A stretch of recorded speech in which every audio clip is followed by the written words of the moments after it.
Hello everyone, I am James Relman, the RedBaron. With me is Dinh once again. We do have Killing Spree, Mono Esports, the defending champions against just Average Joes. They had just changed their name. They were Monsters by mistake not that long ago. Had one a go for lol recently, I think, like I think 2 it was weeks like a week ago. or two ago. Yeah. And the week before that, it took second. So, Awesome. Definitely like a newer team to the competitive scene. So let's see how well they do.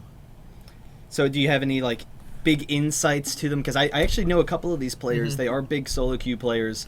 Zig actually on the team. He has like 5 or 6 accounts that are in like the 20-something hundreds. CaptainKorea I know is always kind of well known for I don't know whatever in solo queue. Definitely like any player above 2K is a pretty familiar name to me. I think Ziggs used to play a lot of AD mid, and he's transitioned to AD bottom now from that. ZionSpartan, primarily like he did a lot of jungling for a while, and now he's just primarily like top or mid assassin. CaptainKorea is a strictly mid AP, so in this case Zion should be going top. And Spellsy is, I think, I know him by his Janna. He plays Janna almost every single game.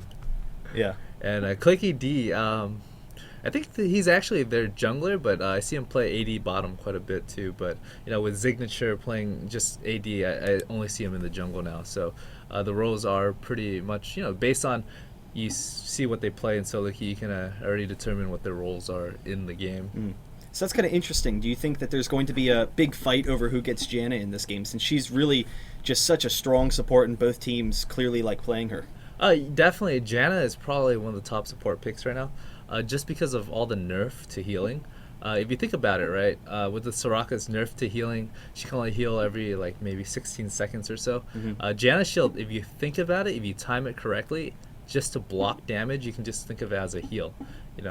If someone's gonna nuke you for 100 damage, you shield that, and then you basically, instead of just taking the damage and healing it back up, you just completely negate that damage. So in terms of like a damage block or damage healed per second, I think Janna is actually right up there, probably at the top of the list. And on top of that, you have the damage buff too, which helps clear waves and just helps with the harass too. So every exchange, you got the damage block factor and the damage increase factor. So the exchange is actually really, really good right now with Janna.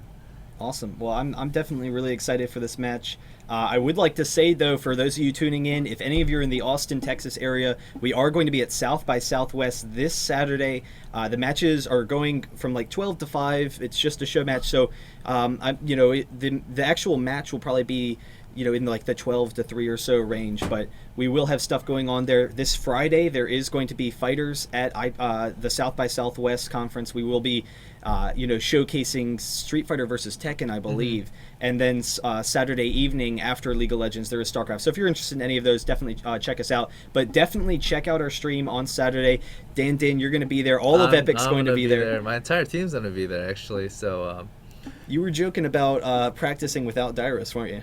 No, I'm dead serious. My team wants to practice without Dyrus tonight because he's gonna be on the other team. And usually I just like stay the night here in San Francisco on Thursday. But since I do fly out on Friday tomorrow for Texas, I'm probably gonna head back a little bit later tonight, but definitely not too late. And hopefully I can get a couple of games in with Atlanta. Actually, Atlanta's gonna be our. Yeah, I'm not sure what he's gonna be doing because with my entire team, the roles are pretty much set. So. I don't want to shove him into top lane against Dyrus and put him in an uncomfortable position if he's not ready for it. But overall, I think he's a solid player, so he's very versatile, and I feel like he can go into any lane, so it shouldn't be a problem. But I'd like to get a couple of games in before, South by Southwest. I was actually going to say, Atlanta, he had actually played every single role competitively. Like, we've seen him play mids. He's played, Karthus and any number of champions. We've seen him go top with champs like Aurelia. We've seen him play AD carry temporarily for Goose, jungling for them. So basically every single thing in the game. So that should fit well. And actually, I think you had said at one point when you were kind of putting together Team Epic that you were he was one of those people that you were maybe considering throwing in there. I asked him. He was one of the first person I asked to join my team when I just started the pickup group, starting all the way back in the World Cyber Games, and then again for DreamHack. And at both those times, he already created the team because I was MIA and I come back and everybody has a team, so I'm just like running around like, hey, you have a team? Hey, you have a team? And Atlanta is one of the players that I've played with since beta, and so he's usually the first I ask. Is what I did was I would go from the top of my friends list and I just go straight down. I was like, hey man, you want to join my team? Hey man, you want to join my team? And Atlanta is starting with A, naturally would be at the top of the list too. So yeah. Well, I would like to make one more announcement real quick. For those of you, anyone who's tuning in, definitely check out Daily Fix tomorrow. It's an IGN.com show. They are going to have like a little partnership with AMD where AMD is going to be giving away a notebook, I believe. A notebook. Yes, it is a HP Pavilion DV6-6140 notebook. So, I mean, regardless, very cool. I don't really know the specifics, but that's definitely an awesome promotion. So definitely check that out, IGN.com and YouTube.com/IGN. And yeah, so definitely thank you to IGN for that, or to AMD for that. So definitely check that out, and then check us out South by Southwest. We are going to be getting this game underway though, and I'm really excited because I mean we've seen a lot of mono recently, and I just want to see them continue to grow as a team. See kind of like this road up to IPL 4, how they're kind of developing. I kind of like that there's a lot more new teams in America, or I mean not America, North America. It's definitely going to help with the competition. If you look at European teams, there's a wealth of European teams, and we're starting to see that over here in North America. So it's really nice seeing the fresh blood from Mono and from Just Your Average Joe, For Not.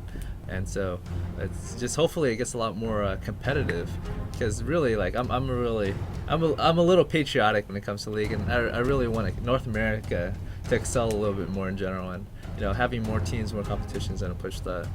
Well, and also a lot of the newer teams have more of a tendency to kind of break through on new strategies, because you need to find what's your competitive edge, and if you want to go top lane versus someone like Wicked, or top lane versus someone like Darien, these really just strong players who are established players, are you going to beat that person in lane? Well, not necessarily. You can do well in the lane. You can farm. You can be even. I mean, you can beat them in some situations, but you have to find what are you going to do to win. And so that generally comes as far as team strategy. Lots of coordination. As far as counter jungling, early fights, those kind of things. Like the way I feel about it is like the newer teams have less to lose.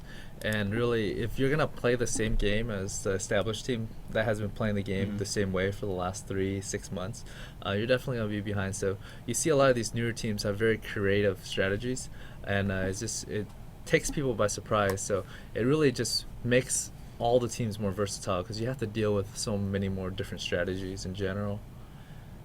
So has Epic started discussing any of those different strategies coming up for IPL 4, or are we still a little bit out of that crunch time?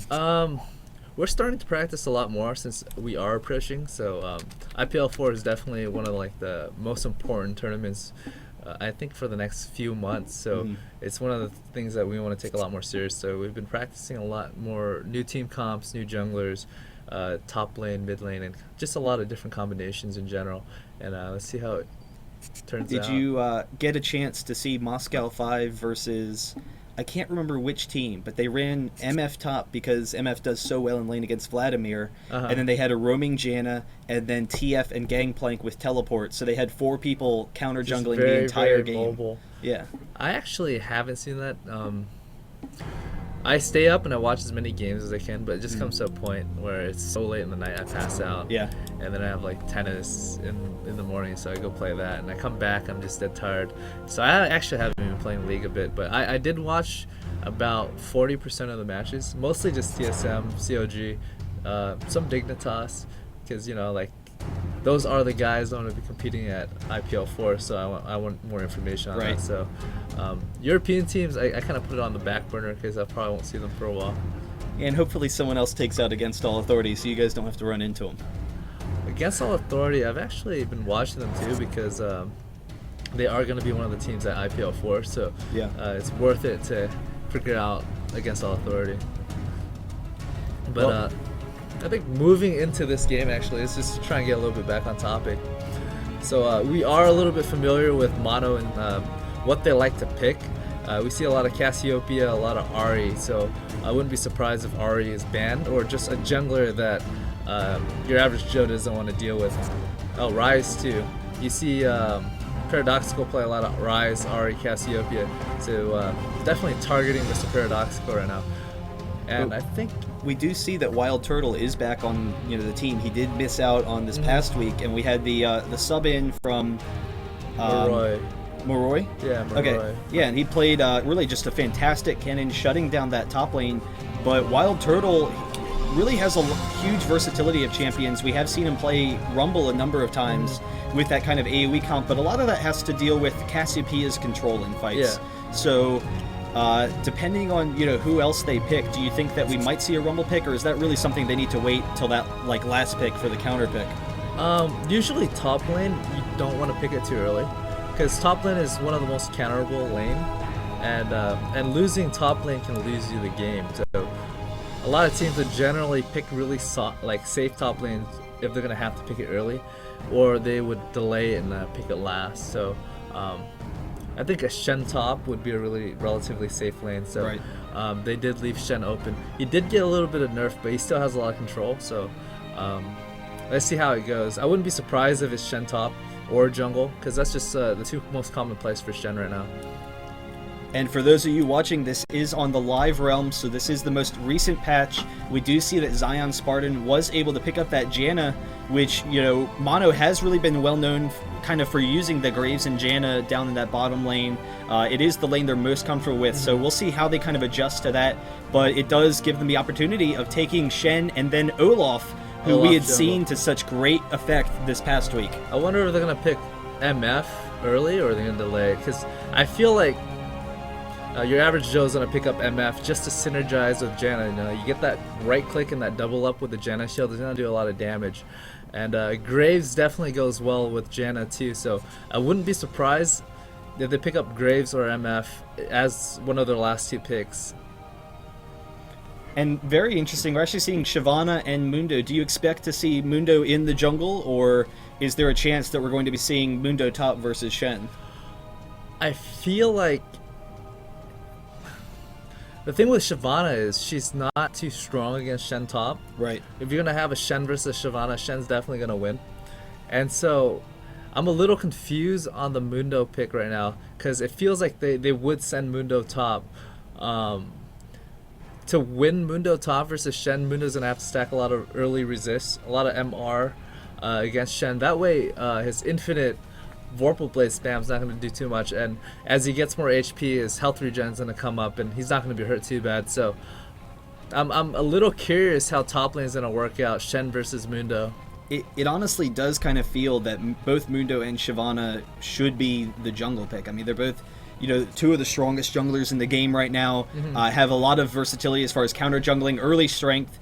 As the game progresses, having both of them on your team, yes, you will have this very tanky upfront mass, which actually has a lot of damage, which will give them a little bit more anti-carrying potential if they can potentially ignore Olaf as he's kind of running through the fights and just chase down the heavy damage dealers. But the concern then is, like you said, how is top lane going to be affected, and then whether or not Olaf, as the game progresses, can become that really hard carry that has the true damage against some of these champions.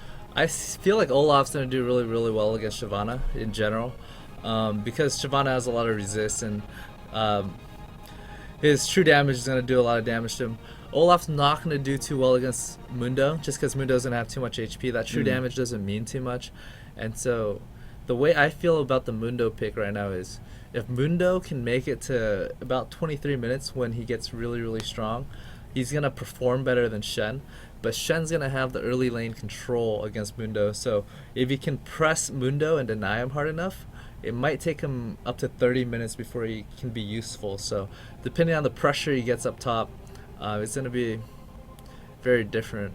Now, this is kind of interesting. So, bot lane, we see, MF and Janna, definitely a very aggressive bottom lane.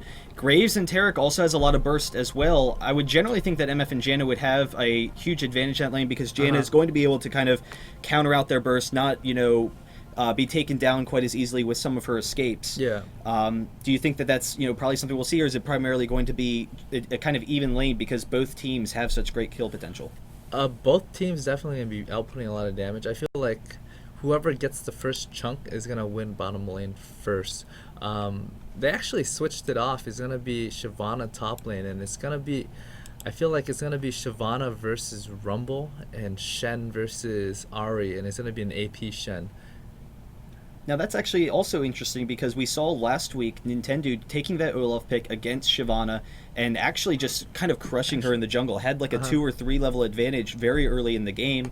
That 1v1 potential of Olaf was very strong. Mundo a little bit stronger as a duelist. You know, does that affect that jungle matchup and whether or not Olaf is as aggressive of a jungler, recognizing that Mundo is, you know, equally strong? The thing with Olaf and Mundo is if Olaf bumps into Mundo, they can slow each other and both get away. So if Olaf has, say, red and he has, if he has red and he's going to be higher health, he can chase down Mundo and potentially kill him if it's pre-6. At level 6, I feel like Mundo should be able to get away, but I'm not too familiar with the Mundo-Olaf matchup, but just moving on, I feel like, I feel like I'm going to retract my earlier statement. It's going to be Shen versus Shyvana top, just because it makes sense. Shen does do really, really get well against Shyvana top, and ParadoXical is not going to do as well against Ahri. I'm a little surprised on the Rumble last pick, just because, you know, if you're going to send a Rumble mid, he's not going to do well against a lot of AP, just because naturally has a lot of short range, and he's going to be pushing, so he's going to open himself up for a lot of ganks, and he's not going to be able to farm as well. So he really, really needs to get his early game farm in so he can get that revolver and or will, because once he gets that, he's going to be able to sustain in the lane.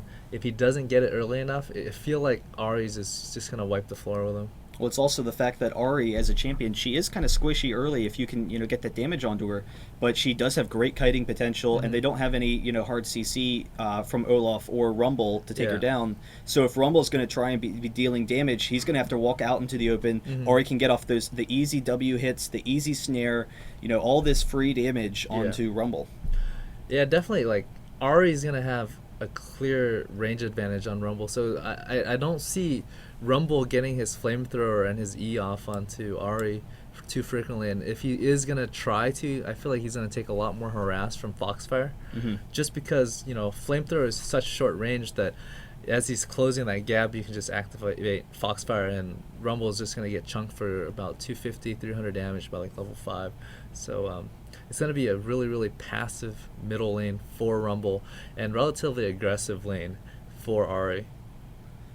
So now, coming as the game progresses, bot lane already, you know, a very aggressive lane, particularly if Olaf comes in, they'll have plenty of damage, and then Olaf can tank the tower pretty well, particularly with Shen there. Do you think that that's something we'll see, a lot of, you know, aggressive tower diving kind of ganks with the Shen backup? As soon as Shen hits level 6, Olaf is going to have definitely a lot of diving potential, because what happens is Olaf, when he hits his Ragnarok, his ultimate, he's not going to be able to be stunned. He's going to have a significant amount of armor, and then you factor in TreeEskimo Shatter too, that's going to be even more armor. So especially if he goes Wriggles, and that's going to give him another, you know, 20 armor-ish. I'm not exactly sure on the number, but with all that armor, the Shen shield, the TreeEskimo heal, the TreeEskimo Shatter, Olaf is definitely going to have a lot of diving potential anywhere on the map, so or especially bottom lane. So you're going to see a lot of tower diving if Mono has any sort of lane advantage. Okay, well, it definitely should be interesting to watch out for. We do, you know, have pretty good jungling or pretty good dragon teams from both of them. We're starting to see a lot more junglers who, you know, have that kind of early clearing potential. You know, so that's kind of interesting to push that those dragons a little bit further up in the game. What do you kind of expect? I mean, we kind of see that we have a lot of really strong lanes from, you know, just average Joes already. Is that lane advantage going to kind of potentially carry them through the mid portion of this game, or? I feel like top lane, Mono has the advantage. Mid lane, your average Joe's gonna have the advantage. Bottom lane is a toss-up on if Terra can get a good, you know, Dazzle, Shatter, and Grave gets a right-click Buckshot off combo before Janna and MF gets the right-click double-up combo, then they can win the lane. If it goes the other way, I feel like the other team's going to win the lane. So that's one thing we have to watch out for. Who gets that early game burst? Because either side, if they get bursted, they're going to lose about half their hit point. The next burst is probably going to kill them, so it's going to force them to play safe. It's going to burn all their HP pot, and it's just whoever gets the first strike is going to have the advantage. And another thing that I'm kind of curious how it's going to match up. Mono, we do see they have a little bit, better CC than just your average Joes. They'll, definitely try and use their slows and, the Taric stun and such to try and pick up some kills. But as the game progresses, we've got Shyvana, we've got Mundo. Couple that with Janna, they're going to have a very tanky team for just your average Joes. Do you think that there's going to be enough damage from Mono, or could they potentially circumvent that damage with Olaf, chasing down Misfortune, with Rumble, his long range ultimate, to kind of hold her in place as well?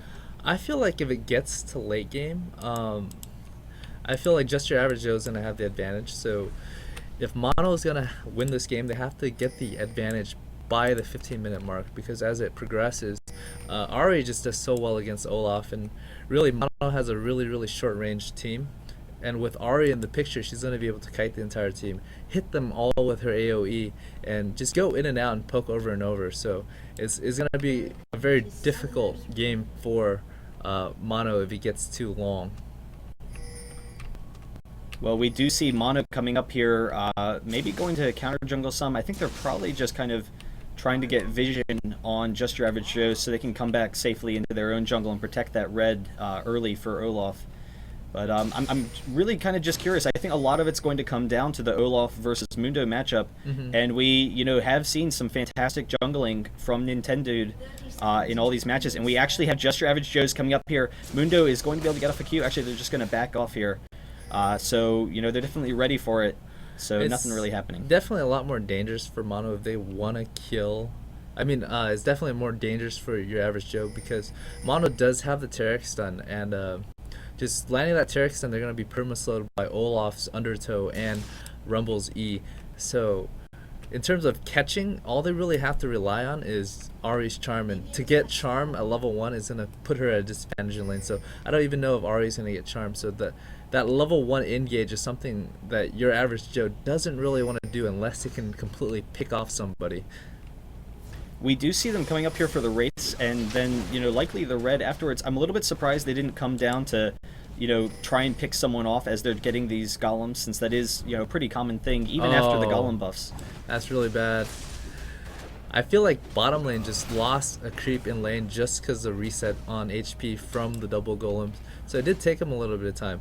But fortunately, MF and Janna does a lot of damage, so they're actually not going to miss out on anything.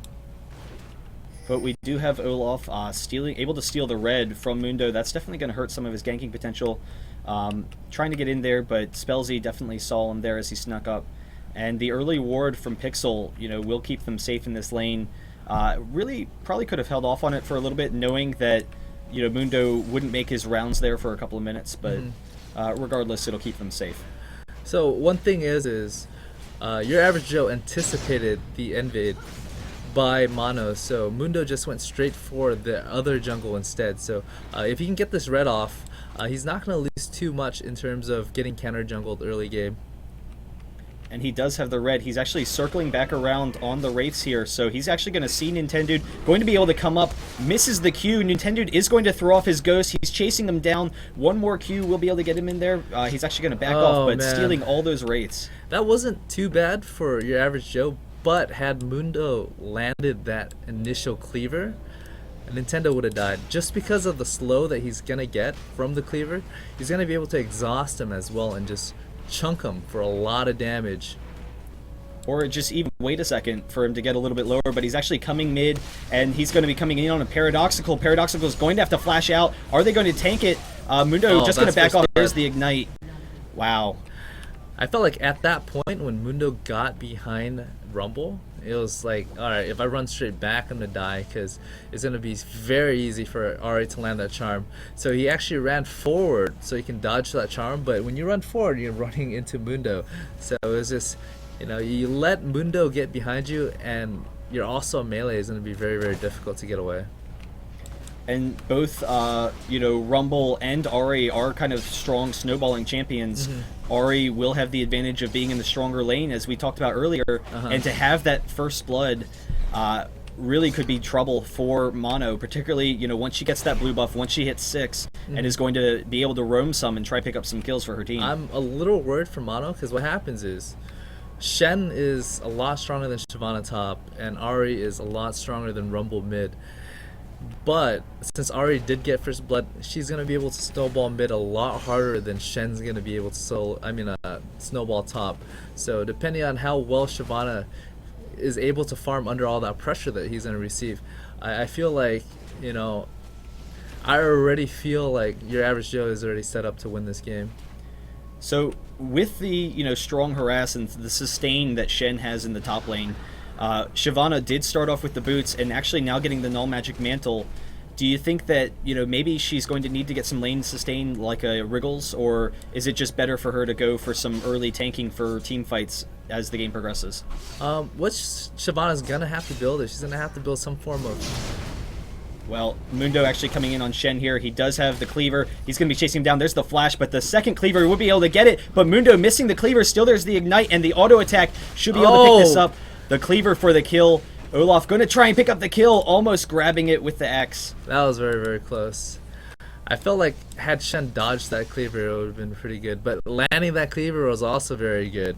So it was a little intense right there. I felt like it could have gone either way.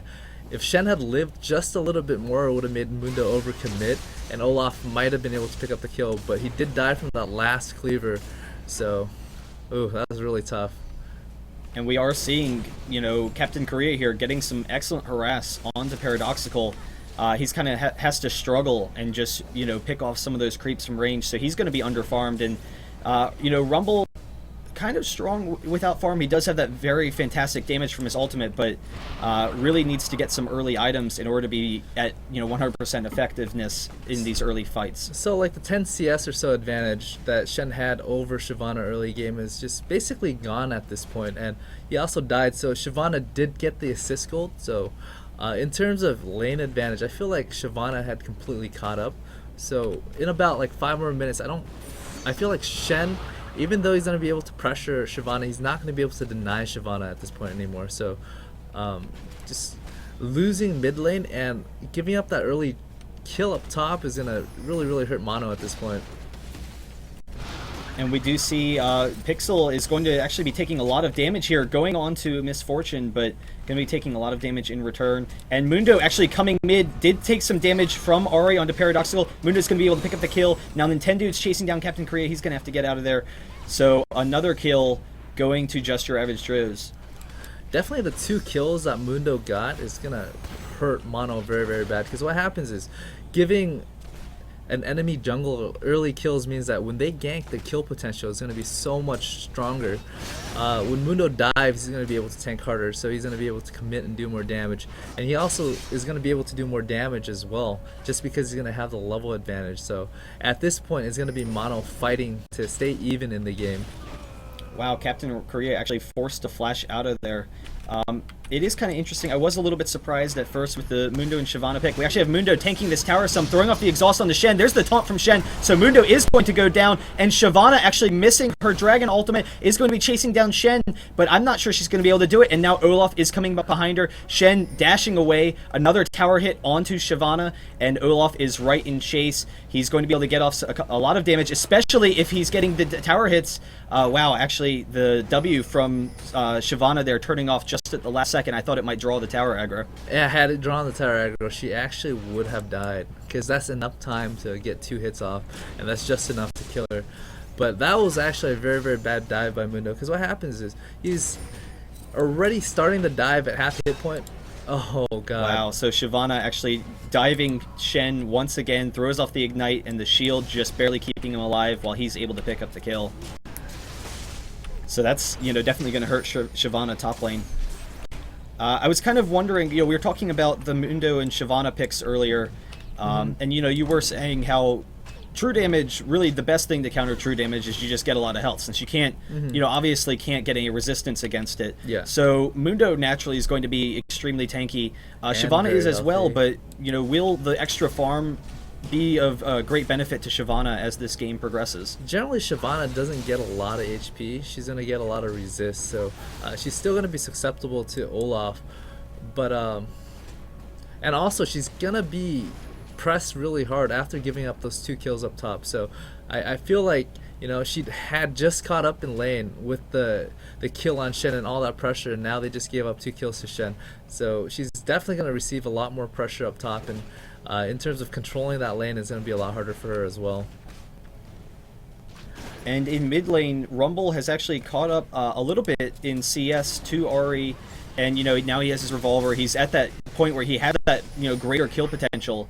But do you think that because of his natural inclination to push the lane, once he pushes, is there any chance that Ahri is going to be looking to zone him at all, or maybe able to chase him down for some kills? I feel like if it just goes to like a full-on fight and gank, Rumble's gonna lose every time. Just because. So actually, Nothing Real able to pick up the quick kill on Mundo. He's chasing down on Ziggs here. We did have Ahri in hot pursuit, not going to be able to come in on anyone. But a quick kill once again for Mono, and Olaf is actually right up above Ahri, so you know she's kind of trapped a little bit in there, but she does have great mobility. We'll be able to jump over this wall, but with her ultimate down, dragon, you know, she can't be as effective in these fights, and they will be able to grab this dragon. Oh, she's caught off. Wow, so actually getting a lot of damage on the Pixel here, but with the stun, she's taking a ton of damage. There's the Ignite, and Nothing Real should be able to pick this up over the wall. Actually, ParadoXical is able to grab it, so another kill, and the dragon just really using all of their disables to their huge advantage in these early game fights. Shen's actually coming down too, so it's still going to be a 5v4 fight. So, and they're all very low. ZionSpartan actually chasing down Olaf here. He did ghost away. They are going to chase everyone off. We actually had Rumble in the middle of the team here, is able to take down Misfortune, and Janna going to throw off the slow on the ParadoXical, but they've got to get out of there because they're chasing after Shyvana and Mundo. Olaf is coming in behind. There is a ping going off, but able to pick up yet another kill and then continue to have control over this dragon. They just keep on baiting him down in there.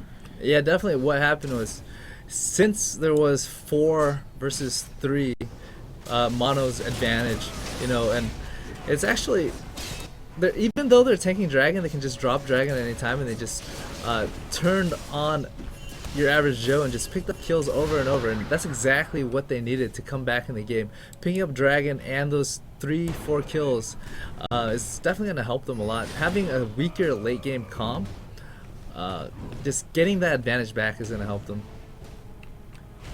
And they were seeing if they could come up and steal that blue. That definitely would have been nice for Ahri to have, since she lost her own, you know, in that fight earlier.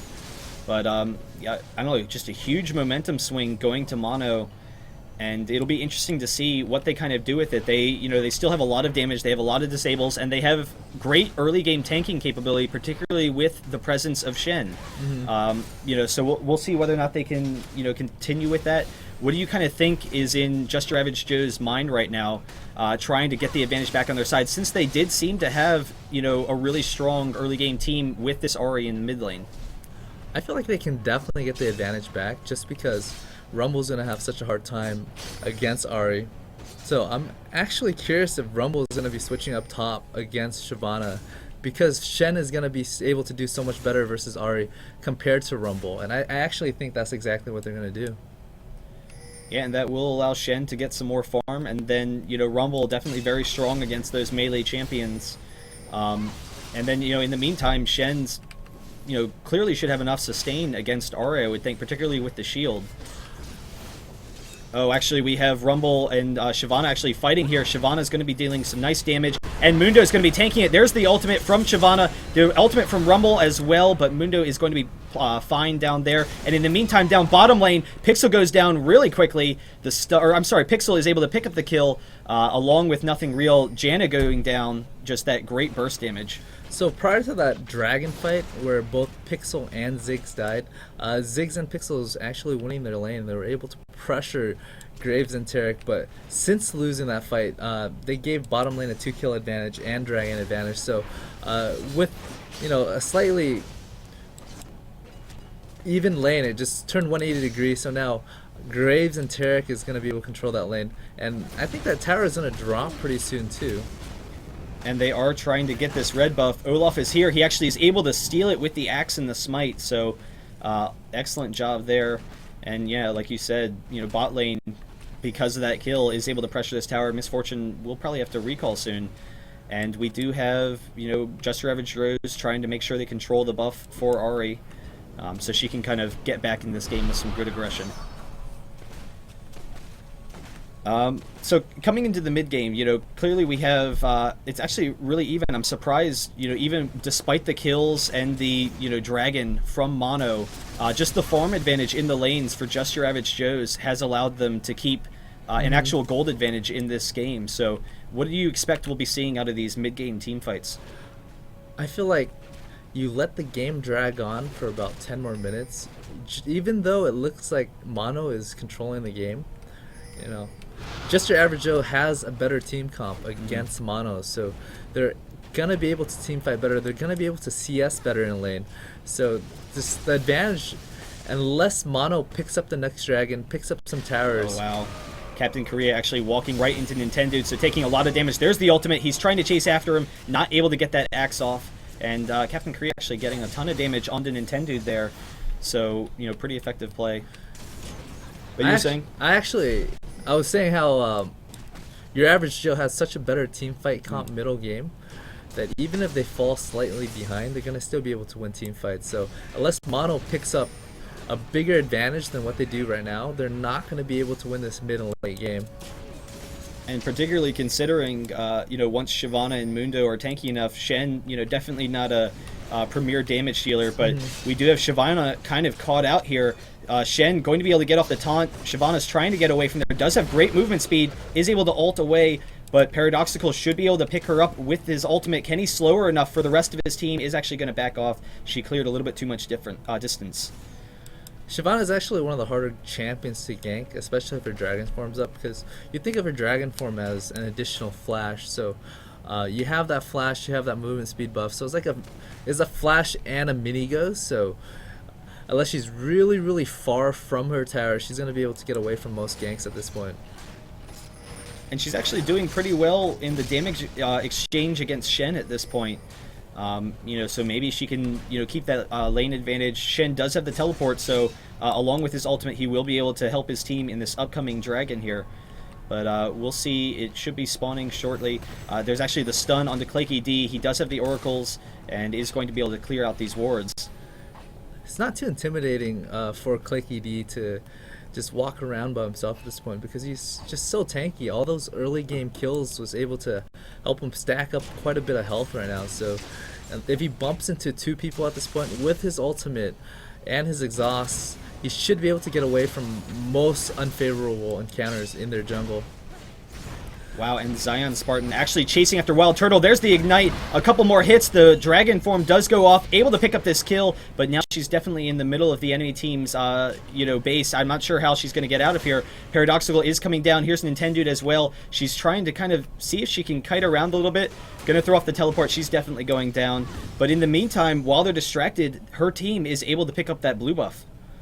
Yeah, it was just, if the blue's about to spawn and you just kill somebody, is a really, really good time for their team to come counter jungle. So even though Shyvana died, it wasn't too bad, because Your Average Joe's gonna be able to pick up dragon for it.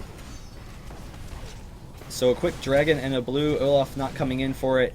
And now, we are starting to see, as Average Joe's kind of moves around the map, they do have great mobility.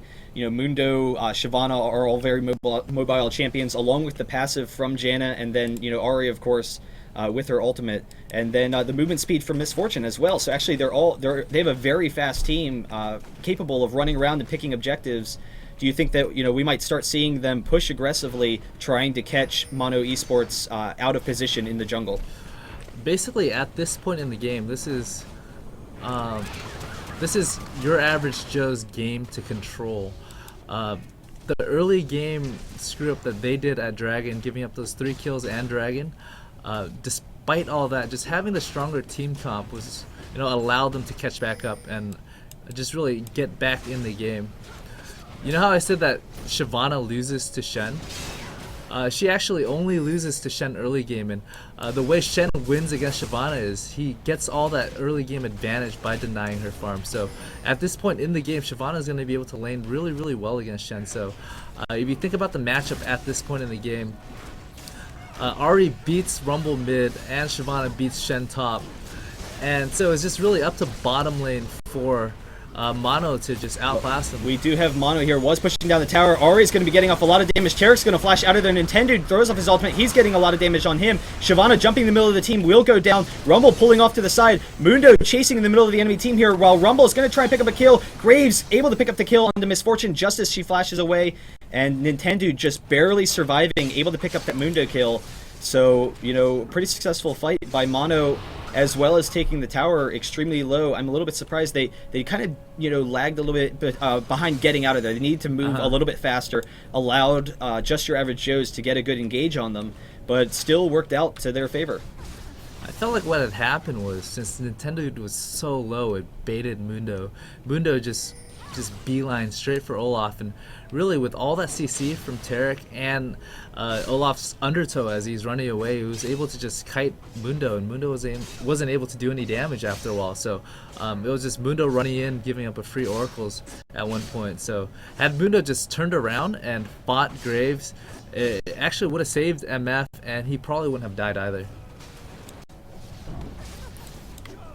Even so, we are seeing, you know, some of the strength of Mono's team. If they can kind of kite a little bit, then they, you know, do have those disables. I guess the concern is if they're forced to kite and do all this damage to Mundo and Shyvana, once Mundo and Shyvana, you know, become those uber tanks that they are, you know, that's clearly not going to be that effective. And then it's going to come down to whether or not Olaf, Rumble, and Graves have enough damage to take them out, and that's going to be hard pressed as the game, you know, continues. I feel that if Shyvana is able to zone Graves and Mundo is able to zone Olaf, it should be fine, because we do have the Ignite from ZionSpartan. He's going to try and pick up this Olaf kill, but Olaf is going to be able to get out of there. And then Rumble going to try and pick up the Shyvana kill, but she's actually going to be able to get out of there as well. So, you know, nothing happening there. But, you know, Rumble's ultimate definitely is on a longer cooldown. And actually, we have Mundo and Shyvana coming up here. Nintendude trying to recall, and there was a ward in the brush. So, able to pick up the kill, as well as burn a number of summoners and ultimates from Mono Esports. So, at this point of the game, you know, even though they're behind in kills, just because they have such dominant lanes, your average Joe is gonna just pull a steeper and steeper advantage, and they're gonna be able to poke down towers. If you look at Mono's team comp, they're just relatively very, very short range champion. Rumble doesn't really have a wave clear. Shen doesn't really have a wave clear. Sure, Tarek can go up and shatter, but do you really want to go up that close as a melee champion?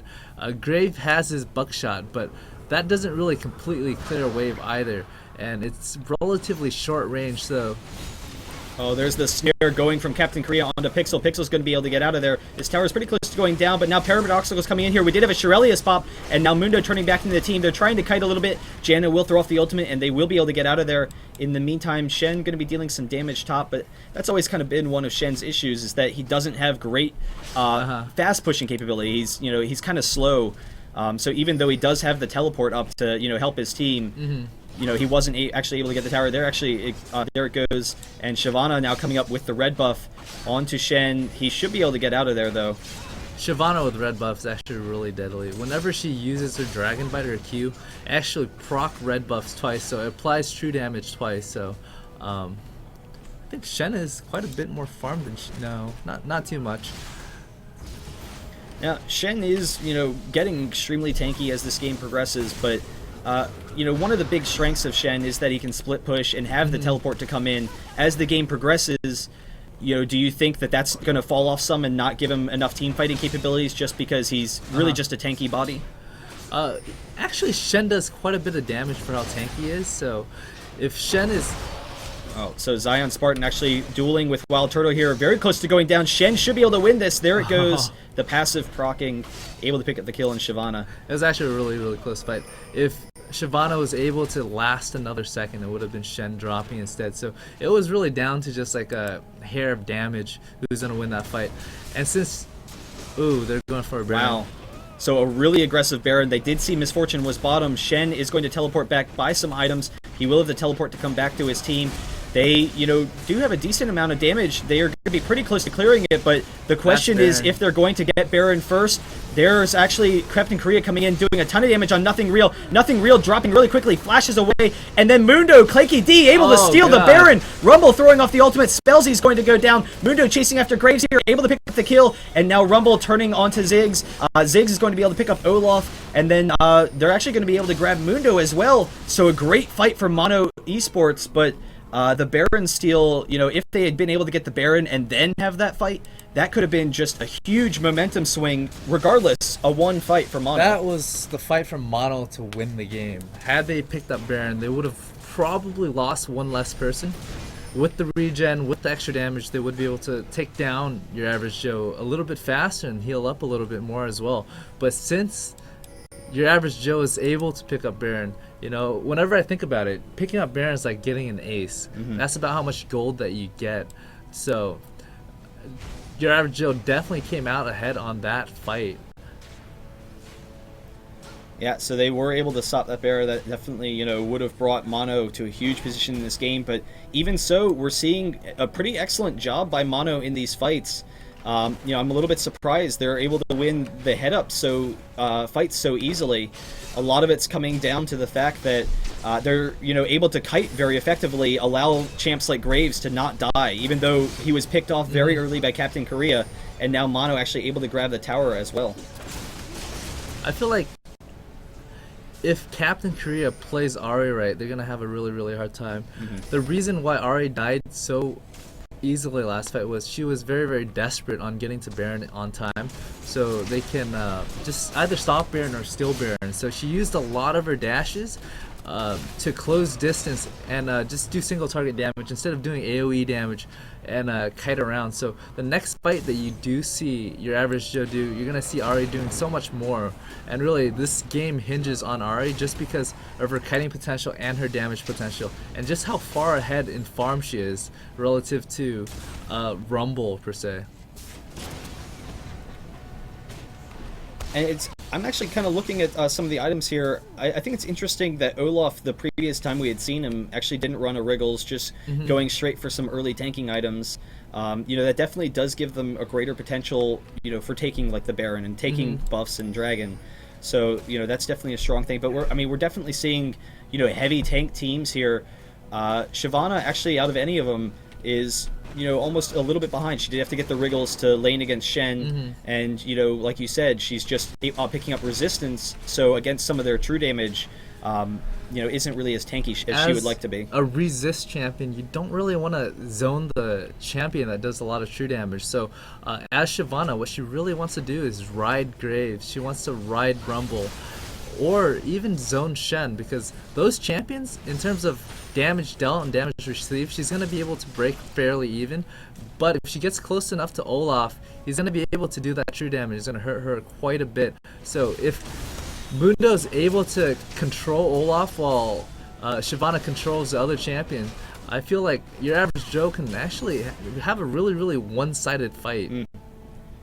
Yeah, and Ahri does have that realize, so that, you know, because they don't really have that many disables, it'll allow her to kite a little bit more easily with the Foxfire, and then also allow them to chase people down as long as she can stay alive in these fights.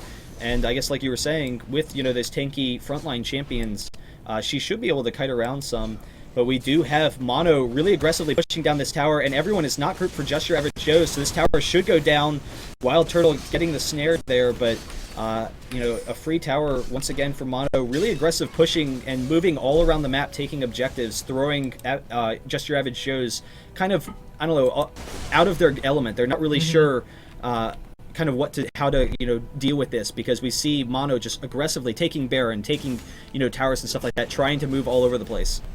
I think one thing average Joe doesn't realize is since they did lose the last couple of team fights, they probably believe at this point that the enemy team's gonna have a stronger team fighting potential, so they're actually playing very cautious, when what they need to be doing is playing a little bit more offensive and, you know, take the opportunities that they have to give people. And Shen is actually going to be split pushing top. Shyvana's going to be chasing after him. Shen has that red buff, so it's actually going to be a pretty even engage, and then Shen will have the teleport to come back to his team. The benefit though is that Shyvana coming late to the fights won't be bursted down quite as much, and will be able to sustain a little bit more. But if Shen can get that split pushing working, then we could see a good fight. They are backing off though, so Shen is going to want to get out of here. Do you think that it's maybe Shyvana needs to kind of sit back a little bit in the fights since Mundo's running up, or do they really just need to, like as you've always said, Zerg the enemy, just try and get on top of Graves, not allow him to deal his damage? I feel like if both Shen and Shyvana is able to Zerg at the same time, they're gonna pull enough aggro from the entire mono team that Ahri's going to be able to just sit in the back and do damage, and it's going to allow MF to get a full channel on her ult off too. And mono being such a short range champion, MF, I feel like she can get a full channel off on at least 4 people on mono. Well, we do, have this game kind of sitting back a little bit. Mono, trying to be careful with their engages. They need to be able to pick people off. The oracles from Pixel will allow them to continue with this great map control that we're seeing. Baron should be up in about 3 minutes, so we'll start to see them kind of pursuing that now. ParadoXical is actually going to push bottom while Shen's pushing top, so definitely trying to catch Average Joe's out of position and maybe get a push mid.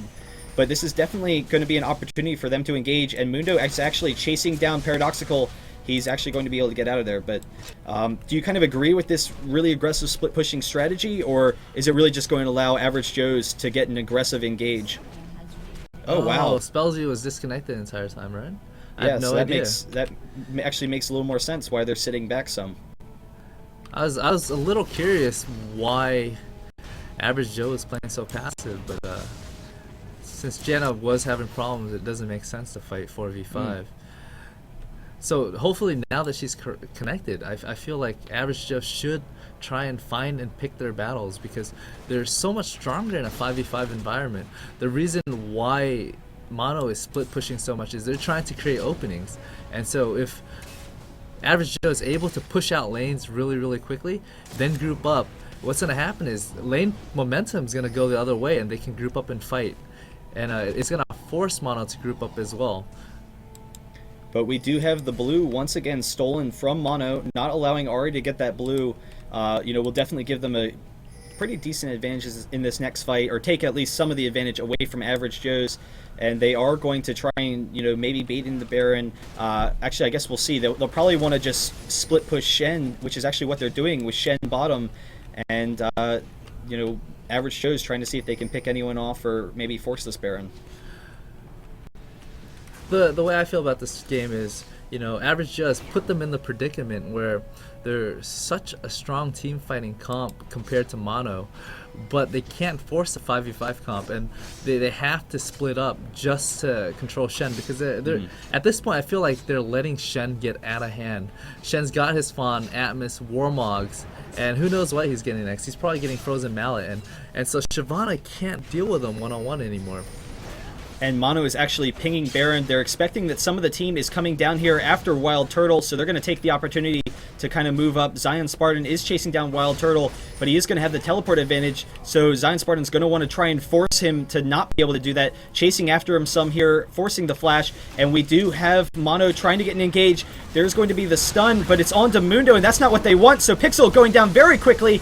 There's the flash from CaptainKorea, actually missed, and Rumble turning back into him. Mundo is going to go down, actually just barely surviving with his ultimate, and Graves is being chased out of here. He's going to have to get out here, and now Shyvana's coming up into the fight. They're actually going to turn on to them, and Shen turning back into Shyvana, while the rest of Just Your Average Joe's is chasing after them.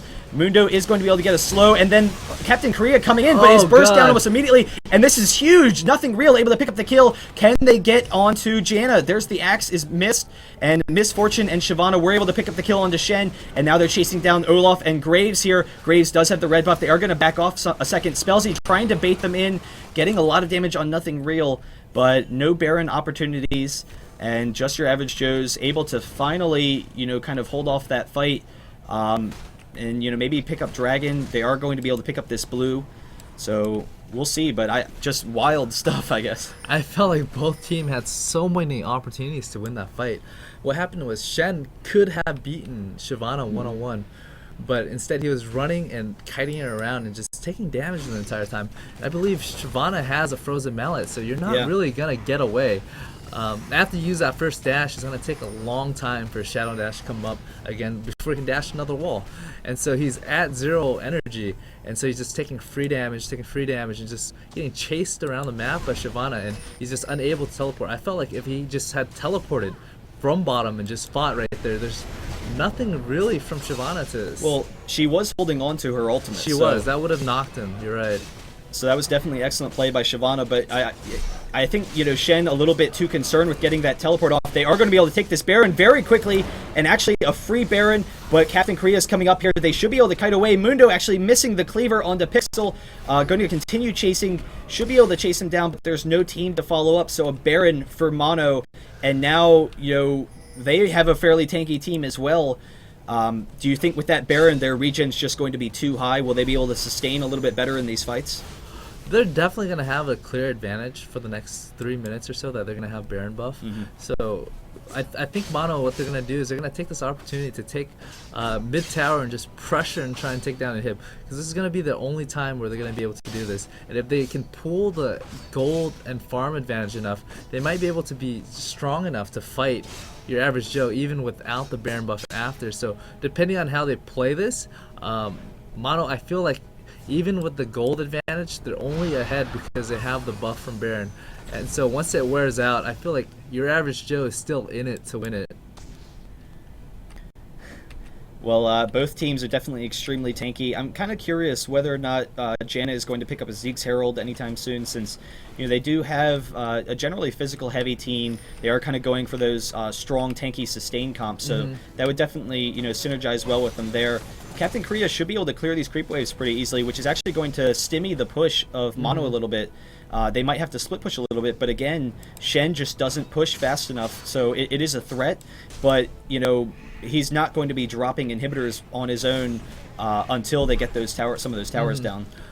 At this point, I feel like Shen can pretty much take on anybody on your average Joe's team, so he's going to have a really, really strong split push bottom lane, and they're going to have to send at least 2 people if they want to deal with him. And the only champion that can deal with him effectively would be either, you know, Ahri or Mundo. Otherwise, they're going to have to send 2 people. And you really don't want your AP clear to come stop Shen. So this is where Mono is going to be able to take mid tower and or take bottom tower if they leave him alone. And Shyvana is chasing down WildTurtle once again. This time he's going to turn back into her. He is going to throw off the taunt, so he's getting some great damage off onto ZionSpartan, who's going to try and get away here. He should be okay, but it is giving his team a little bit of time to harass down this tower. And like you said, they just can't deal with Shen now. The regen just too high with that Baron, with that force of nature. So he's just going to continue, you know, building up this creep wave. The creeps should actually help a lot with taking down this tower here. So I mean, what's the key for just your average Joes at this point? Do they need to just have an aggressive engage, or do they really need to just wait out this Baron buff a little bit and hope they don't lose too much? What they needed to do was they needed to have a really, really good pick on Mono when they're 4v5 right now, and just hopefully pick off somebody before Shen's able to get in there.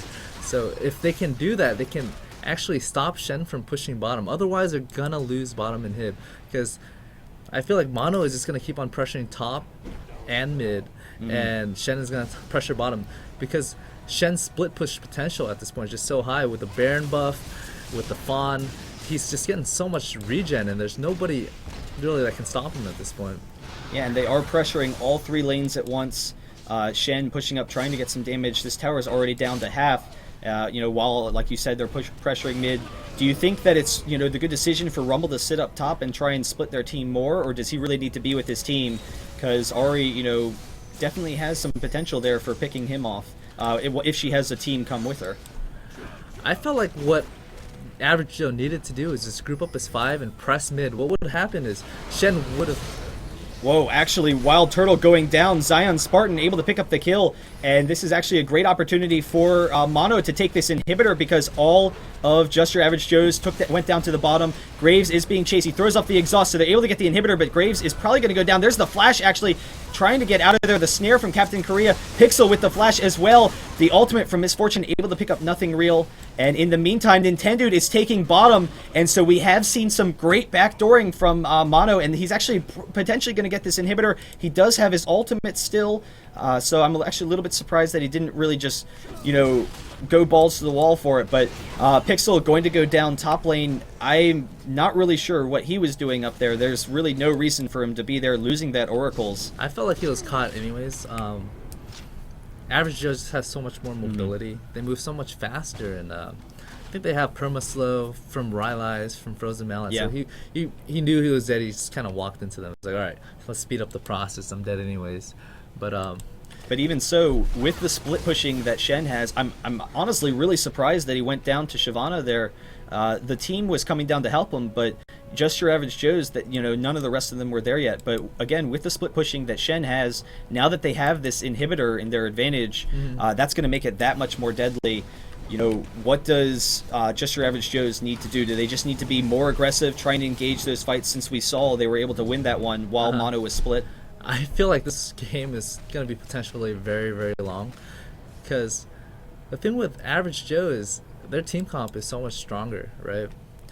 But Mono has just such better map control. It's going to be hard for Average Joe to press back, especially with a naked inhib and an inhib down.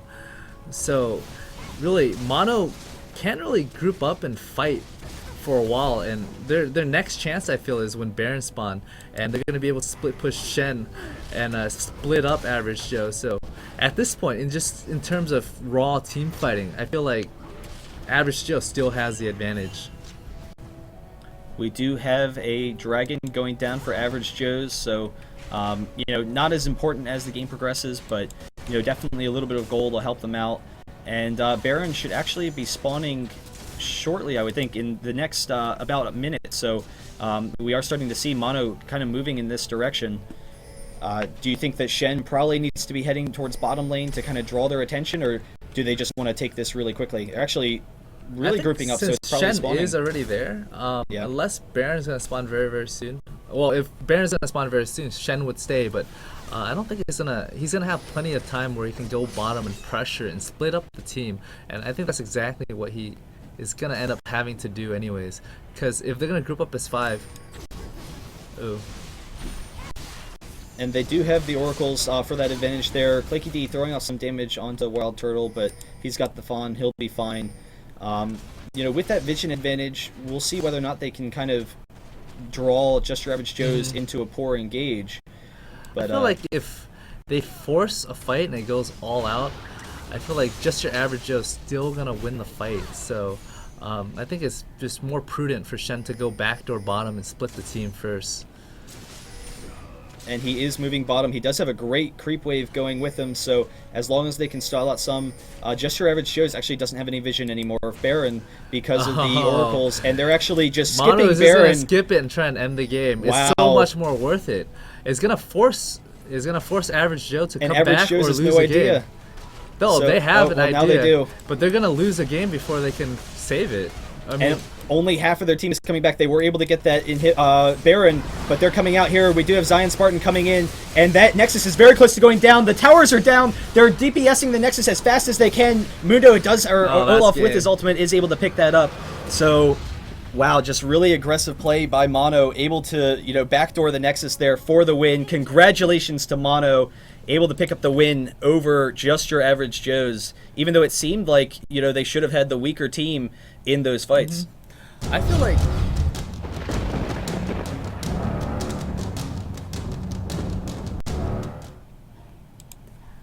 anyways, I felt like Just Your Average Joe just had a much stronger team comp, but their coordination was a little bit lacking, and so they weren't engaging when they needed to, and they weren't in the right places when they needed to. And also, immediately after they had taken 3 for 2 and Dragon, they continued to farm, continued to split, so which allowed Mono to just come right back as 5 and just see exactly where they are. Because when you're pressing a lane and you're farming the creeps, you know, the enemy creeps that you're farming is going to give you vision. So they know exactly where Average Joe was, and just, oh, So they're back at base or they're bottom. Let's pick up Baron really quickly. And that set up Mono to put them into position to split push, because without the Baron pressure, I feel like Mono probably would have lost the game. So just a couple of mistakes here and there, just little mistakes, actually a couple of big mistakes too, just really, really let Mono take the lead. And even until the very, very end, I felt like Average Joe could have won a team fight and could have just pushed right after. They needed to force fights at that point. Instead, they took Baron and just took too long. The time it takes to take Baron, I feel like Mono could have just walked straight through the base, killed the 2-tower, and ended it. And that's exactly what happened. They wouldn't be able to do that because they would have lost the team fight. So it was like, all right, do we take Baron and try and save base after, or do you go back immediately and just lose inhib? But again, that was, the strength that we saw from Mono. They, it didn't seem like they had as, strong of a comp. I would have thought that Just Your Average Joes would have had greater mobility. They had, all their champions have such great mobility. Didn't have a lot of CC, but Mono Esports just able to aggressively push all over the map, hopping lane to lane, pushing top, pushing bottom, split pushing, going after those aggressive, Barons and such. Able to draw Just Your Average Joes out of position. So, what is going to be Just Your Average Joes? What is going to be their key coming in this next game? Is it just that they need stronger map presence, bit more wards, stronger map control? I felt like they just needed, I think it came down to like the decision-making process. At one point, after they had lost the team fight, they got really, really passive. They're afraid to fight Mono. Even though they were stronger at team fighting, I think it was a couple of misplay that made them lose the last team fight. And from that team fight on, they were playing really, really passive, and they felt like they were behind. Even though they were down 5 kills at one point, they're actually in the lead in gold just because they're so much stronger in lane and they're so much stronger just team fighting. So it came down to not taking advantage of the advantage that you had. Now, could some of that issue come to the fact that they didn't really have a strong initiation? So, that trepidation that we saw to engage those fights, it was really down to Ari for whether or not, CaptainKorea could pick someone off. And for CaptainKorea to pick someone off means that he's got to be, almost jumping into the enemy team. So was that a concern that they didn't really have that hard initiation that you would like to see, or... I don't feel that initiation was a problem. Ari could have just easily just stood back and throw charms. If he landed it, the fight starts. Or he could have just had, Mundo and Shyvana simultaneously beeline. They're both very, very tanky characters and they do a lot of AoE damage. The thing with Mono is they're very, very short range, so they're going to be stuck in that short range AoE that your average Joe have. Normally, with such short and small AoE, it's not going to be able to hit a lot of range champion. You're going to be able to hit like maybe range and a melee or two. But since Mono's entire team comp was very, very short range, they should be able to just get right in the middle of everybody and just do a lot of damage and tank, while Ari just dashes back and forth. Just having Shyvana and Mundo beeline is going to set up MF to just sit in the back and channel her ulti. Ari's going to be able to dash just side to side and just land her ulti on multiple people at the same time. So I felt like the initiation just came down to Mundo and Shyvana not being aggressive enough. Okay, well, there you have it. Mono Esports able to take game 1. Really impressive play, great strategy from them. Once again, I am James Rahman, the RedBaron. Thank you, Dan, for joining us. I am going to be stepping out, and HatPerson is going to be coming back for game number 2. We would like to remind you guys, though, South by Southwest is this weekend. If you're in Austin, Texas, come out. It's free to come down and, watch the games. We're going to be casting from 12 to 5 about. We will have a show match with Dinh. All of Epic's going to be there. A number of other players like Atlanta, TreeEskimo, Lapaka and Don't Mash Me, and TakashiX as well, actually. So lots of, cool names. It'll be definitely fun. Check out the stream. Come down if you want. And then tomorrow on IGN's Daily Fix, you can see that at IGN.com or YouTube.com/IGN. They are giving away an AMD notebook. So, if you check that out, that's definitely a great offer, from AMD. So, thanks, guys, once again, and we will have a commercial break, so stay tuned.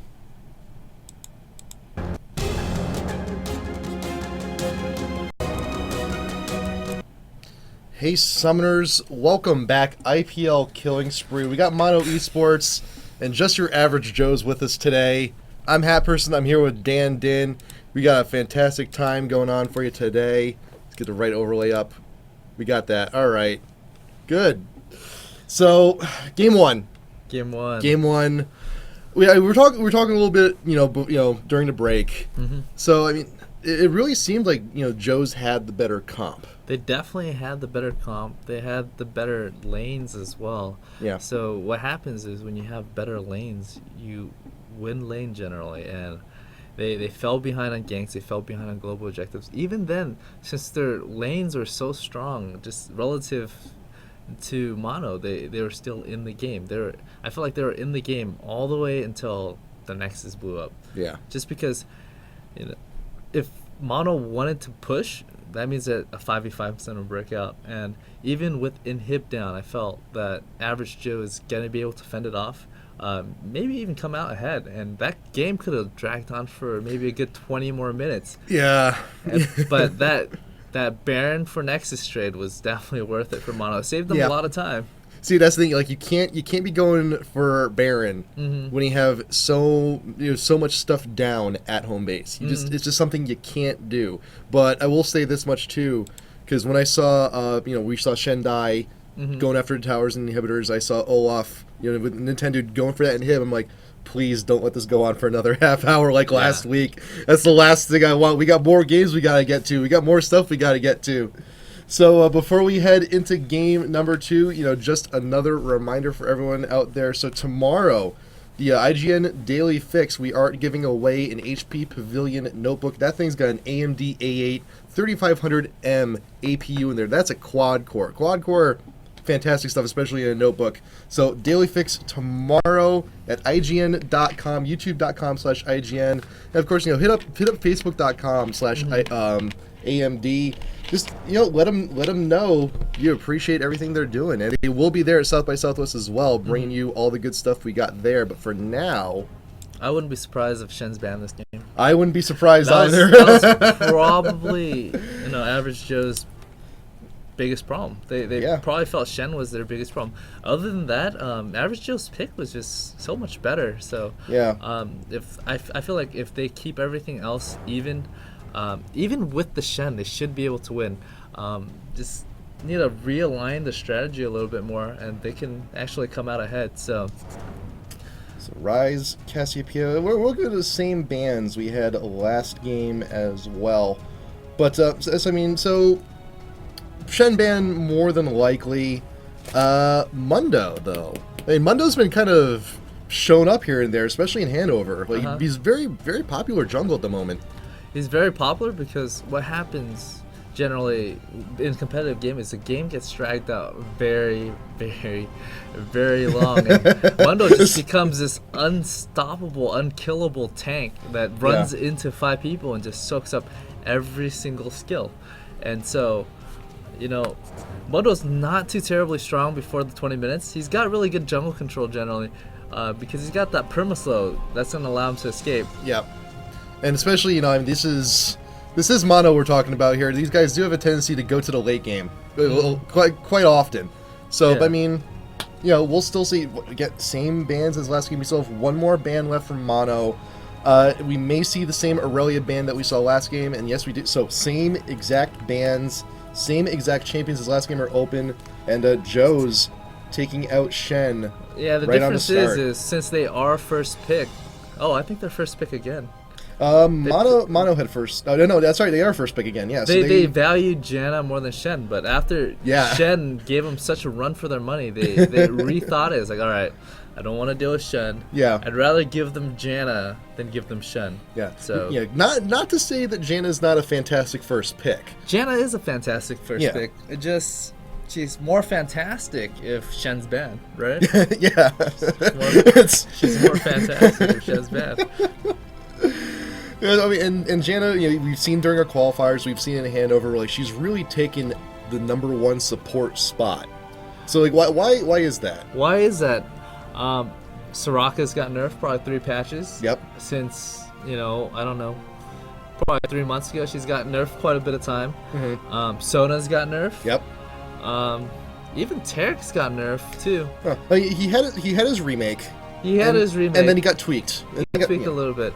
So, if every other support got nerfed, what happens is the support that hasn't got nerfed is just relatively stronger. Yep. So there was one point where Janna was king, which she had that knockback and slow coming back in. You know, she got nerfed. Now you have this rise of other support that's, you know, relatively stronger because she's weaker. And so I feel like this game is all about relative strength. If you nerf every other champion, then the champion that didn't get nerfed is going to be stronger. Yeah. So we have the Graves Janna combo from Mono. Extremely popular during our qualifiers and still does work, but we also have seen a lot of new support coming out of the EU. So we're going to have Nunu Kog'Maw for Joe's. I'm actually a little worried for Joe's. I felt like if they're going to win, they needed to win last game. They had everything going for them to win that game, to actually have an advantage in the series. And go into the second round, you know that Mono is very, very comfortable with Janna Graves. So I feel like just bottom lane, Mono is going to be able to just control it very, very well, especially against Kog and Nunu. Kog just doesn't output a lot of burst and poke early game, so Graves and Janna is going to be able to just continually push on Kog and Nunu. So I feel like Kog is just not going to be able to farm as effectively to be effective early enough in those team fights. But you know, this could also be a fake out, and we could also still see an AD range picked by Joe's. I mean, we could be seeing an AP Cog in mid. It's getting popular. It's getting popular. Yeah. We're following the trends. We're following the flavors here this week on IPL Killing Spree. I feel like it's not going to be an AP Cog, just because I haven't seen CaptainKorea play AP Cog, for one, and two, Ziggs kind of picked Cog, and he's their bottom laner, so I feel like, you know, we got Ziggs and Jarvan here for Joe's. So, what are also the other AP mids that the captain likes to pilot? One other one that I can think of is probably Veigar.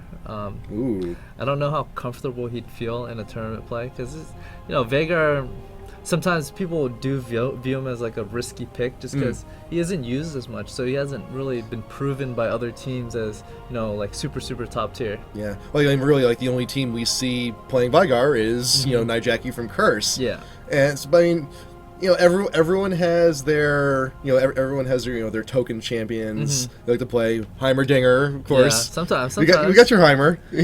still seeing turn play. We saw him at IPL 3, maybe at 4. We'll see. Maybe at 4. I don't know. It's up to the team. I let them make the bans and picks. I'm a sheep. It's like, all right, pick whatever you want from me. If you want me to, let's just tell me and we'll go. So these are your teams. Game number 2, heading into IPL Killing Spree, Mono Esports versus Just Your Average Joes. Do want to remind everyone, so Mono's won game 1. If they win game 2, they will be our first team to actually go on a killing spree here in IPL Killing Spree, and not only that, they will win themselves $400 instead of the usual $300. So 500 the following week. Yeah, and the total is just going to go ahead and keep rising. We haven't had a team do that yet. It'd be really exciting if Mono can actually manage to do it. But I don't know. Do you think Joes have the better comp this time around again? Let's look at the matchup. I feel like Janna Graves is gonna win bottom lane. Yep. They're gonna be able to press the advantage. Ziggs versus Ahri, they're both gonna farm really well, but when you do hit level 6, Ahri's gonna have a lot more kill potential on Ziggs. Especially with Scarra, which has really strong ganks at level 6 too. Jarvan's not going to be able to gank Ahri too well, because with his Cataclysm, Ahri doesn't need to burn flash to get out, and she has 2 more dashes afterwards as well. So in terms of ganking Ahri mid, I don't see that happening. If Jarvan wants to make something happen, he's either got to gank top or bottom, or just find them in the jungle.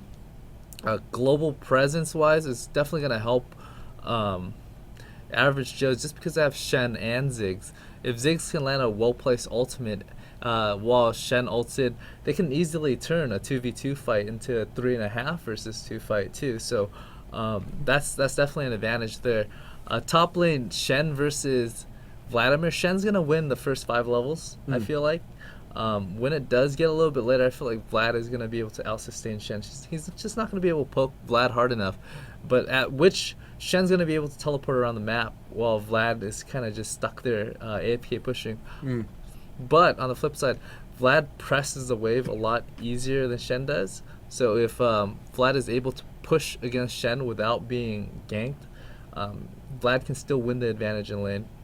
And Vlad's, WildTurtle running Vlad, he's not going to be going away for a while. Not only does he get his health back from his skills, he's also running Ghost Heal. So he's going to be sustained there for quite a decent amount of time. But you have to remember the Shen ult, you can teleport to wherever his team needs him. Vladimir, not as mobile as he is, but, once again, we will see game is loading up. We are going to be back in just a moment. This is game number 2, Mono Esports versus just your average Joes on IPL Killing Spree. I'm HatPerson. I'm here with Dinh. We are going to be back in just a moment, so do please stay tuned.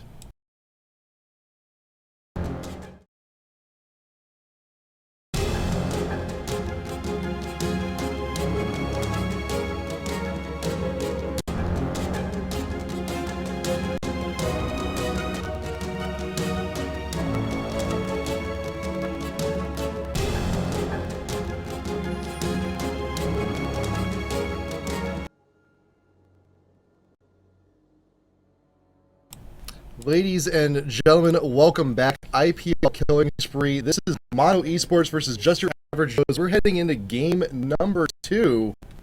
And if Mono wins this one, they'll be the first team here to go Killing Spree.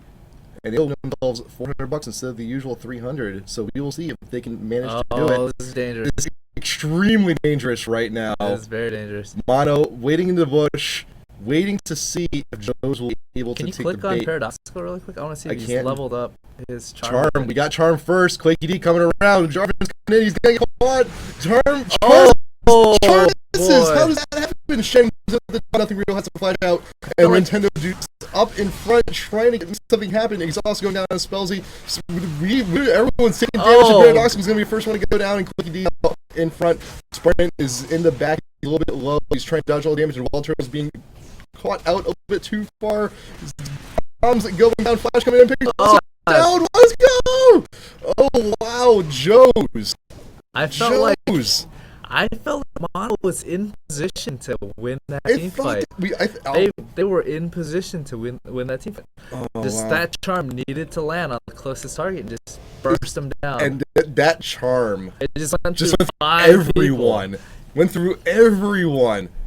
Oh, that's just incredibly unfortunate for Mono to start off this game. The thing is Mono has the lane advantage mid and bottom. Joes have the 5 to 15 minute middle game skirmish advantage. But since Mono gave up the early game advantage, I feel like average Joe's gonna be able to come out ahead even though they're supposed to lose the early game. Because what happened is Joe's is able to pick up 2 kills, the first blood, so the gold difference is about 500 from that. They were also able to burn more of Mono's summer spell, so they have another advantage there. WildTurtle getting taunted in by Shen. Jarvan comes in with the standard, tries to get the pop-up, he misses, but WildTurtle's on the right, he's got a potion going. We'll be able to get out. That was close. If that flag stun landed, I felt like the advantage would have been bigger. Shen already does well against Vlad. But with a kill on him, Vlad is just going to be shut down for a very long time before it can be effective. So that gank right there was very, very pivotal for Shen to just completely dominate his lane. And how does Shen usually match up against Vlad anyway? Just doing a lot on their own. Shen should be able to beat Vlad the first 5 levels very, very easily. Just because he does a lot more damage and a lot more poke, and if Vlad does want to transfuse to heal back on Shen, he can get 1 point into his shield and just block it completely. And at level 3, if he has in QWE, he can dash, right click, and Vorpal Blade at the same time and just burst for about like 250 damage while Vlad returns about 0. That's crazy. That is great. And WildTurtle already has to back he started Boots 3 pots and he's burned all 3 of them already. The thing is since Shen doesn't push lane too well, when Vlad had to go back, it took him quite a while to press his lane to tower, so Vlad doesn't really lose as much as if there was like a high pressure pusher top lane. So he can come back into lane, still continue to farm. As soon as Vlad gets his revolver, he's gonna be able to free farm against Shen, no problem. The only problem Vlad's gonna have against Shen is Vlad does not have any form of CC that can stop the teleport. So and right there now you he's go, getting there you taunted go. again. That QWE combo just goes in, pokes him down, and just do it all over again. And while Shen is actually taking into Vlad top lane, Janet gets caught out bot and just gets comboed down. And Puddle going down for WildTurtle, cannot get away from, and just he's being shut down so ridiculously hard in the early game, and Nintendude is just, I mean, he's farming up. He's farming up. I mean, he's still, I think he's still a little bit behind. He's a little bit behind. He hasn't picked up red yet, so I'm a little surprised. Did he start Boots 3 or Cloth 5? I wasn't paying attention. I believe he started Boots 3. He started Boots 3? The thing with starting Boots 3 is if you don't get enough leash, you're not going to be able to finish your whole entire jungle path. So that's probably what happened to Scarra, since there was a fight that broke out and creeps were coming into lane. He didn't get an adequate leash, so he's just burnt all his HP pot and wasn't able to finish red. Yep. ParadoXical getting pushed into mid. WildTurtle being forced to back more often than he wants to. So I mean, already we're seeing Average Joe's take a commanding lead early on after that level 1 team fight. Normally Graves Janna should be able to just continually pressure Nunu Kog'Maw, but since they did lose that early game advantage, they're gonna have a really tough time. Yep. And right now Captain is gonna be able to push up mid as much as he pleases. And ironically, Ari is supposed to lane pretty even against Ziggs too, and then completely outclass him at level 6. But you know, she did have that early game advantage, and so Ari. WildTurtle, he's getting ignited. Vorpal Blade goes off. Will the ignite finish him kill off? him. Oh, one more tick away. That could have been his doom, right there. And he's being forced to back. I think it was like the 3rd time he's had the back to base already. Yeah, I think Shannon's gonna hit level 6 before Vlad is gonna even ding 5. So yeah, just they're definitely pulling that early game advantage. Yep, there he goes. He's hit 6. Scarra coming in, and Nintendude's feel gonna see like if he can do something. If this game is gonna be won, Scarra is gonna have to hit 6 and just gank mid over and over, because Ziggs is gonna be a really big problem for mono late game. So Scarra needs to be able to control Ziggs, 1, and 2, feed Ari so Ari can carry this game. So you're going to see a lot of pressure from Nintendude on mid as soon as he hits level 6. And he's going to hit level 6, I think, within the next minute. So you can expect to see a gank mid from Ari and Scarra. And it can very well happen, because once Ari hits 6 as well, she's going to have a lot of burst potential, a lot of mobility to catch Ziggs. Oh, she's already 6. She is already 6, but WildTurtle being pinged out again by Joe's. He's out way too far. He's out way too far. And while he's being chased, Ari's actually getting chased out in mid and killed. We do not have 6 for ClakeyD yet. Boy. I actually thought he was gonna die, but he was able to just pull enough distance with that ghost in that pool that he got enough away from Shen that he's not gonna be able to taunt him. But even then, like, while that chase was happening, Ari got caught in mid, just could not go anywhere. Ziggs coming out with that kill. And, you know, Nintendo, here he is in mid. And he does have 1 assist to his name. It's, you know, he's...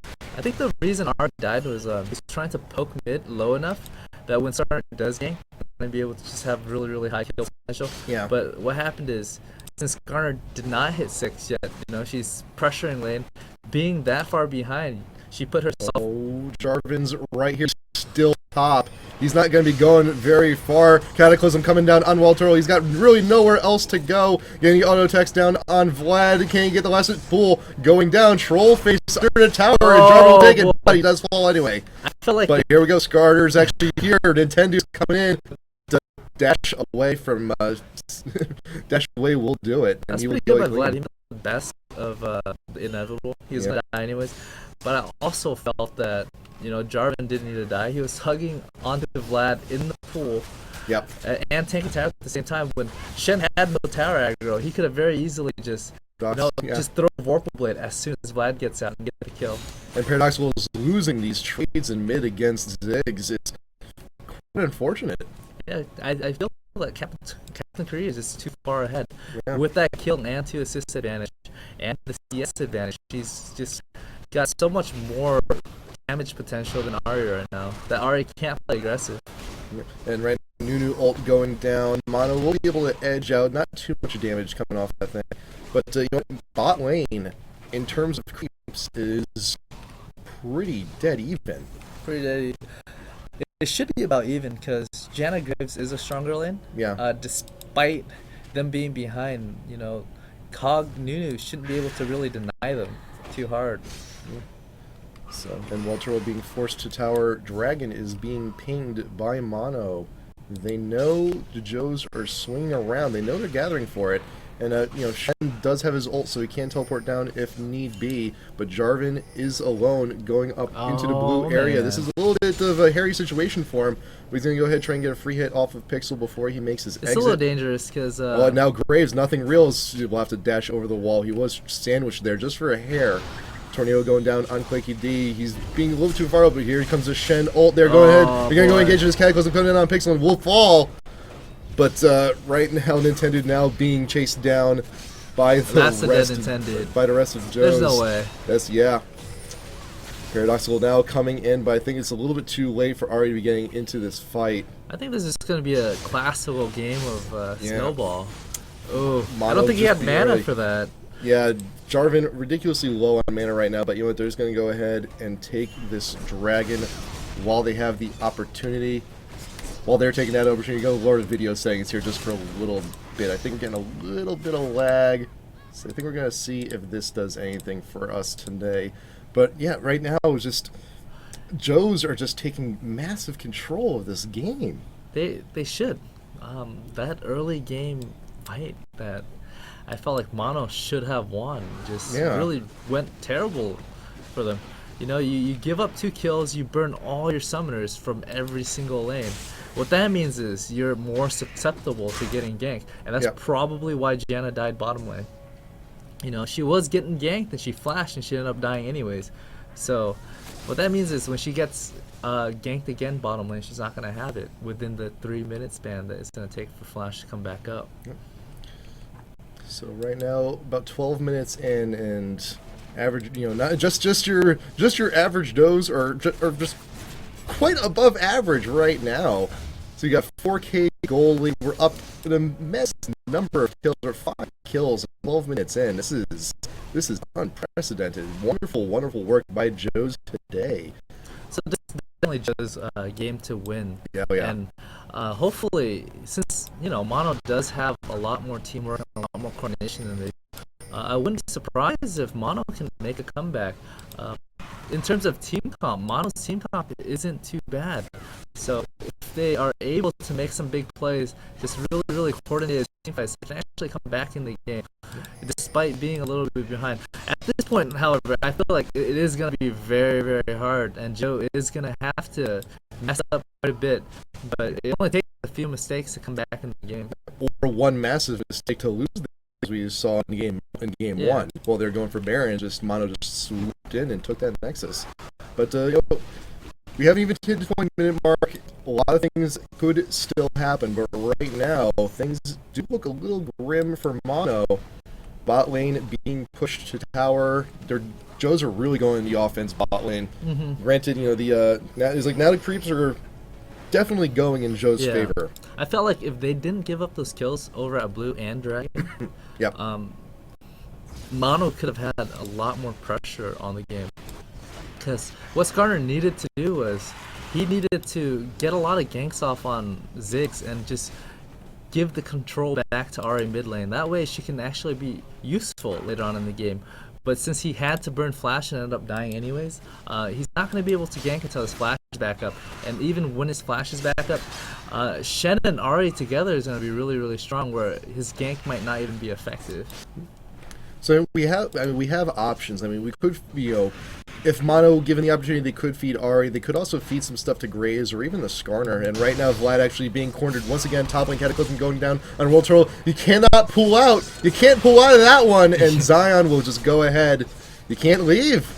You can't leave. Jarvan is actually a really, really good pick against Vlad. Yeah. If you really want to gank Vlad, having Ghosts on Vlad against a Jarvan means you can't get out of his Cataclysm. Yeah. Right? Usually, if you get caught in Cataclysm, you have to use Flash. If you want to ParadoXical, he's escape. got one dash left. I think he'll be able to get off that last stick. Oh, Yes, and the bomb boy. going off. What? Oh, 150 health. Oh my god. I thought he was about to What walk is he back into the doing? bomb. What is he doing? He's got to get out of there soon. If he walked into another bomb, he Yeah, actually we'll have would minute, but ultimate going down on ClakeyD. Skarner is going to get caught, and Ari will not be able to help too much. No, ParadoXical, you got to get out of there, or else you're going to get smacked too. Ooh, this flash coming in from side. But the ultimate from Nintendude. Will there be enough? I'm not sure if it will be able to. ParadoXical, will he get popped up? And yes, Jarvan will finish the job. Shen does go down. Wow, and right now Pixel's actually being chunked really low as well. Shield, will it be enough? Can we get one mortar shot? Oh, Yes. man. Wow. Kill after kill after kill coming down from just your average Joes right now on Mono. Man, I think Ari was definitely a little bit out of position on, there. We had the bomb placement down. She could have walked into one or two of those and died. I think, right call would have been retreating to the enemy jungle, like right about here or so, and just being from there. Yeah. But you had no reason to be engaging in that team fight to try and save Nintendude. Well, it's giving Vlad a chance to farm too, since Shen did Yeah. leave. So if Vlad and Ari can get big enough, I feel like they can still win the game, because, Shen, Nunu, Jarvan's relatively short range, so Vlad's not going to have a problem landing his ult on multiple people. And, Ari has a lot of mobility where he can get in the back line and just gib Ziggs or gib Cog if he needs to. So I feel like if Mono can drag this game out and not fall behind any further, just maintain the gold gap, even if it's like 6 or 7k. Just don't make sure it doesn't get to like 10 or 15k. Yeah. They're gonna be able to properly team fight and contest. If it gets too far, what Average Joe is gonna be able to do is they're just gonna be able to. Oh, did he steal it? I think he did. Steal it. He did steal it. There wasn't even a ward there, man. It was a blind. Stole it. He had a hunch. He had a hunch. He's like, you know what? They're probably going for their blue. I'm gonna throw a bomb. I'm gonna see what happens. Oh, blue buff. Oh, that's convenient. Yeah, that was very. This is nice. And I feel like everything is just going wrong for Mono right now. Yeah. Just starting with that charm, it was just they're in position to just give somebody, and it just didn't happen, and it's just snowballing, and it's just snowballing further and further. So. And now we got oracles on Jarvan. All of Mono's wards are going to be going down as soon as he discovers them. So yeah, right now Mono's a little bit on the ropes here. It's a 7k gold deficit about right now. So when it comes to gold, they're going to be grabbing another dragon here. When it comes to gold, like how much of a lead is just absolutely unsurmountable? Really, it depends on where you're at in the game. Basically 3,000 gold in the first 5 minutes is huge, but 3,000 gold at 30 minutes is not too big at all. So it depends what the lead is at what point in the game. Oh, ParadoXical still fooling around in the enemy jungles, yells the ult charges up. We're trying to burst down Jarvan, trying to get rid of the oracles, but the Shen ult does go down. Cataclysm over the forest, and ClakeyD does manage to pick it up. I am keeping my oracles, lady. Thank you. Ari really wanted the oracles. Yeah. I think he probably would have died if Shen didn't ult him. Yeah, he probably would have died. More than like absolutely. He probably would have died. Yes, you just gotta keep in mind there's that Shen ulti. And Shen ulti, that's a 550 damage shield he gives you right now. That's at that's a level 2. That's a level 2, and I think Jarvan had like 300 HP left, so he probably would have died. Yeah. Actually, he still hasn't said to go back. Yeah, we had about 300 right at the end of that engage. So yeah, Jarvan would have died if it wasn't for that shield. But at this point, I feel like the gold gap is just gonna extend as they lose more and more towers. I think bot and top are dropping. Mid's probably gonna drop very, very soon as well. Yeah. And so as soon as mid drop, the average Joe's just gonna be able to ward deep and just control the entire map. They basically have 2 global ultimates at this point. They have Zig's ultimate for damage. They have Shen ultimate for, you know, saving and protecting someone, and actually coming in and doing damage after too. So. And Cog is one of those champions you really don't want to get to the late game, and really that's what Janet Graves is for. You play really, really aggressive, you press the lane, you push Cog out of lane to deny him creeps, but that's definitely not happening. Cog is able to just completely out-farm Graves at this point, so you know, the later it gets, the bigger problem Cog's gonna be, and he's getting there really, really quickly with those early game kills and dragons that he got. Yep, Nintendude trying to go out into the river, but he found a Nunu, and now he's just trying to make his way back. But what I do like for Mono right now is that WildTurtle, top lane, sticking to the guns, farming while he can. And He's definitely really, really far behind in farm, just relative to, say, Cog or Ziggs, just because of all the pressure he's been getting. Yeah. I feel like he probably should have ran Flash. Against normal lanes, I feel like, you know, Ghost is a perfectly legitimate, but against Jarvan, if he lands his Cataclysm... Ignite going down, his pool going down. Spartans, he's going for this, and yes, the Blade will finish up with the kill, but here comes Scarra. Nintendo's there, but Spartan, he's still at 75% health. I'm not sure if Nintendo's going to be able to do too much about it. Here comes Pixel. We might get a slowdown. It's kind of like a game of chase the singed almost. But you know, the rest of Joe's are now coming up, and Nothing Real is a little bit too far out. Cataclysm coming down, and Pixel actually manages to blow everyone out of Jarvan's ultimate. But bombs going down, more damage coming. Nothing Real is going to be falling down. Spellsy with the Nunu ult getting a little bit more damage on Pixel, but now Ari is behind, trying to launch every Zig, but the shield from Shen will go down to save. That is another unfortunate exchange. That's Baron. That is Baron right now. That's a very risky Baron, though. I feel like if Vlad just gets in there, if he has an inkling, he can go in there and kill 2 people. Yeah. And it's gonna stop him from doing Baron. So. Yeah. Oh, but this Baron's going down fast. We got the consume from Nunu. We got all the damage we need from the rest of the team. Just free being tanky. Tonight we'll go down and get Nintendo. Comes into the parts like, hey guys, what's going on? I'm out of here. That's 11.5 now, so yeah. I feel like this game's already over. Yep, and there goes the surrender of Monos. They saw them grab the Baron and just decided, you know what? It's over. Let's just get to game 3 and let's just see what we can do there. So, game number 2. That was Joe's game. That was Joe's from game from moment 1. From that first fight where they just completely decimated Mono. They got away with 2 kills. They gave up 1, but they burnt all their summer spells. So burning all of Mono's summer spells means when Jarvan ganks, they're not going to be able to escape. So you know, it allowed Jarvan to exert a lot more pressure than he normally would. Had Mono picked up that first kill, it would have been completely reversed. Whereas Average Joe would have had to burn their summers. They would have been behind on the kills, and it would have been a very, very different game. So I mean, now we've seen both teams play Shen. If I don't see a Shen ban game 3, I'm going to be very surprised. Yeah, because I mean, it's, you know, battle of the first 6. I mean, Mono does now have the option. They could take first pick, do exact same bans like they did last time, and possibly grab it. But you know, I don't know. We'll have to see. But yeah, Jarvan absolutely did work that game. I feel like Average Joe doesn't want to deal with Shen, so they're definitely going to ban him this time. Since they did have first pick this time around again, they had the luxury of not having to ban Shen. So the next time, since they are second pick, and they definitely don't want to deal with Shen, and from prior experience, Mono did first pick Shen. So if that's something they don't want to deal with, they're definitely going to have Shen as a priority ban. Yeah.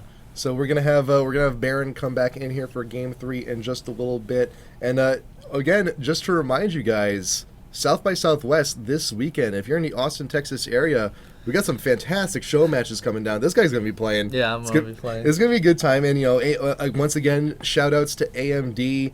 once again, if you want to win that laptop tomorrow on Daily Fixed, IGN.com and YouTube.com/IGN, that is an HP Pavilion notebook with an AMD A8 3500M APU. Quad cores on a laptop, always a good thing. So, let them know how much you appreciate, AMD supporting us, supporting esports. Facebook.com/AMD, and also on Twitter at AMD_unprocessed and at AMD Radeon. So, and also for South by Southwest, if you're, we got LoL, we got League of Legends, we got StarCraft 2, we've got Street Fighter Cross Tekken going on tomorrow. Oh, really? Yeah. That sounds we got some high tier players. Justin Wong, good personal friend of mine. I love him. We got some of the Cross Assault guys going to be there too. I think Vi is going to be there. I think Nerd Josh is going to be there for sure. So, but yeah, it's going to be a fun time if you're in the area. So, game, yeah, it's gonna be a good time. It's gonna be a good time. We're gonna have some good matches. We're gonna have some fun. But yeah, so if you're in town for that, do please come by. And of course, IPL 4 in Vegas, the big show. Oh, that's gonna be fun. I'm excited. Vegas. We're all excited for at that. The Cosmo. Oh yeah. Oh, I've been hitting the gym every day just because there's that poolside that I want to sit there, take my shirt off and enjoy some beers. Oh man, buffets, man. I Buffets. Need that food. Oh, dude. Oh, that's another story. That's another story. That's another story. We got to get to story. Game 3. Game 3 is more important. So we're going to ads real quick. Baron's going to come in here. Game 3, Mono versus just your average Joes. We'll see you in a second.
Sorry. Hello, everyone. I am James Rellman, the RedBaron. With me once again is Dan Dinh. Thank you very much for joining us, Dan. It's been a pleasure, as always. Of course. Yeah, I think I've been here. I'm not even a guest. I'm not even a guest anymore. You're part of the family. Expect Dan Dinh to be here. It's really nice coming to SF. I kind of like getting out of the house once in a while, so coming to SF, do a little bit of you don't just sit in the basement playing video games all the time, keep like the curtains drawn? Oh, most of the time. I have my Oreos handy to my right off the cam, stuff a couple in my mouth. It's pretty good, but that's a pretty good lifestyle. But going to the city, having some fun, meeting some people is definitely a good change of pace once in a while too. So, and as tired it is to drive that 40 minutes to get here, it's kind of worth it. You get in here, you have some fun, meeting these people. Okay, well, we are coming into game number 3 of Mono Esports versus Just Your Average Joes. And Just Your Average Joes, as we have said, they have won a couple of Go for Lols. They are actually a pretty new team. They've only been around for about a month. I know a number of these players have played together,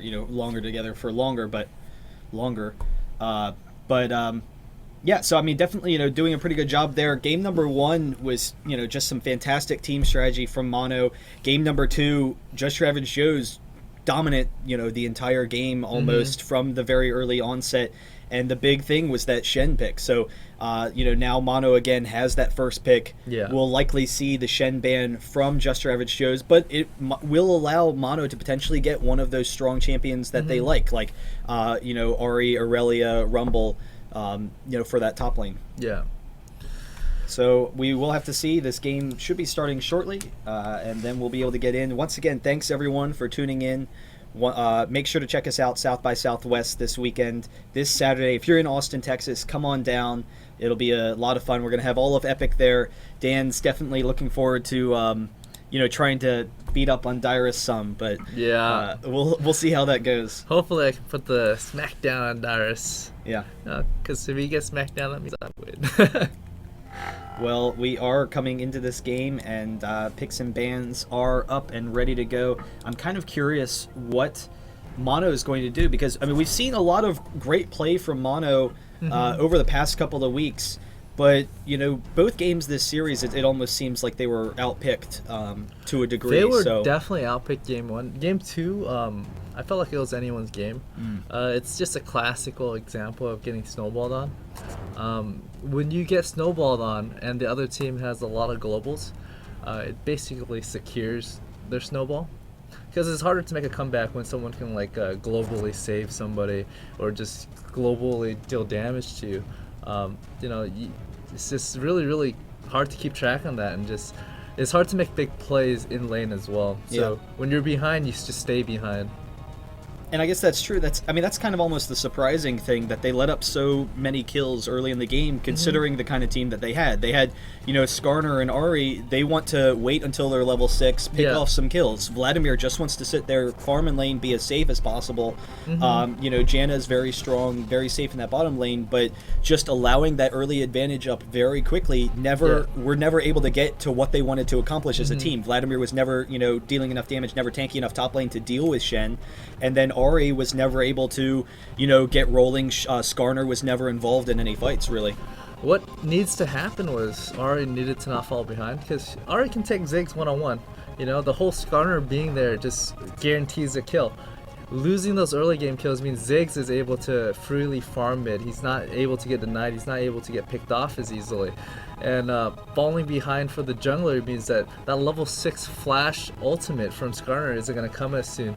And really, him falling behind got him counter jungled and died and burned his flash in his own jungle. So he never really had that opportunity to go gank mid with Ari. So when you just fall behind and you fall further behind. That's basically how I felt about last game.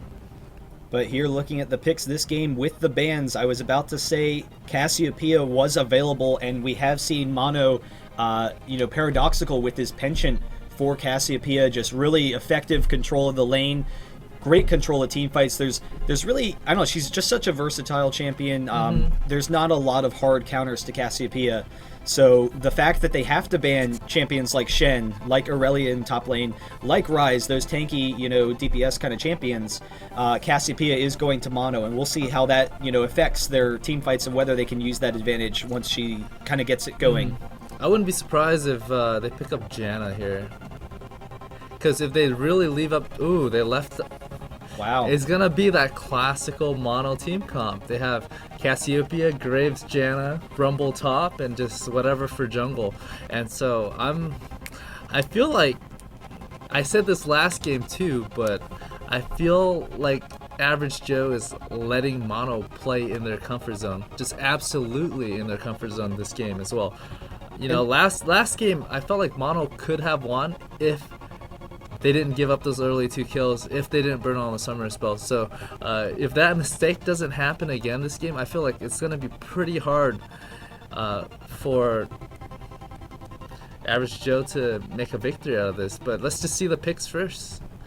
Well, they do, like you said, the comp that won them the games against M5, the comp that won them the games against TSM, they had Graves Janna in that bot lane, they had Cassiopeia mid, and then they had Rumble top. So, we'll see. They'll probably leave top open. Udyr could go top or could jungle. I'm surprised, actually, they picked Udyr so early. Just because it's pretty obvious who you want bottom. Right. With Janna, and so you're either going to pick up Matt Graves anyways.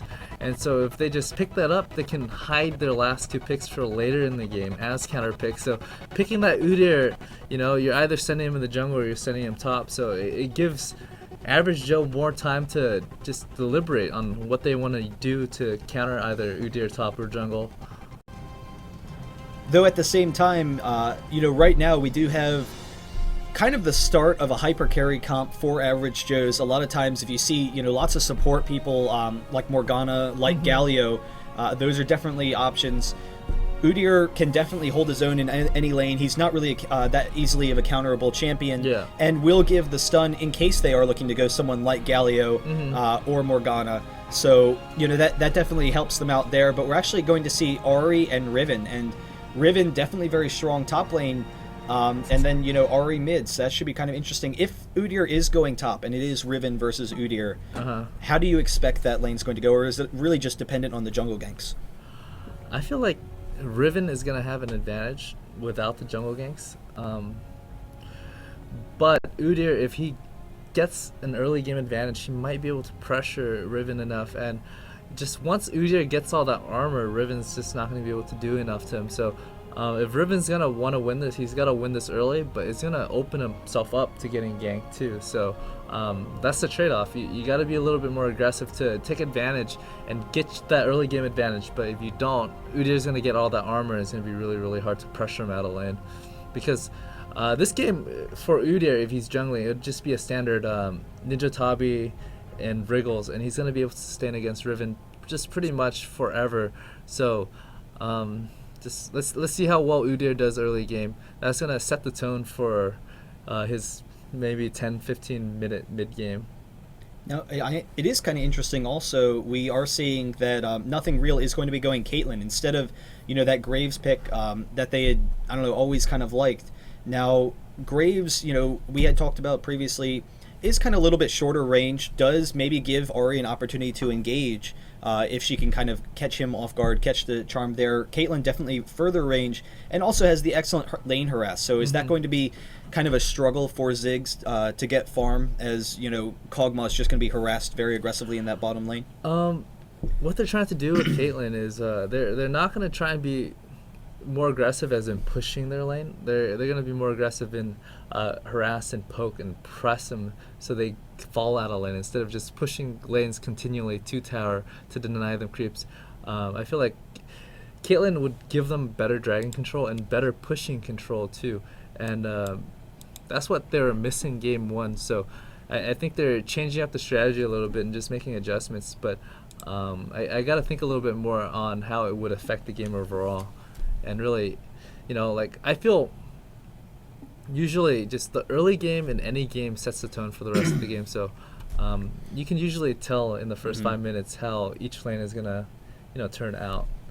Well, and, you know, because the early game has such a huge impact, Aphromoo as a jungler, it's kind of tough to hit those bandage tosses. Usually, you can usually dodge them, and if you do, then his ganks are really, you know, nothing. There's nothing there until he's level 6, and he's really ultimate dependent. So Jarvan definitely with the early ganks, level 2 ganks, going to have the advantage there as far as early game. Cassiopeia shouldn't have any problems with Ahri, though Ahri should be able to farm easily, but Cassiopeia could potentially zone her if she hits a couple of Qs early.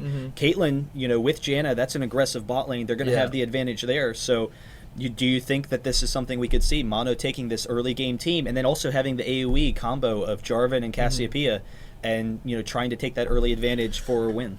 I feel like if Cassiopeia can land an early Q with a couple of Twin Fang, she can win mid. I feel like top Riven should still be able to win with the Jarvan pressure. Usually Amuumu's not too strong at ganking, but with Riven, the probability of him landing a bandage toss is just so much higher because Riven has 2 stuns, and anytime the champion up top has 2 stun, you know, following up with an additional stun from the bandage toss isn't terribly hard. So and Aphromoo does auto attack immediately after he lands his bandage, so the slow is going to be on immediately, and Riven has a lot of mobility to chase down Udyr. So, you know, Riven is going to be able to play a little bit aggressive if Aphromoo just offers him some assistance. So I feel like Riven can win top lane for Mono.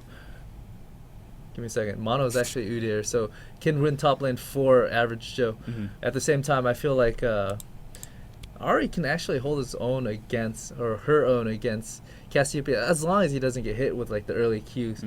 It's gonna be she's gonna have to have really, really good movement in order to dodge all those skill shots, because, you know, you think about it, Cassiopeia is all skill shots, and if she can't land the initial Q, she's not going to output a lot of damage with the Twin Fang. So Ari should be able to farm effectively as long as she just doesn't get a lot of damage harass early game. Well, okay, so here's another concern. Mono Esports, they definitely have a very strong early game team. A couple of the champions for Average Joes need to get a couple of levels. Do you expect that we'll see Mono pressuring that blue early? And then if Aphromoo is denied that blue, how is that going to set him back? I feel like definitely like roaming and invading that blue. Amumu's gonna be set up back. He's gonna be set back pretty hefty, but I think with the current jungle, Aphromoo isn't completely dependent on blue anymore. Just because once you get that Philo, you should be able to have enough mana to just farm jungle passively. So denying him the blue buff is definitely gonna set him behind, but it's not completely detrimental like it would be before the jungle changes, because he can still farm the jungle effectively because you do have the bladed armor. The creeps is a lot weaker, so he doesn't necessarily have to start blue. Once he gets that 360 gold with his regrowth pendant, you know, he picks up Philistone and he's going to be able to just farm passively. Okay. Well, we'll see. I think it's probably likely that we'll see some early aggression from Mono. The game should be starting shortly. We're just waiting. One of the players did need to restart his computer real quick, but he should be back in a second. So, you know, while we're here, we want to just make sure to, you know, thank everyone for tuning in. Make sure to check us out at youtube.com/IPLLOL. We're definitely trying to provide you good content there. South by Southwest this Saturday, 12 to 5 on our stream. It is going to be, you know, a really fun time. We're going to have a lot of great players, and we actually do have everyone in the game now, so game should be starting shortly. And then also there's the AMD, you know, promotion. That's just a fantastic thing. Tomorrow, IGN.com and YouTube.com/IGN, they are going to be giving away a notebook PC, so, you know, definitely check that out. I don't know. Both teams definitely have a lot of advantages. We do have a great late game from, you know, Just Average Joes with that presence that Kog'Maw is going to provide. They will have those 3 tanks up in front of Kog'Maw, you know, to kind of hold them off of both Kog and Ari. So, you know, that is going to be a potential there. So, I mean, as the game progresses, do you think that they definitely have the later game advantage? I feel like if Mr. ParadoXical does not get fed, Average Joe can very easily win this, but you know the trick is to not feed Cassiopeia, because you know she has a lot of AoE damage, and when you feed a heavy AoE damage champion, he's just going to be able to melt basically everybody. So if Amumu's going to be able to just jungle and farm up, you know, just exert a little bit of pressure top and farm the rest of the time and just get to level 6 where he can actually gank.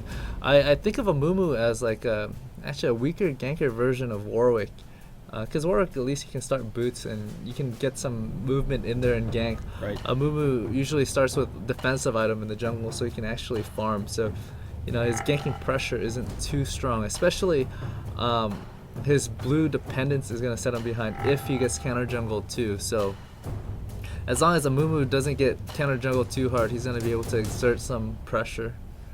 Well, it's also interesting to note, you know, Aphromoo versus Jarvan. Jarvan definitely has the advantage as far as taking that early dragon. Cassiopeia, one of the strongest champions in the game, taking that early dragon, whereas Ari, you know, she provides a good fight presence there, but otherwise, you know, is actually going to be pretty slow. Kog, you know, will have plenty of damage, but with the early dragon presence from Mono, that great AoE team, and then also the teleport from Udyr, do you think that that's something that Average Joes is going to have to be prepared for? You know, if they kind of get off balance a little bit early, that Mono's going to take that early advantage. So the trade-off is this: Udyr gets teleport. That means he's going to be weaker in lane. Right. But having teleport is going to give him better global presence. So, if Riven and Aphromoo is able to capitalize on him having, you know, teleport and either get a kill early or get a gank off early, I feel like Average Joe can pull an advantage. If the lane is just too passive and Udyr gets farmed enough where he can just farm top all day and cannot get pushed out of lane by Riven, then with the teleport, they're going to be able to pick up every dragon and exert a lot more pressure than Average Joe can handle. So, like, once again, it's one of those things where you have to wait and see if the opportunity arises for Average Joe to take advantage and vice versa. Okay, well, we will be back shortly for game number 3. This is a 1-1 series for our killing spree. Mono Esports, one more win, and they will get that bonus. So, Mono Esports versus Average Joes. We will be back shortly.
Hello everyone, once again this is James Relman, the RedBaron. I'm going to try and add a, make some changes real quick, see if this fixes any of our issues.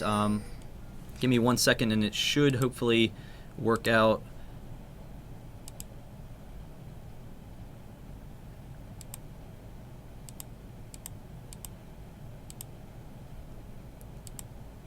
Okay, well that's not working, so I'll just go ahead with this. Hopefully everything works out okay. But we do see Mono moving towards the blue buff for average Joes, kind of setting up around this river. We'll see whether or not they press that. But kind of one thing that I'm kind of also curious about, Caitlyn and Janna, that is going to be a very aggressive harass bottom lane, lots of range, lots of damage. But as Cog, gets levels, that W will have lots of range damage. We actually had the bandage toss almost going off on the Nintendude. If that bandage toss landed, it could potentially turn for a kill. But since Aphromoo did pick up bandage toss, that means he's gonna jungle a lot slower. So you can definitely see a disadvantage for Aphromoo in the jungle right now. And that poke right now is actually it's gonna force him to go back to base too. Yeah, so they should be able to take this blue if they want. But all right, so going back to bot lane, Nunu, he does have the slow. It is a great anti-carry kind of ability. 4-second duration, has that attack speed slow, and then it's also on like a 6-second cooldown. And then couple that with a great range that Cog has, and that harass as Cog gets levels. Do you think there's a point where we might see that lane switching back, or does Cog really need to be very passive, getting early wriggles perhaps, in order to farm against Caitlyn? As soon as he hits level 6 and he gets some lifesteal in, he should be able to lane against Caitlyn pretty well. Especially as his level, his W levels up further, it's going to be easier and easier for him to farm too. But one thing I'd like to point out is, Aphromoo expected the counter jungle on their blue, so he started on Wraith, then Red. But he also started off with bandage, so he's going to fall really, really behind in terms of just doing his jungle, and he probably wouldn't even be able to do blue afterwards. He does have the early red buff though, and WildTurtle and ZionSpartan exchange a little bit, but now Aphromoo is going to be coming top, and I'm not sure that Udyr is really expecting this gank. He will have the flash to get out of there, but if he could give Riven a little bit, into a kill. There's the stun, and then the bandage shot should be coming shortly. He actually misses. That could have been a kill. That should have been a kill. What Aphromoo should have done was he should have anticipated. Well, he knows Udyr has flash, so just the prudent thing was, you have him just continually right-click Udyr, and just have Riven chase him, because Riven has a lot more mobility than Udyr with his triple Q jumps. So with just that riding, they could have forced Udyr to flash and then bandage toss him. It's just a lot easier to land your bandage toss, after someone has flashed. At this point, though, Udyr should be finding this top lane, push back to his tower level. He's a little bit low, but once he gets some levels, to be okay. Riven's aggression will potentially increase as the game progresses. Hopefully we're experiencing a little bit better stream. We did have some issues. Hopefully that change that we just implemented is working out for you guys. But we do see already Caitlyn and Janna pushing up very aggressively to this tower. It is going to make it a little bit more difficult for Cog to get some of that farm. And then ParadoXical getting a lot of damage. The snare is actually going to pull him into the tower, so taking a nasty amount of damage from that tower. I think at this point, even though CaptainKorea is out of health pots, Cassiopeia is... Change back? Okay, so I am going to change back. So, real quick. Okay, so we are changing back to the old setup. Actually, let me just remove that real quick altogether. So hopefully everything is okay, but sorry, going back to what you were saying? What I was saying is, since Ahri did take a lot of damage, she has to use all her health pot. Cassiopeia also took a lot of damage, but just not nearly enough where she can top off and still have some health pots. So Ahri is going to be pushed out of lane, and if Cassiopeia lands another Q, she should be able to kill Ahri. So Ahri has to be very, very careful right now. Yeah, and it is making it very difficult for CaptainKorea to get that farm right now. As the game progresses, Cassiopeia, one of her strengths as a mid champion, not only her fight control and lane control, is that she can push the waves so quickly, and then go into the jungle, steal some of those jungle creeps, gank some other lanes with how we have kind of a weaker early game team from Average Joe's. Do you think that's going to be something that could really hurt them a lot? There's just the fact that Cassiopeia can come up here, steal these race, go down bot and gank. I feel like if Average Joe's can hold on for about 2 more minutes, they can. Ooh. Oh wow! So we do have Udyr up here. He is going to try and dodge Aphromoo, not actually throwing off the bandage toss. They really didn't have the damage to follow up. I'm very surprised. And I guess partially is maybe we had the call from mid that Cassiopeia was on her way up. So what were you saying about Cassiopeia? Oh, I was going to say that, you know, with Aphromoo, if he can hit level 6 really, really soon, he can actually pressure mid and win the lane for Ahri. But unfortunately, what happened was he did start with bandage toss, and he started with red and then he ganked immediately. So he is really, really far behind in jungle.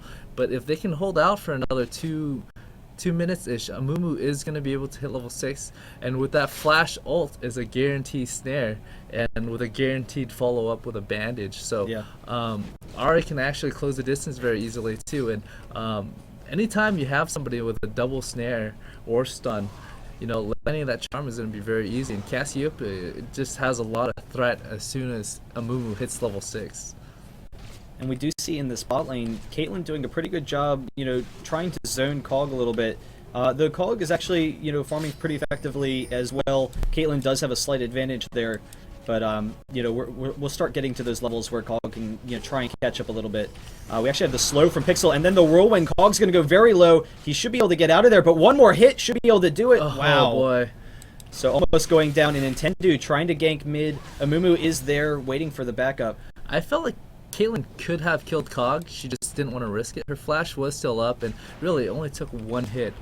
So, actually no, Cog still had his heal, so he was actually timing it. So it was actually anticipated by Caitlyn to not flash that. So I take that back. Yeah, that's true. Can try and bait that out. But we are starting to see Nintendu trying to be a little bit more aggressive. He wants to get in on mid, but Ahri definitely has the range where she can sit back a little bit more safely. I'm kind of surprised he isn't trying to pressure top a little bit, but Riven is very mobile, and because of that early damage to Udyr, he is kind of a little bit behind where they don't really have that great kill potential. I feel like as soon as Cassiopeia gets his blue, he's going to just be able to just continually spam his Q and try and hit Ahri. If Ahri at any point drops a half hit point from Cassiopeia harass, you know, Cassiopeia can just, you know, time when Ahri faces to last set of creep and just land his ultimate and just burst her down instantly. So at this point, if Ahri doesn't go back, which I believe she is, you know, she's in for some big trouble. And even when she does come back, you know, Cassiopeia still always has that kill potential.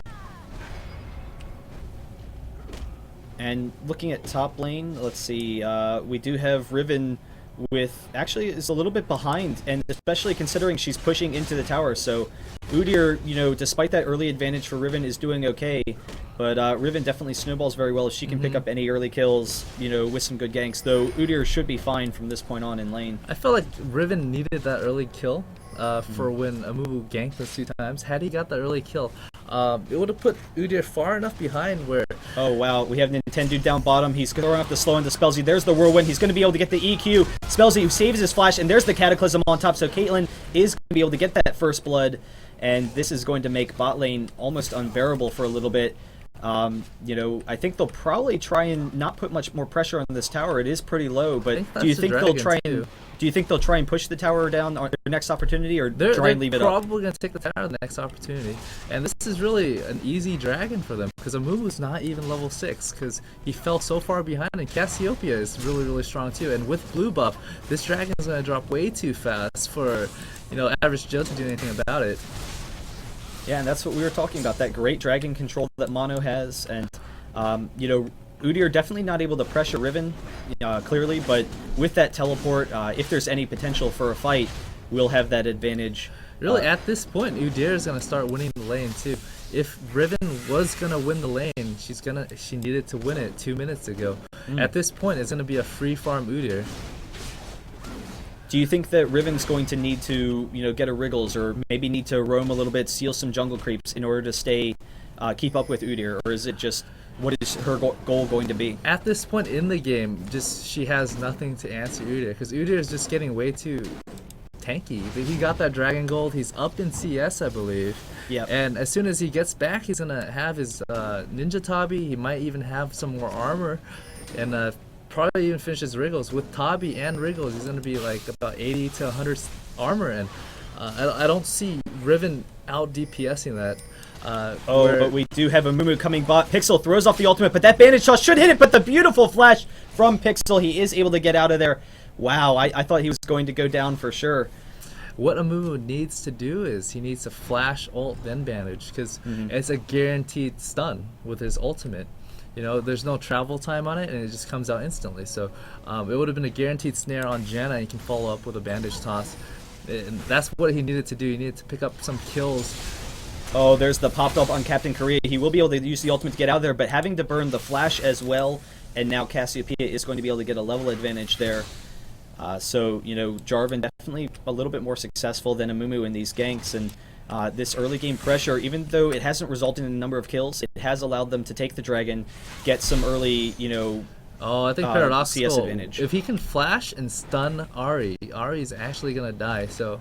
Oh, but we do have the flash and then ultimate from Aphromoo after the bandage toss. ParadoXical throws off the ultimate too soon and will go down. CaptainKorea very close to going down. A couple more ticks of that reignite. Wow. You know what's funny? Yeah. If he landed that ultimate, he probably would have killed Ahri and lived at the same time. Yeah. And I think maybe he was expecting Ahri to, you know, jump in with the ultimate. Didn't realize that it was still on cooldown from a while ago. Ironically, he was there when she used it to dash away from Jarvan, so... Oh, wow. Nintendude, beautiful job EQing over that wall. ZionSpartan able to get the stun, but no follow-up with Aphromoo. And if you can't hit those bandage tosses, then it does make, you know, really drastically reduce Amumu's gank potential.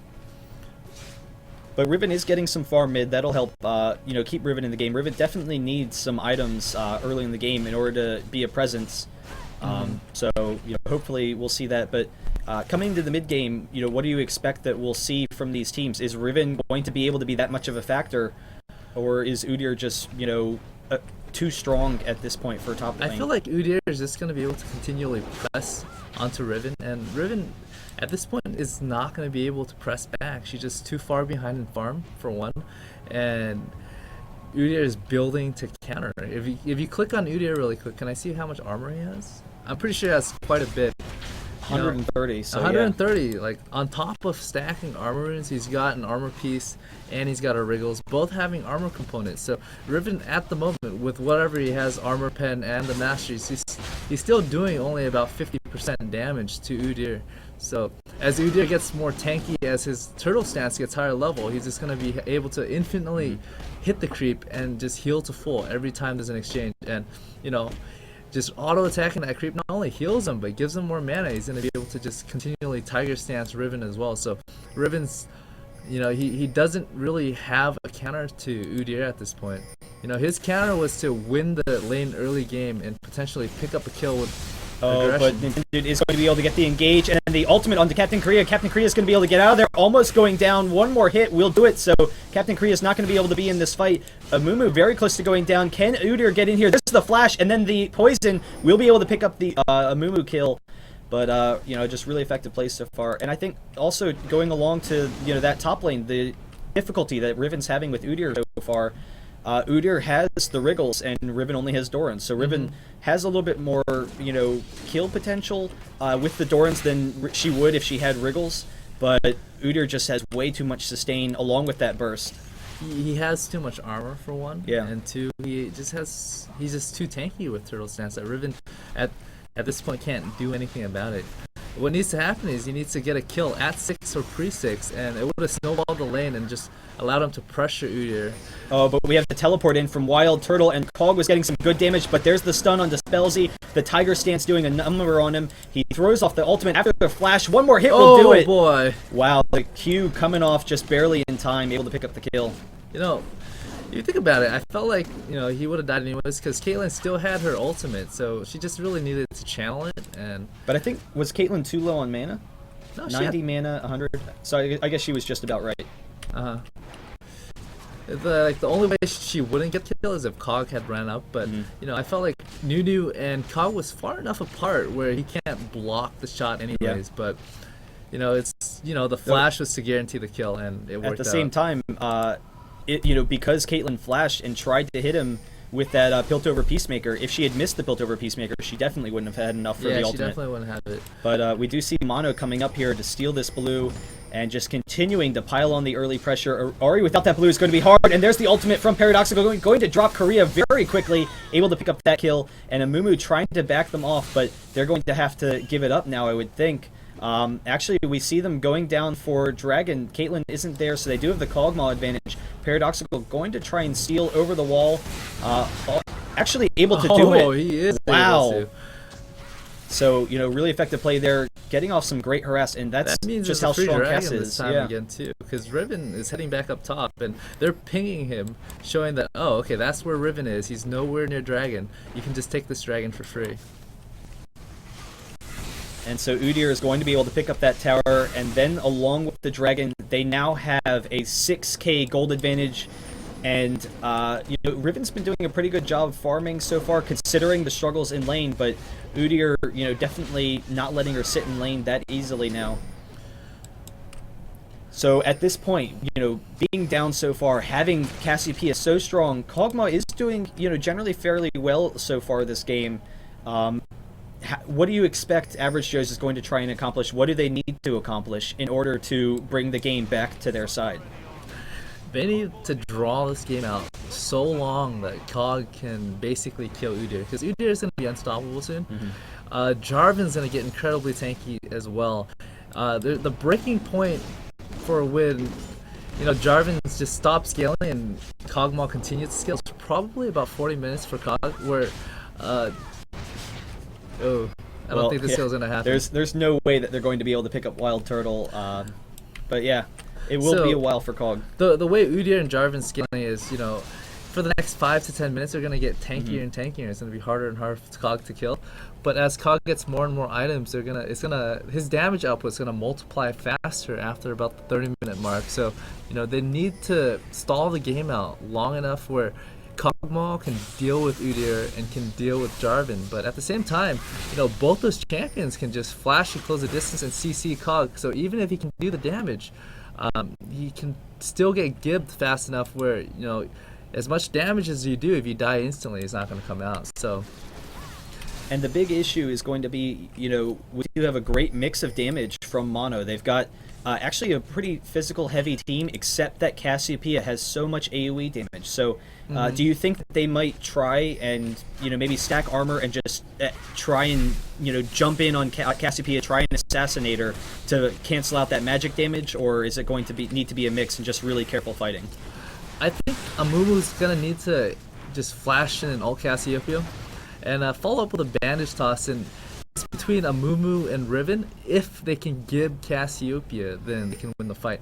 If they can't, I just feel it's too hard pressed for them to actually come back from this game, because you really don't want Ari and Kog to be close enough to actually take any damage. You want them to be in the back dealing the damage, and Cassiopeia is going to be in the back as well, so there's not going to be a lot of direct damage from Ari and Kog. If Kog's going to be doing damage on Cassiopeia, it's going to be from his artillery, or his living artillery. So I feel like if the team fight's going to be won, Amumu's going to have to do a big part of it. Same with Riven. I was actually just thinking, we have a very strong Baron team from Mono. They've got Jarvan and Udyr can tank it easily. Cassiopeia dealing all that damage, so they'll drop it pretty quickly. Wow, it's already down to half. They are going to need to watch out for when they want to disengage. They'll probably want to turn on Riven here. They're very close to getting it. Cassiopeia throws off the ultimate, so they're able to get the Baron. We do have the bandage toss from Aphromoo trying to get in, but that poison will tick him down, just barely surviving. Riven is out of position here. There's the flash in from WildTurtle. He's going to be able to pick up this kill. We have the ultimate from Caitlyn, is going to be able to grab it, but a free Baron for Mono Esports, along with their advantage already in this game. And they have a great pushing team with Caitlyn. I wouldn't be surprised if it's GG within the next 5 minutes, just because, Caitlyn can drop those 3 traps, and with her incredible range, she's going to be able to push all day. So these towers and these inhibs are going to drop very, very quickly. If they want to play it safe, they can just take mid inhib, swing back bottom or top, take the... Oh, wow. Aphromoo just walking out. I don't know if that's it could be a just surrender here too. Yeah. Oh, you actually can. It's gonna take at least 7 8 more minutes. seconds. So I don't know if that's just they recognize the game's over. Cog going down pretty quickly, but WildTurtle is going to turn away from him, just zoning them so that they can get this inhibitor. So they will pick up an inhibitor very easily here, and I don't know. It's going to be. I mean, it's at the point where I feel like Mono cannot mess up. Yeah. You know, they just swing bottom, take bottom and hip. You know, Dragon's about to spawn too, and their Blue's about to spawn, so they can just pick up both if they just go bottom right now. You know, as soon as they kill the tower, Blue's gonna come up. Cassiopeia is gonna have a fresh Blue again, and they're gonna be able to just poke indefinitely at bottom tower. And it's just such a struggle. I'd love to say, you know, like you said, that Average Joe's has a, you know, great chance of coming back into this game. I mean, Cog, you know, has some decent farm, but doesn't really have the items to show for it. Doesn't have a lot of damage so far. And just with how far, you know, ahead Mono is right now, it will be tough. Udyr's teleport is down, so, you know, he can't be involved in these. But just how strong they are, they can actually probably 4v5, wouldn't you think, at this tower if Udyr splits? They actually can. You see, even if that Charm Land, they don't have the damage potential to finish off Cassiopeia. Yeah, and Caitlyn just throwing off that ultimate just for harass. As soon as she gets her 3 trap down there, you can just press this tower so easily. I'm a little bit surprised that Udyr's pushing top as opposed to just going after these Nexus turrets to really draw them off. But I guess that would put him at a little bit more risk of getting caught out of position. But another turret down for Mono, and they will continue pushing here. I think had the game been any closer, Udyr wouldn't be able to do it. But, you know, it's... I'm under the impression that Mono can 4v5 the other team. So yeah. It's not... The risk is definitely there, but it's relatively, you know, medium-low risk. And with that regen, I mean, they have this great range. They have such great teamfight control, but they can just sit here all day with that Baron regen, drop these towers. Caitlyn has the great, you know, tower pushing capabilities, and they can't engage. They want to engage this really hard right now. If they don't... Wow, there's the ultimate from ParadoXical. Going to try and drop Nunu really quickly. Going to back off, just hitting them excellently. There's the ultimate from Aphromoo, and they're actually doing pretty well in this fight. They're picking up some kills here. There goes Cassiopeia. Kog'Maw is chasing them down. Can they get the kill onto Caitlyn? The trap picks up Aphromoo, and there we have ultimate from Jarvan, able to pick up Nunu. So, you know, trying to pick some people off, not able to finish up. And in the meantime, Udyr is pushing down the top tower. Caitlyn going to turn onto Aphromoo now. There's the whirlwind with the slow. They could maybe get this kill. There's the charm from Ahri, but she's too low to do anything. Riven coming in. Aphromoo is going to go down. Riven going to try and pick up a kill here. They actually can kite this. Yeah. If she runs past that. And there's the turret the for tornado's Udyr. going to save her. Tornado's not going to hit. There's no mana for Pixel, so ZionSpartan is going to be able to pick up a couple of kills. Nintendude coming in now, and they could actually, you know, probably 2v1 Riven here. But in the meantime, another inhibitor is going to go down. Did he just get the inhibitor? It's pretty close. Udyr pushing that top lane. Riven trying to get some kills, just the last desperation thing. There goes the inhibitor. So 2 inhibitors down, and WildTurtle will probably go down. Mono wants to be doing. They're giving Average Joe a chance, because I don't know. Yeah. They're giving Average Joe a chance. Given that they're still so far ahead that they can just group up and press again, but you know, that's not what you want to do. When you have an advantage, you want to just take that advantage and press it for the victory. But at the same time, I'm assuming that Kog'Maw is going for an Infinity Edge. Actually has to stop because Kog is about 1,500 gold short of an Infinity Edge, so we'll go for the Zeal. But doesn't really have that great damage output that you would really like. Riven was able to pick up a number of kills, and, you know, like we were talking about earlier, getting some nice armor damage, since most of the damage is physical, as long as they can pick off Cassiopeia. And if they can pick off Cassiopeia very early in a fight, with, you know, Aphromoo flash ulting, with the, you know, stuns, with the long range of Kog'Maw, then, you know, maybe they can do it in those long drawn-out fights. Yeah. But I feel like, even though this is like a game that Mono has to throw very, very hard. Well, actually, Mono has to throw very, very hard to lose. You know, I still think... Oh, I don't even know. Yeah. I don't even know. I still feel the game's going to end in the next 3 to 5 minutes, though. Well, with the 2 inhibitors down, I'm a little bit surprised Mono hasn't grouped yet, because I would think they could just sit down at this bottom turret and, you know, allow that pressure from the push to just, you know, win the game for them, basically. But...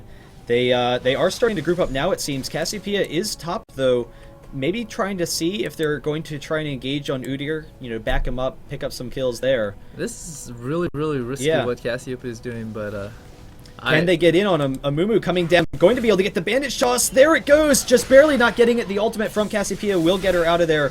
ZionSpartan trying to engage. I'm a little bit surprised that CaptainKorea didn't come in. That's game right there. Yeah.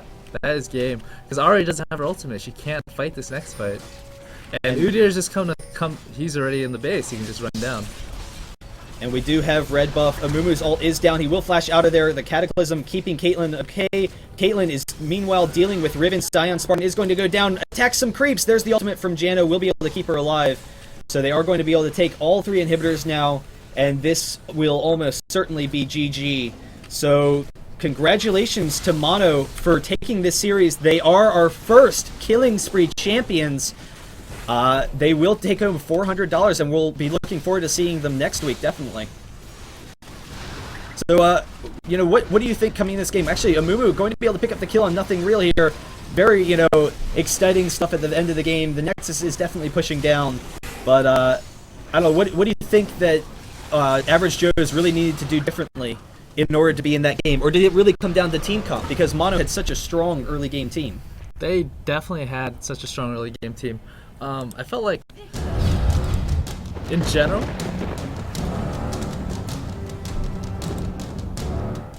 My bad, cutting you off there with the beautiful victory sign. No problem. So in general, I felt like Caitlyn Janna is gonna win bottom lane early game, definitely. Aphromoo messed up really early. If he landed the bandage, it would have been worth it for him to get it if they picked up a kill. Picking up bandage as a level 1 jungler means that you're not doing AoE damage. You're not having a lot. I think bandage is the lowest damage spell because it's on like a 16-second cooldown. So you're not really continually pumping it out like you would Tantrum or even Despair because you're continually doing damage as Despair. So his jungling early game was just incredibly slow, and he just fell so far behind Jarvan. And so, especially that early gank, which he could have actually converted in a kill, because they had chased Udyr into the river away from the tower. So, had he waited for the flash before bandaging, yeah, he did have that kill. They would have gotten that kill, because Udyr, for one, wouldn't have flash, and ZionSpartan actually moves faster than Udyr with her triple Q, because you close about 500 distance with that Q, and also with the red buff from Aphromoo. So. With the red buff from Aphromoo, you're going to be able to just continually slow down Udyr, and that would have changed the game for Average Joe. And oh hey, I'm AJ Mazur. Oh yeah. Hello everyone. I just realized you got the name wrong. Yeah, so there's my name. But really, I don't know, impressive play in that third game. The first game as well, we saw some great strategy out of Mono, aggressively moving around the map. The key will be them finding comps that they're very comfortable with, because they did show some impressive map presence as a team, some good coordination. And in that third game, they did have that really strong early game team that they liked. Able to pick up the Cassiopeia, and that was the big thing. Shen had to be banned because Shen was just so dominant in the first and second game. So the banning of Shen, along with those other banned champions, opened up the door for Cassiopeia in game number 3. I think the biggest downfall of that game was I don't like placing the blame on one champion or one player, but Aphromoo just felt way too far behind. When they first did that dragon, everybody on Mono was level 6 and Aphromoo was still level 5. So Aphromoo pre-6 is very, very weak in terms of team fighting, but when he does hit level 6, you jump in, you hit the R, you set your team up just to do a lot of damage for that second and a half, second and 3/4 of just snare. And really, you flash in, you ult, you can follow up with a bandage. So you got over 2 seconds of stun CC on one champion that you can just skip down. So it was very important for Aphromoo to not fall so far behind, for one, and a couple of opportunities where he can guarantee a kill with a flash ultimate then a bandage. Whereas he was conserving his flash and opening with a bandage. When you open with a bandage, the enemy team can flash it. If you open up with your ultimate, they can't flash when they're rooted, and then you can follow up immediately with your stun. So, do you think that was a lot of that had to do with maybe not a very successful team comp, though. We did see that, they had a weaker early game team along with that Aphromoo. So that allowed Mono to come in and very aggressively steal that blue buff, set Aphromoo behind. Or did you think that, as long as they got to the portion of the game where they could, start using their AoEs, start giving RE kills, that they would have been fine? I felt like if they didn't fall behind so much, they could have team fought properly. And just even with like a 3,000-4,000 gold disadvantage, they can win team fights. That's the way average Joe's team comp is set up. They're set up so they can win team fights behind on gold, behind on kills, behind on global objectives. But since they were way too far behind, they weren't able to just have that strong initiate, strong burst, and follow up. Awesome. Well, thank you guys for tuning in. Mono Esports able to take it. Our first Killing Spree champions, they did get 400 tonight. It will be a 100 bounty, so next week they'll be playing for $500. Whoever they're playing against will be playing for 400 to pick up that bounty. Make sure to check us out on Saturday, 12 to 5 Pacific time. We are going to be doing South by Southwest. All of Epic's going to be there. Dan will be there. If you're in Austin, Texas, make sure to come down. It'll be a blast. Make sure to subscribe to our channels, youtube.com/IPLLOL. Our Twitter at IGN Pro League. Follow us. IPL 4 is going to be awesome. If you haven't gotten tickets and are in the area or want to fly out, please do so because it's going to be a great time. Tickets.ign.com. It's in the fabulous Cosmopolitan Hotel right on the Strip. It's going to be nice. I'm excited. Did I tell you? I keep telling everybody just because it's the coolest thing to me. There's a nightclub there that it supposedly has like 2 or 3 story monitors, so you can have this awesome nightclub, but at the same time still be watching all the matches while you're out. So that'll be the fun. Though I guess at the same time you're like, well, that would be great, but hopefully we're in those finals matches and whatnot. Talking about Marquee by any chance? Yes, the Marquee. The Marquee. Yeah, it's definitely one of like the hottest nightclub in Vegas. So being right there in that hotel, like for some extra free time on Saturday, Friday, Sunday, get knocked out early. Well, hopefully regardless, you can win and still come out exactly. to the Marquee. But I'm having or a positive. There's the celebration. I'm having a positive outlook. If I win, I'm all happy. I get some money. I get the pride and joy of winning. If I lose, I go party harder than everybody else. Yeah. In either case, I'd feel like a winner. Yeah, but the rates are actually really great. They have a special deal going on. So tickets.ign.com, you can get your tickets. It is only $25 for the event. If you go to facebook.com/IGN Pro League, there's a promo there where you get half off the tickets. And then the hotel rates are actually very excellent for this event. I think it's like $120 a night in this hotel, so that's fantastic. Guys, if you want to come out, it will be a blast. Thanks everyone for tuning in. Congratulations to Mono Esports. Once again, I'm the RedBaron at BaronCast. This is Dan. Thank you, Dan, for joining us. It was a pleasure. All right. Good luck, Summers. See you next time.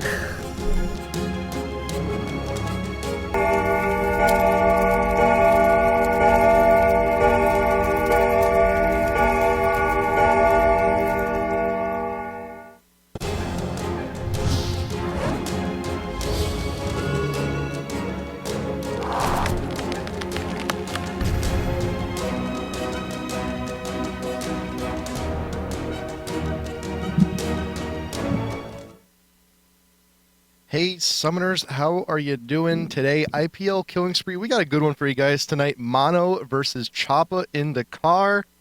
I'm HatPerson, with me is Dan, and we're gonna have a good time today.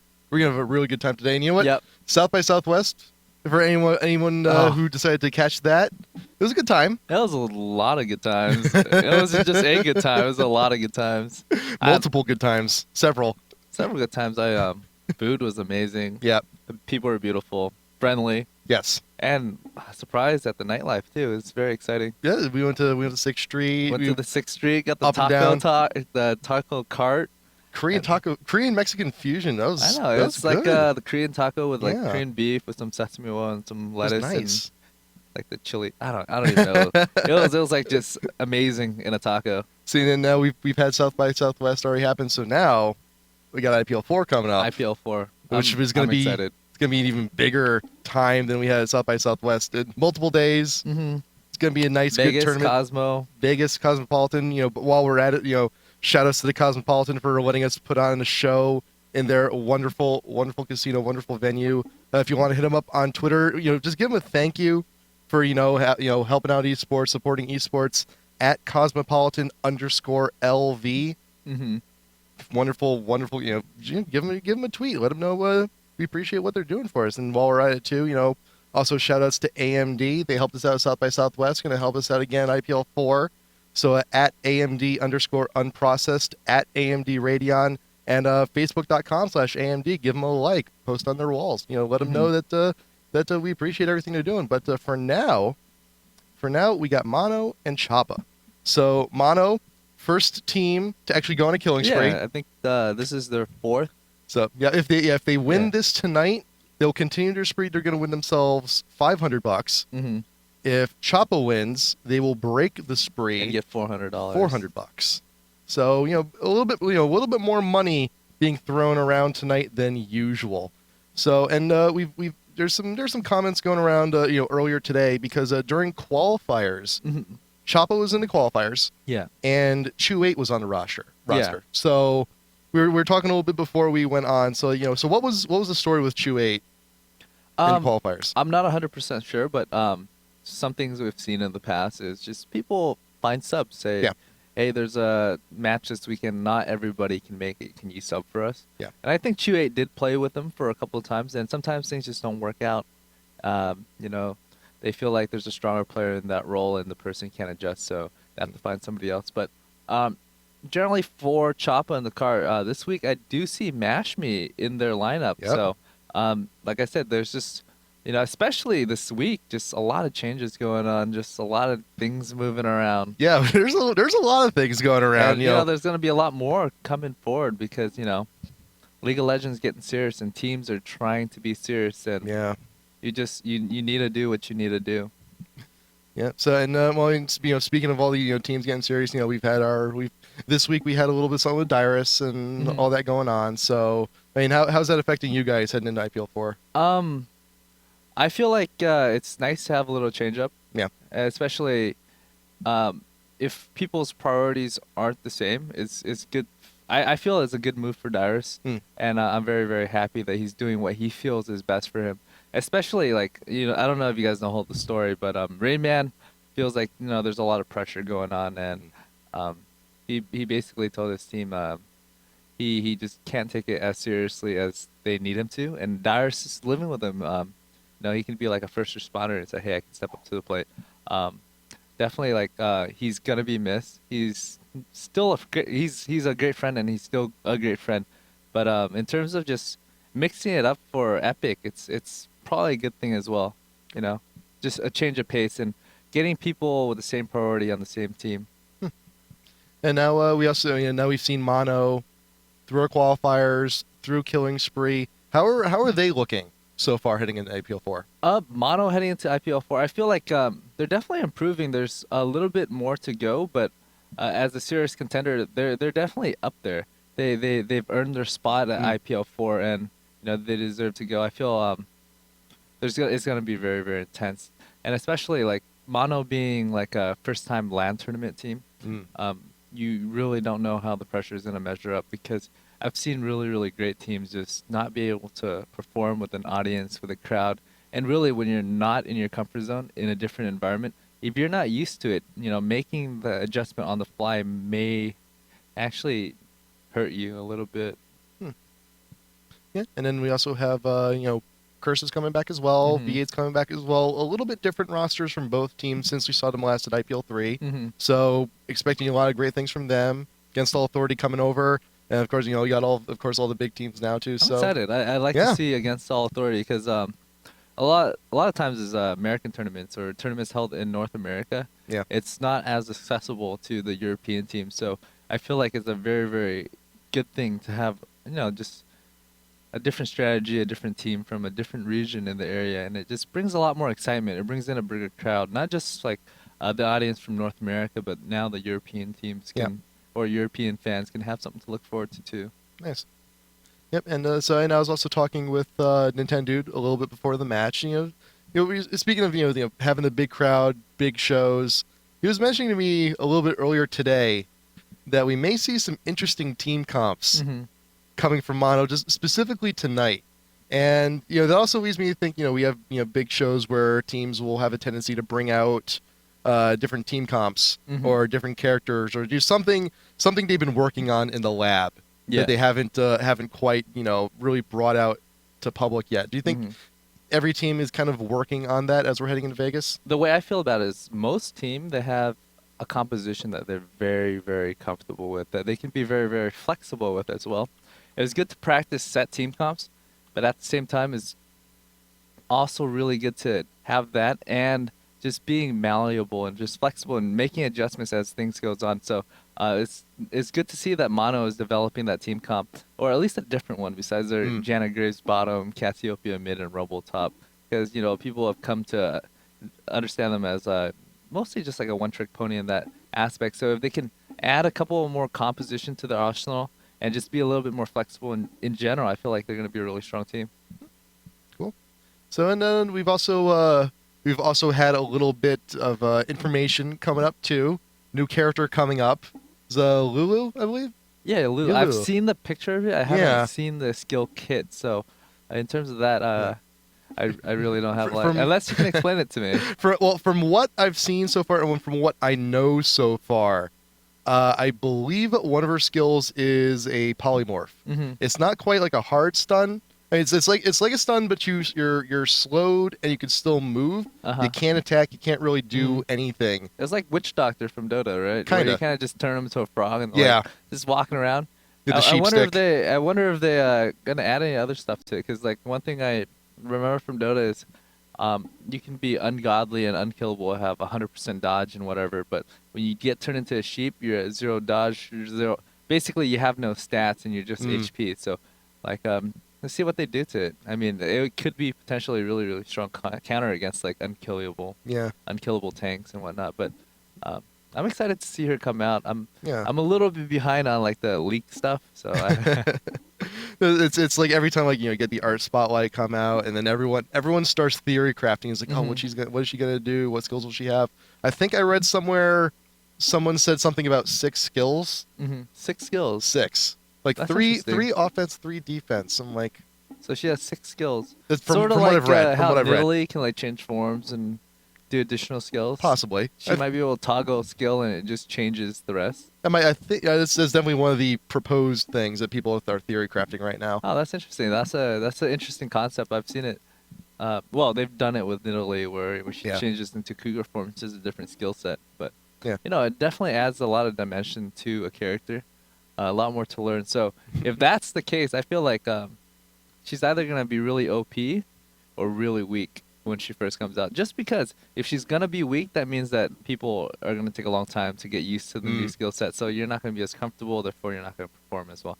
So and I don't know. There's a lot of theories behind why champions are released OP or underpowered, but that's a whole different story.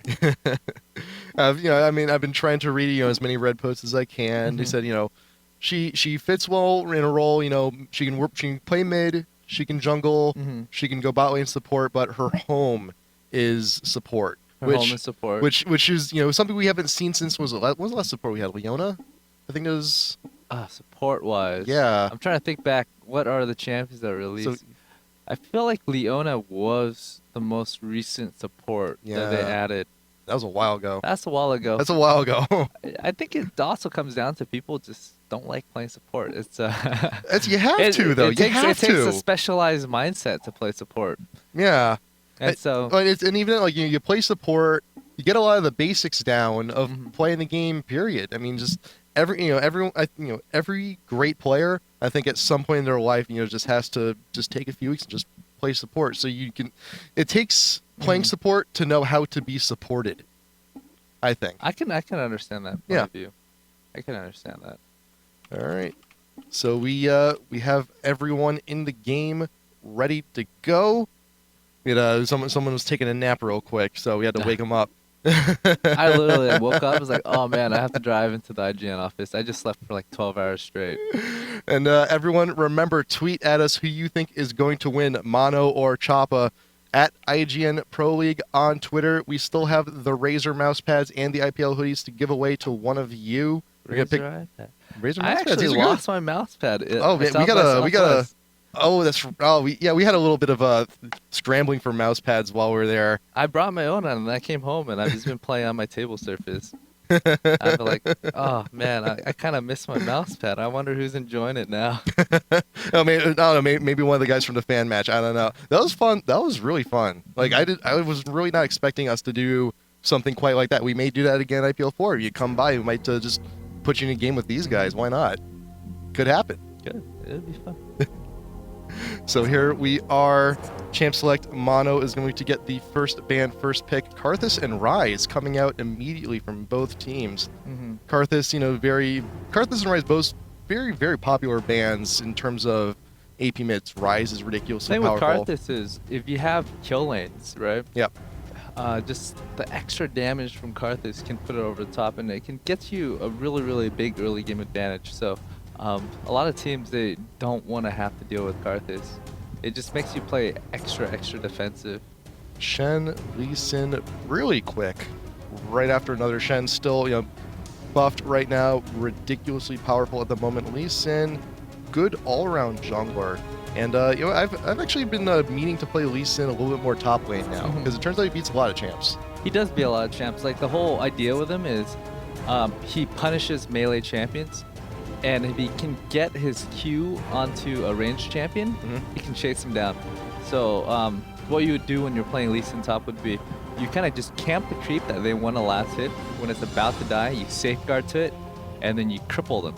Or you do Tempest Cripple, and you can get a couple of hits in. You have that shield from safeguarding to the creep, so when you do pull creep aggro, you're going to be able to block a couple of hits, and then as they're running away, you can just back off. You do that like 2-3 times, you should be able to chip maybe like 300-400 hit point from the burning 2 HP pots in like a 4-minute laning phase. If you're laning against a melee champion, you should be able to burn 3 to 5 health pots that they have, and just start putting him on the defensive and zoning him out for farm after a while. Yeah, and it's also kind of annoying to like if you're playing up against Lee Sin, it's like I'm gonna go get this last hit. Damn it. He's got the safeguard, he's got the shield on. It's like you leave him with like 5 health and you're just annoyed and hit and hurting. It's annoying. You safeguard to a creep, you get that shield on the creep, you get the shield on yourself. You get Iron Will after. Yeah. Makes you get extra armor. You do Life steal. You get life steal, Sustain. and just the creep aggro that you pull is just negligible at that point, and you can just do a lot of damage to them. Like sometimes I feel like I don't even put a lot of point into Q up top if I'm laning against a melee champion, just because Tempest Safeguard is such good harass. Yeah. So right now, first pick for Mono, Janna, super powerful support right now after we had the nerfs to Soraka and Sona. And Rammus being picked out by Chop and possibly Tarek as well. I feel like Janna is probably the best support in the game right now. Yes. Just because, like, you look at the history of the nerfs. It's been so long since Janna's been nerfed. And really, most of the nerfs were done to healing. And Janna naturally doesn't have any healing, except for her ultimate, which was pretty much untouched since the slow buff or slow debuff removal. And so, as the other support, she was basically in line with all the other support, but as the other support gets nerfed, now they're just not as strong, and she just kind of remained there, and other people, it's not her moving up, it's just other champions dropping down. So I feel like she's in a really strong place right now. Yeah, and actually I played Janna for the first time, actually 2-3 days ago, and that shield, it's placing it correctly and timing it right is a lot harder than it looks. It's very important to get a well-timed shield, because shield only blocks, or it only helps if you're blocking damage or if you're buffing your champion. So if you're shielding too late and they've already taken the damage, you're not helping out, because the enemy can just back out. So it's just really important to just shield as the projectile is flying. Okay, now I'm getting worried. Why? We got Evelyn coming in. I think we maybe, is this a proxy? Okay, Evelyn equal. Okay, so, all right. Olaf is going to be Scumbag Pixel didn't own the champ.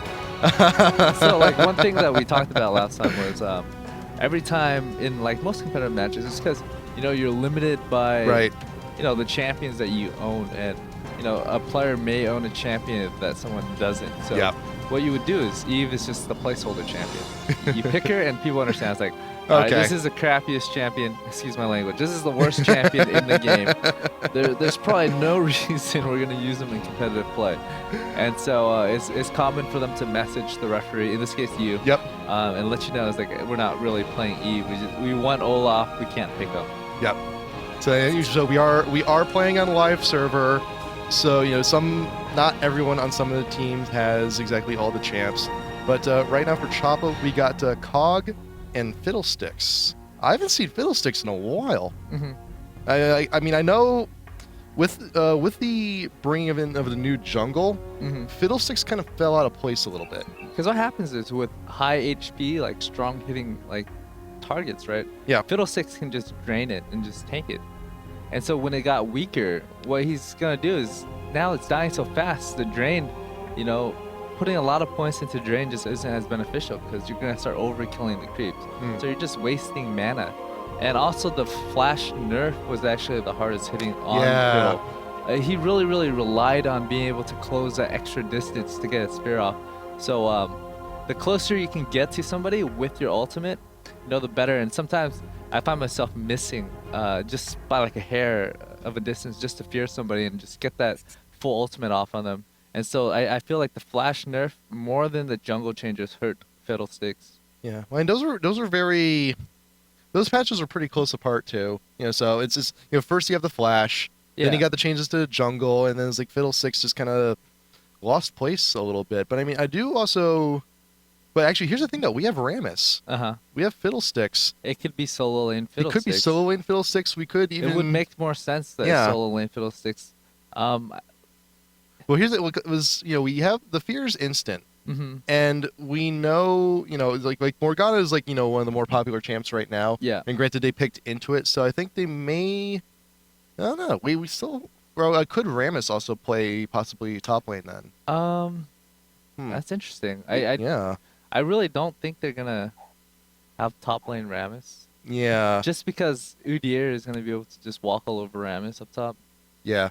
And so it might be just solo lane Fiddlesticks.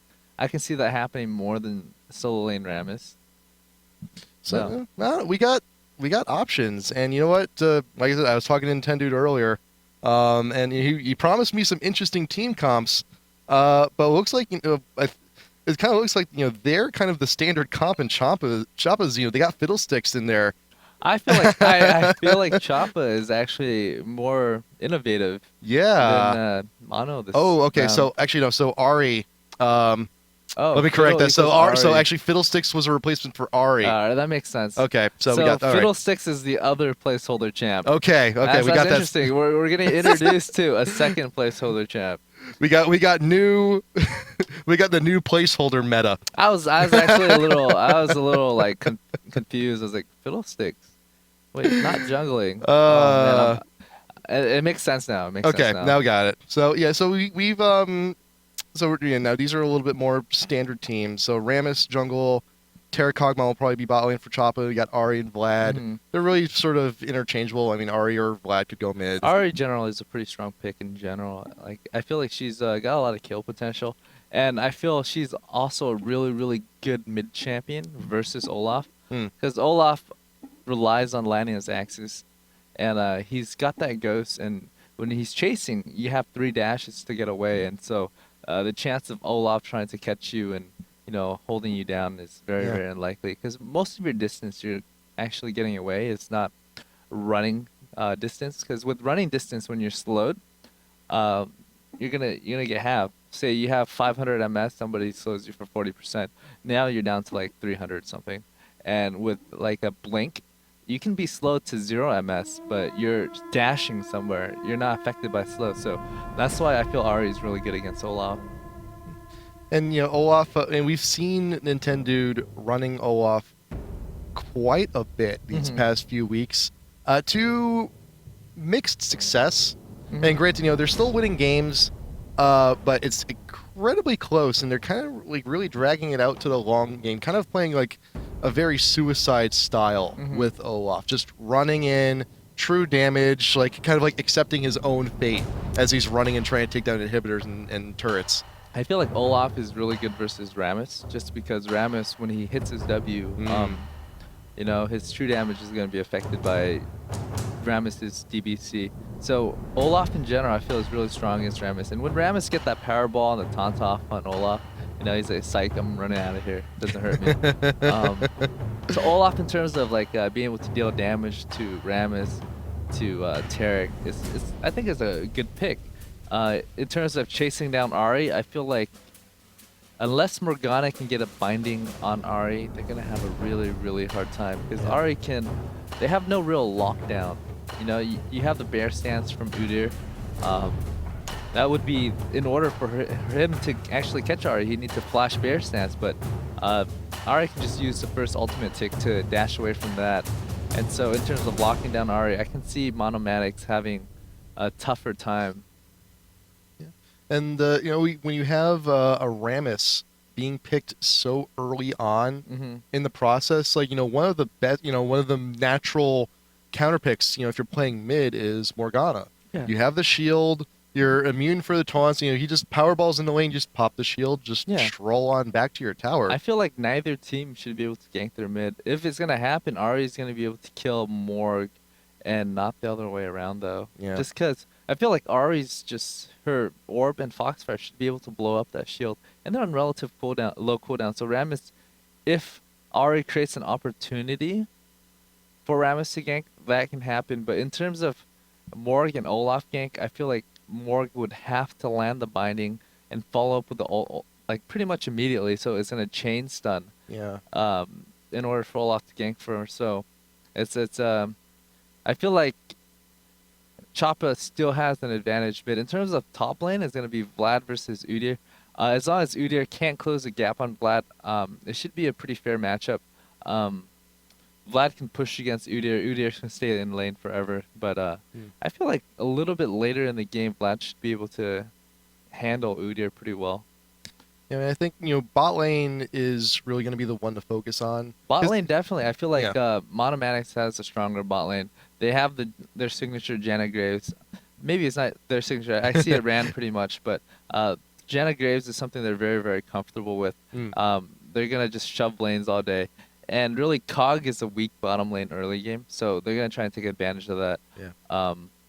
Mostly just by denying him. In terms of killing Cog, it's going to be a little bit tougher, because Cog does have a lot of range. He doesn't have to go in range to get harassed by Janna or Graves. So, you know, if he has to, he can just use his E to just lay out that slow ooze that can just last hit that way, or hit his W for the extra range and last hit that way too. So in terms of danger to Cog, he can safely farm back. He's definitely going to be denied a couple of creeps, because he's going to be farming at tower most of the time. And it's also, bot lane is going to be really... Actually, all three lanes are going to be very difficult for Rammus to gank. Because, I mean, top lane, you have Udyr, you have the shield, and he can run away with bear stance. Mid lane, Morgana, you have the shield to block the taunt and powerball. Bot lane, if they see Rammus approaching, Graves can dash away, and Janna has Tornado and the slow to keep him from getting his approach. I mean, granted, he could flash in with the taunt, but that may be a little bit too risky, might be too far out. But if he does land it, Tarek comes by, gets the stun, and by that time they should be getting a kill. But I feel that, you know, Rammus, you know, bot lane is his best bet, but it's going to take quite a bit of effort and may have to burn flash in order to get what he wants. Yeah, bot lane is, I feel like as soon as Janna hits level 6 though, it's going to be it's going to be very hard, because just having that tornado and that, you know, monsoon up is going to be very hard for any melee CC to actually close the distance and get them. So if the gank's going to happen, it's going to happen within the first 5 minutes. Otherwise, I feel Rammus is going to waste his time. Actually, I'd extend that to 7 minutes, because they both won't hit 6 until then. Yeah. I mean, you know, to be fair, also, you know, Choppa does start on purple side, so Rammus usually starts blue. He can just go ahead, take wolves, take blue, and then just zoom right down for level 2 gank. I feel like if it depends on his starting item, he might actually even opt to, if he can gank mid right after blue, if he's going to do that. That's one option as Rammus. You get wolves, you get blue, you gank right away. Because what that means is Morg either has her pull or her binding, and if he can dodge the binding, he can get that taunt off and just do some damage to Morg. what you can also do is you can just passive farm, do wolves, blue, wraith, double golem, red, then gank top after. The chance of killing top is actually not too bad as long as it's 2-on-1 early. At least you burn the summoners, and then you can come back for the second gank. After which, Vlad's going to be a little bit stronger, and your top might be a little bit higher level, and you can get a kill that way. So I feel like he's going to put a little bit more pressure top and mid than he would bottom initially. And if he doesn't pressure bottom within the first 7 minutes, he might not even pressure bottom at all. Only unless they're setting up for dragon, because it's common practice to actually try and gank bottom before you get dragon. Because if you can pull off a kill, it's a free dragon. Yeah. Then also, bot lane, is the only lane you usually have 2 champions in, and that's going to be usually your biggest resource if you're making an attempt on dragon, because you need both those champions. You need your support, you need your AD for the damage.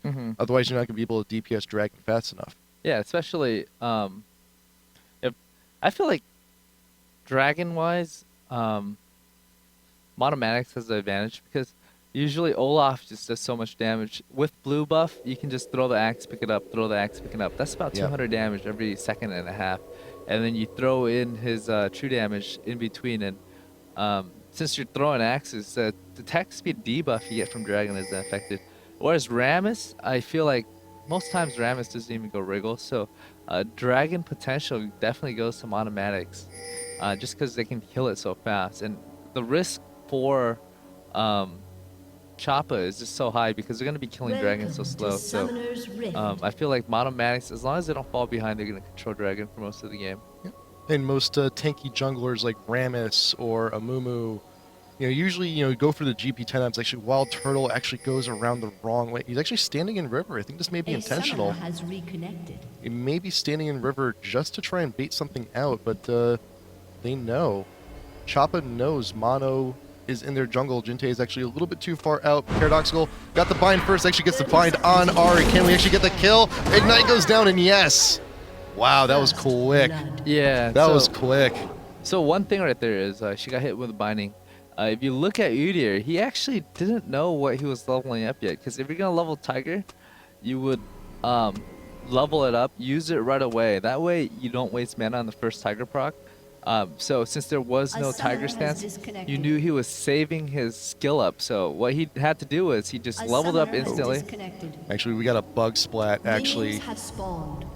We have a bug splat, so I think we actually remaking. Yeah, we're actually going to be remaking I think this. it's fair because Yeah. the reason why Ari got caught in the first place is because, you can't group up in 4v5, so it's just such a big disadvantage. So It is. It really it's is. good for both teams that they remake it because, you really don't want to be winning on a disconnect. Yeah. All right, so we're just going to go ahead, get back into this game. We're going to start it out real quick once more. But yeah, so usually when you have errors like this in tournament play, it's usually within the first 5 minutes or before as long as first blood usually doesn't happen. But we don't. In this instance, we had someone not connect to the game. They disconnected before first blood happened. Yeah. So I think it's very fair to actually have a remake in that case. yeah. So let's see. Just gotta find the room real quick. Hope we can get things going here. Just need a password. I am not putting Can the you password on join stream. when it's full? You can actually you can just hit the spectate. Oh really? Oh, okay. They've changed a bit. Yeah, they've done quite a few good things with the client. And I get so excited for every patch to see like what other new things. I actually they keep get more adding. excited for the PvP net updates than actually the champion because it feels like every time they release something, it gets so much more polished. From Yeah. the friends list to the spectate. Riot's definitely growing. They're granted it is a little bit slow, but they are making continual improvements. So that's Yeah. I credit them for that. I was actually kind of excited for that little stealth patch we had not too long ago. I'm going through, it's like, oh, what do we The got in stealth here? changes? What can we find? I think it never actually went through because the person that was in charge of it was actually Shirelia. I'm not sure if you're familiar with her. Really? And so her fiance husband, I'm not sure which, but the person that she was with worked at Riot as well. So it's very convenient for them to just go work together. And he had to move to take up a job offer somewhere else. And so she took one for the team and left with him. So I don't think the stealth changes actually got implemented before she left. Well, obviously it didn't. So it's either still on the shelf or in the back burner somewhere, but I don't know if it's worth it for them to revisit it. Yeah, and it's still kind of weird too. Is like just people you've known and played with randomly. Is like, you know, a few months later, down the line, you check in with them. It's like, oh, you work at Riot now. Uh-huh. Oh, that's neat. Like, cause I remember like first starting to play this. When I first started playing this game, it was me, Seltzer, and Rivington. Yeah. And after all this time, it was like, oh, Rivington is so awesome. You work for him now. It's like, and now we get the cast with them. Yeah, you're like, in Vegas. It's like it's like full circle. It's great. It's full circle. It's like, oh, we used to play together. And Now we get to work together. Now we work together. It'd be awesome. It's interesting. It's a small world. Yeah. You know, it feels like everybody's connected. You see the same people over and over. So Yeah. that's my philosophy. Be nice to everyone. You don't know when you're gonna bump into them again. Actually, I got a friend working there now. Like she's been like posting to Facebook. Like, I get to, voice. I got to do a voiceover for something. I'm like, oh man, are you the voice of Lulu or something? That'd be awesome. That'd be silly. That'd be And great. she's like, yeah, or that what? would be neat. I don't know. I don't You know. don't know? I don't know. It'd be neat if she was. That's interesting. Well, yeah, I mean, speaking of voice actors, like we got Christina V coming in. Yeah. For IPL 4, she did the voice of Riven. Yeah. And we did a little appearance on the State of the League Yeah. last really. night. I kind of nerded out because Nice. she also because I used to play Blaze Blue quite a bit back in the day, and she did some of the voices on that. Blaze Blue is that fighting game, right? Yeah, it's from the I Guilty Gear remember. guys. I remember back in my college days, there's always a group of people playing it in the student center, and so that's why I knew. I kind of always wanted to play, but they're so into it, I didn't want to intrude. Actually, I think actually some of the Mono guys or some of the V8 guys were talking. It was like, oh man, we should totally get like Smash Brothers going Oh, I'm down. at IPL 4. IPL 4, just bring like I like the original one, the N64 ones. So if they bring that, I'd be like nerdgasming all over that. Oh man. I mean, I wouldn't. I mean, I'm not too shabby at Brawl. Like, I never really got a hang of like. I didn't play Melee that much, but Brawl, I played a fair share of it. I feel really guilty. I used to be a console guy, and then I just got my PC, and I just haven't been playing my console much at all, if any. Oh man. I literally put like 50 hours on my PS3 and like 50 hours on my Wii or something. Something ridiculous. But my PC, on the other hand, like 2,000 hours. There we go. I guess you're just there. You're in the chair. It's just like yeah. It's there. Let's do something. The thing with consoles is it's really fun when your friends come over. Mm. And so we definitely still bust it out when there's like little house parties and whatnot. Yeah, have some fun. But in terms of sitting at home and just enjoying and playing games, I feel like PC is just that interactiveness and connectiveness that you get with everybody else. Yeah. You know? I mean, I love playing on PC. I love the versatility. I love, in some games like you can get like TF2 and stuff. You get your mods, you get your community stuff. But you know what? There will always be a special place in my heart for the arcade. Arcade's fun too. Yeah. And I know I think there's a GameWorks actually not too far away from the Cosmopolitan in Vegas. So I think I'm gonna have to make a side trip. We might have to field trip to go play some DDR or something. That'd be a little crazy. Yeah, I'd like to see that too. All right, remake. We are done. I believe everyone's connected. I'm pretty sure we're good on this one. So here we are, heading to game number 1. So you like see all those pings on the map. So Yep. they're So all now we know. You see blue and purple. They're like, hey man, this is where they went last time. Hey man, this is where they went this time. So they're kind of both expecting it. Yeah. So like this is where like the whole like mind game started. Okay, this is what Mono did last game. Are they gonna do the exact same thing? Or are they gonna switch it up and go the other way? And then Mono knows the same information too. So it's Ari's in the exact same place. I'm Oh worried. my God! I hope this doesn't happen again. It'd be deja vu. Oh. Okay. All right. It's a little bit different this time. Ari didn't die. What should have happened was Udyr shouldn't be in front of Morg because Morg is the one stunning. Usually you want your CC at the very front so you can land right away, and everybody stack on top of her, just immediately behind her. So having Udyr showing sight first, unable to stun her, actually gave her a fairer warning this time. Because last time Morgana was in front, and then Udyr followed the stun. So this time is just a little bit more disorganized. They potentially could have gotten it without actually.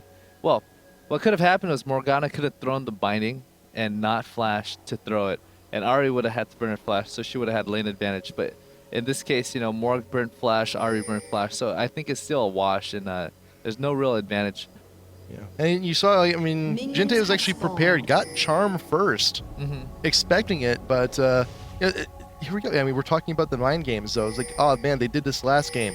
They wouldn't be so, you know, they wouldn't be so brazen to do that again. No, they did it again. The thing with Mono is they know that Rammus's jungle depends so heavily on blue buff that it's worth it whether they're there or not to just come and take it. Yeah. So it's worth it for them to do that. What they should have done was they should have just gone and just countered their blue, you know, with the expectation that Mono really wants his blue. But that's also another risk, you know, you kind of don't want to bump into them because, you know, Mono does have a stronger level 1 team comp. Yeah, they have the Olaf, which can hit multiple people. They have the Morgana Binding and the Graves Buckshot that can do a lot of damage. So in terms of like team fighting level 1, that's something Choppa really didn't want to do. And usually if you're invaded like that, you know, your first instinct should just be to go to the enemy jungle and take from them what they're taking from you. Just sort of, you know, equalize it as you can. But Rammus just grabbing their own red. And because I think we may be hovering around, we might be going after ParadoXical. Did he get shield? No. So shield will be coming probably around the late, level 3 when that hits. If ParadoXical can hit 3 before Rammus comes around. Udyr, Vladimir up top. Turtle stance going down, but excellent actually going the taunt in on ParadoXical. We got the Ignite going down. Can we get enough damage? The Ignite, yes, we'll do it.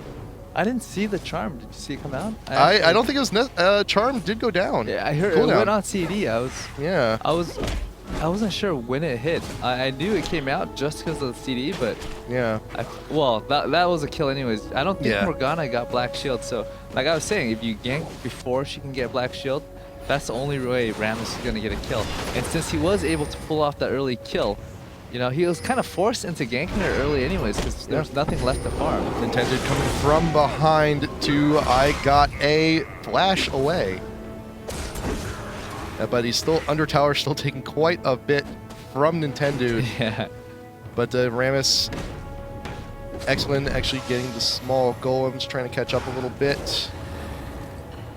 So I mean, so now, you know, Nintendude made a gank. You know, granted, I hope this Rammus doesn't bump into. He's fine. He's fine. We're the good. thing with Olaf is he kills stuff so fast that, you know, they didn't really bump into each other.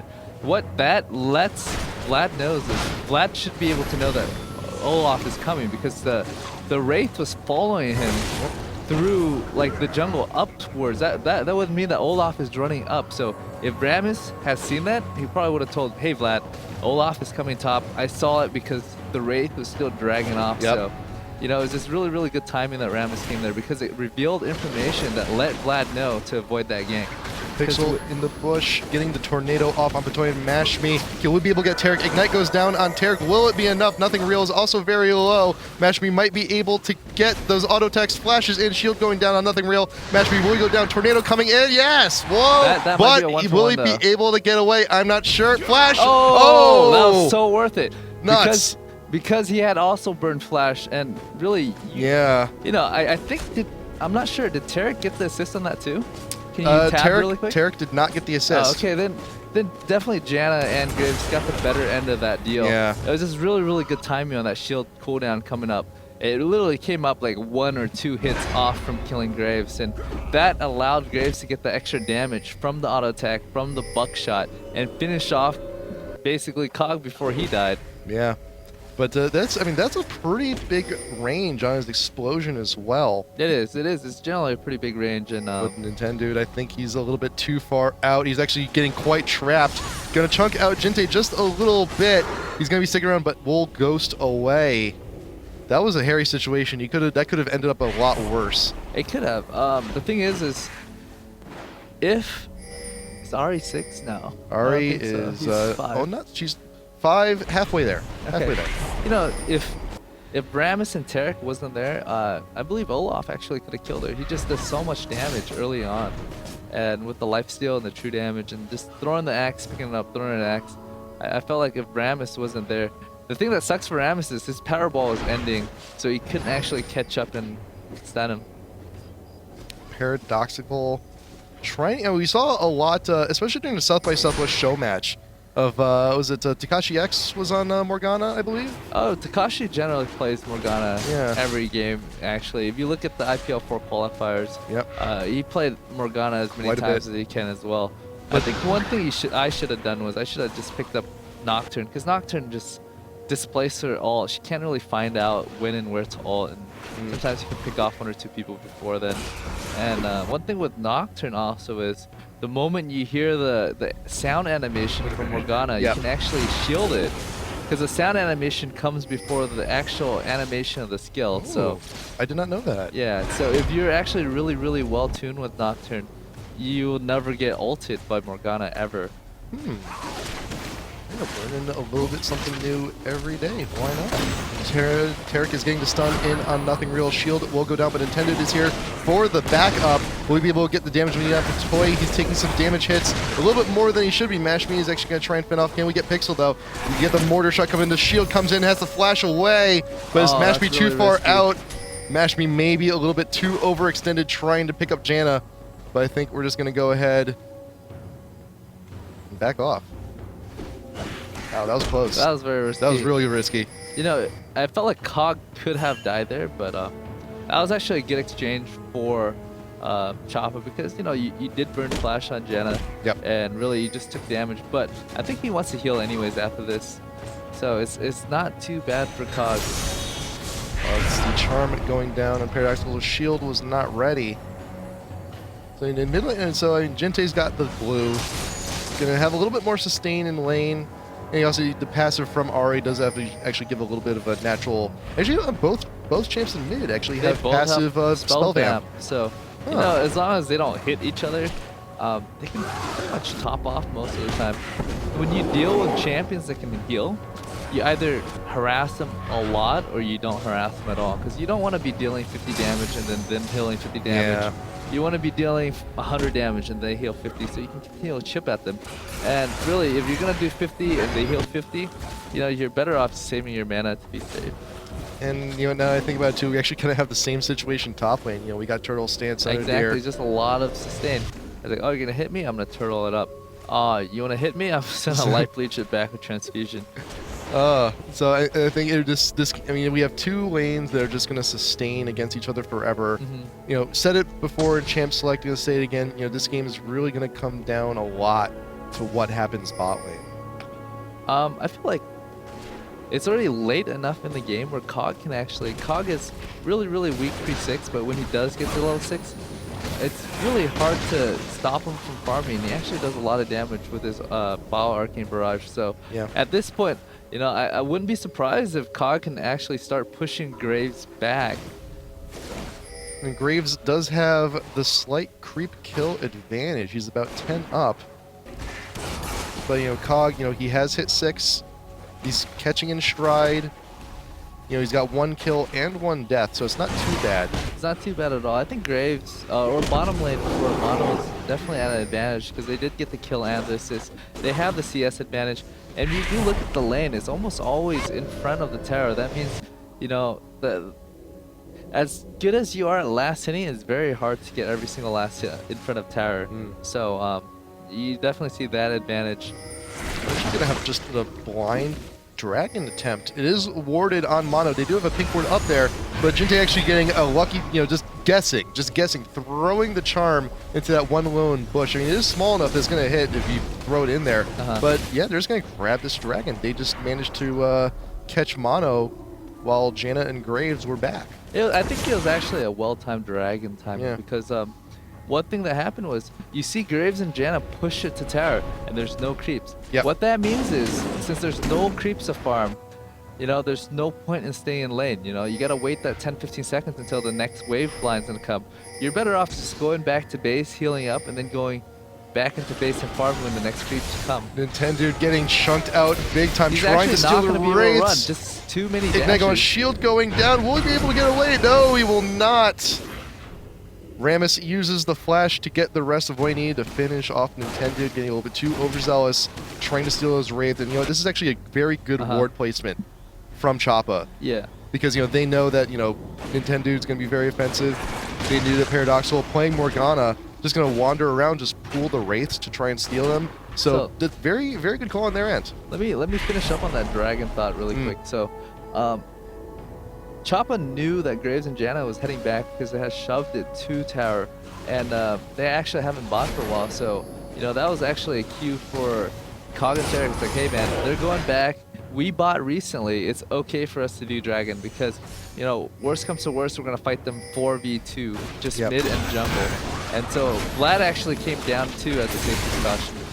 Right now, Nothing Real is actually getting focused down, and Patoy will actually be blown into tower range. Will Nothing Real be able to get away? Yes, he will. And actually, in the meantime, Udyr is actually taking out Vladimir, trying to get away. I'm curious how he died. Let's see here. I think it was. I think he's just. Well, Tiger Stance is being leveled up, so I think it was the extra magic damage. Well, what Udyr can actually do is just Tiger first, and then tap Tiger Bear again. And just get that 2 Tiger procs within 2 seconds. You know, that's a good 500 damage burst. Plus with Ignite. So the Ignite is burned. If Vlad had accidentally pulled and is at half hit point, he can actually get bursted from half to 0 in that time.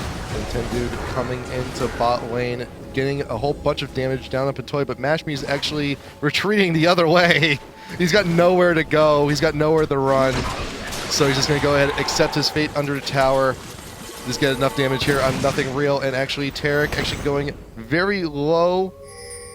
Going to be able to get away, but WildTurtle actually now also being pressured by Choppa in top. Basically, Mashmi, he says, oh damn, I'm dead 100%. I might as well just drag everybody else from Tarek, because if Tarek dies, I'm going to have to run through that way to get back to safety. So let's just drag him away from Tarek and just farm those 3 creeps as I die. So, you know, he might as well. You know, he has the expectation that he's going to die anyway, so he just made the most of it, I guess, to get the extra couple farm in. Yeah, I mean, if you're going to be in a situation like that, you might as well come out with a few extra gold points in your pocket. You might as well. So Jintae is going to be picking up this blue courtesy of your friendly neighborhood Rammus. I'm actually surprised that Rammus went dribbles. Whoa, that is actually taking a huge chunk from Udyr. Jeez. Oh, he can actually die. He could, but WildTurtle is actually going to go in on this. Ignite actually going down on WildTurtle. Vlad will go down. Turtle Stance coming up. And yes. So even trade up top lane. I am surprised at how much damage Udyr is dishing out right now. That's Wit's End. Just Tiger Stance is leveled up all the way first. Jeez. I feel like at this point, Udyr is just so far ahead of Vlad that Vlad's going to have a hard time in general. You know, he's going to have a hard time doing damage just because of all the MR Udyr has. I'm a little surprised he did go Wit's End because, you know, in terms of having that Tiger Stance do damage, which he did max out, it doesn't really add anything. Wit's End doesn't synergize with Tiger Stance. But in general, the MR that you get from Wit's End is really, really strong. So, you know, that might be the reason why he went Wit's End, just so he doesn't, or he can't get poked down by Vladimir. So 5 extra magic resist for 5 seconds, stackable up to 4 times. So total, if you get all 4 procs off, that's an extra 50 magic resist. So it's about that's quite a fair deal. He's already at 118 magic resist as is. With he's getting up to all the procs he needs. But Jintae is actually now floating down bot lane, trying to see if we can't get the jump off on Pixel Nothing Real. Waiting in the bush, waiting for Pixel to clear. And now we got the stun from Patoy onto Pixel, trying to check that bush. Janna ult does go off. Will we get this? Yes, Ignite goes down. That was a really good play. It was a good play. It was a very nice play. But right now, Nintendo's actually wandering back on up, getting the wards down. Like, one thing Ahri has to do right now is most lanes are losing. She's spending a lot of time just going around and trying to pick up kills and helping her team get an advantage. That's one thing Ahri can do is, you know, she's a really, really good ganker. Yep. But, you know, you got to think about it this way too. When you're leaving your lane, you're doing it at the expense of farming the creeps in lane. So Morg is definitely going to be ahead in CS the more she does that. So, oh, this might be another dead Vlad. Maybe he's stuck around watching Udyr take down the tower. ParadoXical is actually here to join the fun. Does have to flash away. I gotta flash away. And I think we may actually have a problem with Nintendude. I'm wondering. So I believe Nintendude actually did DC, so we should be coming back in a second. Just double check chat, make sure. Oh, this is in live? It should be, huh? Yeah, power Yeah. goes out. One thing that sucks about live is there's no pause Yeah. function. Yeah.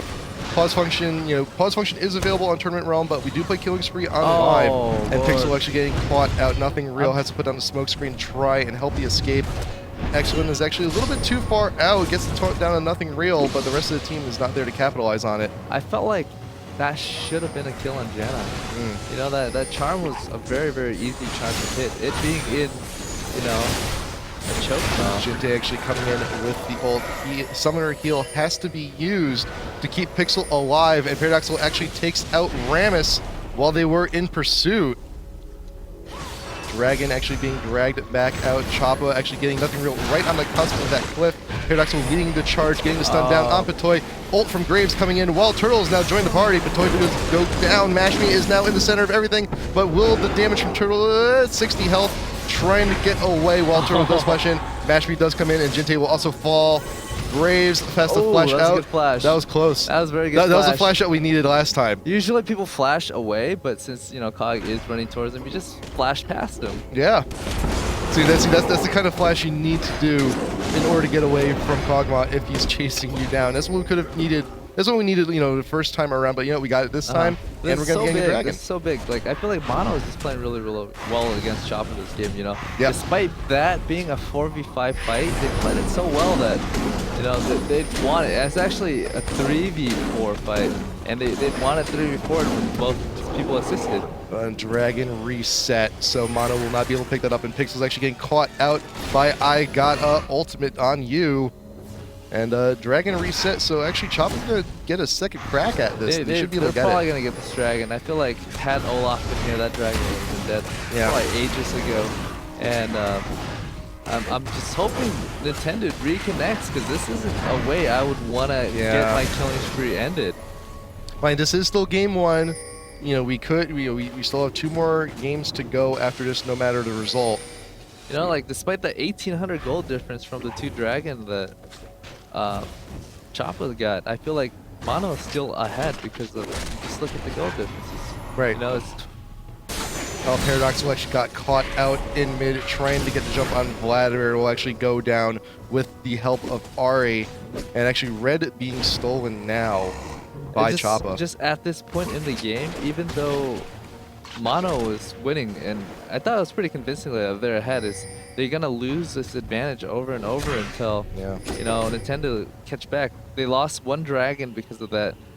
You can even attribute the kill mid and the red stolen from Nintendo not being there to control it. Yeah.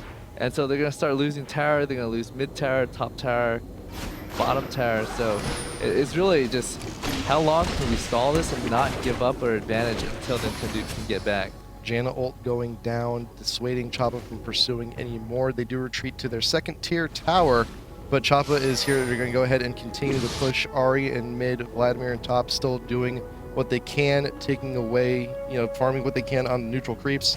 But right now, the rest of Mono is actually converging down bot lane. Patoy is actually just recalled. MashMe is alone. Bear stands from WildTurtle. We're going to see if we can't. MashMe retreating once again to the enemy tower, knowing that he's in a position that he should not be in, and just goes ahead and once more accepts the fate under enemy tower. Mono, I think, is actually doing a pretty good job. They know that since this is an uneven fight, they can't have WildTurtle just sit top all day anymore. He has to roam around, so what's going to happen is Vlad is going to get big in this time. But hopefully, the ganks that WildTurtle's going to be able to get is going to, offset it enough that it's worth it. So what is Mono's strategy now for the time being, waiting for Nintendo to get back? What they need to do is they just need to have good map coverage, and they need to be able to rotate, have more. ParadoXical. Had he just waited, that would have been a dead Vlad. Yep. Ultimate going down, and ParadoXical going to be getting a little bit more damage. Spell Shield goes up to actually mitigate pretty much all of it, but we're still dancing.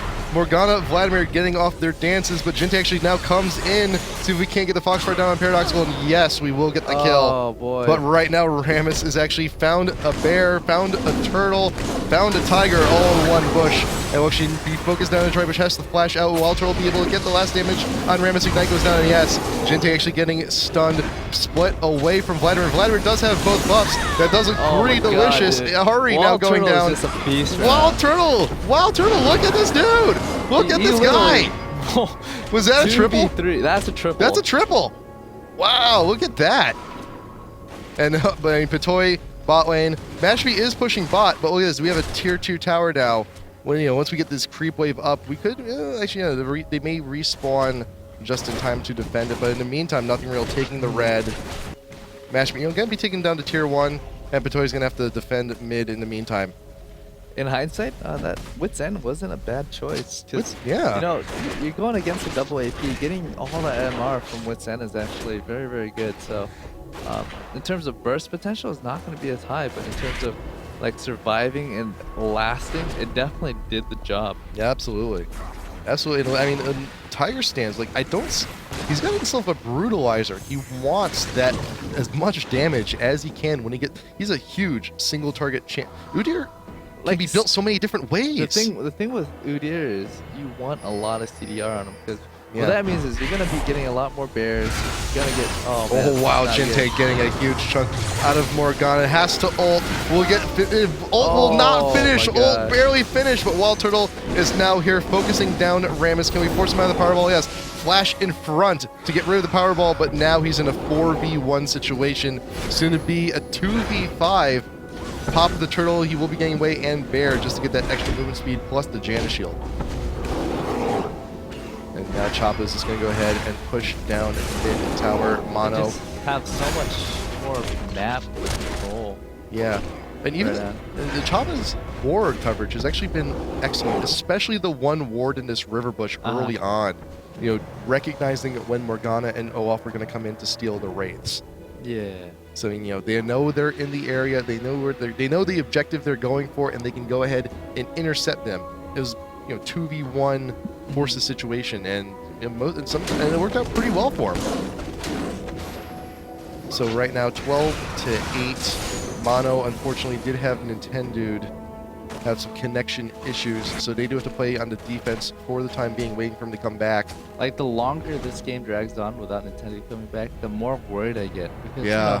The thing with Kog'Maw is he is a well-known master of late-game champion. He just does so much damage with insane range, and, once you get all that Q that you get from Caustic Spuddle up, you're going to get a lot of attack speed from that. So his damage is just going to multiply with itself. So you get attack speed from Q, and you get percentage damage from W.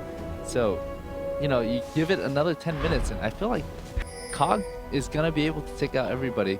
And not having any pressure on Cog at this point, just letting him free farm, take free tower, he's going to be a big problem. And I feel like MONOMANIC doesn't have the luxury of sending somebody to stop him from farming either. So ward going down. Mono wants to get their coverage down by Baron. Janna does have an Oracle, so be clearing out the vision from Choppa. Choppa, in the meantime, will be going for Dragon. Mono does not know. Their ward coverage as far as they know, they're doing Baron, so yep. That's why they gave up Dragon. So that message, Nintendo's been following for about 5 minutes now. WildTurtle actually throwing himself into the bush, gets the turtle and the bear stance, and he's going to pay the price for getting a little bit too overzealous in that face check of that bush. And right now the rest of Choppa is actually just going to go ahead and chase them down into the tower. That should be free Baron. You're huge. Oh, wow, Graves just barely getting away. But yeah, your star member now, WildTurtle, is killed right on entrance into that battle. You don't have your star guy. Baron is yours. It's very unfortunate. Tough game to play. Yeah. I feel really so unfortunate. It is unfortunate, and it's tournament realm. Things like this are to be mitigated, but on live there isn't as much pixel here. Trying to get the ult, trying to spread everyone out, but there's not much Mono can do to prevent this Baron from happening, and Choppa will go ahead and grab it. I think they may actually be able to finish ParadoXical. The slow goes down, but the shield is up. And there's Nintendude coming back into the game a little bit too late. But you know what? They may have Baron, but once that Baron expires, look at the gold. It's not that too far of a difference. There's still something Mono can do about this. I feel like Mono can pick up Dragon too, but as far as they know, Dragon is dead. Yeah. Dragon is still up, but they do not have the ward coverage to know that. But I feel nothing real after it clears like this creep wave. Should be able to go ahead and check on it. So I feel like Nintendude, it's welcome pre-Dragon back. for Choppa too, because there's no wards on it. I mean, Choppa came from that direction, so the expectation is Dragon is still is dead. So it doesn't make sense for Mono to even check on it at this point. So Nintendude, he's got a little bit of catch-up to play. He is level 10, Janna's 11, the enemy jungler Rammus is 12. So I mean, he's not too far back, in the grand scheme of things. But he's still got a while to catch up. He was gone for over 5 minutes, unfortunately, with the disconnect. But we get a good creep wave or two, we should be fine. Given that time, you should be like approximately level 14, and you get a lot of HP and armor, and just having that extra level makes your skill so much stronger. I feel like his undertow should be higher level too, but it's not. So it's gonna be a hard game. If they can drag this out and let Nintendo catch up, they can probably get back in the game. If you look at the goal, it's actually swung from Mono's favor into Choppa's. So with the level advantage, with the gold advantage, and just with Baron buff, it's gonna be difficult for Mono to actually hold off. I feel like they're just gonna lose mid and top tower within the next minute and a half, and if they can drag it to late game and just outplay, then they can actually come back from this. And Mono, right now, their two biggest earners are Graves and Udyr. So if the team fights break out and Graves and Udyr can manage to stay alive, they can definitely edge it out in these team fights, because those are the two huge star players. And we've already seen what Udyr is capable of right now in these team fights. WildTurtle's doing an amazing job so far. But I think, this mid tower, once the next wave comes down, it's probably gone. Drop. It's no very way. gone. Yeah. This is a position where Mono doesn't want to fight. Yep. They're up in levels. They got a little bit more gold, and they got Baron buff. This is a fight that you just want to defend as long as you can. Yep. Once that Baron runs out, then then you can consider start fighting.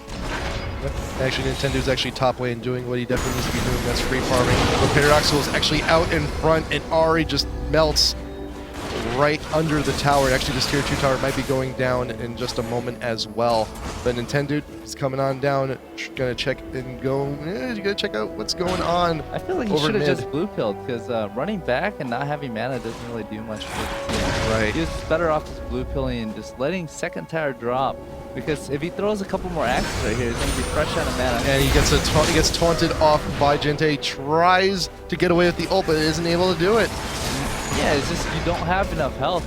Usually, you hit Ragnarok and you run out. You have a lot of resist, you have a lot of health, and you just can't get bursted. But being behind that much, having Ragnarok doesn't really do much when you die in 3 hits. And WildTurtle getting edged out there underneath their own tower. Tower's down. Mid inhibitor's going to go down. I wouldn't be surprised if they just go ahead and keep on continuing the push, but they're going to decide to temporarily retreat for the time being. They're pinging out Mono's blue. And Mono's just going to go ahead and sit back and defend for a little while longer. Baron buff is down. But, they made great use of the Baron buff when they had it. They got the towers, they got the inhibitor they wanted, and they turned an even gold into a 4K lead for themselves, which is pretty good. Yeah, definitely. You're going to see this 4K lead go to 5K, 6K, 7K. Yep. Within the next, I'd say even 3 minutes. Just because with mid and hip down, it's going to be very, very easy for Choppa to just continually push. They're going to start taking all the exterior towers, and it's gonna force Mono to have somebody defend the super creep. So every single fight is gonna be an uneven fight in favor of Choppa. So just those tower dropping is pretty much inevitable. Mono, they were setting up the brush of death, and Patoy's actually gonna get caught out and will actually fall. the 3 members of Mono right by the Wraiths. They needed that kill. They did. What that means is now that, you know, Chopper's down an extra player, they're not going to be able to put as much pushing pressure. So, Yep. you know, it delays the time that Chopper can push. And I really like their move, camping out into that one bush. You know, if they get 1 kill from that, it's everything they needed. It's kind of like playing like Counter-Strike or something back in the day. It's like, no, camping, it's a legitimate strat, man. Yeah. You can still do it. It's every game. There's some way to do it. Just, you know, how you're like hanging around the corner with a shotgun. When you're behind, you need to make big plays in order to catch up, right? Yep. And you know that's one of the things. You gotta disappear off the map, not have them know, and it'll either force them to group up, and you can just move around the map, just away from them, and either take towers, or if you know that they're split, you can pick people off as well. Mono getting pings down on Baron, pings down by their blue going down on both teams. Choppa's looking to steal this, but Mono not too happy about it. The blue has gone down. Mono in chase. And actually this top tower on Mono's end is actually about to fall in just a moment. Rammus is going to get the last hit off on that. And Mono's here. Morgana's in that bush. Tornado's coming down. We're getting the engaged. Oh, we got Morgana coming in with the ult. We got Jano with the dispersed. Patoy coming in. Wants to get that stun. Udyr will fall. Olaf goes down. Morgana goes down. That was a fantastic engage by Mono. But big plays sometimes just don't work out. The thing is, you know, Morg is just dying too fast. Yeah. She needed to get her glass a lot earlier, and you know, That's if right, you yeah, she have doesn't your have glass, she does not have one. She got a void staff. You know, she was actually ahead of Ari at one point, and now is just swung. So Ari's got that, you know, global gold from 3 dragons, global gold from 2 Baron as soon as this drops. So she's just gonna die way too fast. She can't survive that. You have Cog hit her 1 or 2 times. Ari with just Foxfire and her Q, and she's pretty much dead already. So I don't see Morgana getting any channeling done on her ultimate as soon as she jumps in, a fat hourglass at least. I'm very confused with the Void Staff purchase, because there's not really a whole lot of magic resist being bought on the end of Choppa, and usually that's an item you buy when they're stacking magic resist. You want to get the extra damage that you've been missing out on, but that could have been building up to an hourglass. That could have been an hourglass by now. It could have very well been an hourglass. The thing with a Void Staff is you want to use it against heavy resist champions, and really the only one with heavy resist is Rammus, and he's not really building into it either. He only has Mark Treads, and the rest of his resist is dependent on his defensive bulk hero. And so outside of DBC, I feel like Void Staff's a waste and is only targeted at 1 champion. And that's not the 1 champion she should be worrying about. You should be worried about the entire team coming in. You know, get the hourglass down, you get the ult down. That's a game changer. That is an absolute game changer, and that could have been the difference for that last team fight for Mono. So Dragon is now up. Choppa's going to go down. They still have the Baron buff. It is almost halfway. It's about a third of the way done. So after this, they're going to go ahead and continue their push. And Mono, once again, are on defense. Have to defend their towers. And how's Nintendo doing? He's 13 now. He's almost 14. He's trying his best to catch up, but you know what? These engages. He's too far behind. He has a Warmox. It's going to give him a lot of HP. He probably has like 2,600 hit point, but yeah, you know, it's not going to mean much without the stacks and the resist to back it up. And he's not going to be able to get that before the game ends. Yeah, because right now we have a team with all Baron buff. We have an open inhibitor ready for the taking. Creep wave is coming up. So Choppa can just go ahead, bust down the front door, and take down that inhibitor if they really want to. Binding going down onto Mash Me. Mono, they're being very careful, very wary. They know the charm, the taunt, the stun on any single one of them could actually mean game right now. At this point, Tornado going down on Excellent. Inhibitor will go down. We got the Super Creep leading the point. And Choppa's actually going to go around. I think we're actually going to go, or we're going to head over to top lane. Yes, we are. We're going to go ahead, bring up the creep wave, take down this top tower. That's a massive wave. We got this. We got another wave right behind it. So this is going to be more than enough for Choppa to go ahead and take down this tower. Mono playing back. We got the tornadoes coming down. And here we go. We got the Shirelias. That's the pop. This is it. This last stand right now. WildTurtle actually goes down immediately, followed by Nintendude. And you know what? There's nothing doing from this point on. Choppa can just go ahead and push for the win at this point. Excellent will actually be able to get away. But you know what? I don't see anything happening for Mono from this point on. Yeah, it's pretty much over. What Mo needs to do is just, she needs to get in between everybody and use her ultimate before anything even happens. Because it forces people to disperse. So she has to use her ultimate. And in this case, they're not forced to disperse. They're just basically all right-click her once she dies. So that's the surrender. So Choppa in the car will go ahead and take game number 1. And you know what? It's disconnects. If you're playing on live, disconnects happen. It's unfortunate. It happens. And really, yeah. It's gonna beat on you for a while, but you get over it. Yeah. There's been worse disconnects in the history of esports. So, the thing is this is you really can't blame anybody except for yourself too, because it's your own internet connection. Had it been like the client just throwing you off randomly, I feel really cheated. But you're playing a match, it's happening, and stuff happens is out of your control, and really you just need to come back stronger next game. I mean, I felt like Mono had a really good showing, and they could have taken it. And if they performed as well as they did this first game, Mono should be able to come back and win game 2 and potentially game 3. And you know what, we've seen what Mono's capable of. Mm-hmm. We know they're capable of drawing out those games. They know they're capable of comebacks, and we know they're capable of stomps. Yeah. So they still have 2 more games to do it. Still entirely possible. So, and we're just gonna have to, we're just gonna have to see what happens. Yeah. So I'm HatPerson. I'm here with Dinh. We're gonna be heading into game number 2. RedBaron is gonna come in to help you out with that. Always remember, we've only gone through game number 1. Tweet at us who you think is going to win the series at IGN Pro League. You can go ahead and win yourself the Razer mousepad and the IPL hoodie. Looks pretty sweet, dude. It is pretty I sweet. can use one of these. Feels nice. Maybe go out and get one. Feels nice. And, while you're at it, too, big thanks to AMD. They've been helping us out for IPL 4 and by South by Southwest. Hop on their Facebook, facebook.com/AMD, and just give them a post. Say, thank you for supporting esports. Thank you for supporting LOL. So with that, we are going to be right back with game number 2. So do please stay tuned.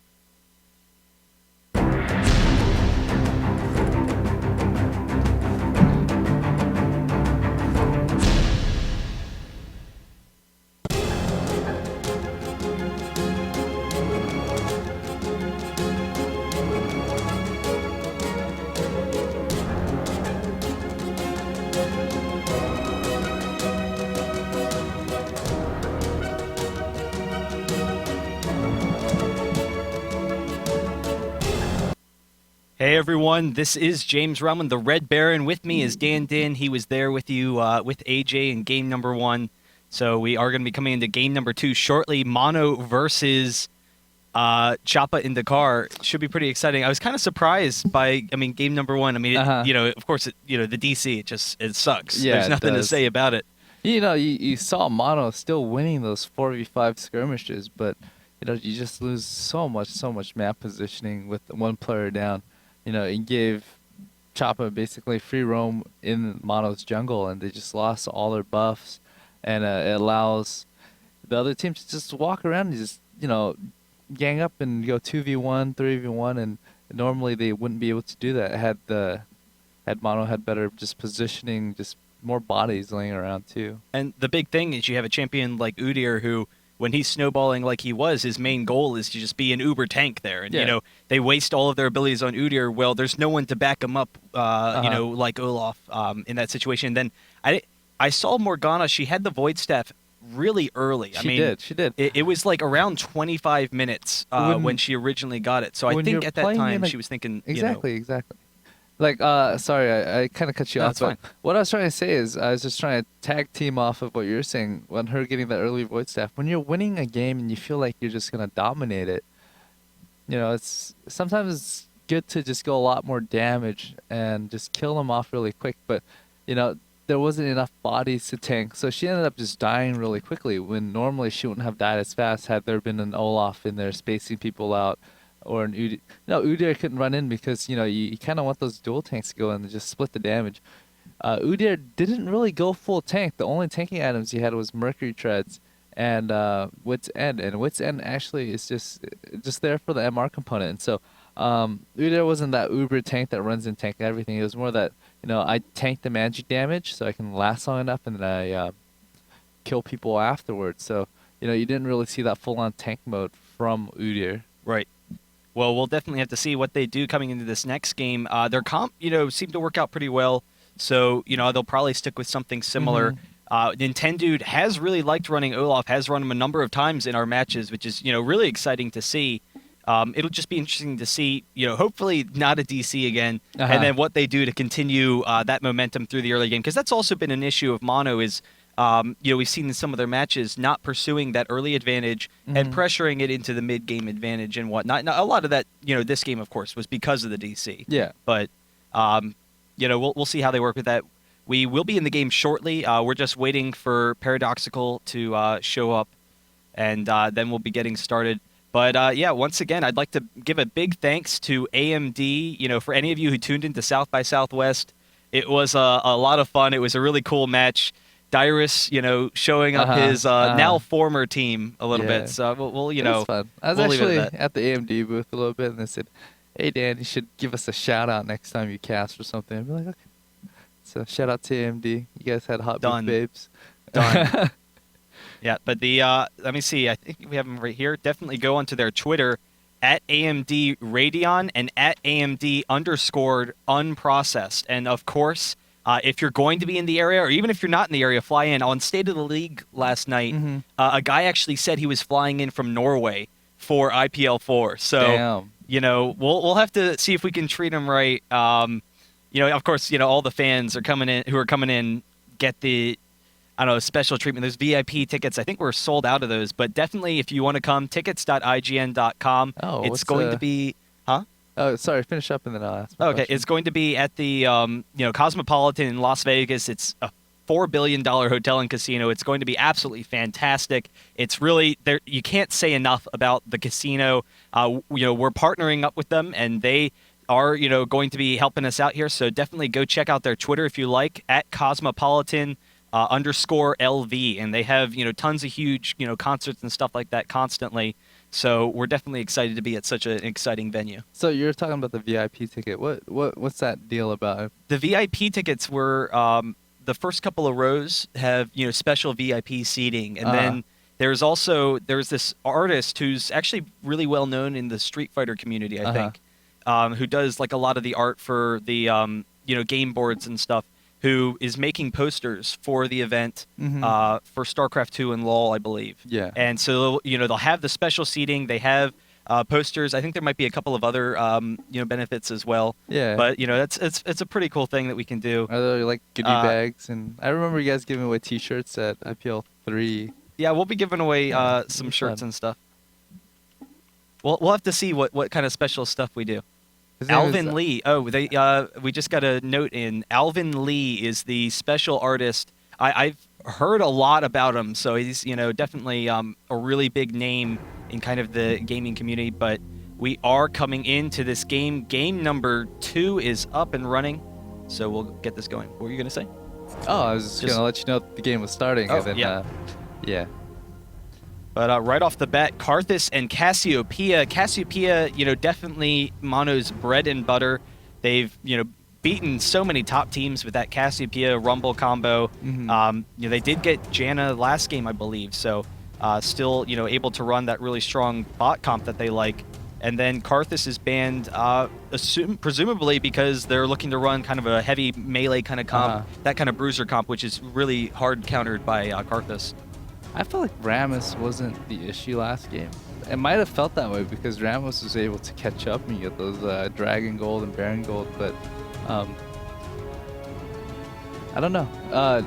Thing with Choppa is they're not super well known, so the bans for them wouldn't be as conventional. You kind of just base your next game ban off of what the first game was, and so probably to them Rammus was the biggest threat. And actually, Rammus gave Ahri the advantage against Morgana early game with that early gank, so that's probably one thing that just stuck out to them. And I'm sure you have to consider Rammus. He played an anti-carry Rammus, so lots of physical damage. He, got the Warmogs and Atmos, so just fantastic anti-carry status. Udyr and Olaf aren't necessarily the strongest champions at protecting your carry. They're more, they're anti-carries themselves. They want to go at the enemy team. They want to charge full ahead. So Rammus is actually a really strong counter to a champion like Graves, prevents him from getting into the fight while allowing Kog'Maw to just, dish out his range damage. But we do see Nidalee and Shen as well as Rise, so a couple of just standard strong champions. The Nidalee ban really surprises me. Do you expect that any of the players from Choppa really prefer Nidalee, or they're actually I got his most played is Nidalee, I believe, and if you give a Nidalee player Nidalee, it can get really annoying, as in he's gonna go tank Nidalee, push top all day, and I don't think that's something Mono wants to deal with. Really, it's really, really hard to kill a Nidalee, so in most cases, she's usually the last to die. But if they have a top lane champion, that's just really strong at controlling the lane, like WildTurtle likes to play, and Udyr and Aurelia, those kind of champions, clearly, Nidalee wouldn't have enough harass, generally speaking, for those champions. So is that really that a concern? Could they have allowed them to pick Nidalee, maybe bait out the Nidalee pick, and then go with the stronger, team fighter who can just, like Udyr, who can just run right up into the enemy team?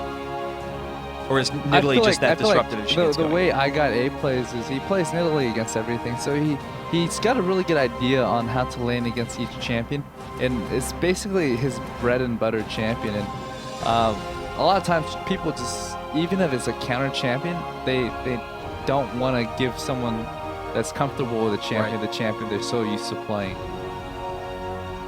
Well, it definitely makes sense, and we are seeing Kog'Maw for Mono, so that will give them that late game advantage. They do like running kind of heavier tank teams. They were running a lot of ability power, heavy AP teams. The AP top with Rumble, the AP mid, of course.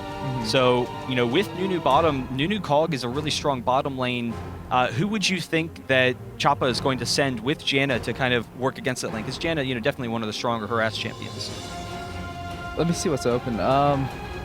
Maybe like a Sivir or Ezreal, actually. Ezreal. Oh, it's too late. Janna Ezreal's not too bad either. You get that shield on Ezreal, and he can just, just phase shift Q onto somebody and just do a lot of poke that way. I think with a right click phase shift Q, you can do about 350 damage in literally 1 second. So, you get a couple of those combos off, and you can start shoving people out of lane. And I guess the benefit is, Nunu's strength as a champion. Not only is he going to have that blood boil for Kog'Maw, so as Kog gets farmed, he's going to be incredibly strong late. But Nunu's snowball is an effective anti-carry ability. But because Ezreal is based more on abilities than some other auto attack champions, he can still get off those Qs, still be effective with damage, even if he's snowballed to the face. So I think their reasoning between picking Ezreal versus say like a Bane or Tristana would be, you really don't want to have that Nunu in there just throwing snowballs at their faces and just cutting their damage by, say, half or something. And, that was a really, really good insight into picking Ezreal, the reason why they pick Ezreal. They're not going to be able to stop him from dishing out damage from in the back just because, Ezreal is a champion that's further in the back. So I'm actually not sure who this Evelynn pick is going to be. I'm guessing it's a placeholder. But we are seeing an incredibly tanky comp so far. It's actually Orianna. So, a heavy tank team, Orianna to combo with Nunu. They'll have lots of AoE, lots of great control for keeping them off of Kog'Maw. So, it's all going to come down to how formed Kog can get to just kind of take over these games as it goes along.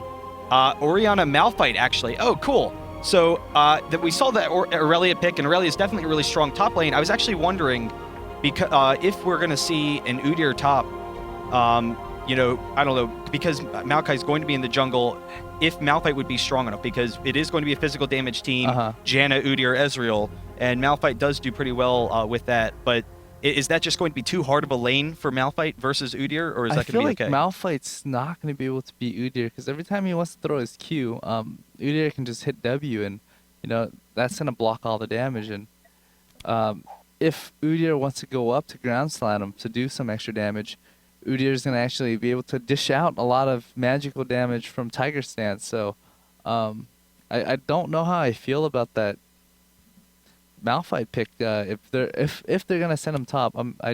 Actually, you know what? It's probably Malphite in the jungle and then Olaf top. It could happen that way. That too. actually makes a lot more sense 'Cause because Olaf does very well against Udyr. Olaf can beat Udyr.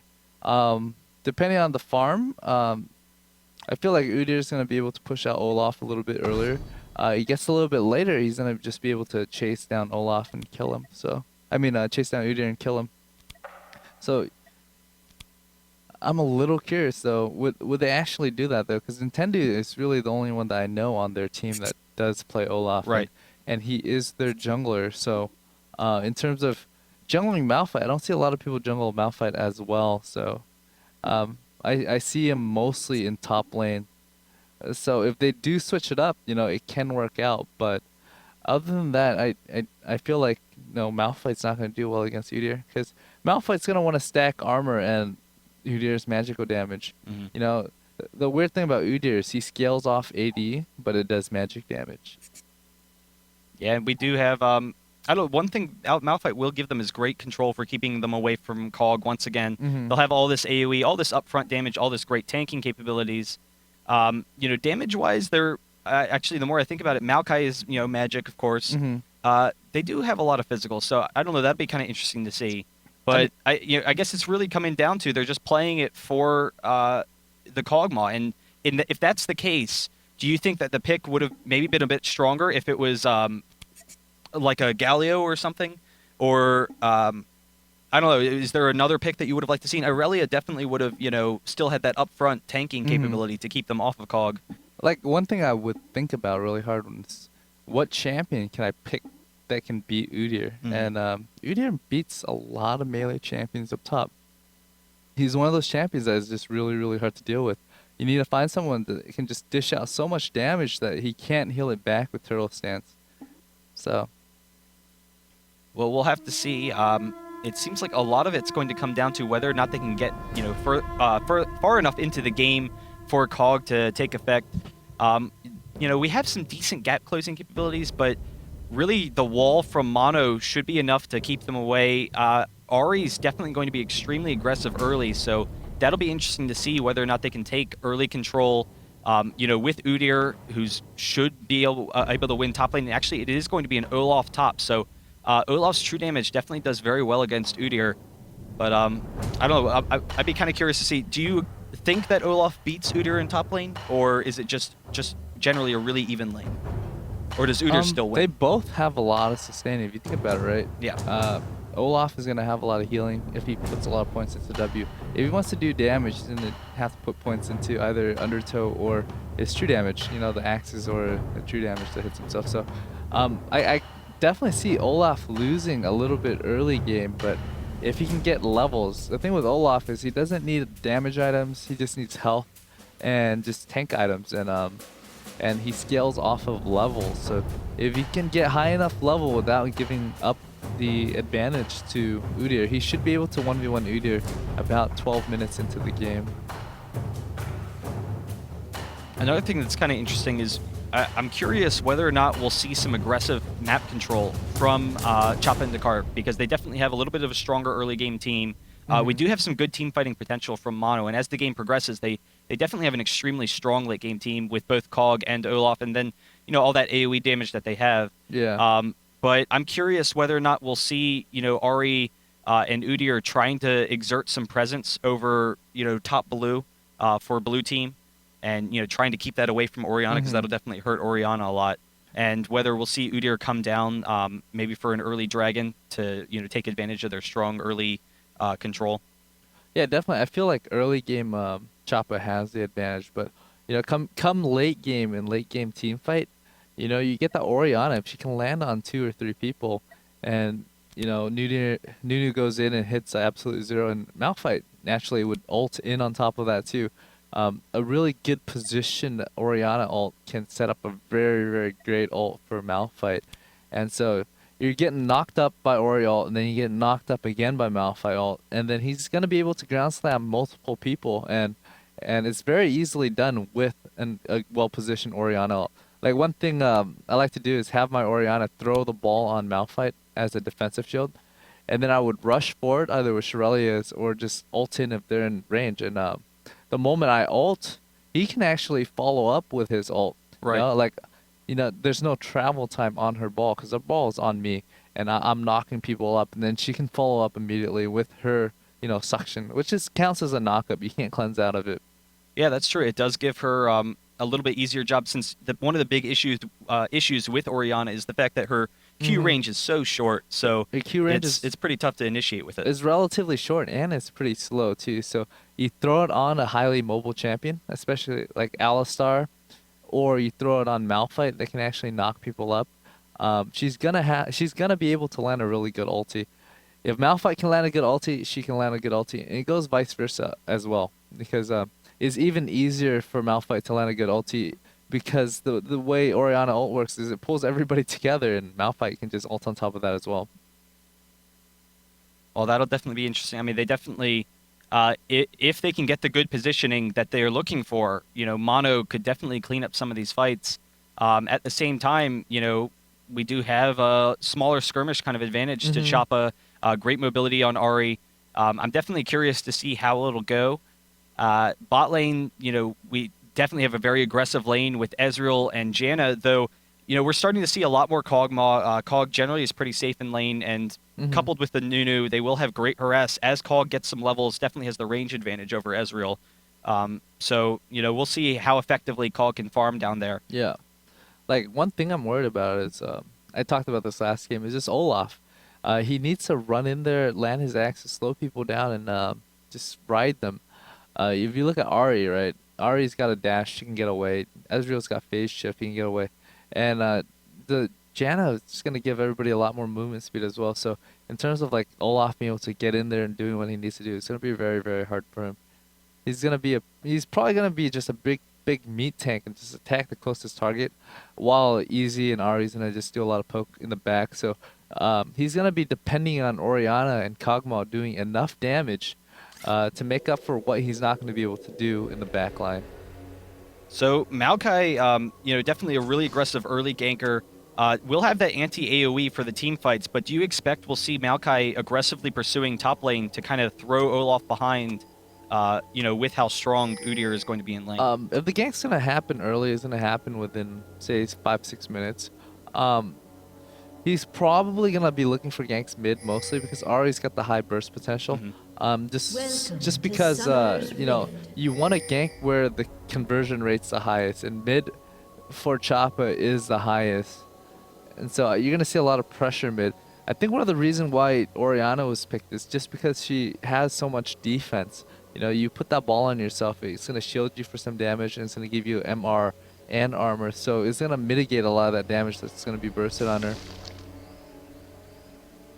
And it was interesting. I looked at some of the runes coming into this game, and we did see that Olaf, he did take a lot of armor. He started off with 20 armor along with 15 attack damage. So, that'll definitely help him in the lane. Some standard support masteries from both Nunu and Janna. Some gold pretends there. So, lots of armor on Nunu since, he is going up against Janna and Ezreal. They're going to have lots of early physical damage.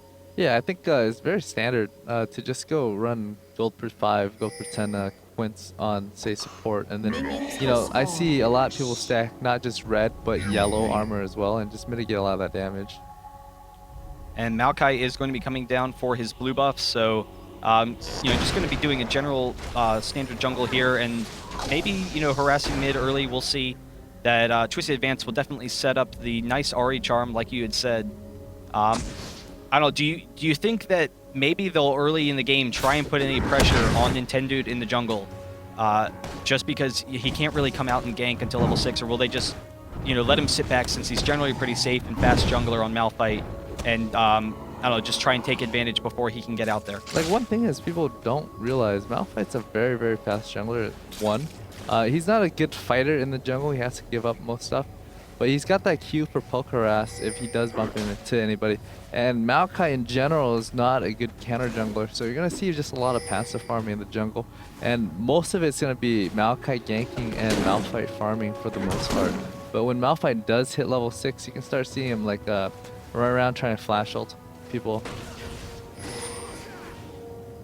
And we will probably see some early harass from Mashme. Ezreal definitely just a really strong harass champion. Kog should be okay staying behind the creeps, and then Nunu will be able to keep him, around. We'll throw off some good harass to Ezreal. So I guess, for the most part, we'll see a pretty passive game until we start seeing some maybe aggression from Maokai. But depending on how the early game goes, what do you expect that we'll see, coming around the 10-minute mark? Do you think that Udyr will maybe go bottom and they'll pressure, an early dragon with their advantages, or what might we, see, or is it just too early to Depending on tell? how much Udyr is winning and just the position overall, and what item he goes. If he goes Wriggles, then definitely he's gonna want to come down and do some dragoning. But I'm surprised he's actually losing this. I'm not sure why he's not pushing more, because what you want to do as Udyr is just push a lot, especially if there's not a lot of pressure from the jungle. What he can do is he can just keep on just keep on hitting the creeps with turtle stance and just heal up and Tiger Olaf whenever he can. We do have the twisted advance from Maokai. He's going to knock him back, and then Udyr is going to come in with the tiger stance. We did have the ghost from WildTurtle, so he's going to get out of there.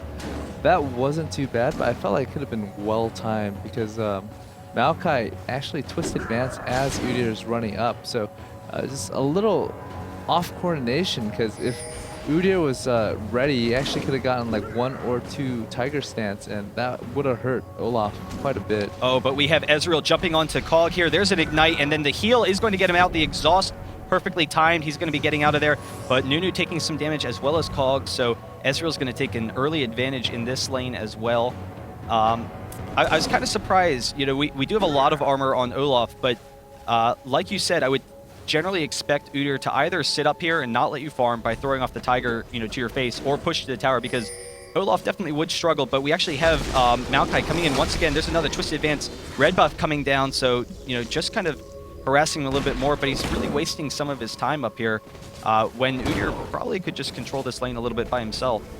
Well, that pressure is probably pretty good for Udyr, because what's going to happen is it completely denied Olaf from farming.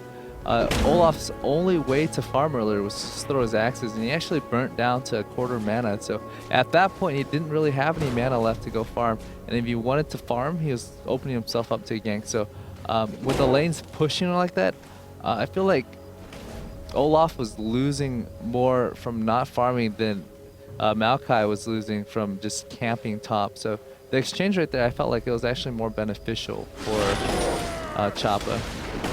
Olaf does have a ward, but he's not going to get it down in time, so we have another gank from Maokai. There's an ignite and the twisted advance. Udyr is going to flash out of there. The ignite's going to maybe take him down. The turtle shield that turtle just came barely right up. So a little bit over aggressive, thinking he's going to get in a kill, but really Udyr just baiting him in here so they can push to the tower, and this is going to be a massive early advantage.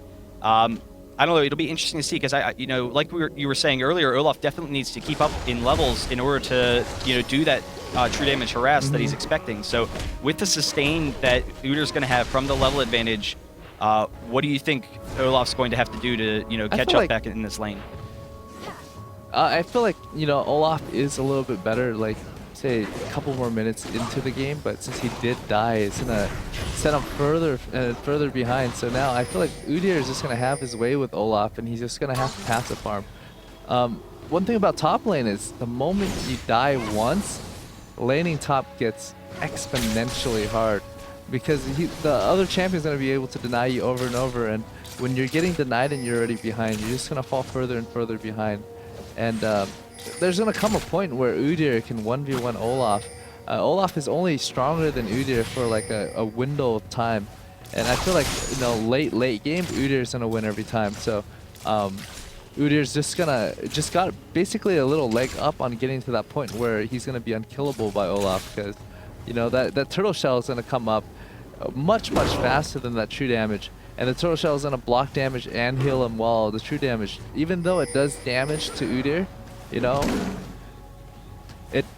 even though it does damage to Udyr, it also does damage to himself. So in the long run, I feel like Udyr is going to win the exchange. And we do see Ezreal throwing off some good damage down here, doing really well against Kog bottom, and we see actually a longsword. So do you expect that's going to turn into a Wriggles? And if so, will that provide a little bit too much of a leg up over Kog early in the phase? Wriggle's actually not a bad item right now because with Wriggle's easy can do dragon really quick, lots of lane sustain. Just the dragon control is really strong. At this point, it can turn into quite a few things though. It can still turn into that phage that he needs, you know. But even though sometimes you see that, you know, Sheen a little bit earlier, so you know there is a good chance that it's turning into the Wriggles.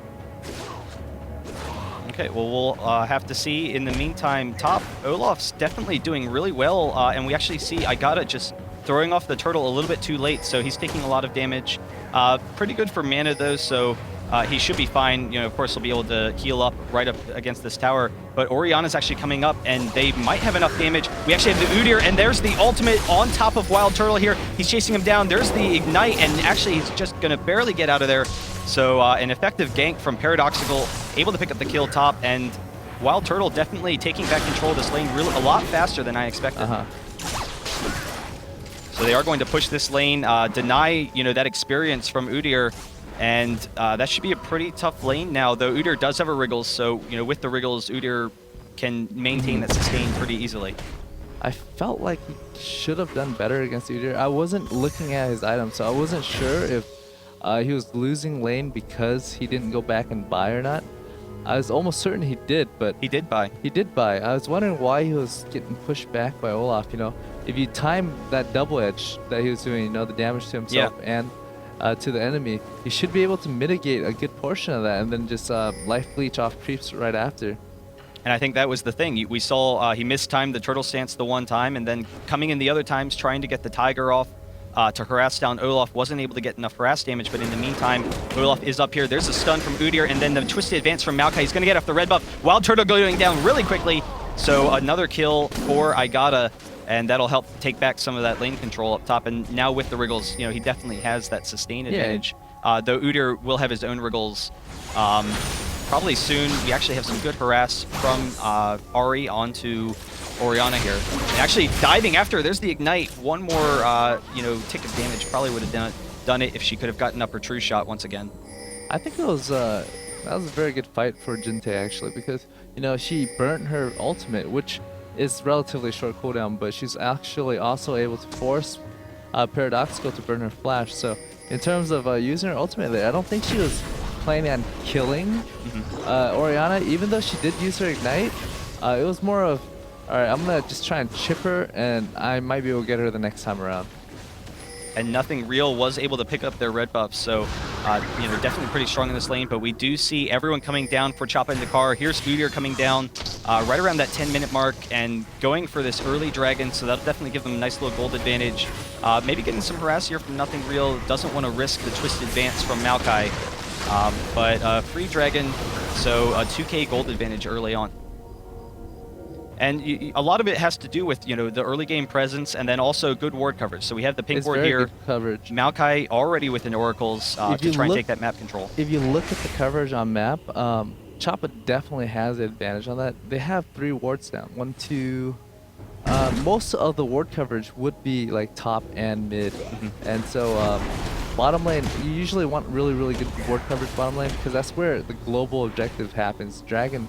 And so just having that oracles, having that ward down bottom allowed Choppa to get in better position for Dragon. We do have Maokai coming up top, but Olaf's going to get out of there. But clearing this ward now is going to allow him to gank once again, you know, continue that pressure up top. So we'll see. And, you know, Imaqtpie definitely hasn't really been able to get that involved in the game so far. Going to try and get an engage here. Not going to do it. Seeing if he can get, you know, in on Jintae. I would think maybe if he came in from a little bit deeper, but I don't know. It's going to be tough. I mean, they do have pretty defensive lanes and not a lot of kill potential for Maokai unless they can engage on Ahri, of course. Imaqtpie in general, I feel, was a really risky pick this game because, you know, you're laning against Ahri, and it's really, from my experience, it's very, very, very hard to land your ultimate on Ahri. And so what he needs to happen is he needs Orianna to land her ultimate first. We do have the Phage onto Ezreal, so we'll have that slow, but Kog'Maw with the CS advantage bottom, so they're actually going to push down this tower. Should be able to get it if they want it. I would think they would leave it up to allow it to push back so Kog can continue farming. so they are actually going to back off for a second here, but Cog definitely getting farmed, and there's the flash twisted advance from ParadoXical, followed up with the ultimate from Nintendude, and then the ultimate from ParadoXical is very close to picking off Jintae. He's going with the Ignite, very close to going down. He's going to come back in, able to burst down Nintendude, and now ParadoXical is going to miss the Q, actually, and they're going to be able to combo him there. Wow, so really good presence by Maokai here, by Xlin, and CHOPPAINDACAR able to pick up 2 kills. It looked like they might be able to drop Ari for a second, but you know, just really good kiting. Just a little bit more. If they had timed the CC just a hair of a second better, because the Ori ult was still in motion when Malphite ulted.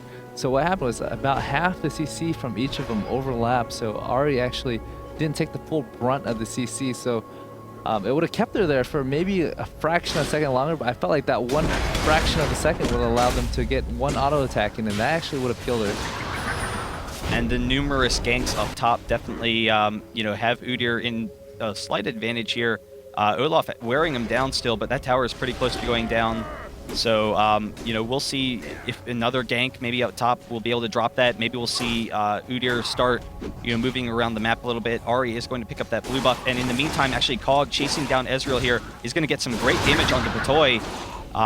And, you know, continue actually owning this bottom lane so that Cog can just continue farming for this mid game. It's actually a pretty risky gank because Easy doesn't have mana. Janna's really low. Maokai coming gank bottom is just more for pressuring, so Easy can actually get some heal off of just auto attacking for whatever life lead she has. Wow, and so the true damage from Olaf, he was able to burst down Udyr, goes down to the Ignite. You know, so an even exchange there. I think they both ignited each other because they died relatively far. Yeah, they did both use their Ignite. And so, you know, Udyr, I don't know, definitely has a little bit of an advantage there. 2 and 2 to 1 and 3, has the CS advantage. We'll see, you know, how Olaf farms. Definitely is a little bit stronger as the game progresses, but Udyr, you know, will be a pretty strong carry. I think they'll be able to keep him off of Kog'Maw in these mid-game team fights. But I mean, what are your thoughts coming into, you know, pushing down objectives and stuff? We do have Choppa with a slight advantage, but with how, you know, strong Cog is going to be, how are they going to engage on him? Or is just the AoE and everything going to be able to keep Cog safe? If you look at the items that Udyr is buying, normally you would think, why is he going that armor piece, right? It doesn't really help against Olaf, so I feel like Udyr is already building to counter Kog'Maw. So if that turns into, say, a Randuin's or potentially a Frozen Heart, I feel like he can get tanky enough to hold off Kog'Maw. And then the rest of his team can actually CC everybody else. And that is the issue, that they have a heavy physical team. So if they get some early, you know, physical items, a Frozen Heart would definitely be nice on one of these champions. You know, that would hurt them a lot.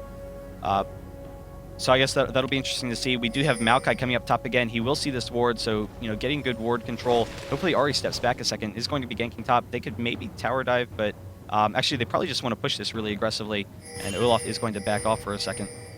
So they're probably going to want to get this tower and just push it like maybe another wave. And I think the pings are coming down for Dragon. So as soon as A gets this tower and push another wave or two, if you can force Olaf back to top, just to bait him with all that farm that's incoming, they should be able to get this next Dragon pretty much for free. But bottom is actually a little bit low on health. So what Ezreal needs to do here, he needs to top off just by attacking. And if he can top off high enough, they will be in position to take Dragon. And we do have Ari and Maokai coming down, like you said, for this Dragon. Malphite's down here, you know, so we'll want to watch out. They don't have very good ward control, so, you know, he could maybe run into a poor situation here. Nunu stepping up a second. The Sapling will see Malphite. But, you know, with Udyr as well, they'll presumably be able to take this Dragon. I felt like the timing is a little bit off. Had Udyr stay top for like 10-15 more seconds and pressure to tower a little bit longer, this Dragon could have been free, because what they wanted to do is keep Olaf up top. We do have Maokai Trista advancing onto Malphite. I'm not really sure what the point of that target was. Olaf in the middle of the team, and there's the Ari ultimate comboed with the Malphite ultimate. They're going to take some people down really quickly, and no one's on Cog, so Cog is definitely doing very strong down here, able to pick up Ezreal, and everything is going right for Mono here for a second. We actually have WildTurtle, got to get out of there. But the rest of the damage is gone. Can Cog actually do it? But there's Igata. He's going to be able to take down Cog. So almost able to pick up that fight, but just not enough Maokai, can he go down? Actually able to pick up the Maokai. So an Oracle's down, but actually a big one fight for CHOPPAINDACAR, and they're going to be able to take this dragon as well. I think that was an ace. There was an ace. That's an ace and a dragon, you know? I was surprised. It looked like it was going to be, you know... For a moment, yeah. I thought Mono was going to win that fight. You know, I felt like if Orianna had landed her ult on one more person, that would have given them enough burst and AoE damage to just kill them all. So, they did get 2 people. The one person that they didn't really need to get was Udyr. Getting Aru is good. It took her, once again, like you saw earlier, it just took her just one hit from dead, but, you know, you really need to finish her off. And I guess the big thing is, you know, Cog was able to take down Ezreal, so... you know, the exchange of the DPSs there seemed like it was to their favor, but I guess really they just need Cog with the rest of the team. DPS that front line, you know, take down those, you know, champions as they have that great ultimate. So if they had Cog able to burst down Ahri before Ahri was able to get anything off with that Orianna ultimate and Malphite ultimate, then, you know, maybe they could have picked up that fight. I felt like Cog did his job. It's just that Olaf wasn't able to get in there and just do enough during that whole entire exchange, and so whereas Udyr was able to just clean up everybody else. It just comes down to top losing top just too early. And Or Orianna, Olaf losing top just too early. Orianna is coming up here. It will be tough for them to pick up Igata. I'm not really that's sure a dead. what they're expecting. He's pretty much dead. Oh, there we go. So he is going to go down pretty close. Actually, there he goes with the true damage, able to pick it up. And in the meantime, Ezreal is going to be chasing down Cog here. Nintendude is here as well, so Ezreal's very close to going down. There's the Janna ultimate, going to keep him alive. Nothing real is going to go down. Now Jintae is chasing down Nintendude, going to be able to get us some good damage. The Malphite ultimate is going to keep him alive, but another kill for CHOPPAINDACAR. I think right now Chopper is just going to try and extend their advantage. What they want to do right now is just keep on taking towers. Getting towers means they get better position, just more gold. So I wouldn't be surprised if after they take this, they're going to go by and just try and take mid after. Wow, so we actually are seeing a very aggressive Baron from Mono. There are no wards currently for CHOPPAINDACAR here. They did know they're all bottom. Do this. They're going to lose too much HP too quick before Malphite gets there. They're going to be forced to back out before Malphite. You're going to need a strong tank to tank Baron. Oh, They're wow. underestimating their tankiness, so this is very, very risky for them. And the issue is Malphite's low as well. WildTurtle almost tanking it enough. Nunu is going to throw off the ultimate. They're actually going to be able to get it. There it goes. Wow. None of them going down. So perfect job kiting around. No unlucky procs on any of these champions. Probably would have burst them down. I felt like if Baron just critted any of them, Yeah. they would have died. But you know, it's one of those things where if Baron crits you, you're screwed. And I didn't see any crits on Baron. You know, it's very obvious when Baron crits somebody because you just see people get chunked. And now we actually have enough for an Infinity Edge. There it is onto Kog'Maw. So with the Baron, with the Infinity Edge, they will, you know, have some great fight potential. You know, Choppa, they just found out. They dropped the ward, and I don't know, it'll be interesting to see. You know, Mono's definitely going to be able to hold out off the game for a while now and see if that late game Cog can, you know, kind of take over. That's exactly what Chopper didn't want to happen, is to give Mono the chance of getting Baron, because what it does is give Mono a lot of gold, and it gives them to extend the game later where Cog can get really big. And right now, I feel like Mono, it puts them in position where they can start taking towers and catching up. You know, the gold advantage is about 5k, but you know, once they take down the 3 outside towers, the gold advantage is going to be maybe 1,000 at most. And with the you know, Baron buff, a little bit more mana regen will allow Cog to, you know, kind of spam that long range damage, as well as giving them, you know, the damage opportunity. So we'll see whether or not they, you know, try and harass them down a little bit. It'll definitely be difficult for Choppa to push down any towers against the Baron. But I guess we'll have to see. We do have an Aegis on Maokai. You know, I'm not sure. I guess this will probably be a Atmas for Udyr, so he'll definitely have that anti-carry. I'm kind of curious whether or not he would have gone Frozen Heart, or I'm sorry, yeah, Frozen Heart. So that, you know, that still has some potential because of how effectively it would counter Cog. Yeah, it could still be any item. It could be a Guardian Angel or Frozen Heart. It could even be a Randoms, but I feel like he's gonna need one of those 3 items if he's gonna want to ride Kog'Maw, especially after Kog'Maw's gotten the Eye Edge. and we'll see, you know, how Orianna is doing. She's not really that far in gold. It would be nice if they had a little bit more ability power. Udyr is pushing down top, but we do have them coming mid. And with the great range that Nothing Real has here on Cog, they will be able to take down these towers pretty easily. With no Udyr, they're not going to be able to defend it. Udyr will get a second tower here, but Mono almost can just push up to this, you know, base turret. You know, we'll see whether they do or not with this next creep wave. I have no idea what Chopper is doing. They're trading 2 towers just for Udyr and Easy to split push. You know, Mono has no reason to break away from them to stop the push. Because if they can get inhib, it's well worth it for them to keep on pushing. And so here they are going to be able to drop down this tower really quickly.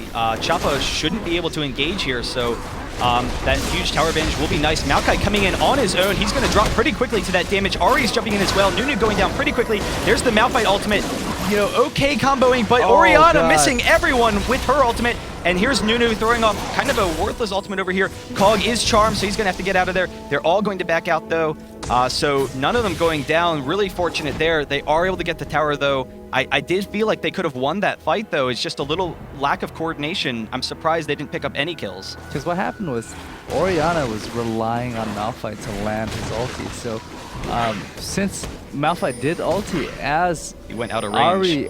Ari was using her ultimate, you know, she dashed right out of it and it wasn't able to land anything. So, you know, if they were able to catch Ari right there, they would have won that team fight and taken the inhibitor. So this is going to be an opportunity for Choppa to take this dragon. You know, that'll help them keep a gold advantage, even though Mono does have that Baron. But now with how strong Cog is, Cog does have the Zeal now. It's going to be tough. They don't have any turrets to defend with. Udyr is with the team, though. So, you know, we'll see whether or not he can get into the middle of them. He is actually going for Randuin's. And so the benefit there, of course, is that Cog doesn't have to be attacking Udyr. You know, he can just throw off that slow, charge at him, you know, try and pick him off. We do have Maokai coming up here. He is going to get the Twisted Advance on the Malphite, but the rest of the team is here as well, so they're underneath the tower. Maokai going down very quickly. Nintendude is going to go down to the Ezreal ultimate. So really effective play there, and they will probably be able to convert a tower out of this. So basically what Mono needed to do is they needed to make something happen during that Baron buff. You know, they were able to take down 2 towers for the price of basically 2 as well. I think 1 actually. Yeah, Chopper was able to take bottom tower, so they did come out ahead. What Mono needed to do was they needed to take that inhib and actually take more towers to catch up, but now that Baron buff is worn out and they weren't able to close that distance, I feel like Choppa is still significantly stronger, even with Kog'Maw building the eye-edge, just building soon into a Phantom Dancer.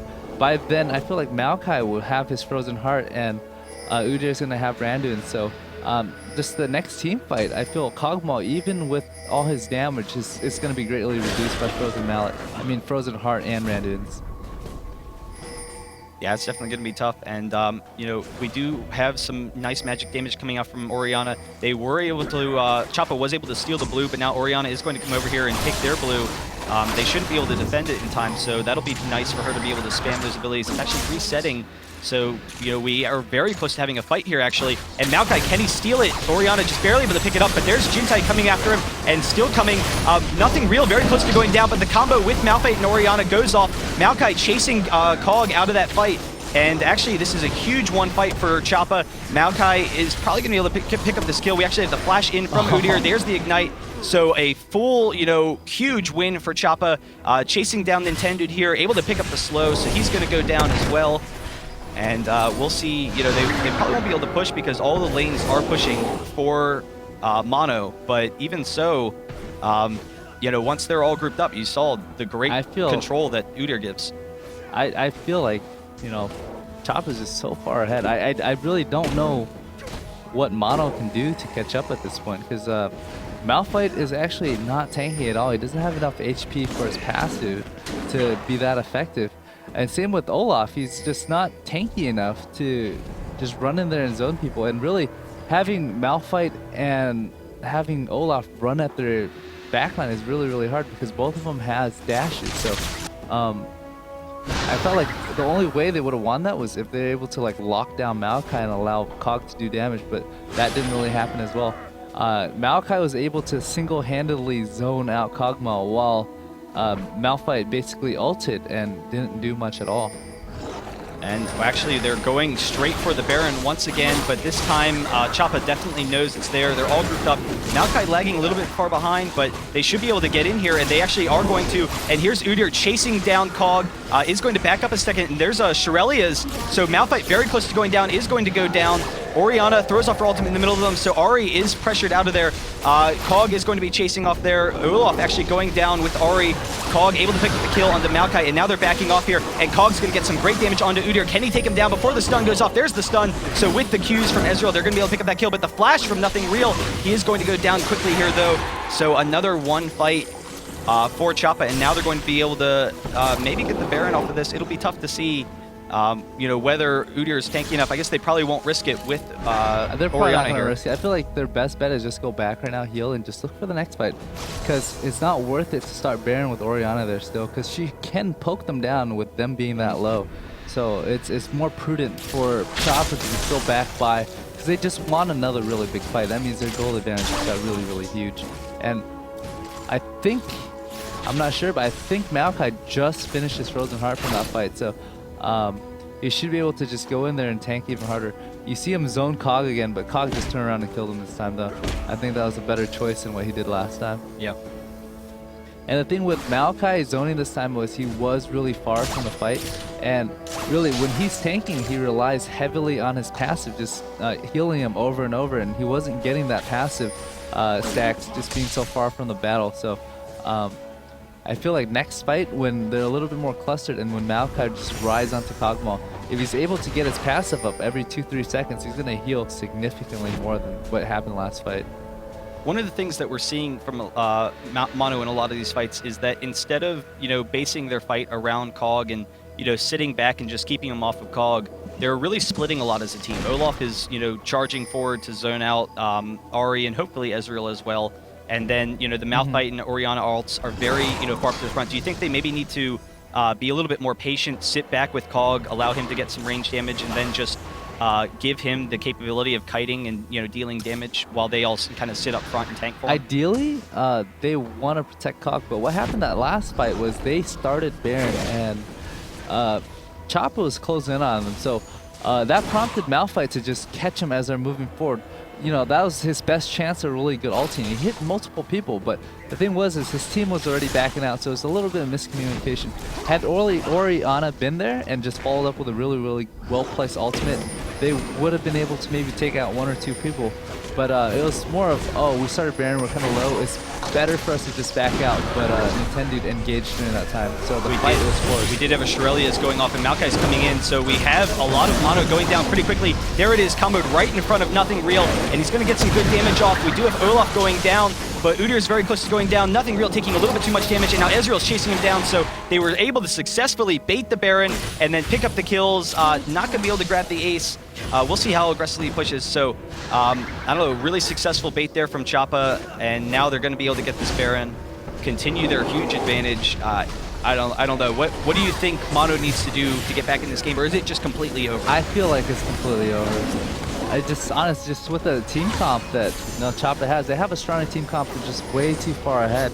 And like one thing I was talking about is, Olaf is gonna want to get to the back line, and he's not going to be able to do it against his team comp. Like I've had a lot of Olaf games recently, and one thing I hate playing against is I hate playing against Ahri. If you watch the last team fight, you see Olaf beelining straight for Ahri. She does a dash, it does damage to him. He keeps on running, she dashes again, and then he turns around and she dashes back at him, and she's able to pick him out.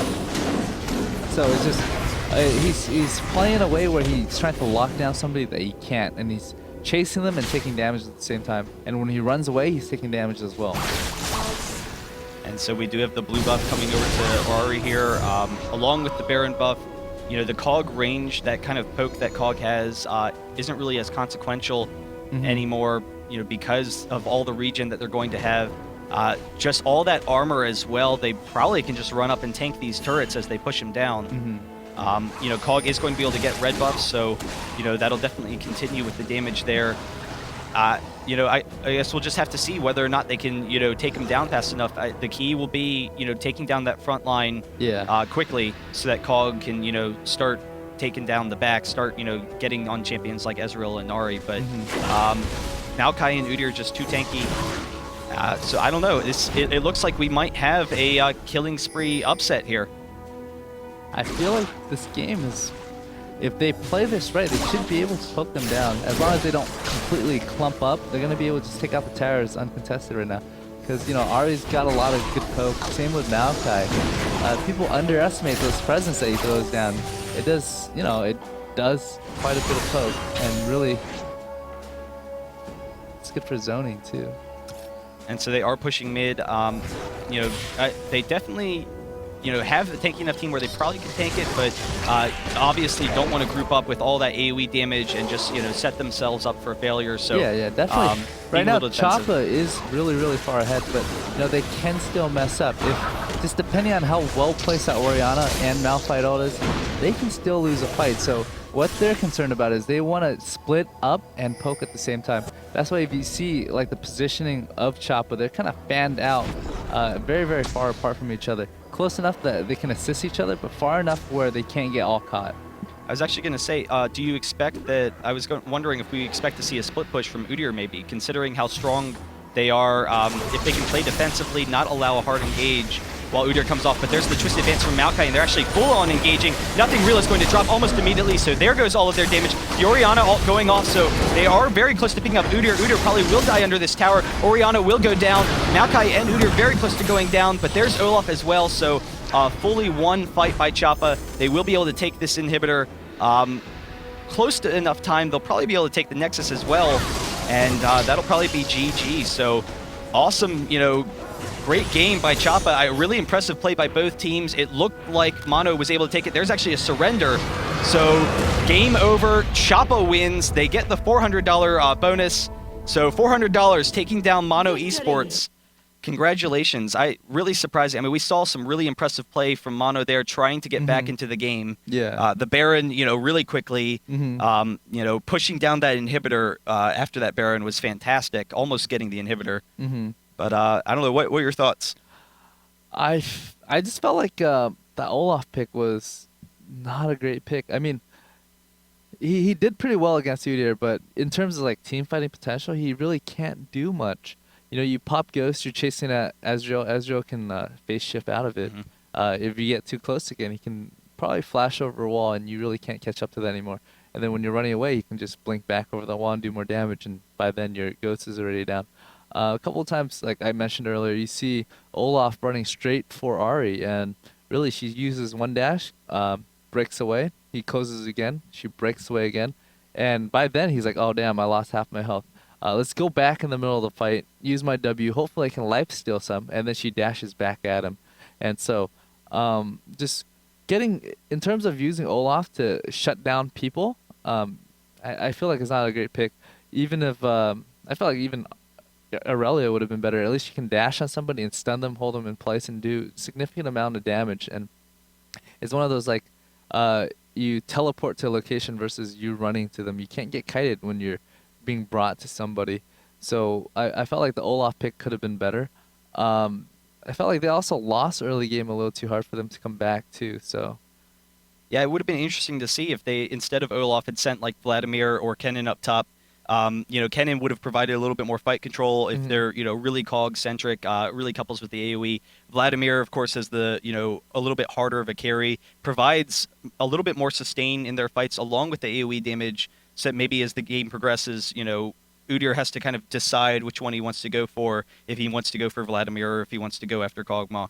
Like, in terms of, like, composition, I feel like both teams didn't have, like, an absolute advantage. Either team can win, but, like, one thing that I like to point out is just a lot of little things that happened throughout the game that made them lose. And if you look at that gank mid where it was Choppa ganking ParadoXical, and then it was a counter gank by MuffinQT ulting in, if the ultimate was a little bit better well-timed, or just a little more well-timed, I felt like it could have converted for Mono instead of a 2-0 for Choppa, and that would have helped out in the game a lot too. And there was also another fight outside Dragon where MuffinQT ulted just 2 people, and I felt like had he landed on more players or more key players besides Udyr, it could have turned out really well, because you're burning 2 ultimates that can potentially hit more than 2 people, up to 5 people, and you're just blowing on 2 people, and one of them being the tank, Udyr. And so I felt like that ultimate, it was a little bit more well positioned. They could have won that dragon fight instead of giving up an ace and dragon. Yeah, and then of course, let's not forget, after they took the Baron, they were able to take up all the way up through the mid turret, Yeah. almost pushing down the inhibitor, and then not able to get the fight that they wanted. Choppa doing an excellent job of positioning, spacing out so that, they couldn't combo those ultimates, and that really is kind of where the game turned. I mean, they Choppa already had the advantage. They had taken the early game advantage. It looked like Mono was almost able to bring it back.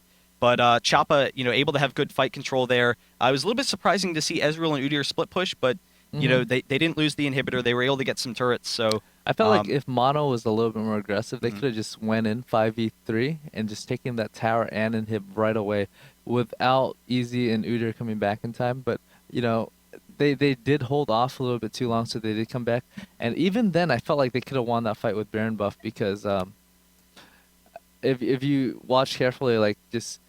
I saw Malphite ult Ahri and Jenna, and that was right when Ahri was using her dash anyways. That was like her second tick anyways. So once again, if that was a more well-positioned ultimate, the fight could have turned out differently as well.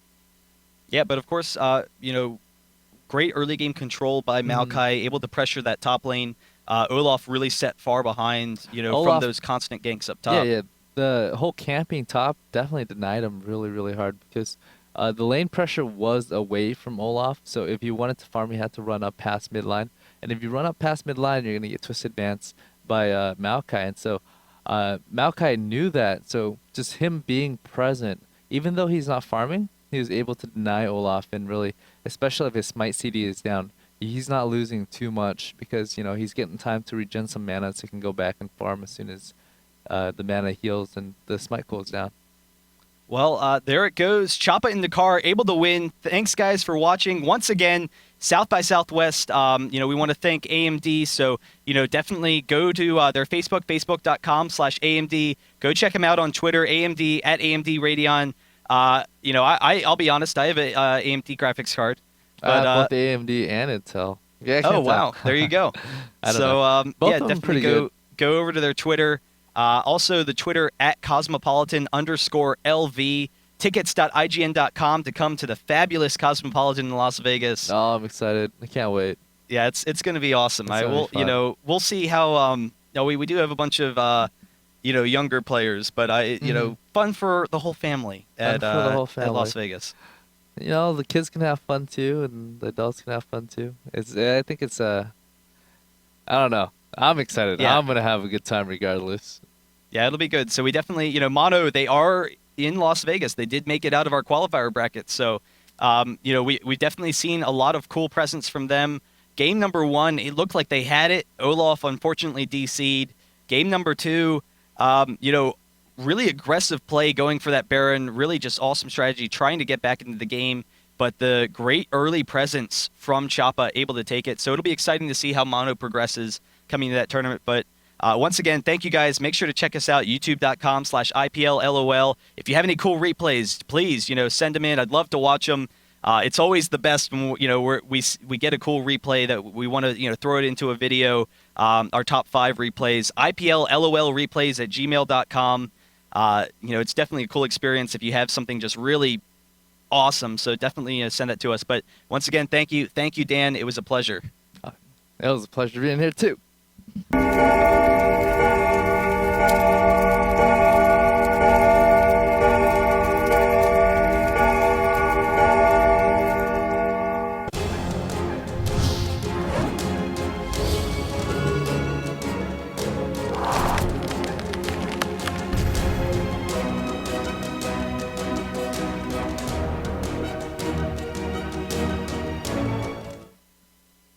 Hey Summoners, how are you doing today? IPL killing spree. We got a good one for you today. Choppa in the car versus V8.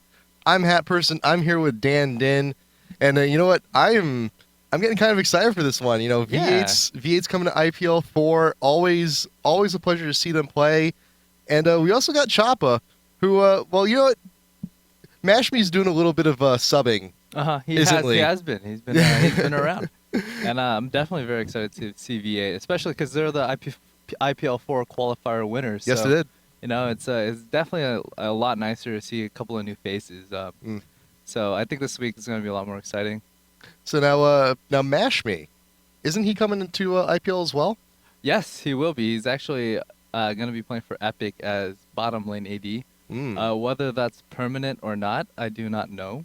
And so let's see where it goes from there. But I'm excited either way. And who's now? I mean, now you're stepping down from Epic also. So who's taking that spot at IPL? I think it's gonna be ClakeyD in the jungle.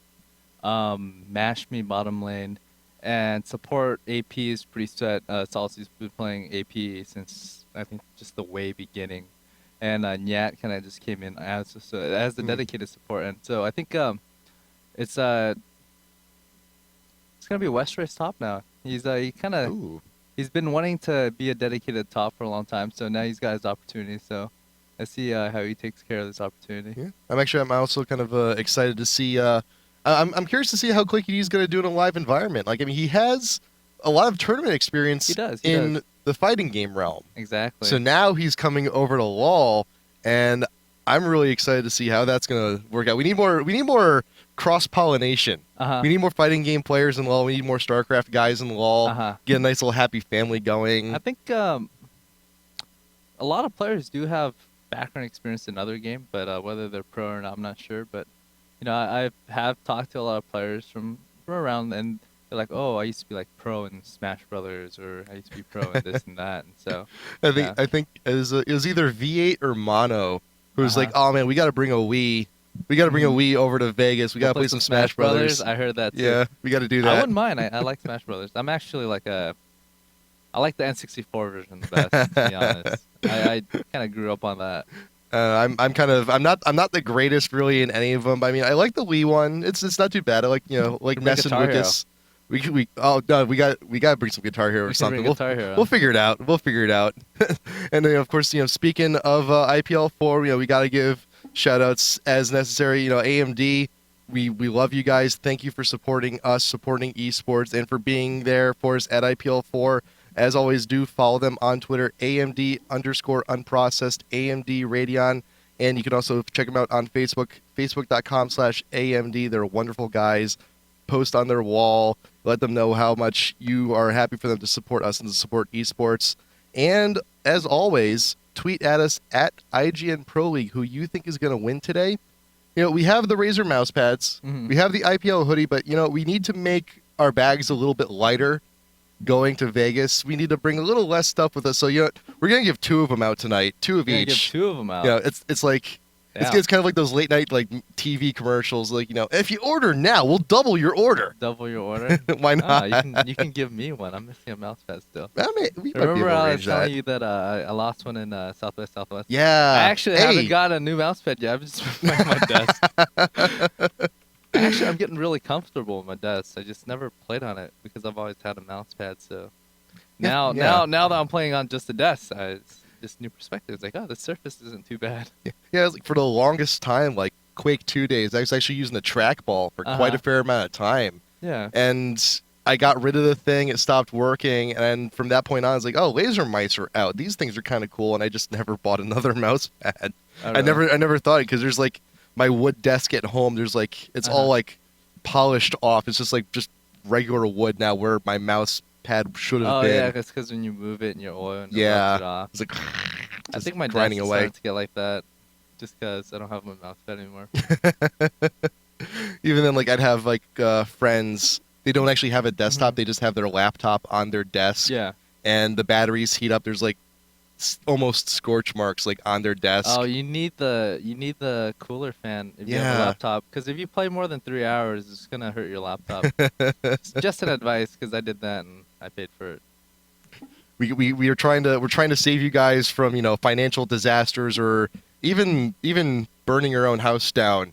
We don't want any desks on fire right now trying to play League of Legends. If we're gonna be If we're going to be making fires, let's keep it in game. Let's keep it with Ignite and Shyvana and all of them. But right now, we're going to head on in.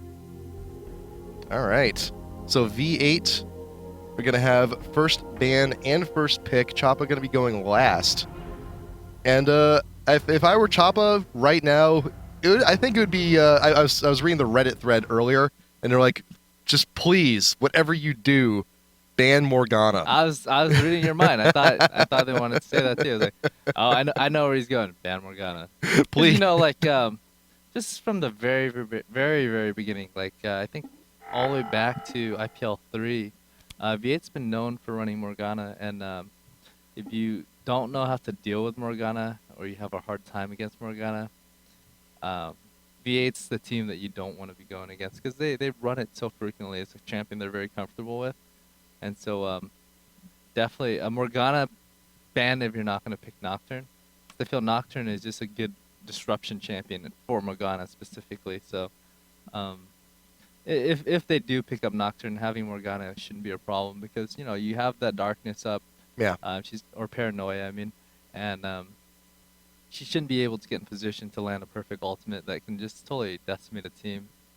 So what about some mid champs? What are some good mid champs that at the very least can just stay in lane with Morgana, not necessarily beat her out, but that can pair up very nice with her? Basically, Morgana is a very, very safe farming champion mid with her black shield and her just AoE pool that can just constantly push. So you want a champion with good wave clear. So champions like, say, Cassiopeia would do well. Ziggs can do well. I mean, even TF can do well. Just any champion that can push back on her. I think Ziggs can actually harass her down too. I've had that matchup. Xerath can go even with her in terms of pushing, and maybe actually push her out of lane at 6. But it's really a skill matchup with Xerath versus Morgana. Oh, there's the Morgana. Yeah, there you go. Anyways, but, first ban, no BS. We're just gonna get her right out. But real quick, just to finish up the Morgana thought, because I remember when I first started doing ranked, Morgana was a very high pick, and I was actually using Zillion mid against her and actually having quite a deal of success. Oh, really? Yeah, just get the bombs off before she can react. Yeah. So basically, if you double bomb her, you're gonna be able to blow up her shield and do damage to her. So the exchange is always gonna be positive, as long as you have the mana to just sustain the double bomb that you're gonna do. And actually, even if you don't double bomb her, every time she shields, she's gonna burn mana. Right. And you're gonna bomb her, and it's still actually gonna do damage through her shield and hit her for a decent amount, unless you max out shield, which most Morganas actually do not do. Yeah, usually you just get 1 point in shield because that's enough to protect you from all the CC and everything, really. And if you think about it, the bomb's got 10 true damage too. Yeah, it does. I keep forgetting about that too. If when you're playing Zillion and if you put a bomb on someone, that little countdown that happens, that's actually true damage happening. Just it's a nice little feature. I can't remember who was telling me the story about why they implemented that though. I can't remember. Oh, I know exactly why. Because what happened was, before they implemented that, you used to be able to have Zillion just walk up to a tower, throw a bomb, does not pull tower aggro, and just walk out. So he's able to push on you 24/7 and drop bombs on you, and really he's getting no remorse from the tower. And so now with that ticking true damage, it's gonna deal damage to you even if you have like a shield on or whatnot, and it's gonna pull tower aggro on you.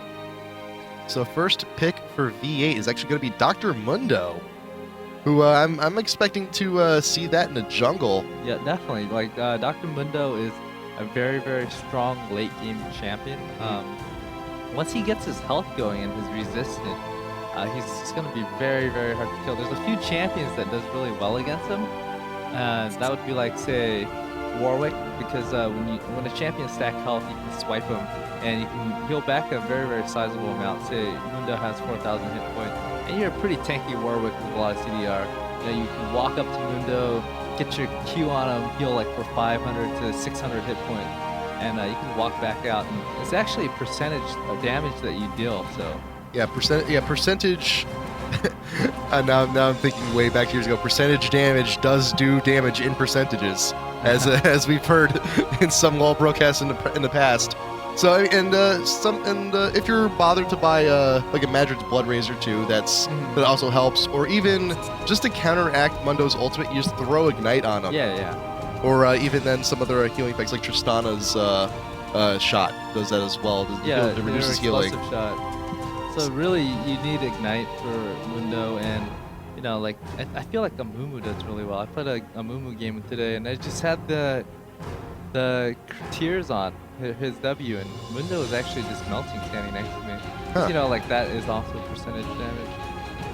So we were reviewing some other picks and bans here. Now Janna has been banned out, so she is the top support right now. So V8 actually going to be going with Leona.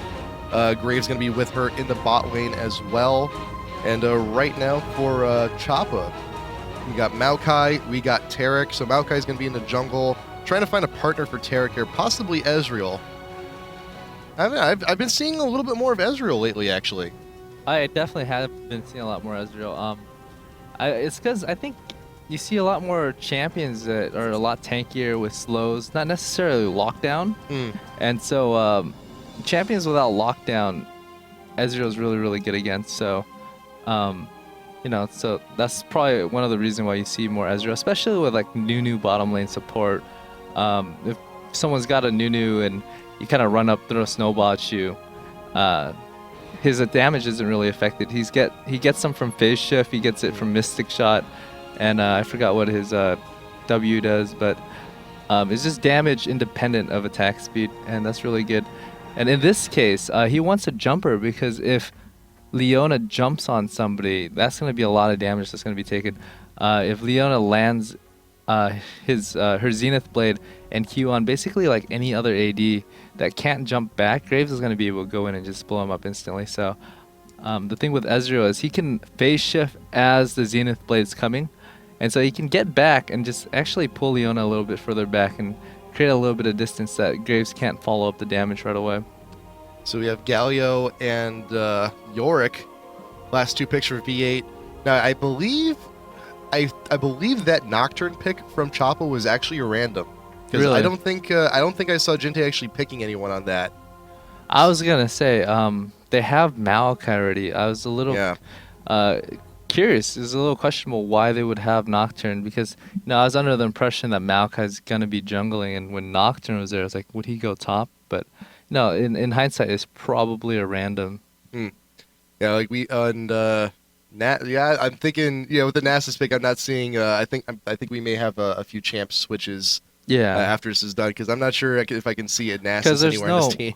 Well, you can go AP Maokai, but in terms of damage, I don't know if Maokai can, output enough to be able to handle Dr. Mundo. So I think we're actually going to be. We might be heading back to the lobby here. Yeah, we are. Yeah. So Galio and Yorick are the last two picks for V8. So let's find out real quick what the other picks were. We're just going to have a quick remake here. We should be back in just a few moments. But let's talk about V8 here for a second. V8's got a really, really tanky team comp. Yeah. The thing with Mundo is if you can't burst him right away, he's going to regen all back, and he's going to give him really, really hard time. He's going to be able to get in the middle of everybody, just do a lot of damage, and just be such a big presence, especially since Choppa doesn't have the burst or actually the sustained DPS to take out Mundo throughout an entire fight. Because Ezreal isn't one of those champions where you kind of just go in and just start right-clicking. He does a lot of poke and he kites around. And the raw damage that Ezreal does isn't really top-notch right off the bat. Once he gets his stack off, maybe from hitting his True Shot Barrage and a couple of his skill shot, and he gets 5 stack and his attack speed is really high, then he can start right-clicking. But like immediately, I don't see Choppa having an answer for Mundo if they let it get to about the 30 minutes mark. Yeah, so not to mention, you have Mundo, you have his ultimate. Galio, if he gets his ultimate off, Mundo can just be in there with the fire, getting everyone, and you also have the Yorick ult as well. Yorick ulting a Mundo. I don't think I've seen that yet. In terms of Yorick ulting a Mundo, I don't know if he's going to actually ultimate the Mundo, because I feel with Galio's bulwark, Mundo's going to have enough sustain and just survivability that he can just last through the entire ordeal. Yorick ulting Mundo would be more of like a last option. In terms of Yorick ulting, I feel like it's better saved for Karthus, right? Or was Karthus banned? I forgot. Karthus was banned. Looking at your list, Who did? He's probably better off ulting Graves because I think the lineup is Mundo, Graves, Leona. Yeah. So in terms of their team comp, I feel like you'd rather just cast your ultimate on the AD carry and just do more damage, or whoever is gonna die first actually, because it's better to have more people in the fight for longer. Yeah, and ideally, in most of these team fights, Choppa doesn't want to be killing Mundo first. And he's just going to be in the front, absorbing damage. There's really no benefit to focusing Mundo first in a team fight, especially if his ult is up anyway. He's just going to be regaining that health. He's just there as a soak. Basically, the damage that Mundo is going to receive is basically just free damage, like right-click.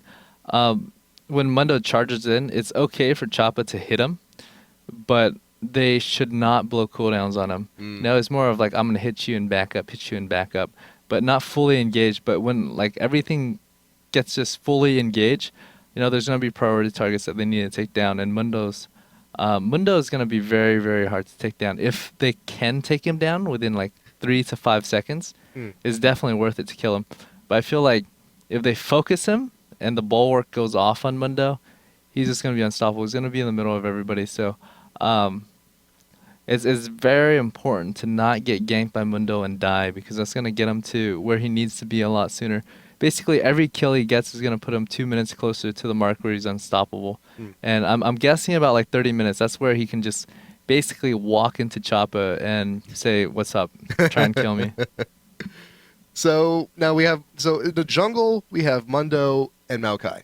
I have a feeling that Mundo's going to have a little bit of a faster clear time.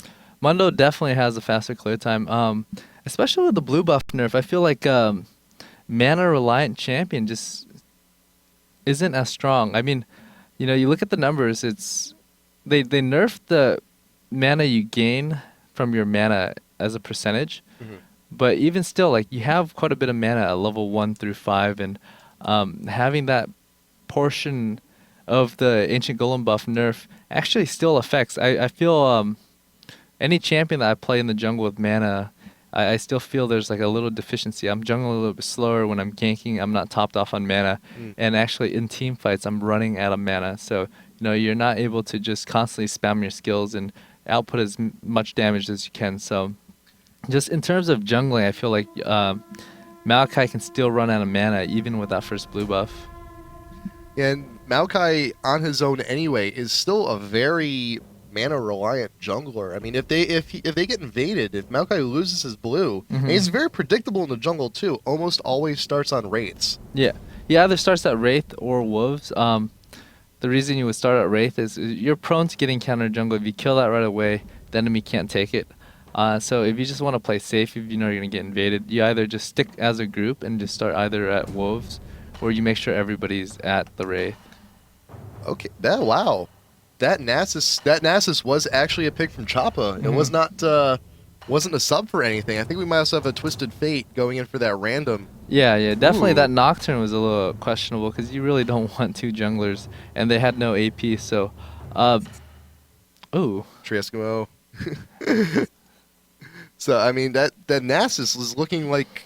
So I think we have TF Nasus were the last 2 picks for Choppa. So Maokai, Taric, Ezreal, TF, Nasus. So Ezreal is the AD. TF is going to be going mid AP. Nasus and Yorick top lane.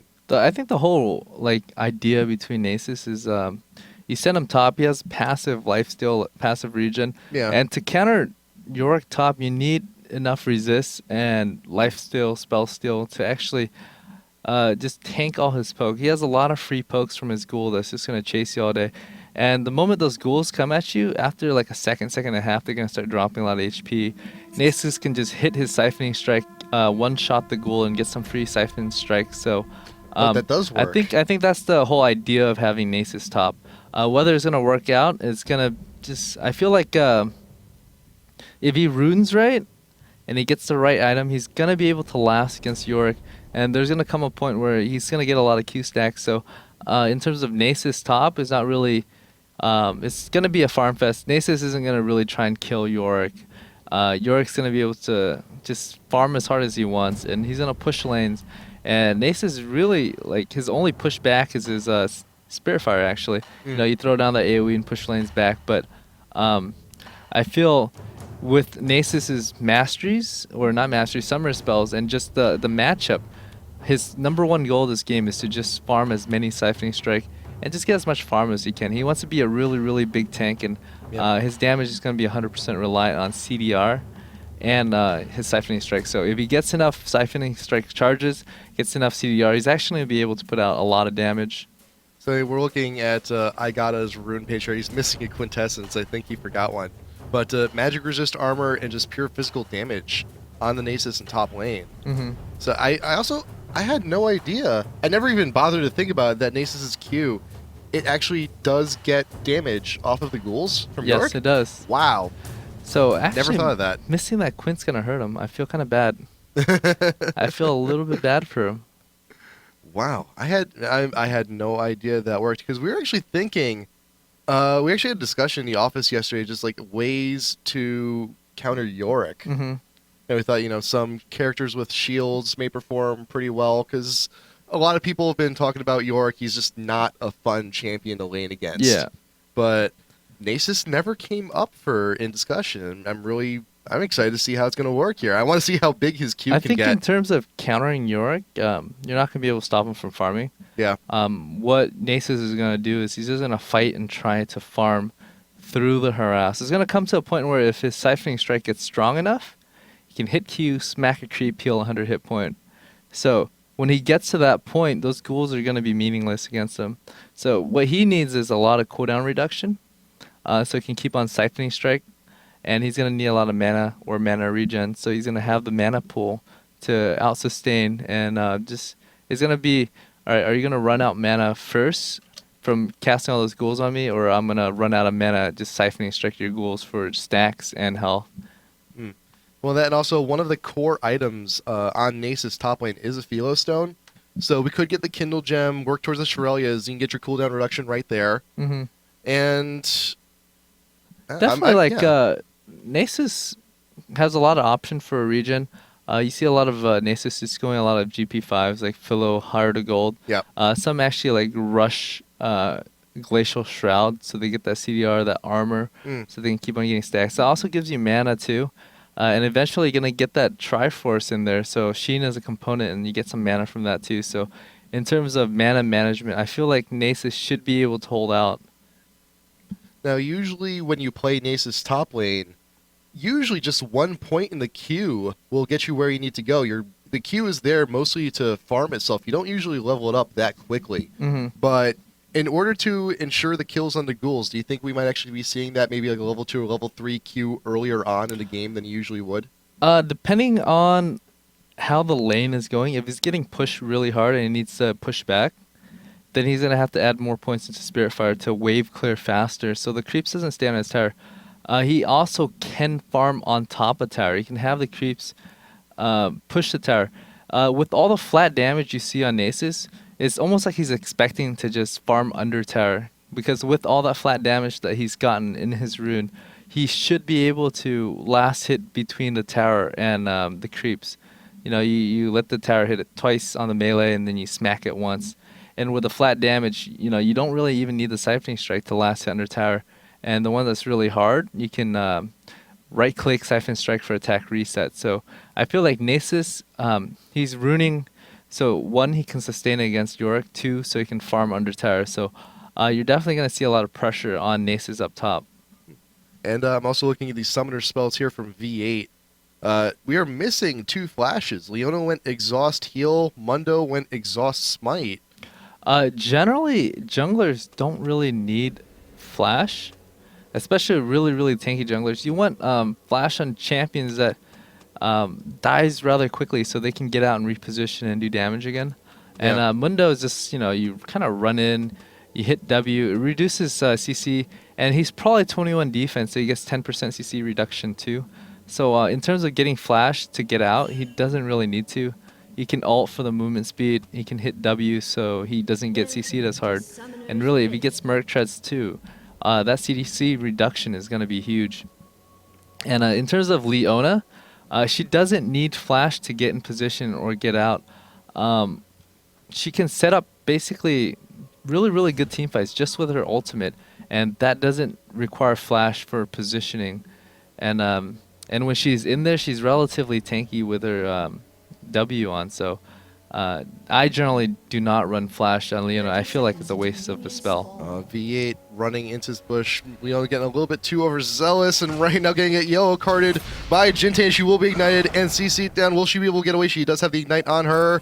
61 health. Oh the god, yellow card he threw just it on the misses. wrong person. TakashiX takes the hit for the team. I felt like Wow. Choppa was too afraid. They got the jump. They didn't commit.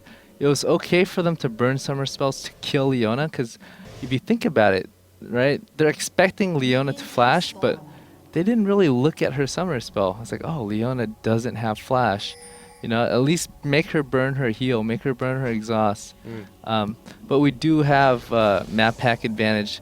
You know, as far as they knew, the entire V8 team was behind her, assisting her. So Right. we knew that there's only 2 or 3 people that was able to assist. So it was actually a free kill for Choppa, but just not enough information to know how safe it is to pursue that kill. And it's usually safe in any game to assume that Maokai is going to be starting Wraiths, and they knew that, and V8 actually got a ward right there in that side bush. So when Maokai does decide to come back around, they will know. We'll see if the TakashiX decides to get a little overzealous and make the jump in. And actually, MuffinQT is actually running point. They're actually running Graves top because Yeah. Range champion is just really, really good against Nasus, because what Aphromoo is going to be able to do is just completely zone out Nasus and get the farm in. Excellent. Getting the raids, but I think V8 was a little bit indecisive there on whether or not they wanted to engage, but now he's moving up towards red. He's actually going to go over to small golem, so V8's just going to get in this bush and get ready for an attempted gank. When he comes back around, they realize that he's not going for it, and I think this might be a wrong move here from V8. They're just kind of forcing Maokai to get out of the jungle and taking his stuff. I think if they just waited to get to until he got to the red, they could have gotten a convincing kill, but now we're getting a little bit hairy here. So now V8 is attempting to steal the red. Excellent is here, knows what's there's up. There's going to be 4 people, so And Jintae, if they tank red too, whoever smites his red is going to have an advantage. and Oh, Maokai's definitely got the did not get it. advantage on that, Maokai 'cause getting exhausted right now. Unstoppable X may not be able to get away. MuffinQT, TakashiX keeping everyone at bay. Heal goes down from Muffin, but who will die first? Unstoppable X a little bit too far out, and Aphromoo does get the first blood onto Maokai. Unstoppable X will be able to get away, but MuffinQT does not. Cannot get away either. TakashiX now being chased down and smacked from Patoy. Oh, wow. Jintae now trying to get away. Mundo falls. Everyone is dying. Aphromoo will not be able to get that last hit on Jintae. That was actually a pretty Jeez. even exchange in terms of like total exchange. Wow. I think V8 definitely came out with like a slight advantage if you just look at the gold count. Yeah. And since top did die in lanes pushing, Graves is going to be able to pick up like 5-6 CS before the lanes get back, so they're going to be denied just a little bit of farm. Graves isn't pushing as hard as he needs to deny, so actually I don't think they're going to miss out on anything. That was one hell of a fight so early on too. V8 though did get the first blood, so they have a little bit of a gold advantage there from that, and from everyone leaving lanes, V8 has also managed to farm up a good 500 gold lead as well in the meantime. Like, one thing about that fight is this, okay? They did burn summer spells on Leona early to try and pick up that kill, so I wasn't sure if all of it was up by the time that fight happened. So I felt like Choppa had the absolute advantage in that fight just because Mundo was so low. Had they been able to just pick him off right away and just kill him, because he was able to just throw off a lot of cleavers and get a lot of CC in and do a lot of damage. Especially because he tanked red buff and Maokai stole it anyways. I felt like that fight was just so much in Choppa's favor, but it just didn't end out that way. I think they made, yes, the ward in the lane has, they did get spotted earlier on. Nice ward in the bush from Choppa, because they're aware that V8 is being incredibly aggressive early on, so they want to try and subdue them just a little bit, just to have a little bit more map awareness, so they know when to back off. But V8 here trying to get back into the jungle to screw around, but that ward They do have the vision. They do know they're around. Patoy now coming down. That's a lot of aggression up top. It is. Especially because V8 sent their AD support up top to just try and shut down Nasus. Because I'm thinking V8 kind of anticipated the Nasus versus Yorick matchup, and they sent Graves up top because as Nasus, in order to farm Siphoning Strike, he needs to be able to walk up to the creep and smack in the face to get those charges up. And Graves naturally having a lot of like spell cast, which isn't affected by Wither, and that range on Nasus, he's not going to be able to just walk up and hit and return any damage to Graves. So it was a really, really good idea by V8 to zone them out that way. And now when they sent Yorick, Nasus down to Yorick, Yorick's got quite a bit of levels on him, so I don't think Nasus can actually sustain bottom long enough to be effective anymore. Yeah, Nasus isn't, he's not doing fantastic farming up that Q, but actually we got the gate from TF Jintae coming in, trying to get the kill on Aphromoo. He does cleanse away, but MuffinQT is now in the back getting ignited down, and Patoy and Mashpie should be able to pursue the ignite, finishes the job, but Aphromoo is here with TreeEskimo now, trying to see if they can't finish Mashpie, but the stun from Tarek will allow them to get away. Wow. That was a nice quick kill. I enjoyed that. Kill. One thing you gotta watch out for is this TF. He's got a lot of mobility. So one thing is if you're laning against a TF or you're playing against him, there's certain key locations where you need to have wards. So you can see TF walk out. So one of the locations would be what we got? Right on the ramp, right outside Wraith. That way when TF is looking for a gank up top, he needs to close the distance so he can teleport up top. And another part would be right around the outside of purple side's blue buff. You kind of want to ward around there too. Like right around here. Right around up here? Yeah, you want to ward right around where the blue ping is. I think they're pinging so they can ward it. Because they're psychic, man. They're listening in. Yeah, because that's about the distance that TF needs to close before he can actually teleport to either lane. So if TF is going to gank, he's going to run in either of those two paths. And so you kind of can see him trail from lane, but it's better to know exactly when he's going to teleport so you can back out. Oh, we got a little bit. We got just enough vision on TreeEskimo. I knew he was coming. Just enough. Just a quick little peek. Jintae going to be backing. Has the blue buff now, courtesy of Maokai. Patoy up alone on top lane. So Aphromoo is getting his farm on, 55 to 58. So he's actually keeping up with Ezreal. So they're pretty even. Let's see, let's take a look at Nasus's Q right now. 36 extra bonus damage. So he's got about 18, 19 now. So he's definitely not farming as much as he needs to. Normally by about 8 minutes, you'd have about like 30 or 40 creep kills. So about like 50 to 60 actually in Siphon stack. So he's at half or less than half of what he should be. So we can talk a little bit too about creep kills, but actually right now Mashpie is being stunned at the moment. Aphromoo out in front. Patoy trying to get as much damage as he can, and Mashpie now going back into pursuit. But let's take a look at the creep kills. Like, how many creep kills can you expect your average top laner or supposed top laner have in 9 minutes? Actually, wait, TF now coming in with the gate once again. Yell card going in on MuffinQT, but right now Galio's teleporting in, gets the taunt in on Patoy. He also falls, and now Jintae has to make a full retreat. He gets exhausted. Will he be able to get away? Cleaver going down.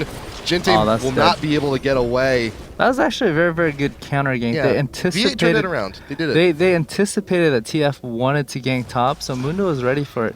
One thing is, teleport does take a while, and MuffinQT was a little bit too low, so she pretty much died instantly. Had Yorick been there just a slight bit earlier, he actually could have ulted Leona and probably pick up another kill. TreeEskimo had the vision on Excellent coming down, but we got the true shot coming down. Will not be hitting anyone with that, but TreeEskimo may not be able to get away. His ghoul is up, and it just expires right as he dies.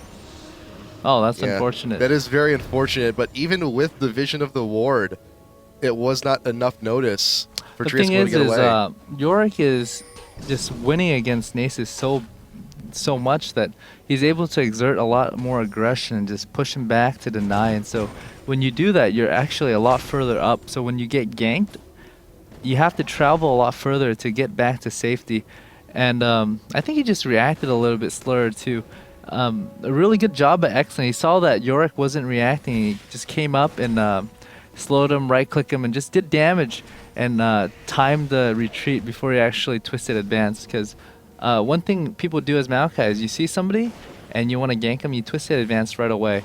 And you don't really save it for when you need to just snare them and immobilize them. Because if they're not running, there's no point in immobilizing them. So good play by X, and he saved this twisted advance until it's actually a really good time to use it to maximize the damage potential for his team.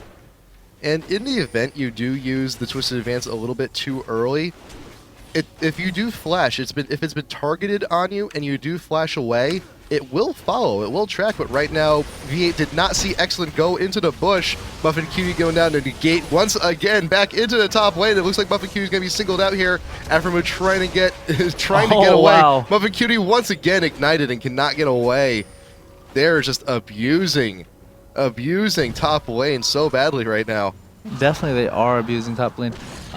They're not warding where they need to ward to have that early tell. Aphromoo, why'd you go back in? Excellent's not worth it. You can't do it. No!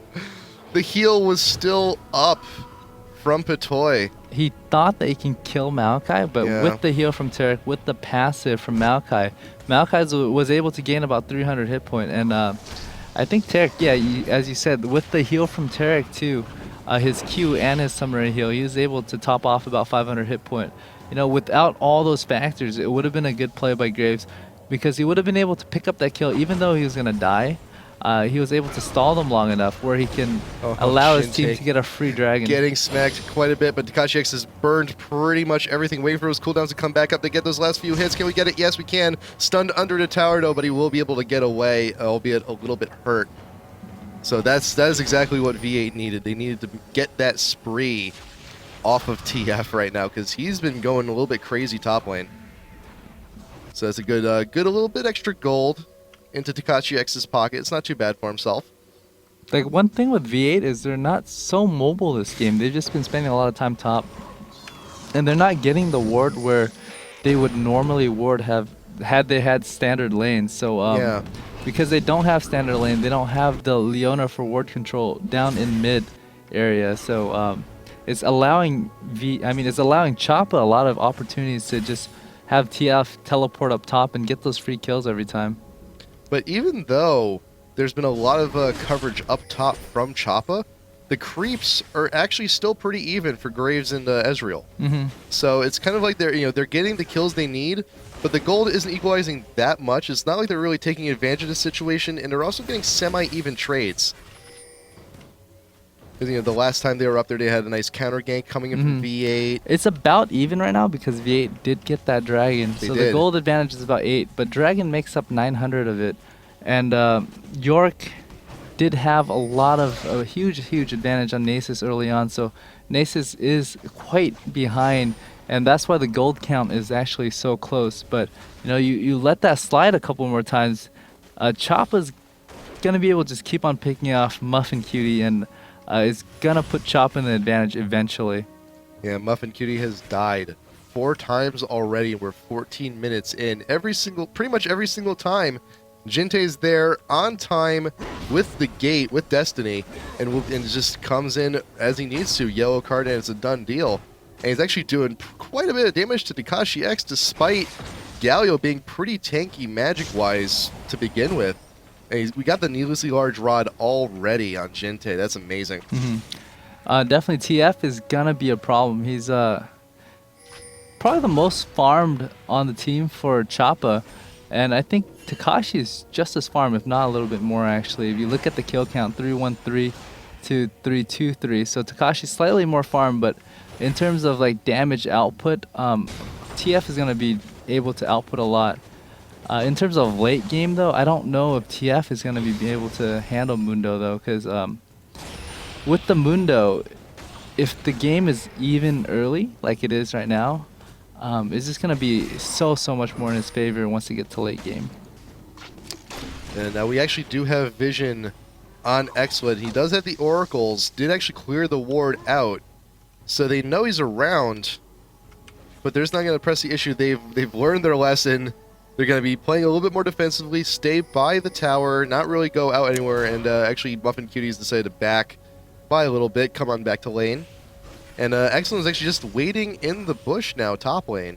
TF is actually looking for a gank top too. Yeah. He's been treading towards that middle choke between Baron and Wraith a couple of times before he actually took the Wraith. Just anticipating a gank or like an engage from V8, but they actually don't know that Muffin's back, so Yeah. it's just really good to be prepared for that. So they're just camping top rush right now. They're definitely looking for a kill. And Aphromoo gets a little bit too overzealous. That's to cleanse away a Twisted Advance and comes back to tower. He's already at half health, but already gonna dive this. He does flash away. MuffinQT is now back just in time, gets a stun on Mashpee with an extra tower hit, and TakashiX is now teleported in, gets the taunt in. Here comes DF. Mashpee will actually get away at such low health that Aphromoo does fall. The true shot coming in does not hit anyone. That actually could have been a really good fight for V8. Yeah. You know, Takashi thought that he was gonna be able to hit the Ezreal when he ulted, I think, Tarek and or Maokai on the top side, but he was actually like a hair off on hitting Ezreal, so it actually didn't hit. Because that was a path that Ezreal had to go through to get out from the fight with Graves, and he's able to just walk out on the very small edge of the Galio ulti and not get hit. So, you know, if Galio had positioned just slightly, like, I'd say like about a millimeter or two lower on the map, he'd be able to pick up that Ezreal kill. They've also been able to seal the deal if TreeEskimo's teleport happened to be up as well. I mean, he could have just barreled right into the fight and could have actually taken everyone out with those ghouls. But it was down. He wasn't able to join the fray. So what they're looking for is this dragon right now. Choppa knows that they gave up the first one, and if they're gonna have an advantage, they're gonna need to take the dragon. They're not gonna. They can't let V8 take the next one. So they are grouping up. They're clearing wards around dragon and just preparing for that big team fight that's about to happen. I am a little worried for Choppa though, because it's just in team fighting potential. Once V8 gets their cooldown off, they're gonna be a little bit stronger than Choppa, and they're actually prepared for this dragon too. So Unstoppable actually getting a little bit too far out, does not belong in the enemy's jungle right now. Excellent, and I got a right there in that tri-bush, but it looks like we're actually gonna be contesting blue first before we even get to the dragon. V8, MuffinQT, and TakashiX are just gonna come barrel right in and just muscle Choppa right out of that bush, and Unstoppable X will take the blue. So in this 4v4 like skirmish right here, you know, I feel like, oh, is this a free dragon for V8? It feels like Choppa doesn't even want to contest this. The most they're gonna do is they're just gonna try and steal it. Ward going down. They're baiting them to try clear out the ward before anything else happens. And I think we're looking for Excellent to get off the Twisted Advance he needs in order to make this engage happen, but actually V8's going to back off. I feel like if V8 prepares this and fights it, they're actually stronger. Without both AD carries, just the tankiness and the damage from, oh, Yorick back too. He has teleport, so he does. They don't know that what's going on. So as far as he knows is, you know. Dragon actually almost about to go down. Gate goes down. TF is about ready to come in. Flash ultimate from Galio. We're trying to get some kills while we can, but only 2 members of V8 here. Everyone else needs to catch up. Yorick now coming up in the rear. MuffinQT trying to get away. Excellent is very low. I think that's their next target right now. MuffinQT is actually about to fall. If he can get away, he will not be able to, but he is resurrected by the Yorick ult. Maokai does go down. Aiga is actually alone. 4 members of V8 at the moment. Wow. So that was a 1 for 2. It was a 1 for 2, but Choppa definitely came out in advantage because he got the dragon. The dragon's worth at least 2 kills. So and it looks like this tower's going to be going down as well. Yeah, Graves came down for the cleanup, but the fight had already ended. So Easy was able to get some free damage on the tower. I felt like if V8 was there a little bit earlier and just more prepared for that, they actually could have fought that. What needed to not happen was Yorick needed to actually teleport in. The reason why Yorick backed in the first place was he expected to be able to just teleport in and just start that fight off just as they're doing dragon, but there's no vision on dragon. Yep. Maokai was able to clear the ward and just and I have no idea Tarek's going to be coming up, so Aphromoo is being a little bit opposition here. Here comes Patoy. but he's got no one else to back him up. So Aphromoo might just be able to plug away at this tower. Patoy trying to get some damage down while he can. But MuffinQT is not too far behind, but Aphromoo now taking the tower. You might want to get out of there, but actually no, the tower will go down, and Patoy just gets melted. He just stuck around way too long. He's trying to defend the tower against... But they might want to get out because Excellent and MashMe are actually not too far away. MuffinQT is still in the bush, but now presence is known. Aphromoo is trying to be poked out. He was trying to get away. It does flash. Oh, wow. But teleport coming in. It is Yorick. TreeEskimo is now here. It is a 3v2. Choppa is now outnumbered. It could be a 4v2 too because Gallo's coming up. TF wants to go up too, so he thinks it's a 3v3 with an advantage, but he doesn't know if Galio's there or not. Ult is almost up. Ult is now up, so TF can join whenever he wants to. Oh, this could be bad for them. They need to back out or else they're going to die. TreeEskimo now trying to get away. That bush is warded, so they know where he's going to be.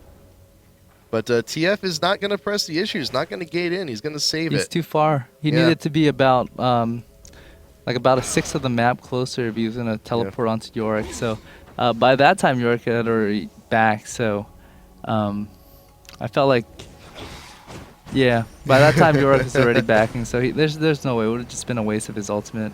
Yeah, Destiny does not have the range that it used to. At one point, Destiny was actually a global ult. You can go anywhere on the map from anywhere.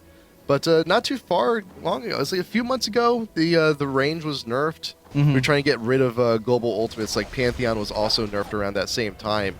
It was a really good nerf because the thing is the moment you see, actually you can tell where TF is, and he can be in another place right away, and that just provided him too much utility, and map presence overall. And so with that, it's impossible to avoid a TF gank because he can always get in right next to you every time. I want to check in with our Nasus real quick. Look at that Q, 183 plus. So he's we're almost hitting the 100 creep kill mark with the Q. That hurts.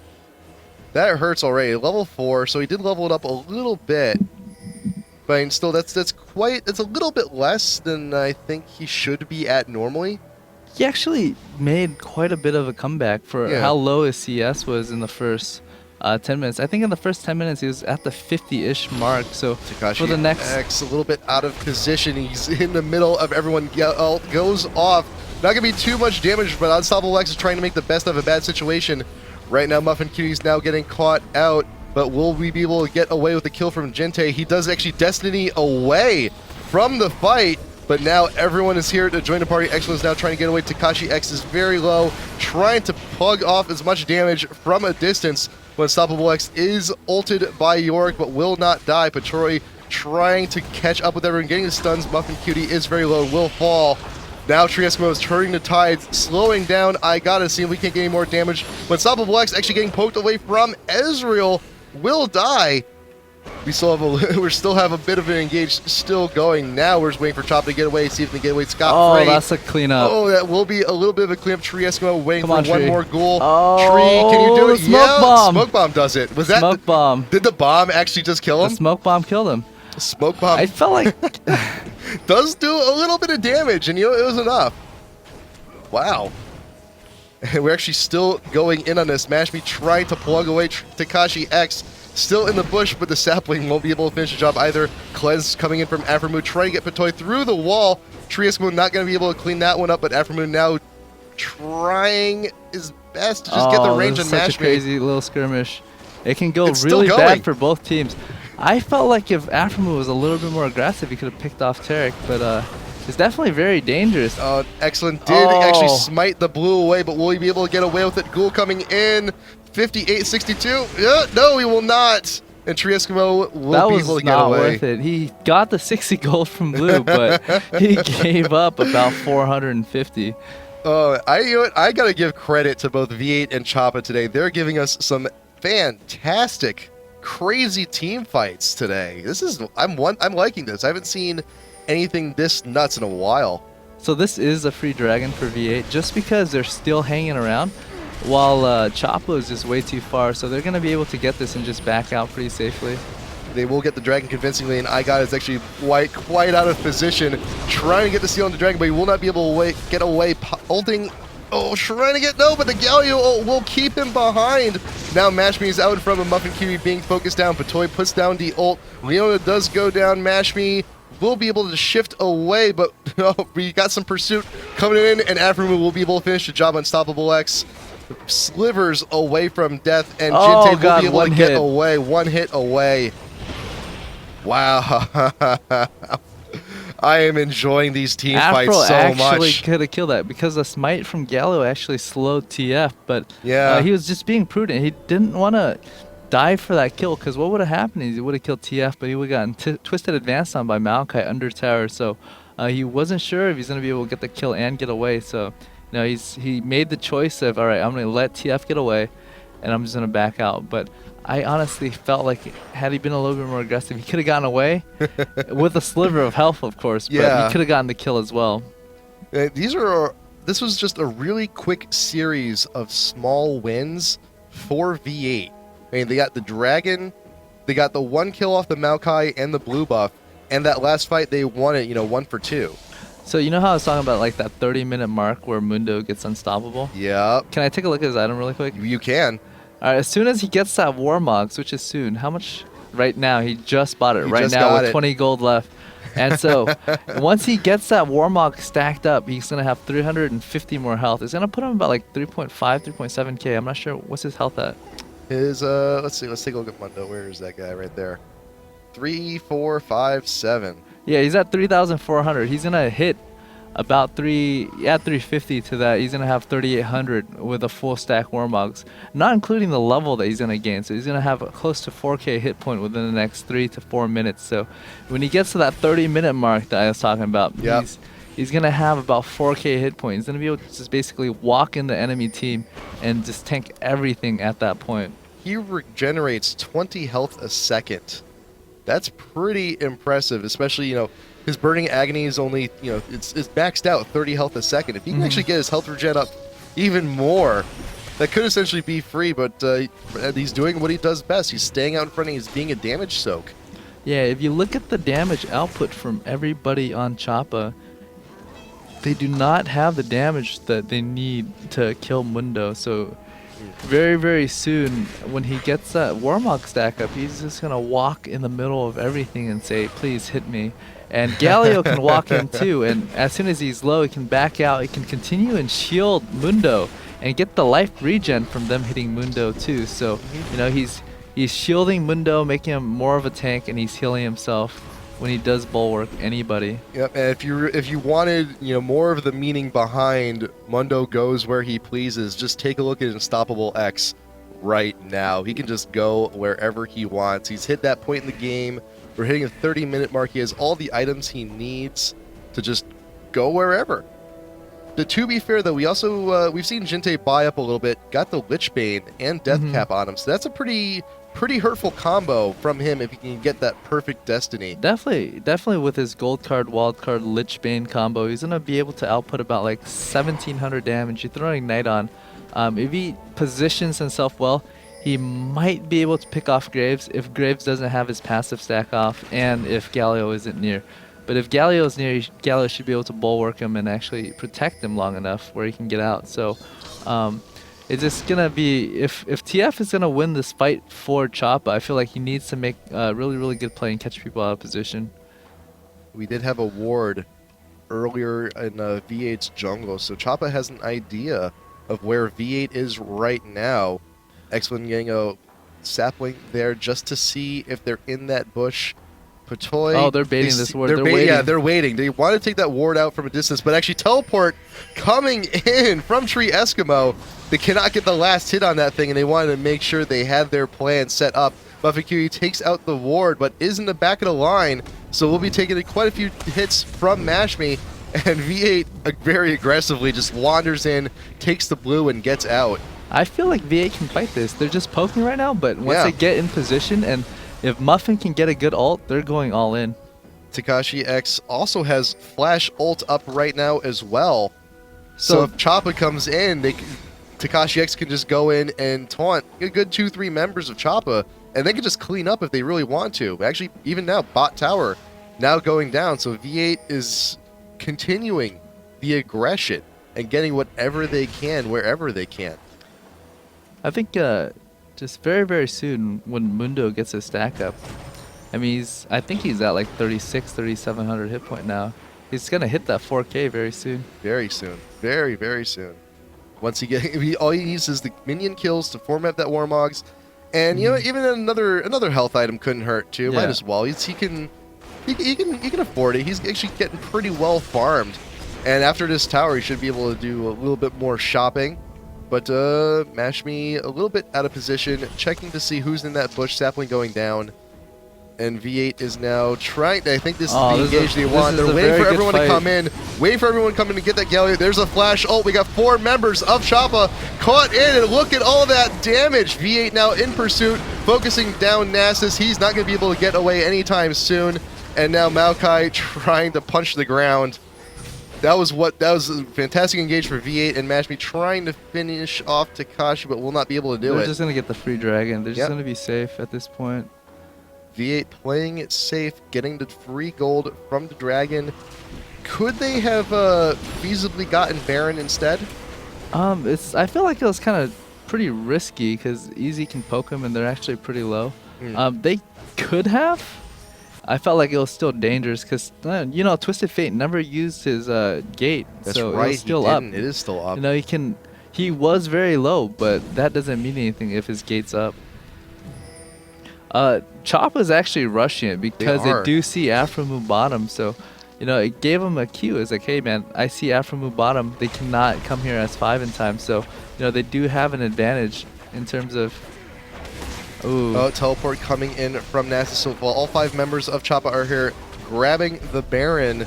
Gate going down just to see where everyone is, and now V8 is here to try and finish off this really engage. bad fight This is for really Choppa. risky. Choppa is in a bad spot right now. They were able get the to pick up Baron, though. They got the Baron, and now V8 is just going to have to try and clean them up because this is their only opportunity before they go back to base. Excellent now being caught out. Nasus, Tarek, Leona, and TF are all going down. V8 has actually convincingly won this fight at Baron despite Choppa having it.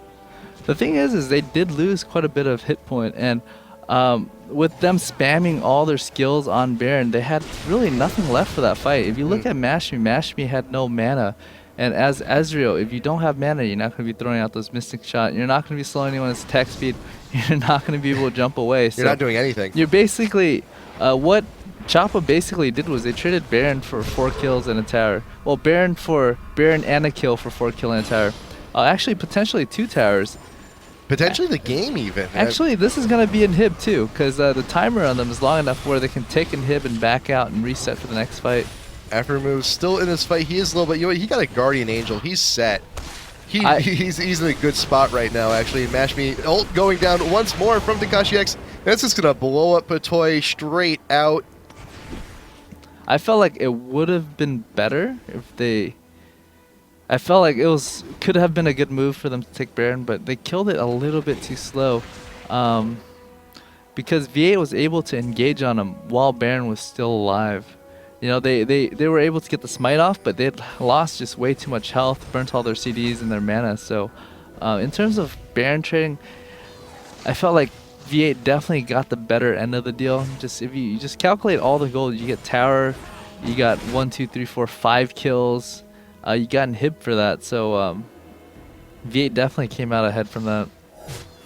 So 34 minutes in, V8 has a pretty commanding gold lead right now at 5k, and Choppa's just trying to brute force his tower down, but V8 is having none of it. TreeEskimo leading the way, and I think Choppa's just trying to get poke wherever they can at this point. V8 is trying to dissuade them as much as they can as well. TakashiX will be going back. The blue is not up for V8. Who's got it? Who's got the blue? Who's got the blue? I think Gallo just took it. He did just take it. Yes, he yeah, did. Gallo just took it. So right now, Choppa's definitely on the defense. They're trying to take everything they can get. And I do have to say, though, that both teams have also been very aggressive in counter-warding. We had a very early Oracles from Maokai. Mundo did the same, and we're just trying to reduce as much vision as we can. MuffinQT now also taking out that ward. defensive ward from Choppa at their own blue. And now V8, they're confident enough. They have the gold lead. They're far enough ahead. It's basically, at this point, it's V8 has to try to lose the game to lose it. I feel like they're far enough ahead that they just blew everything on Mundo, and he's going to be full hit point in about, I don't know, like 20 seconds from now. Aphromoo should be able to get away scot-free. We did have the gate come down from TF. MuffinQT does fall, and there we go. There's the gate. We get the last hit on Aphromoo, but he will be revived from the Guardian Angel. Unstoppable X trying to edge out away, and Aphromoo will actually be camped out around by Choppa and is taken down. That could have gone. That is exactly what Choppa needed to get back into this. That's exactly what Choppa needed. I felt like what happened in that fight was, if you look at Mundo, they're able to. You know how I said the only time they're gonna focus Mundo is when they're able to just get free damage when he's in front. And there it was. So that's what happened. Mundo was on the tower by himself. He was able to get hit down to less than half hit points. So he became a non-factor in that fight. He had to run away while he was regenning. And at the same time, Galio wasn't there. He was actually to the left down mid lane trying to group up with his team. So it was a really, really good engage by Choppa because they're able to take Mundo down low enough where Mundo can't effectively do anything in that team fight. And at the same time, with Mundo out and Galio too far, they're able to engage 5v3 and just take out 3 people. Now, despite losing that team fight, V is actually still 4K in gold ahead, which is a pretty wide margin. Dragon should be respawning soon, and V8 is definitely in position to take that for free. MuffinQT doing the counter warding. So V8 is still in quite a commanding lead. They just cannot afford to get caught out like that again, or else they can start throwing this away. Commanding lead, the gold advantage at this point, just 4K is really not that big. Their advantage that they have right now is they have a better late game comp. And also they have just so much more map position. They have more towers up. They have an inhib down. That means they can get free pressure in any lane that they choose to group up on. They do have teleport up on both Galio and Yorick, so they can get the split push on mid and have someone teleport in if they have that ward to drop instantly if a team fight breaks out like last time. So I feel like they're trying to play a little safe with the dragon. It's not absolutely necessary. It's definitely nice to have a little bit extra gold, but right now what they can do is they can just keep on pressuring and pushing. Choppa definitely playing on the defensive end here, and right now V8 is camping out in this one bush, seeing who they can trap here. But actually, all the members from Choppa are actually wandering over to their own red buff. And V8 is just going to hop back into lane, shove mid, and see what they can do. TreeEskimo and TakashiX trying to pressure down MashMe here. This could be really bad. The team's too far. Yeah. And V8, where's the rest of you? Here you are. So we could engage on this. Stun going down, and MashMe shifts away just in time. This is bad for Nasus, though. He's slowly trying to get away. TakashiX is still in the middle of everything. Excellent. Now in the back of V8. He's a little bit far from everybody. Unstoppable X, will he actually be able to go down? Yeah. I think he had the, did he have the ult up? Yes, he did. He still got taken out. X went so very low. And Jintae taking down Graves. is actually, he's got the ult up. He did all the damage he needed to. And Choppa's actually coming out really ahead here. MuffinQT falls and TreeEskimo is now left to his own devices. Jeez. I felt like V8 just wasn't using their ultimate wisely. They felt like they could have picked somebody off. Had they picked somebody off, it would have been a really good fight for them. But since they blew their ultimate on an Ezreal with, I think, cleanse, right? He did cleanse out of it, so it did really nothing to him. And the only person they really caught with the ultimate was Nasus, and you really don't want to focus a Warmog's Frozen Heart Nasus with a Negatron Cloak too. So they burnt too much energy on Nasus. And so when the full engage came on, you know, they didn't have anything left to just fight. And you were talking earlier too about getting that damage on Mundo. Mundo did die while his ult was on. His ult was on. Like one thing that needs to happen is when Mundo runs in to tank everything, Gallo needs to be there to throw on the bulwark. Because if Mundo is tanking... Oh wow, did TreeEskimo just teleport? And he teleported in to take out the inhibitor. And I think he's going to pay the price for it. But actually right now, TakashiX now split pushing the bot, trying to take down the tower. He's not going to be They're able to get both away, gonna though. die. They're both gonna die. Yeah. Was that worth it? Was that worth the double teleport to take out the inhib? They did take down an inhib. What that creates for V8 is gives them time for them to regroup and just take map position, because if they're just trying to burn time on Baron buff. In terms of gold, it definitely wasn't worth it, but in terms of like buying time and positioning, they achieved what they wanted. They probably only expected Yorick to die. They thought that Galio was going to be able to get away. Had only Yorick died, it would have been a really, really good trade. But they were able to get some damage on bottom lane. So as soon as that bottom lane tower drops, V8's going to be able to just go back and fight again. And really, they just want to wait out this Baron buff and not allow them to take tower. Yeah, if tower doesn't drop or inhib drops for V8, once Baron buff runs out, they still are in the position to win this game. It just takes one or two really, really good team fights. Maybe the next team fight can win the game, actually. Destiny going down. Just want to make sure where all members of V8 are. And Chop is just with the Baron buff. Going to be charging down on this tower. Shirley is being popped. Aphromoo being focused. Does cleanse away. He still has the Guardian Angel up as well. TakashiX gets the flash ultimate in, but is canceled away. Excellent being focused down. Will not just can't die. Will not die. And once again, Mundo falls with the ultimate on. And I think Choppa might be able to just take game here. They can take the game here. They needed to let that inhib drop and just let Aphromoo heal back up, because Aphromoo was not a part of that fight. He got twisted advance on, Tarek flash and try and stun him. So, right now, Aphromoo is ghosted, but he did have the Guardian Angel, so I'm not sure how good that ghoul is going to be.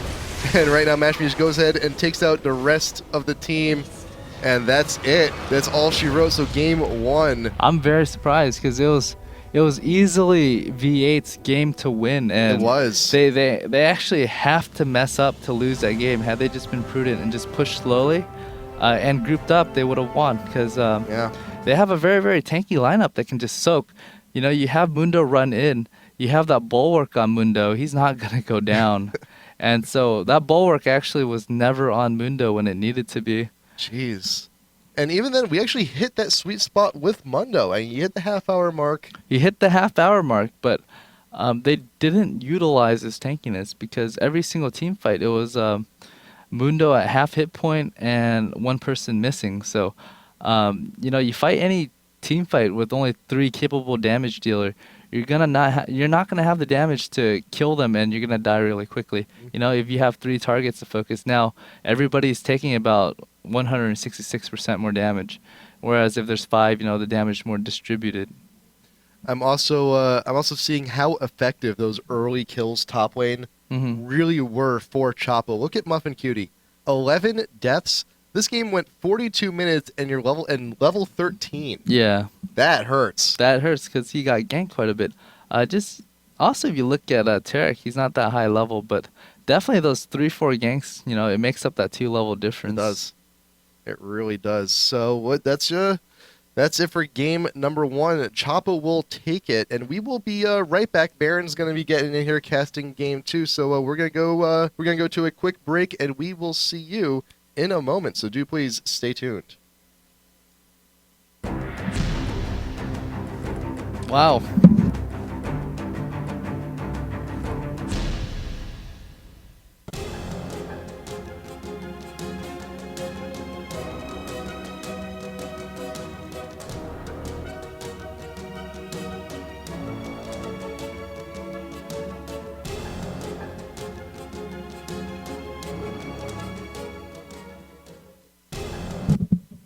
Hello, everyone. I am James Rauman, the RedBaron. Let me pull up this lower third real quick. Perfect. And once again, Dinh helping us out in the office. It's fantastic to have you. That game 1, I honestly, I missed a little bit at the beginning, but from what I did see in the beginning and then as the game progressed, it definitely really excited. I mean, I just love seeing all these new champions come back into, versatile team comps. We're seeing Nasus coming back. We haven't seen Nasus in a while. Yeah. He works against that melee comp. He's just, so tanky, can control the fight. TF with his spectacular counter ganks, just great map control. It's really exciting. Yeah, definitely. I think it's because, Yorick's always been like you don't see him in scrims a lot, but he actually pops up in tournament every now and then. we definitely used it for quite a bit of tournaments. I see TSM use it, and I honestly think Yorick is just a really strong champion overall. And you use him at the right time, and he can just dominate. And so, the whole reason behind Nasus actually is because they felt like Nasus can farm well against Yorick. Nasus is gonna scale better than Yorick, and he'd be a bigger contributing factor. So, one thing is, when I think about it, it's like, who counters Yorick? And really, when I build against Yorick, I need a champion with a lot of lifesteal because he's got a lot of poke, and so you need to be able to kill those ghouls or actually get away from him and not take damage. So you need a lot of range to actually outrange the ghouls, or you need enough lifesteal to heal back the damage that you get from the ghouls. So Nasa's got that tankiness component, and he's got the Q, which he can farm off the ghouls, and that Q also heals him for a bit with his passive on too. Yeah, and if he really needs to, he can sit back, use the Spirit Fire to farm occasionally. He's generally a pretty safe farmer. I think the most exciting thing for me personally was that top lane. I love watching V8's Graves Leona lane. It's a really exciting kill lane. But Choppa and Dakar are coming into the game recognizing that, they've got this aggressive kill lane. This is the kind of strategy that V8 likes to run. Yeah. So let's wait for them to engage. They didn't have the great ward coverage that they needed to. And so by letting V8 put themselves out of position, they're able to get in there with Maokai ganks, get in there with TF ganks, pick up some early kills, and just, really roll from there. Yeah, the thing is if you're using your skills to close a distance to kill an enemy, you're not going to have it to run away, right?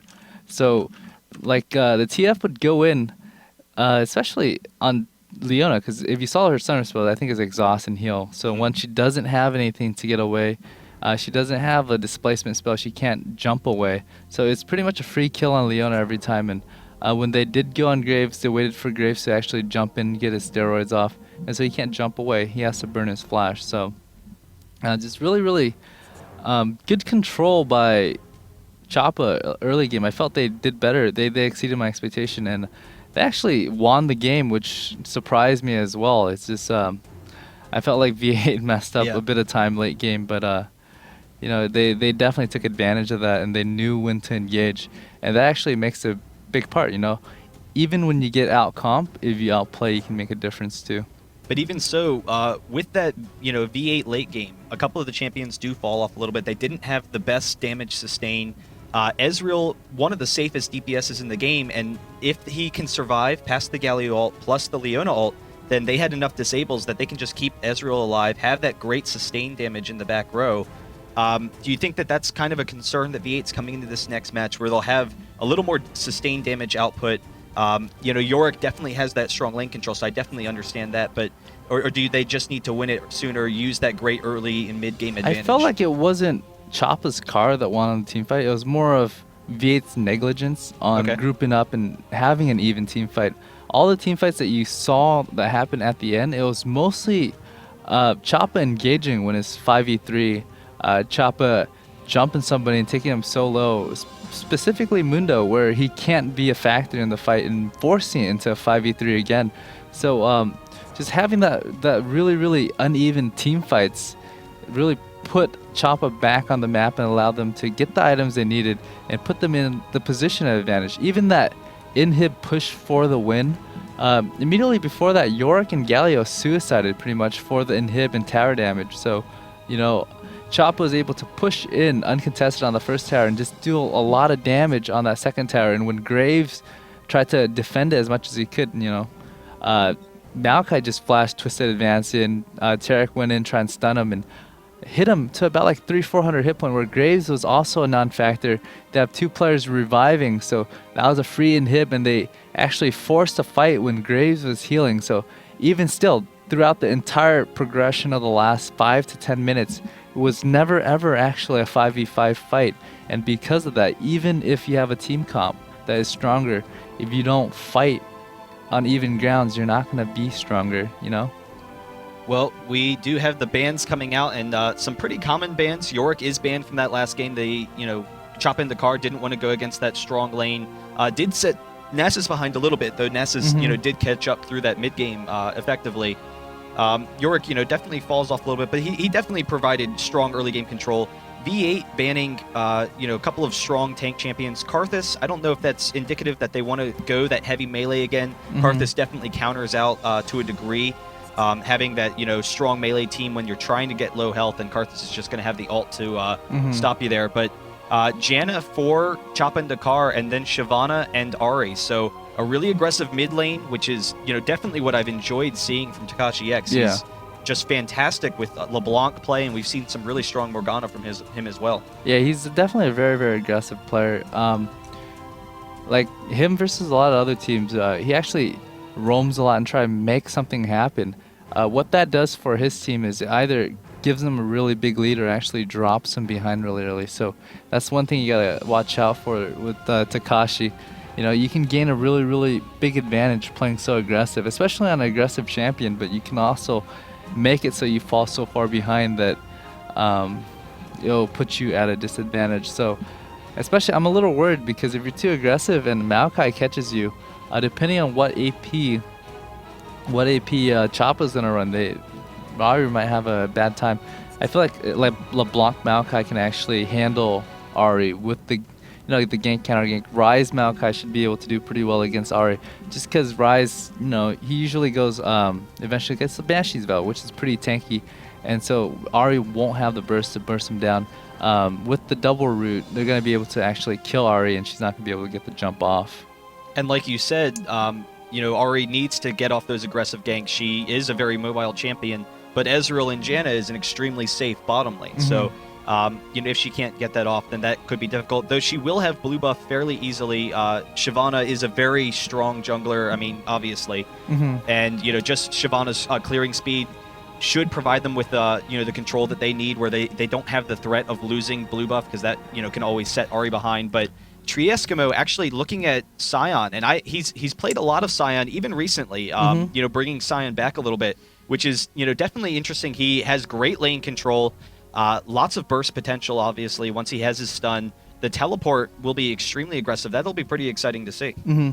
Like, one thing about Shyvana that I like specifically in this patch is with the nerf to blue buff, he's definitely not a mana-dependent champion. So, if you think about it this way, if all mana-dependent champions are nerfed indirectly through Ancient Golem buff, any champion that doesn't rely on energy or mana is indirectly buff. So I think Shyvana is the only one. Shyvana and Mundo are the only one that actually comes to mind that is just completely independent from Ancient Golem buff mana regen. Of course, they get the cooldown, but in terms of Shyvana's jungling, it doesn't really affect it that much.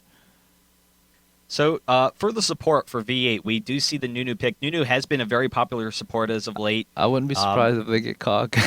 Yeah, I was going to say, would that be a Cog lane? Because Cog Nunu is a very strong lane. They have the tanks up front with Shyvana and Sion, and then they also have that nice burst damage. So Nunu provides them the excellent range where they can pick people off up front. Nunu's gonna be able to just slow whoever wants to come in. Really, they don't have anybody to kill Cog. What's gonna happen is it's gonna be Nidalee and Maokai jumping on Cog. If Rise is gonna get too close, they're gonna be able to space him out. So I feel like with Nunu slowing down Nidalee and blood boiling Cog, he's gonna be able to back off of Maokai, and they're gonna be able to just lay out a lot of damage. But Nunu works with pretty much any AD too, so not absolutely necessarily it's gonna be Cog, but I feel like there's an inkling in me that it's gonna be Cog, because Cog provides a lot of just a lot of range and safe. I wouldn't just the fact that they don't really have a good means of engaging on Cog, like you said. So I'm kind of curious about the Nidalee pick though, because I believe Igata is pretty well known for his Nidalee. Is that correct? Specifically Nidalee. He's got hundreds and hundreds of games played on Nidalee. So a lot of times you don't even need a pick to counter pick. You just pick because you're so comfortable, and I think that's the case right here.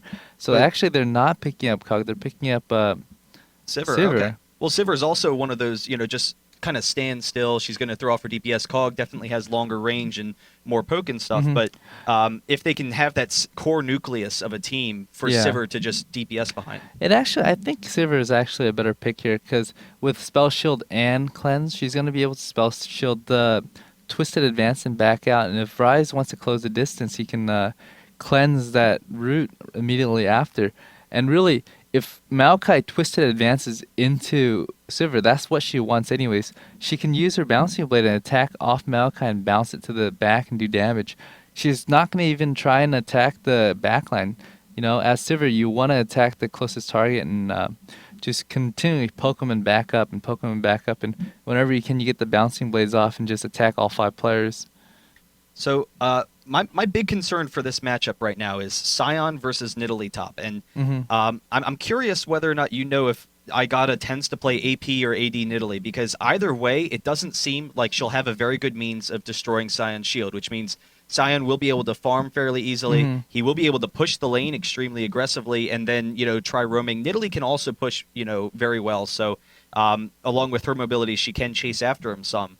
But how do you expect to see that lane to work out? I feel like Primarily a farm Eski's lane? going to push really hard, so it's going to just basically is going to call Maokai to gank up top a lot. If Nidalee's probably going to go AD, which is probably not as good against Sion just because Sion's got that passive that blocks, like 30 damage, a percentage of the time. And so he's not going to take too much damage from Nidalee throughout the game just because of that and the shield. But if she throws in poke in between the shield's cooldown, which she should be able to do with the movement speed running through the brush and boots, she's going to be able to get some damage off. In terms of like clearing it fast enough, pre-6 she's going to be pushed to tower for the most part. Unless Eski feels like the gank pressure from Maokai is too strong, after which she's going to have to, play a little bit more passive. So if Eski can get farmed enough where the gank on Maokai is trivial, you're going to see him push against Nidalee all day. Yeah, it should be a pretty interesting matchup. I'm curious, I haven't seen a lot of Nidalee in a while. Hotshot, of course, was really well known. That was AP Nidalee. I've played against some AD Nidalees. I don't know, to mixed success, but it's kind of, I don't know, her role is kind of weird. It's a very unusual champion team fights. But I think the next thing that I'm kind of wondering is bot lane. Ezreal is actually a pretty strong champion against Nunu, and one of the big things with Nunu as a support is the fact that his snowball is on such a short cooldown, provides that attack speed debuff, but Ezreal isn't affected by that. Yeah, he's not really affected by it because he's not really an attack speed AD champion. He's got his Qs and everything. In late game, he definitely is an attack speed, but throughout the game, he has the option of just poking independent of attack speed. So he's going to be able to dish out damage regardless. And that snowball isn't going to affect Ezreal as much as any champion that would require to walk to close the distance, because he does have that phase shift to get away initially too. So it's definitely a lot safer. Whenever I see a Nunu, I feel like Corki and Ezreal are just really, really good picks in general. So I think I wasn't sure what was picked first, but you see Mashme have some success with Ezreal the first game, so I'm not surprised that you picked him again. Oh, you know what? Actually, I think Ezreal must have been the 4th pick. So yeah, Ezreal was picked in. No, Ezreal was picked early because they had the Ezreal Janna lane. Yeah, so I don't know. It should be a pretty interesting matchup. Ryze is definitely a very strong laner. Ahri has that burst potential before Ryze gets that shield. And one of the nice things about Ahri is she is kind of that aggressive assassin kind of champion like LeBlanc, but Ryze is actually kind of a hard counter to LeBlanc because of the Banshees. But Ahri has a little bit easier job of poking down that Banshees so that she can still, through the mid-game be somewhat effective against him. But even so, his tankiness will probably prove difficult. Yeah. Like, throughout the game, you're going to see just if Ryze doesn't get put behind, he's going to give Ahri a really hard time, especially with the gank pressure from Maokai. That double root is going to negate, just a lot of kill potential from Ahri. She's got to keep in mind that if she jumps in, she's not going to be able to jump back out. So considering the kill potential that there is mid lane and the fact that Ahri really needs to get off to an early start, do you expect that we'll see Maokai pressuring that lane in particular so that they can, like you said, have the double snare? I feel like Maokai is definitely going to pressure mid a lot. His second option would be pressuring top, because I feel like if Sion's going to be pushing all day, even though Nidalee can't kill him too well, the opportunity is still there to gank him. Well, here we have it. Game number 2, V8 versus CHOPPAINDACAR. CHOPPAINDACAR was able to take game number 1, so we'll see whether or not V8 can respond here.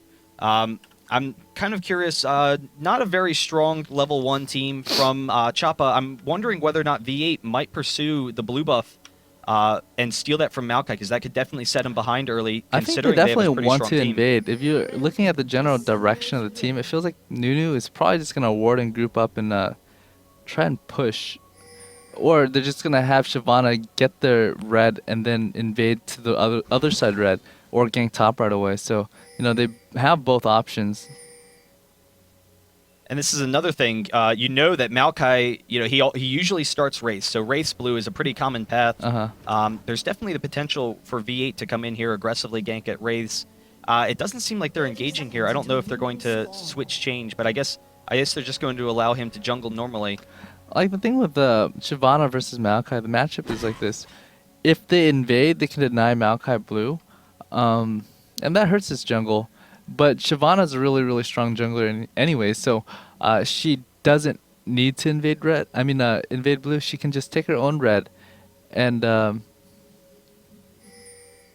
Okay.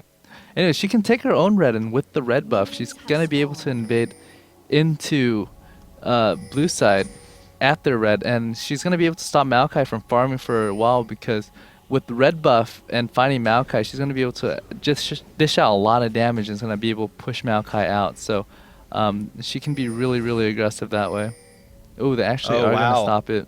So the late invade here, and CHOPPAINDACAR is definitely not ready for that. They do see Unstoppable X here with the Nidalee trap, but they don't really have a good means of defending. Unstoppable is just going to run right in. We're going to get a stun onto Maokai. Can TakashiX follow it up with a charm? No, they're not going to kill him. Not in range. But that was very, very worth it for them, because one, they stopped blue, and two, they burn flash.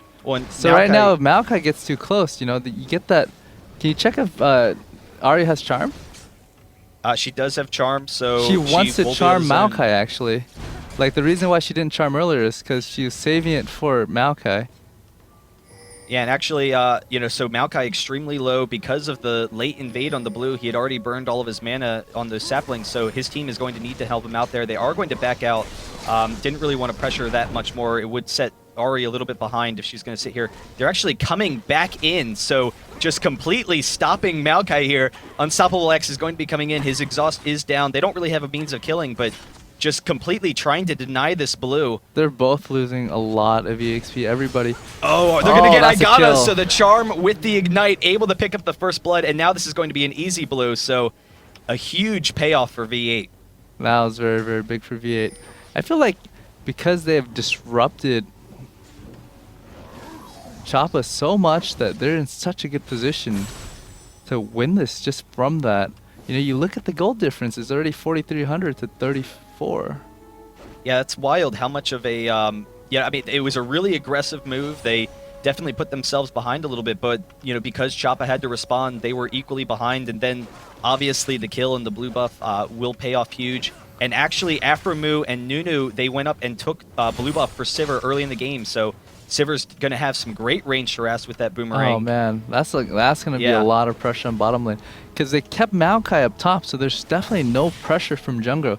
So what that creates is it creates an opportunity bottom where they can just press, uninterrupted by the jungler. Because they know exactly where the jungler is. They're keeping him at blue buff. So Sivir is just keeping in the back of the line. Maokai's not here. I can just do whatever I need to do. I can be as aggressive as I want. And not only that, Maokai is still level 1. If he comes, he's not going to have his twisted advance. He's not going to have his knockup. And so there's no real pressure or threat of me getting ganked.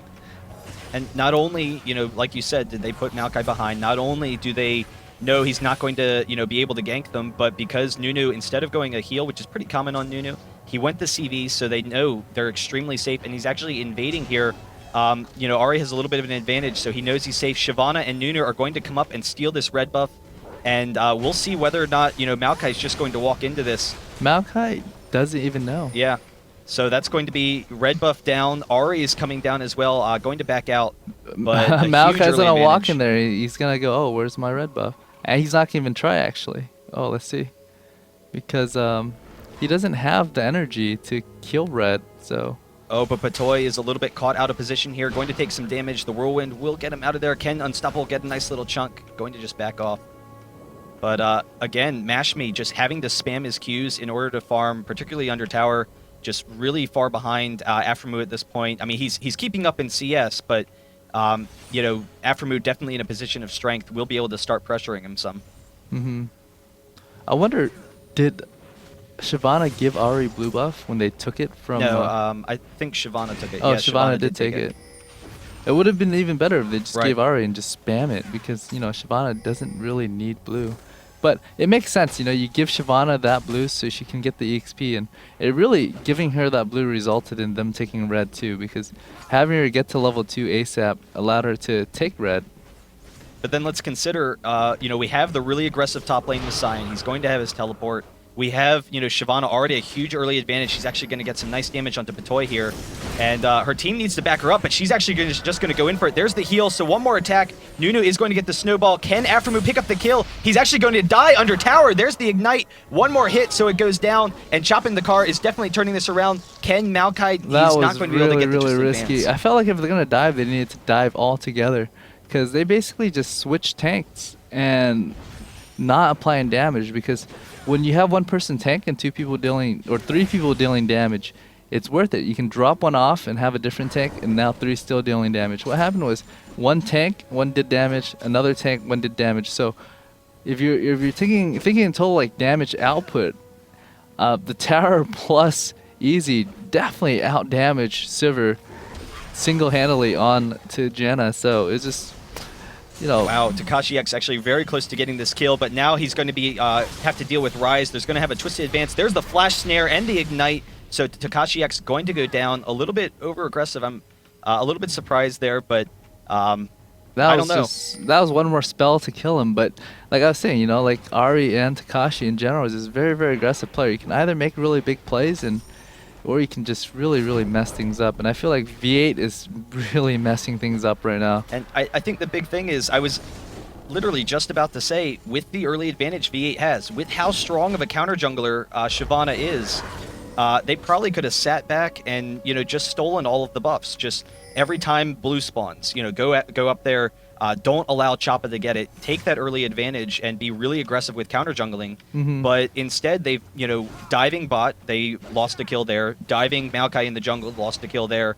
Trying to press that advantage. I mean, is it worth it to be aggressive still, or do you think they could have sat back and counter jungled a little bit? They could have been aggressive still. You know, it's all about timed aggression, and just timing in general is everything. They could have killed Janna had Sivir and Nunu and Shyvana dived at the same time. That way they can split the damage. If Sivir is about to die, they can drop the aggro onto Shyvana, and they can just switch off on the tank. Like, what ideally would have happened is Shyvana would have dived, taken the first 2 tower hits, backed out, and you know, it would have given Sivir time to hit Janna and pick up the kill and back out and take an additional 2 hits. Like, neither of them would have died. And Shyvana stealing some race there. That's one of the strengths. You know, she can push the lane fairly effectively. Not as strong as other AP champs like Morgana that can do it really easily. But She definitely can outpushes still- Ryze though. Yeah, she can definitely outpush Rise and then use that to counter jungle a little bit. And she should be able to pick up this blue here.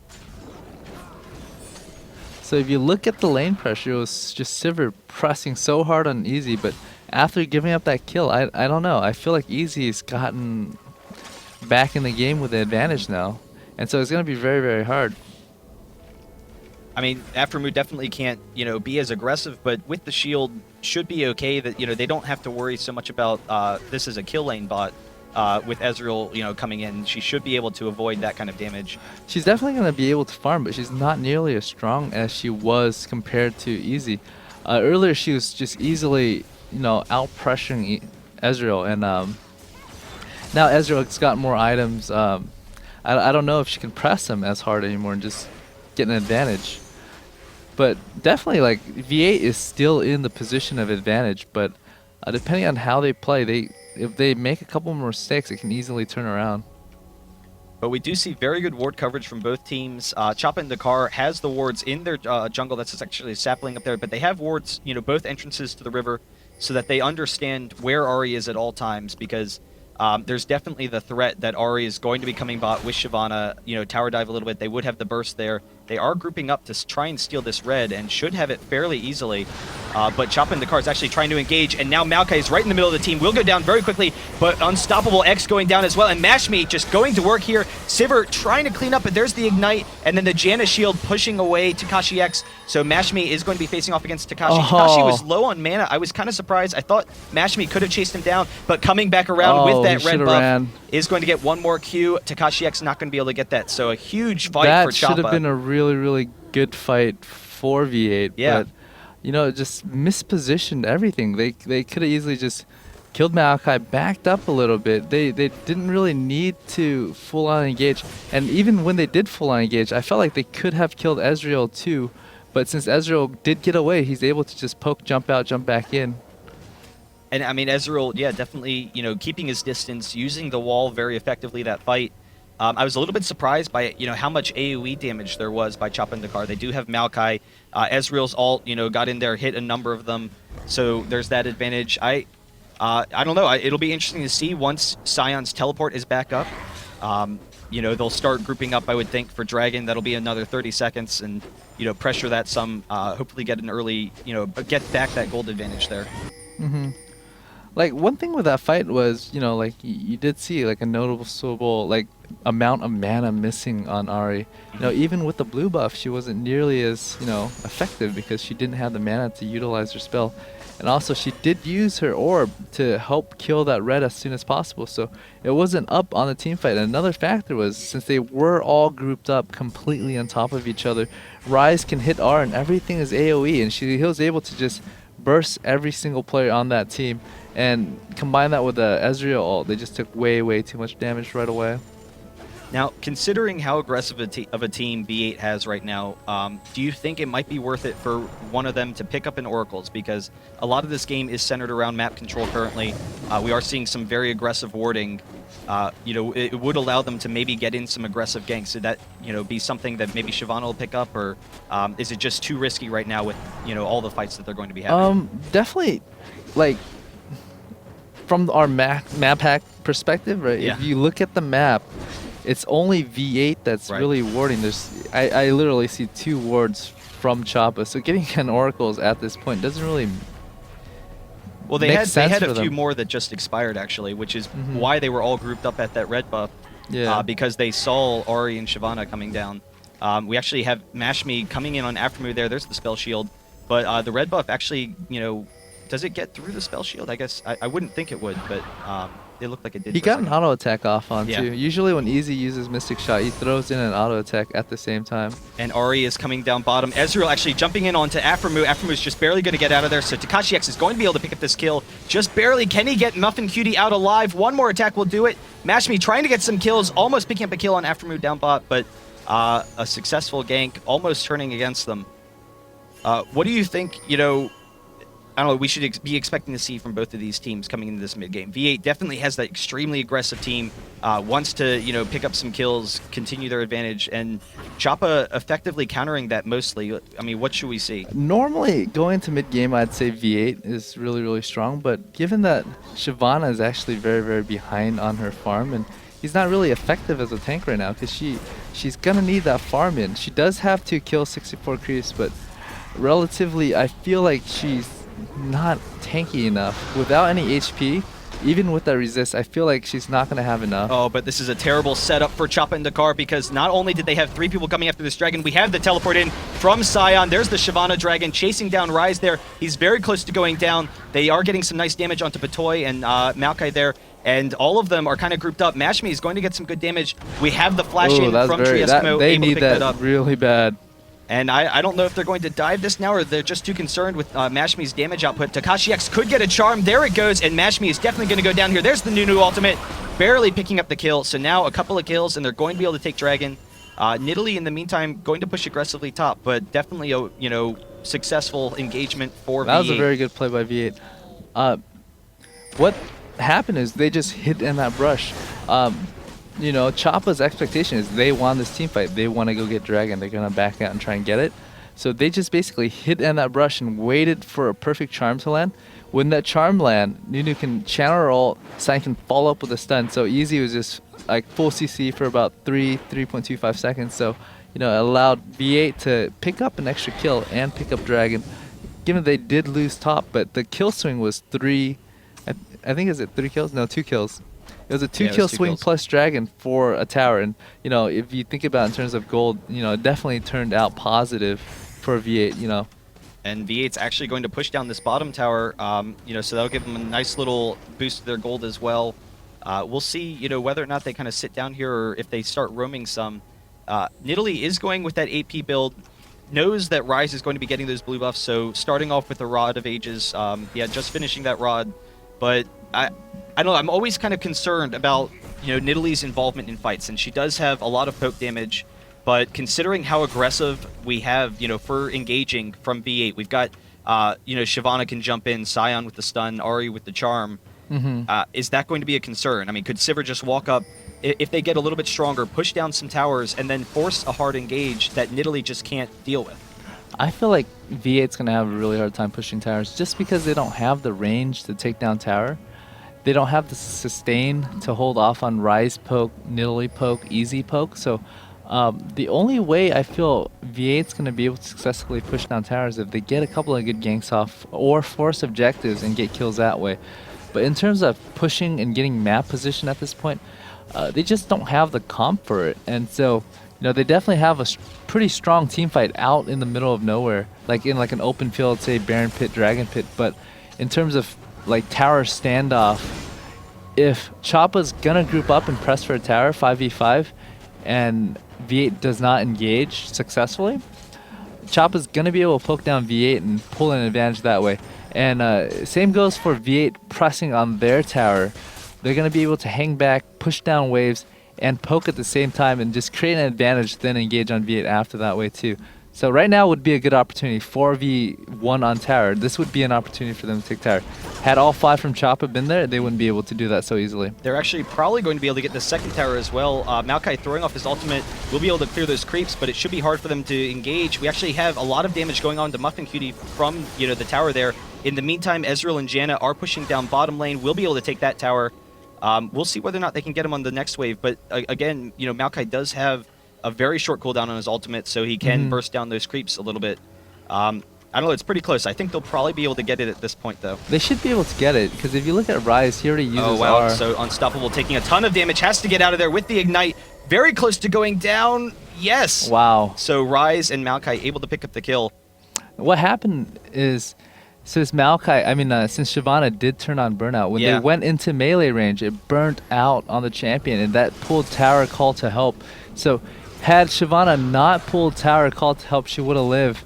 But unfortunately, her ban. What would be the reason for her to turn that on? I mean, it allowed her to close onto the tower faster, but it doesn't do damage on the tower. So it was just, you know, you half spell, you use it, doesn't cost anything, and she didn't really think about it. But that actually caused her to die.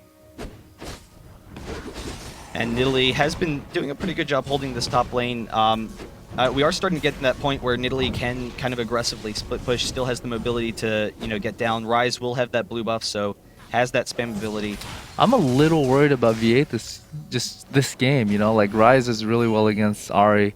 Nunu doesn't really do anything against against Ezreal, and Shyvana is just not tanky enough at this point too. So it's gonna be very, very hard.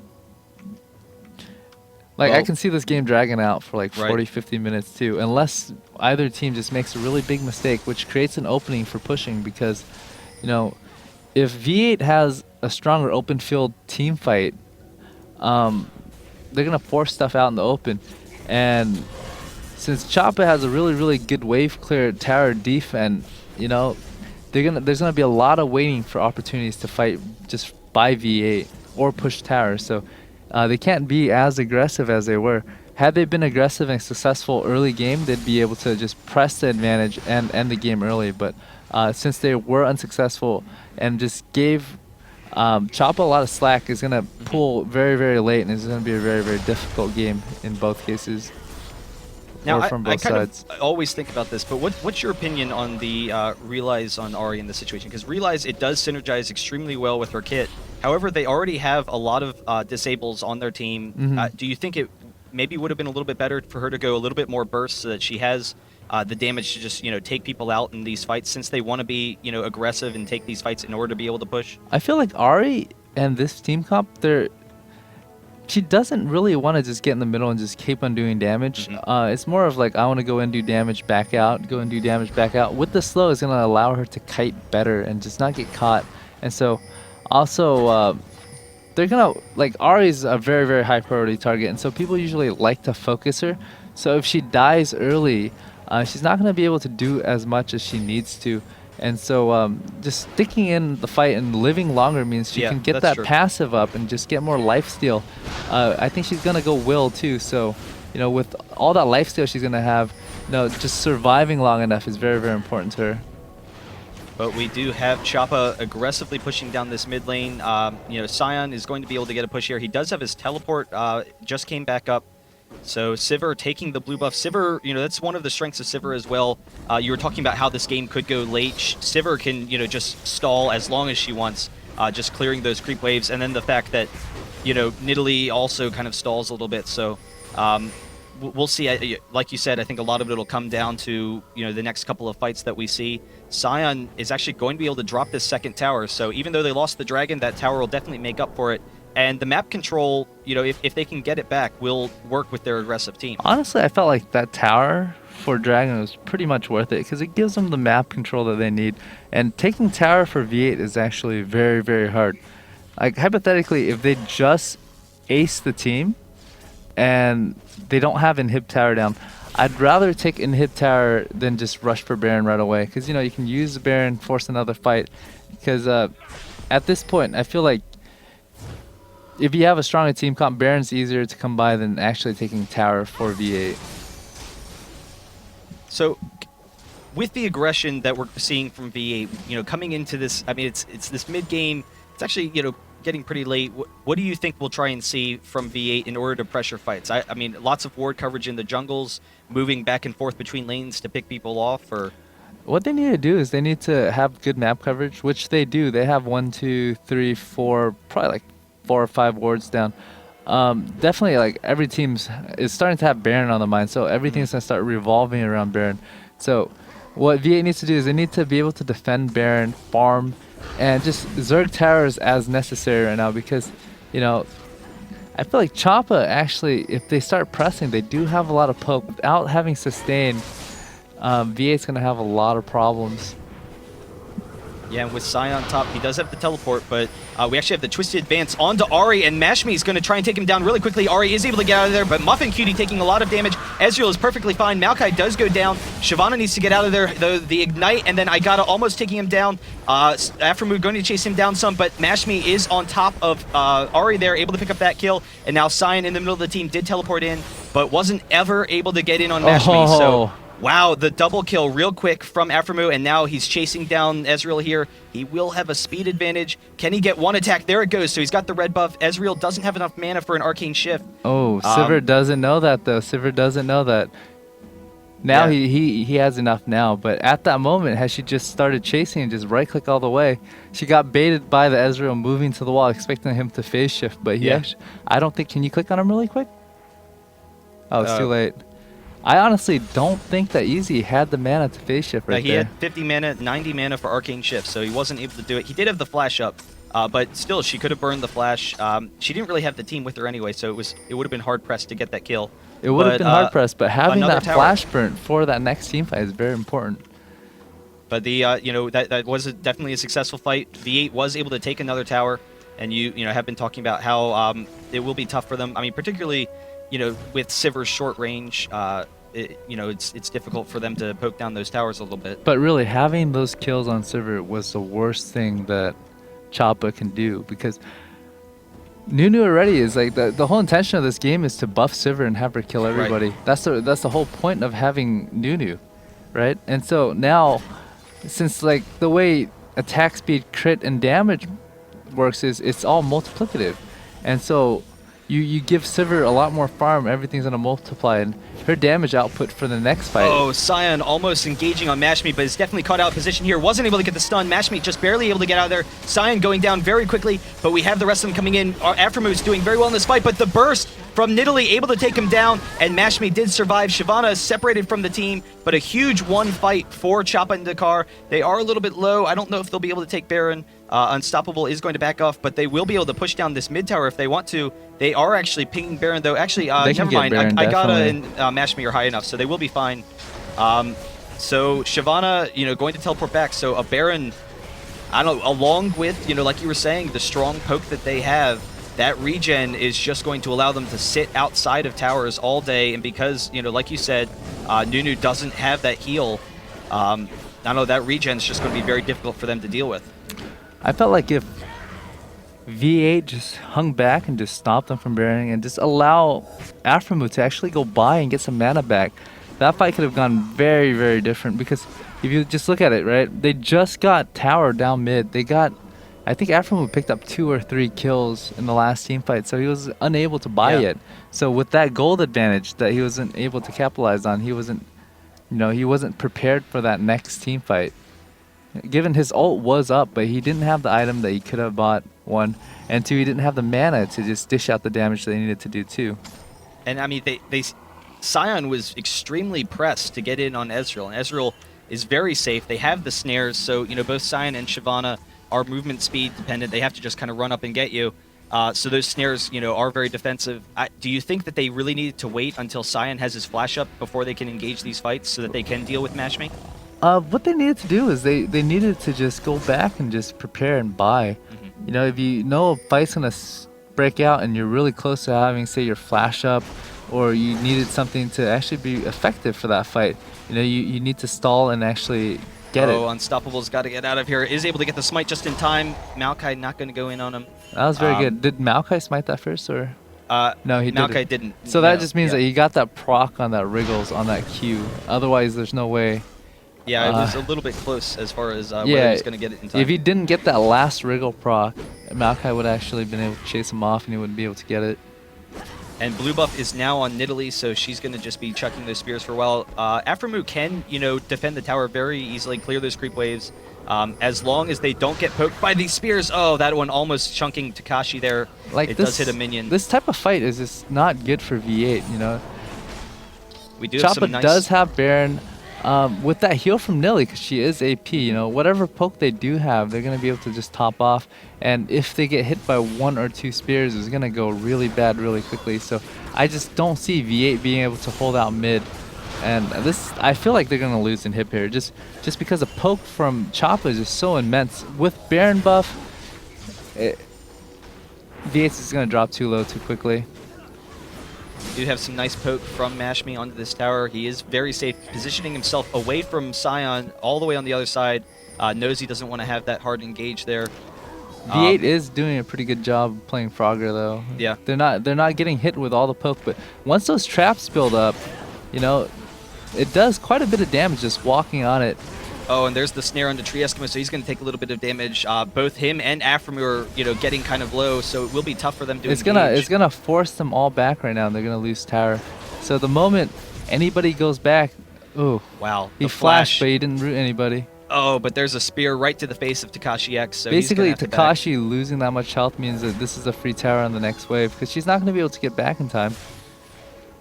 We did have the speed buff from Ezreal there. They are going to go very aggressively on this tower. Everyone from B8 backing up, so this is going to be a free inhibitor for Choppa with that Baron buff. And now, with the control that they have, because they have such, a poke kind of stall team, they can just, move around the map, push down the other towers just the same, and that's definitely putting V8 at a huge disadvantage here. At this point, I feel like Choppa's gonna win the game. All they need to do is they just need to get blue buff, get dragon, get towers. They can easily just group as 5, ward around on the side so it doesn't allow V8 to get the jump on them.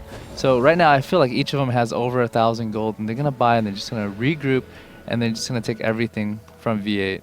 But we do have a Shirelia's on Nunu now, so that will allow them to close the gap a little bit easier. Do you expect we'll see a Quicksilver from Ezreal? Actually, he is starting to build it. Another 500 gold. But I don't know, what would you expect we need to see from V8 in order to win this? I know, do they just need to make a fantastic play, be really aggressive and engage on Ezreal a little bit? At this point, the moment Nidalee gets blue, they're just going to eat so much poke. So what they need to do is they need the other team to mess up. Basically, that's how I feel about it. If they can catch the other team out of position, they can make a play and win. Otherwise, if they group up and fight 5v5 in front of a tower, they're going to get poked down. Mid creeps is going to push straight to their double towers, and it's just going to pressure all lanes. So all 3 lanes going to eventually push if Choppa just groups up bottom, constantly chuck spears, constantly chuck mystic shot. The tower is going to drop eventually, and mid's going to push in eventually too. So they're going to have pressure from all 3 lanes, and really the moment they split to kill off the creep that's onslaughting, they're going to lose the tower, and it's going to happen for the next tower and then one after that as well. So do you just think that V8 needs to make, just a really aggressive, all-in kind of fight soon? I mean, particularly before MashMe picks up that Quicksilver Sash, or can they sit back, try and hope that Choppa makes a mistake? Basically, it's all about time aggression. If they can catch somebody out of position right now, if someone on Choppa makes a mistake and falls out of position, then that would allow V8 to, make a big play. But right now, Oh, Sion very close to MashMe, not able to get in range. We did have the snare from Rise. Yeah, so I don't know, just a nice slow push from Choppa. They are kind of wearing them down. Can just sit in this lane all day. They definitely can. If they have wards up, they can just chuck towers or chuck spears and take towers. Especially right now when MashMe gets this blue, it's just you have two just huge pokers in the game, and they're gonna be able to fire out shots constantly. So if you look at top's actually pushing really hard too. With inhib down, all creeps actually get stronger. They get an aura buff, and so lane's gonna start pushing naturally. So if they just stay bottom, top is gonna fall naturally. We do have Ezreal just being really aggressive here, poking down this tower. They are going to get this tower now, and that's going to be another inhibitor. No room for engagement for V8. Ahri coming up, trying to see if she can get in on someone. Maokai coming over to Sion, and we have a full engage from V8. They're chasing down Ezreal here. Unstoppable coming into him, but there's the Janus shield, is going to keep him alive. Maokai actually flashing out of there, just barely surviving, and they are able to pick up Rise. They're chasing down Ezreal here. Ezreal is extremely low. We have the stun from TakashiX. Patoy is going to go down. There is the movement speed, and there's the snowball onto MashMe, so they can continue chasing. We'll probably be able to pick him up. A stun goes off onto MashMe, so he's going to go down. Oh. So a huge fight for V8 once they finally just committed to it. Able to pick up 3 kills for nothing, but they've already lost, the mid inhibitor. They've lost the tower down at their base. TakashiX and Aphromoo still chasing to try and see if they can pick off Maokai here. They are going to be transitioning to Baron, but Shyvana and Nunu are extremely low, so they will have to watch out for those Nidalee pokes. I don't know if they can do Baron with Nidalee here, considering how low the 2 of these guys are. We do have a spear from Aphromoo onto Aphromoo. They are getting extremely low. Maokai almost could have gone in on them, but, of course, you don't want to let up that kill, so Nidalee is still chasing. And there's the charm, so Nidalee's going to drop extremely quickly, so another successful kill for V8. But it did stop the Baron, and in the meantime, Sion holding down this mid lane. What needs to happen was, with the advantage, they needed to not engage. They have a major poke comp. They didn't need to jump on anybody. They needed to just throw out their spears, throw out the mystic shot, and just keep on backing out. And Maokai can just, say, root whoever is zerging them. And so I felt like they played that a little bit wrong. Just Shurelia's out. Just snare whoever you can, just keep on backing out. So I felt like... But one thing that was very nice about that fight was, they did have that Shurelya, so V8 was able to aggressively attack there. But they finally, kind of ignored Ezreal. They just let Ezreal sit in the back. He does have significant damage output, but not as much as, say a Kog'Maw, who is also not very mobile, where you're like, hey, we need to get this guy down. So V8 was able to win from the outside in, pick up some early kills onto like Maokai and such, and then just chase Ezreal out of the fight. And that's been the big issue, is all these fights they've been chasing down Ezreal, and they can't kill Ezreal because he's just got his team around him. He's got the survivability. So do you think if they, kind of work that way, they can maybe pick up some fights and then come back into this game and, win despite the poke that Choppa has? V8 is definitely very much back in this Yeah. game. They have all their inhib back. And after losing that last fight, Choppa just doesn't have the confidence to full-on fight anymore. All they really need to do is they need to get map position, get wards up, and just poke and run, poke and run. If they get a couple of good pokes off, they can chunk V8 easily for, say, a third or half their hit point. And with that advantage, they can start fighting then. What you need to do when you're ahead and have inhib down is you need to use a creep, as your advantage. You need to pull people away where they want to take out the creep so it doesn't take your tower, it doesn't take your inhib. And that would create an opportunity where your team has a 5v4 advantage. And Choppa has the type of comp to do that, but they got really, really antsy and they just engaged. We do have V actually coming over here for Baron. They don't have any wards, so they want to make sure they're not doing it real quick.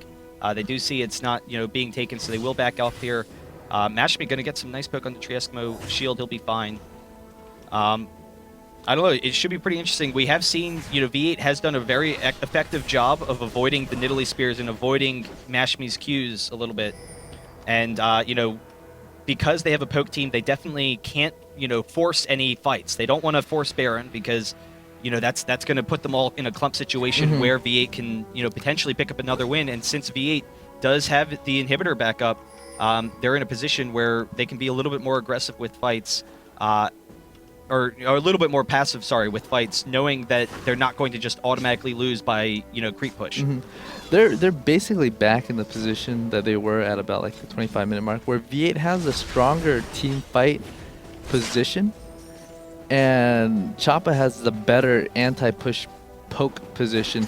So unless like either of the team messes up again, it's just gonna drag out for a very, very long time. It's gonna come to the point where, whoever messes up first, the other team's gonna have the raw damage to just go straight down mid and end the game. So you give it another 5 or 10 minutes, it's gonna get to that position because there's no real advantage in terms of gold on either team.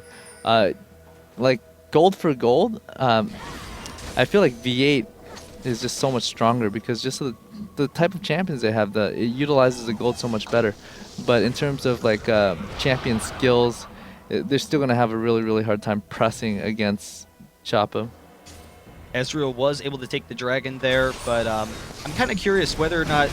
I mean, the big concern is that, the base towers for V8 are down. I was kind of wondering whether or not we might see V8 kind of moving around the map if they start pushing mid and then transition, push bot, maybe catch some of Choppa out of position. But I guess the concern there is, because those base towers are down, Choppa can just backdoor really quickly, drop the inhibitor, drop the Nexus, while V8's out of position.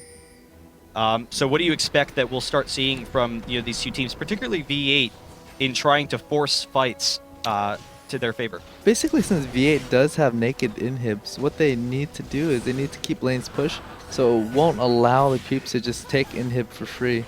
So that's why their clump is 5. They want to keep this lane pushed out. But we have Maokai coming in on Aphromoo and a lot of poke damage, but Aphromoo is going to be perfectly fine. Ezreal right in the middle of the team. Maokai is going to go down. Lots of AoE damage going off into V8 though. So Shyvana very close to going down. There she goes with the snare from Ryze, and they are going to back out of here now.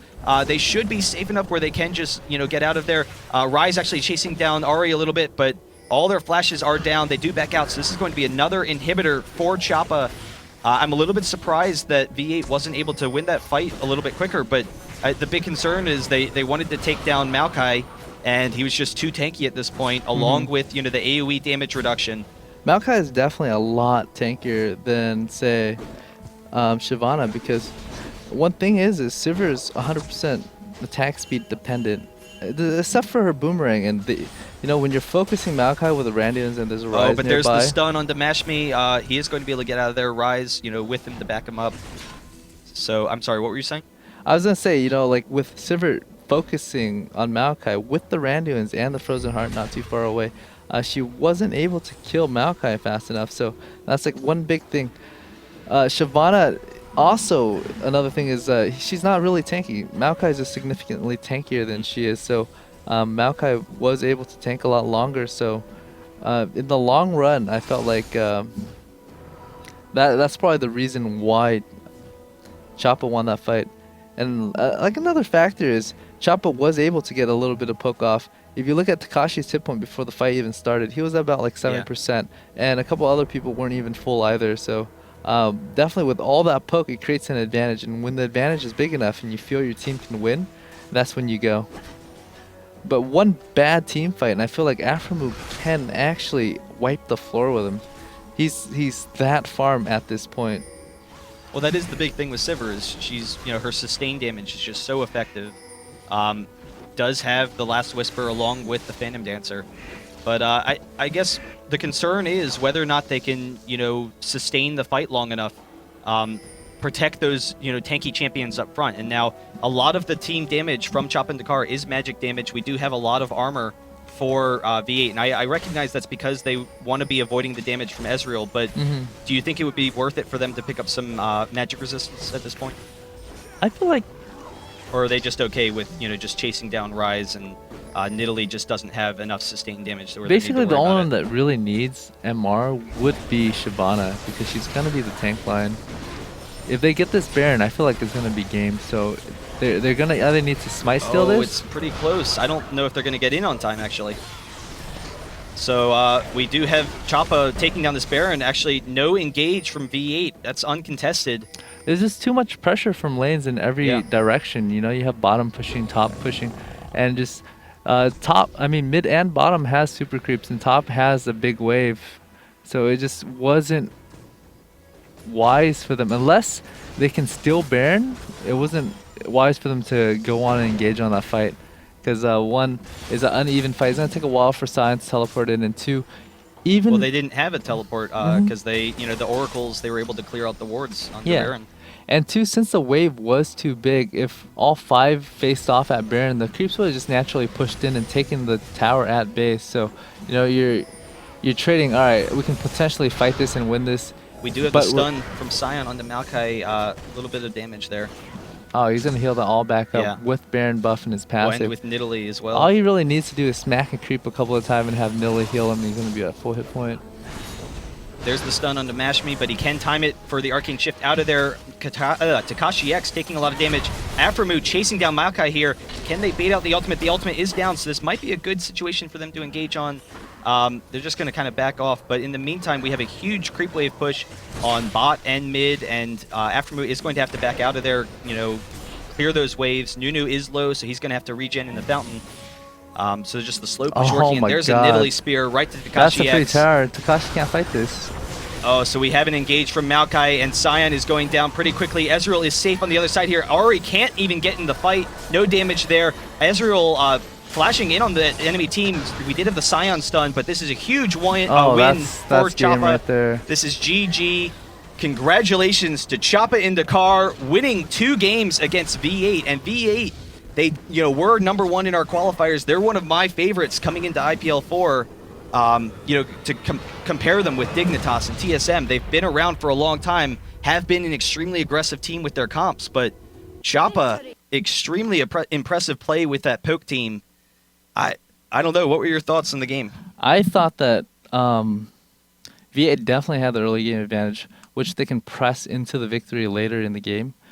Their aggression was just, I felt like at times very ill-timed through their advantage. And even with the deficit in kill, they were even in gold. What that means is, had they not given up that kill, they could have continued playing aggressive, continue counter-jungling, and pull the advantage further and further ahead. They could have easily taken every single drag in that game. And not giving up those kills, winning the lane, and counter-jungling, you add that all together, that's the potential V8 had that game. That Ahri fight into Maokai, knowing that Rise is just around the corner, she overestimated her damage, so she couldn't kill Maokai fast enough. Actually, she didn't kill Maokai at all. It was 1 hit from dead. So with Rise coming in there and picking her off before she can finish, that gave Rise an advantage. With the dive on Sivir bottom, she burnt Flash, which is a spell that could have saved her later on. Also gave Easy a free kill. So that added to the poke that Choppa got. and just throwing away that early game advantage despite being so far ahead really allowed Choppa to get a weaker early game team comp and pull it to the late game and get to that point in the game where they can just poke and take it down. And even then, Choppa messed up and gave V8 another opportunity to come back in the game, and it's just bad positioning in general. And I felt like game 1 too, they had the absolute advantage at one point. All they needed to do is group up as 5 and just push, and they grouped up as 3 and pressed tower and tanked it. They tanked tower to take it down and just lost too much HP, and also created the opportunity for Choppa to win a fight 5v3. And so I felt these games is all about, not messing up and taking advantage of the opportunities that the enemy gave you. But definitely, like, overall, both games are very, very close. A lot of back and forth. And, I think people always say, like, this game is a lot about not making mistakes. It's a type of game where the little or less mistakes you make, actually, the stronger you are. Because there's a lot of opportunities to make mistakes because there's pressure all over the map, and you're always trying to make decisions. And you're anticipating, oh, there's not 5 people here, I'm not going to die. And you try and make a move, and, well, they're all here. Well, I don't know, impressive play from Choppa, able to pick up the win there. I would like to remind everyone we have tickets for IGN 4 in Las Vegas, tickets.ign.com. Definitely come. We're going to have a lot of rioters. They've just been messaging that a lot of them are going to be heading out. All the fantastic teams that'll be there. You're going to be there. I'm going to be there. Okay. I already have my flight booked. Yeah. So that'll be fun. Have all the best teams really from the NA against All Authority coming in from the EU. It's definitely going to be an exciting match. And once again, I'd like to mention, guys, go to Twitter at IGN Pro League. Message what your thoughts were on the games tonight. We are giving away some mouse pads and some sweaters, some IPL sweaters. So definitely go there, as well as Twitter at AMD Radeon and Facebook.com/Radeon or /AMD and at AMD_unprocessed. We definitely love all the support that AMD's given us. They did give us a ton of support for South by Southwest, which was a really cool event just a couple of weeks ago. So thanks, Dan. It was a pleasure, and I hope you guys all enjoyed the game. Yeah, it was fun. It was fun to watch. There's just a lot of excitement, a lot of back and forth, a lot more than I anticipated. Yeah, definitely. Thanks, guys.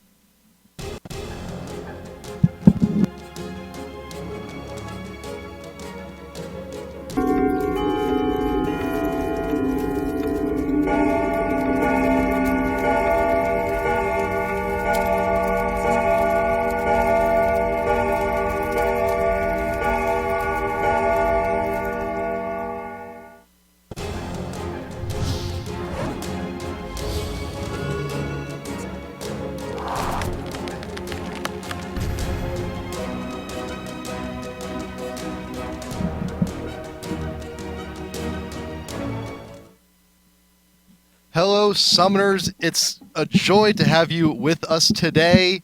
I'm HatPerson. With me, as always, is Dan Dinh. And you know what? It is a bit of a bittersweet day. It is the last killing spree of the season. It is. It is. Killing Spree will not be returning after IPL 4. But you know what? If we're going to be going out, we're going to be going out with a bang.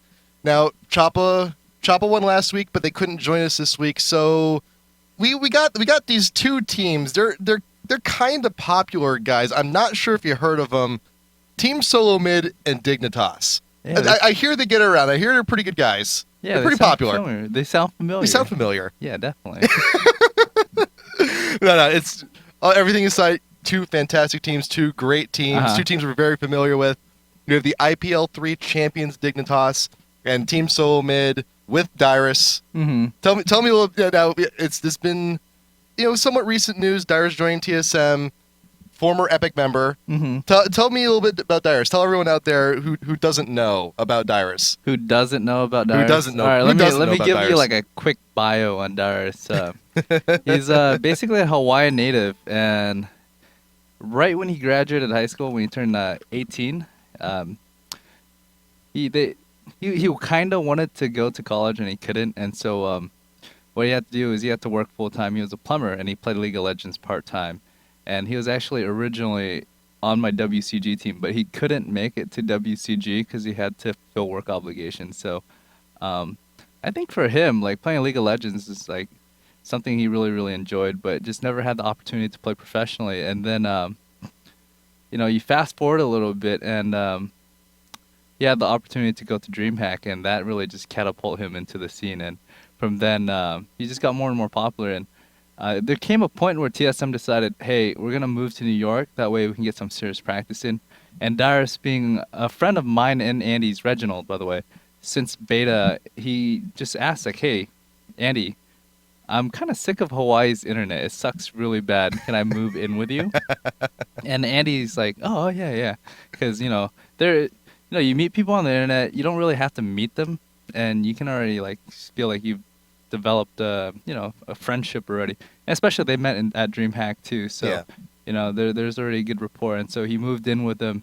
And just living and playing with them, you know, even though not being on the team, you know, they're already actually getting closer and more cohesive as friends. And so when Rain Man decided the pressure of playing for TSM was just too much, and the drama and just, yeah, it was too much for him. And so when he stepped down, it was very logical for TSM to go and pick up Dyrus, because he's already a cohesive part of, you know, the community, and he's already integrated. So it was a good pickup for them. So Dyrus actually messaged me at like 1 a.m. when Andy told him that there was an opportunity. Andy actually messaged me. I had my computer on. I didn't see the message until the next morning when everybody's like, oh my God, Dyrus joined TSM. I was like, oh damn, really? And then I like jumped on my computer about to go on Reddit and forums. Like, oh, on my client, Dyrus already messaged me, and he said he needs to make the decision. And I told him I supported him. Good. And, you know, I've seen them play recently with this new lineup. They're looking fantastic. But, you know, Dignitas is also looking equally good. You know, they've had a pretty good run at Hanover. They've had, you know, a lot of good success since then, the Curse tournament, things like that, going into IPL 4. And both of these guys are on opposite ends of the bracket.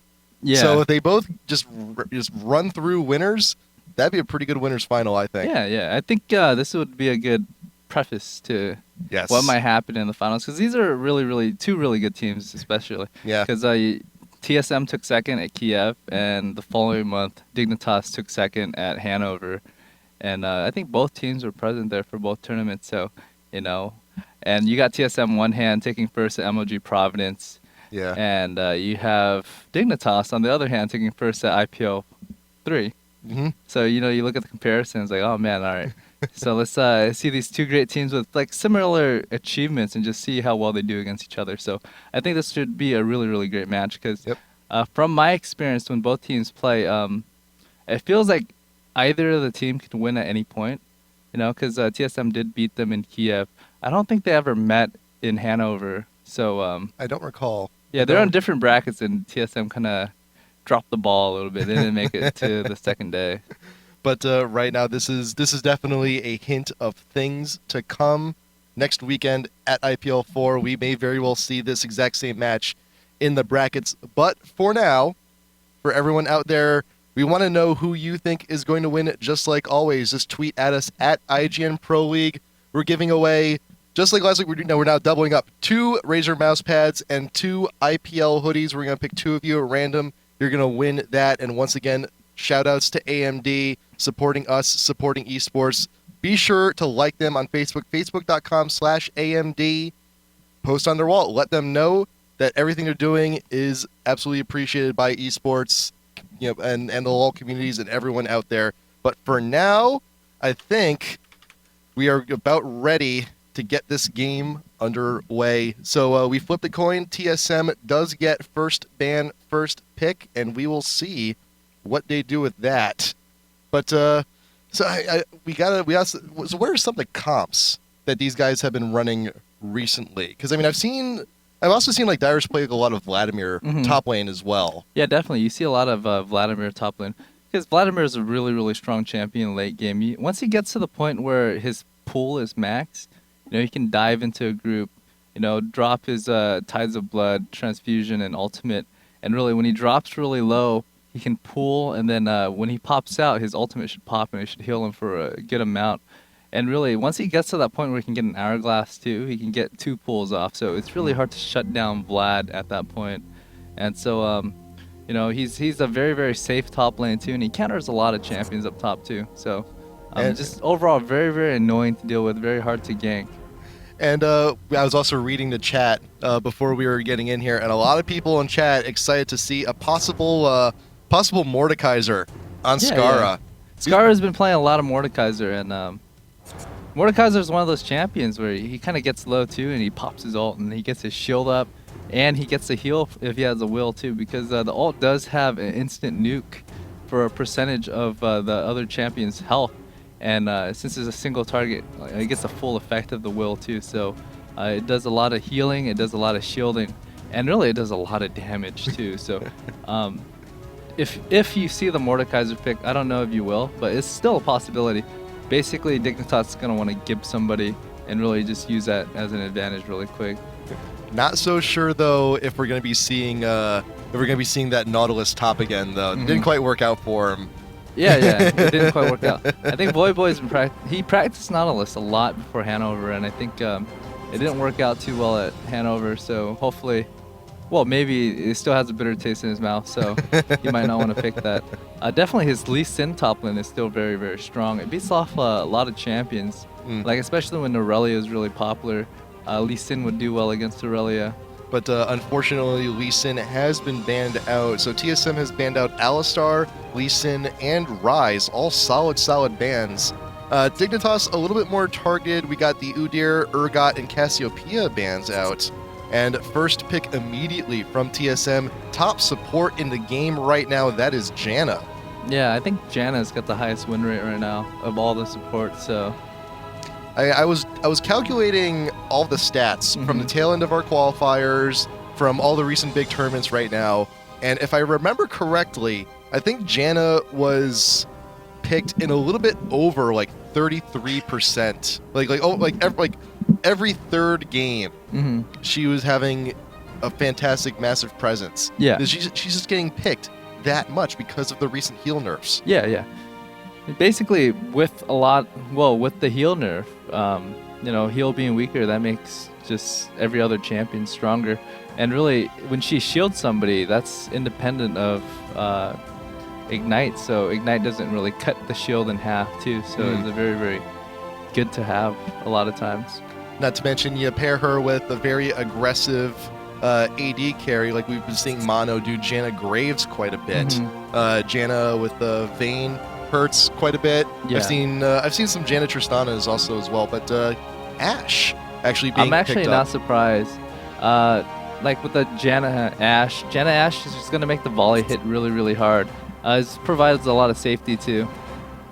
So Nocturne, Ashe, Janna so far for TSM, Shen, Kog'Maw right now for Dignitas. Shen was left open, and he's quite up there right now in the tier list now, so Dignitas is going to go ahead and take him, not risk TSM going ahead and grabbing him. And I mean, Kog'Maw, we've been seeing a lot of that too, and we've also been seeing a lot of people go AP Kog'Maw mid. Is that something you've seen Scarra do? Because I try to watch a stream whenever I can. I don't get a chance to watch as much as I'd like to though. I actually haven't seen Scarra play AP Kog'Maw mid, but AP Kog'Maw mid is actually pretty legitimate right now. I feel it's still pretty strong. So right now I probably, you know, you still have the opportunity of sending him mid or bottom. So really that last pick is still open. Olaf and Tarek being picked up by Dignitas. We're probably going to have Olaf in the jungle, even though Shen could do that as well. We saw a lot of mono. It's actually still very interchangeable. Depending on what top pick is, you can send Olaf as a counter, or you can send Shen as a counter, because you can still change it on the fly. Because both excel, well, not excel, but both is very, very viable in the jungle, and both is very viable up top lane.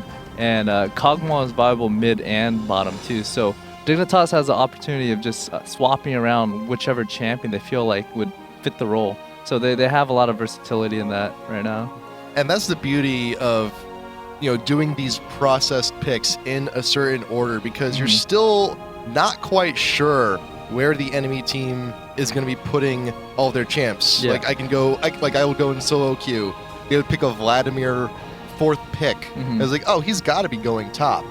Then last pick they pick like a Nasus or a York or something. It's like, ah, crap, he's mid. I've been juked.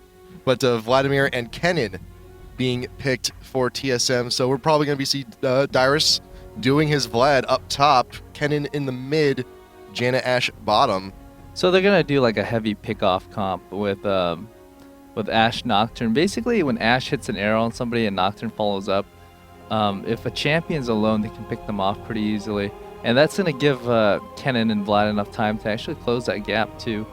And one thing about Nocturne is once he hits R and he ganks, if they kill that person in the duration of the darkness, Shen's not going to be able to target him. There's absolutely no way Shen can use his ultimate to save somebody when Nocturne's ult is going off. So they have a 3-second window of just killing whoever. So it's I think it was the reason why they didn't ban Shen. They had a preemptive choice of picking Nocturne. And so when they picked that up, Shen wasn't as big of a problem. Karthus going to be the last pick for Dignitas, so he's going to be going in mid up against... Oh, wait, no, we got Dyrus.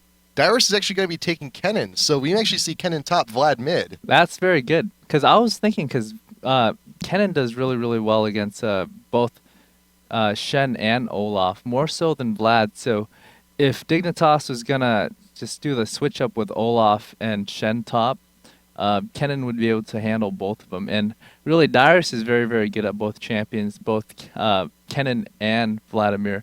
And Reggie's has been practicing both as well. You see Reggie playing a lot of Vlad over at DreamHack. I don't know. I haven't seen him play Vlad recently, but as long as he hasn't gotten rusty, he should be fine. And so that change-up isn't too bad. They actually saw that Reggie switched, so they switched back as well. Oh. They were baiting it. They were baiting it so hard.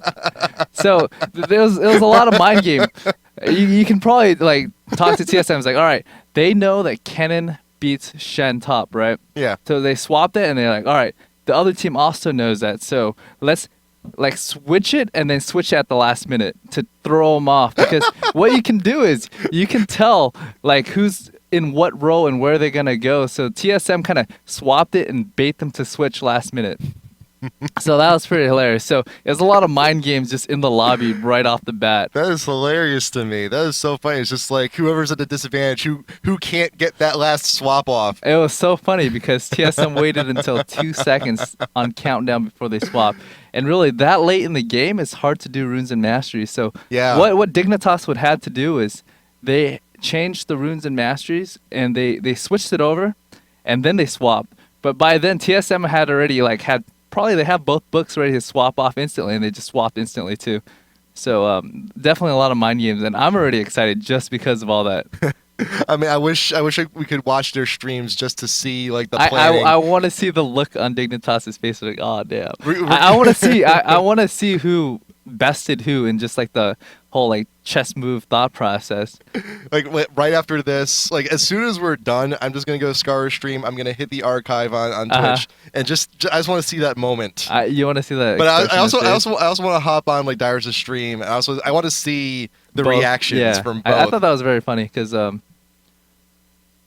I thought that was hilarious. I'm sorry, because it's known that Kennen does well against Olaf top, so. You know, they bait him to switch it, and so now Kennen is against Olaf. I mean, Olaf did have a little bit of a nerf recently as well. His ultimate got tweaked a little bit. I believe his axes got tweaked also. I believe, or am I thinking of something else? I know his ultimate got tweaked. I'm trying to think what I'm kind of having like a brain fart here. But we also did see a lot of Nintendude from Mono do a lot of Olaf in the jungle to varying degrees of success, but I think this is the right call. Olaf top lane is good. I think Shen is going to be definitely slower in the jungle as opposed to Nocturne though. Yeah, Shen is going to be slower than Nocturne. Shen's slower than Olaf too, but Shen's going to provide a lot of control once he hits level 6 too. So that's a trade-off. You know, you have a weaker jungler, but you have a lot more map presence. About like 8 minutes, 9 minutes in the game. We also have, we got the bot lane, Tarek, Kog'Maw, both running heal, Ash, Janna, we have one heal, and Janna's going to be on CV. So we're going to have a little bit more vision for TSM than Dignitas. So they're going to be very aware where Shen is at most times. But they're going to be a little bit more squishy in the bot lane. You know, Janna, of course, the only means of her healing is her ultimate. Whereas Locust on Taric, he's got his heal, he's got Summoner heal, Kog'Maw's got heal. They're definitely looking to sustain more than TSM is. I'm actually still curious. I wonder if TSM's gonna stick to their role or send. Because the thing is they both do the last minute swap, right? And Kenneth, I don't know if Reggie's familiar with the matchup up top, Kennen versus Olaf, but Kennen actually does really, really well against Olaf, and so if Reginald goes top and Dyrus goes mid, I feel like both would have a better matchup.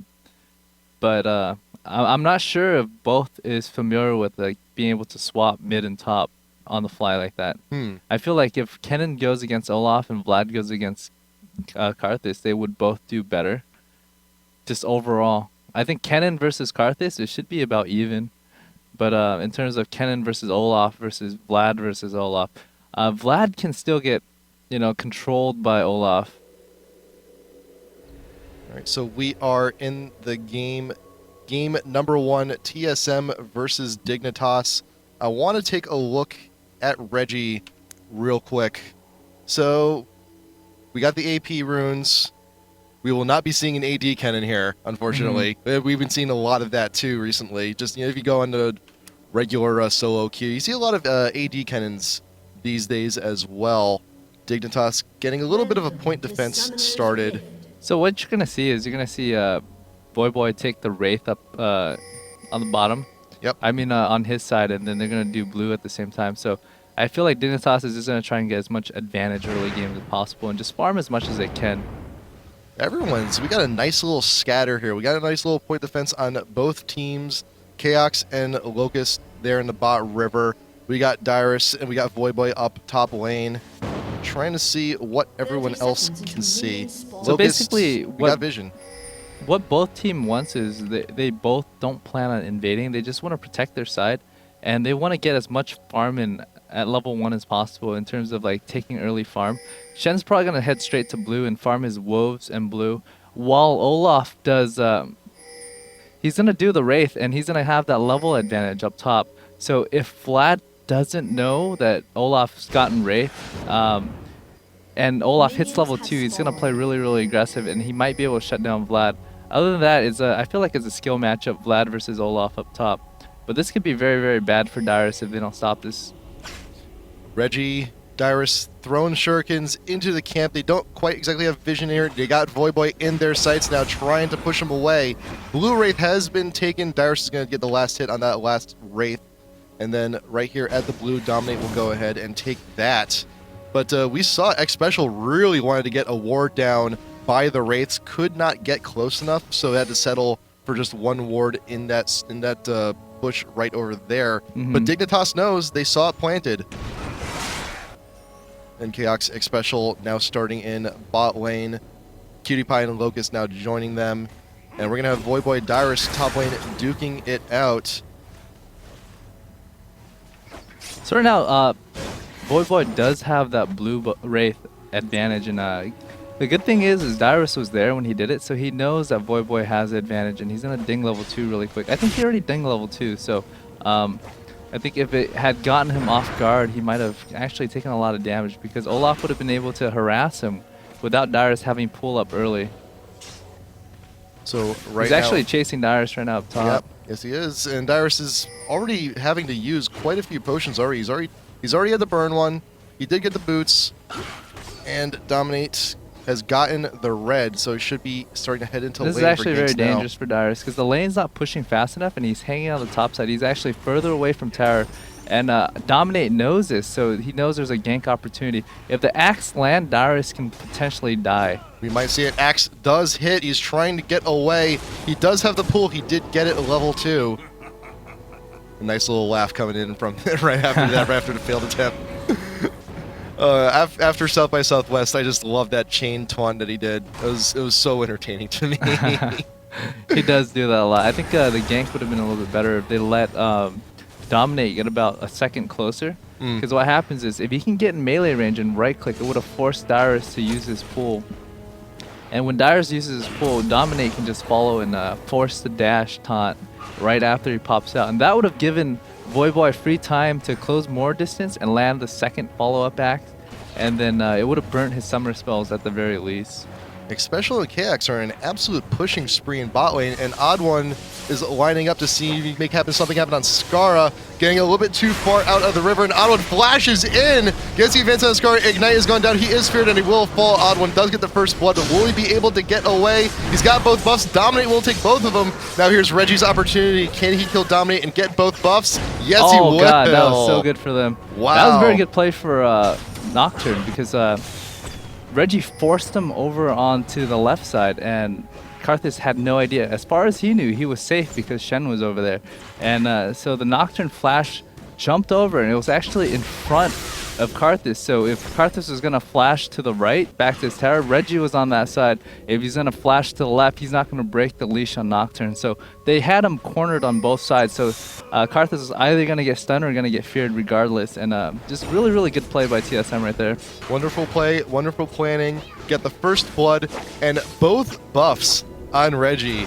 That's a dangerous thing for Scarra to be dealing with. It's going to be quite a pain in his side for the next few minutes, and Voyboy may have to, he's going to go ahead and back. Dominate will cover for him in top lane, while Dyrus just continues the push. And TSM is being super aggressive very early on, trying to push all lanes if they can. So, like, the matchup is like this. If Olaf gets an early advantage on Vlad, he should be able to shut down Vlad. But now, since Vlad is farming very, very even with him, he's actually ahead in CS. And Olaf did miss out on a little bit of EXP. He's going to be able to outlane Olaf as long as he goes back soon and buy, because with the item advantage on the Olaf, he should be able to have the advantage coming back into lane. Lucas tried to chase down Xpecial there, tried to get a stun off, could not reach. Tornado does leave them hanging. And I think Dominate's going to be going in for, he's just going to put a ward down, not quite to take two on top lane just yet. And we got wards, a lot of wards now coming down to try and protect the lanes from both sides. Locust still trying to get in. PewDiePie may not be able to, have a hard time getting away. Those Ash arrows do slow. I'm a little curious why he turned around for that last auto attack. Yeah. Because it really allowed Chaox to get an extra 2 hits.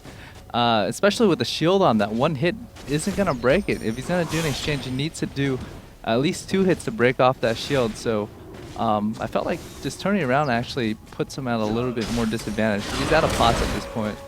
Dyrus did decide to go back and buy a little bit. He doesn't quite yet have his revolver, but he's taking quite a bit. He's now. taking a bit of damage, but he does have health pots. And if you look at Voyboy's mana, you can only do that for so much. And with the sustain from Vlad, as soon as Dyrus heals back up to full, Voyboy is going to burn all his mana without being able to kill him. Oh, and well, look at OddOne here. He's in that bush, waiting for some nonsense to drop onto Scarra. He is pushed back to the tower, and I think we may actually have an impending dive once those creeps push up, but Dominate is not too far behind. We have the Wolves. He doesn't know this. Does not know. Had no idea Dominate was right there, laying in wait. But despite Dyrus being pushed, he is pretty much back up to full, because that's just what Vladimir does. He farms, he gets his health back.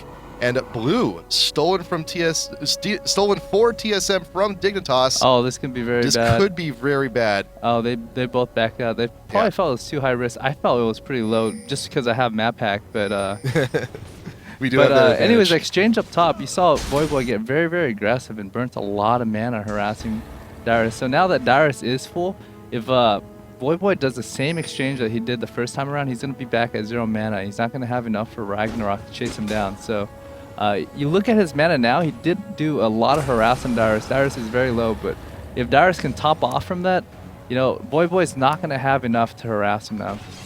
Yeah, not a whole lot of mana regen on Olaf right now, so he's going to be a little bit behind after he's done doing his harass. OddOne getting that Q down in front of Dominate lets him know, hey, I'm here, don't try anything funny.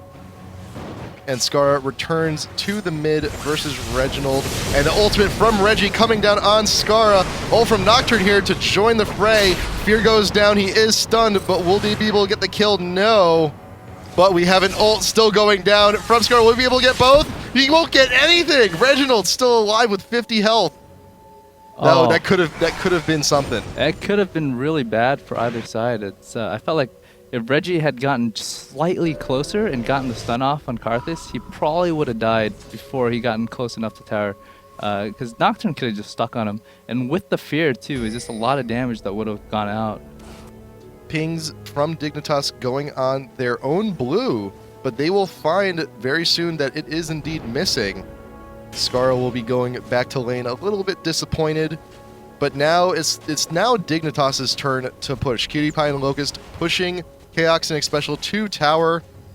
Mid lane is still staying pretty even here in terms of pushing power, but in terms of the creep score, Scarra is definitely ahead by quite a big margin. Voyboy top lane, 63 to 70, pretty even.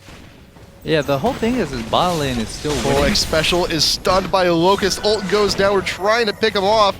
Will not be able to finish the job, but PewDiePie is a little bit hungry there. Trying to get the one shot. Almost had it. So right now, like, TSM's playing a lot more passive bottom lane. They definitely had the absolute advantage early game. They actually are still in advantage if they poke right, but the reason why they aren't poking as heavy is because they know that Shen is level 6 right now, so they can't go hyper aggressive. Because you always got to keep in mind, there's a Karthus, there's a Shen. You know, you're gonna have the Shen to protect one person on Dignitas, so you can't really burst him down at this point. And you're gonna have Karthus to, you know, deal damage halfway across the map, and so you can't get too aggressive. It's basically a 3v2 bottom right now with the global presence from Shen and Karthus. Shen's ult allows him to teleport to any champion, give him a nice little shield, lets him join the party. It's like a pseudo teleport with a shield. It's a very nice skill, and he can just use it from anywhere he may be, which is why he's played a lot in the jungle and top lane. He can just be wherever he needs to be, and that is one of the huge advantages of having Shen with you on your team, especially since his rework, since he's got his little buff. Wonderful, wonderful top pick from Dignitas. But right now TSM is still in the lead by about 1k in gold. We haven't really had any kills since that little first blood engagement right by Dignitas' jungle. It's weird because TSM has a good pick-off comp with Ashe and Nocturne, and TSM, I mean, and Dignitas is a really good protect counter gank comp with Shen Karthus. So I'm kind of curious how it's gonna play out when, you know, when all hell breaks loose. And Dyrus actually going in on Voyboy, but getting ignited, trying to retreat back to tower. The true damage going down. Will he be able to get out alive? He will. He's got about 150 health, but the Karthus ult, will he be able to finish the job in the pool? Just in time! That was very good timing. Good timing on the pool to avoid the Karthus ult. Not many champions could do junk like that. Oh man, it was actually, you kind of missed it out, but Reggie actually jumped on Karthus when he saw the pool to save Dyrus. Wow. That is, what other skills can Vlad dodge with that pull? Oh, wait, hold on a second. We got an arrow coming in. Will we be able to hit Scarra? Oh. No. Well, does not hit Dominate, and no one's at top tower. So, wasted Ashe ult. But you know what? If you're in bot lane, you have Ashe ult. It's on a pretty short cooldown. It's about 90 seconds. It's about 90 seconds. You might as well fire it. You never know. You might get that engage and monster kill that you want or need. So right now is actually a pretty even game. You're going to see Vlad pull ahead from Olaf very, very soon, actually. So depending on how the laning for actually just like the grouping for the dragon goes for the next couple of minutes, you're going to see TSM, I feel like they're going to pull a little bit more ahead. So they have a pretty sizable lead considering the activity going on.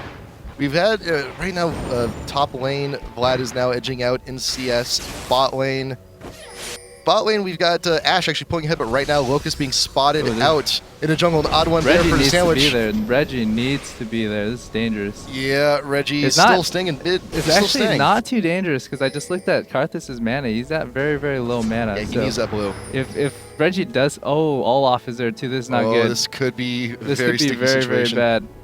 The thing is, they know Olaf is there too because he's in the map mid from creep. So right, you know that All right, TSM knows there's 5 of them. They want to do something. So Vlad's coming over too. So let me look at TSM's. Okay, Kennen, if his ult can come up before they finish Dragon, they can fight this very, very well. Because, you know, Karthus still doesn't have a lot of mana.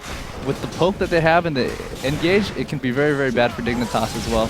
Dignitas trying in, but Reggie comes in with the ult. He's got pretty much everyone from Dignitas, but he does fall to Scarra. Shen will be the next one to go down, and the Vlad ult trying to do what he can, but Dyrus may not be able to get away. Summoner heal goes down, trying to finish him off, goes into the Tribush, but the stun from Tarek keeps him in line. Dignitas will get the kill on Dyrus.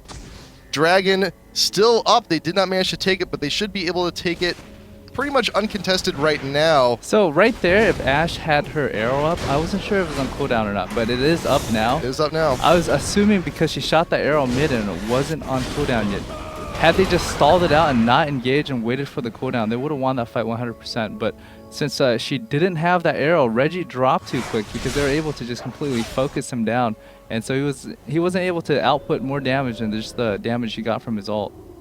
So after that team fight, 3-3, gold pretty much equalized. We're back to a dead even game here, and everyone returning back to lanes, dominate, taking care of this huge wave top lane. Gonna farm a little bit off of that. QTPie gonna go 2v1 for a little bit, waiting for Locust to come back to lane. Gonna push that wave up, push it to tower.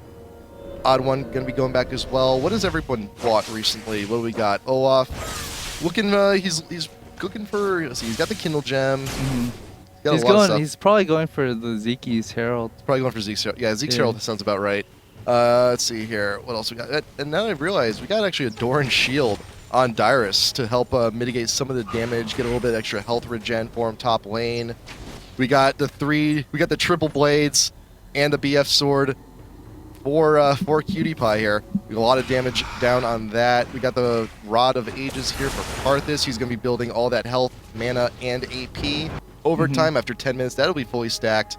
And we got an Abyssal Scepter and a Revolver for Kennen. Wants to shred a little bit of that magic resist for Dignitas. With the amount of damage between Kennen and Vlad, with that Abyssal Scepter, it should help out for the next fight pretty much too. But one thing you gotta keep in mind is that Shen is also building in Aegis, so a good portion of the MR is basically gonna be countered from the Abyssal. So, I mean, Abyssal is a little bit more expensive. I felt like Reggie needed the Hourglass a little bit more over Abyssal, because if you notice the last team fight, he did drop pretty quickly. Had Ashe had her arrow up, it would have been able to CC them long enough where he can get more damage and more lifesteal from his spells too. So it wasn't an as accurate representation of what future fights might be like. OddOne being peeked out here. They did see him in the river, place down the ward. And you know, we've been seeing this a lot, especially with Kennens and Morganas. With some matches on our stream, actually arrow going in. We're aiming for Scarra. Will the arrow land? Just barely. Oh wait, dominate. That's funny. That's a little funny. So basically, they heard the sound collision on the arrow, and it shows sight for a little bit too. Chaox will not fall, but we got Scarra being dove upon in mid. That ult was aimed. That ult was aimed at Chaox, but was not able to finish the job. In the meantime, OddOne and Reggie just came right up down the mid and got the kill. The thing is the moment they see Scarra channel that, they knew they had 2 seconds to close the gap and kill him. Yep. And so it was like, hey, I'm channeling, come kill me. And so like TSM took full advantage of that, and that was just a really good play by them. I mean, you get a lot of opportunities. Chaox actually once again getting very low. One of those ult shots from QTPie will be able to finish the job.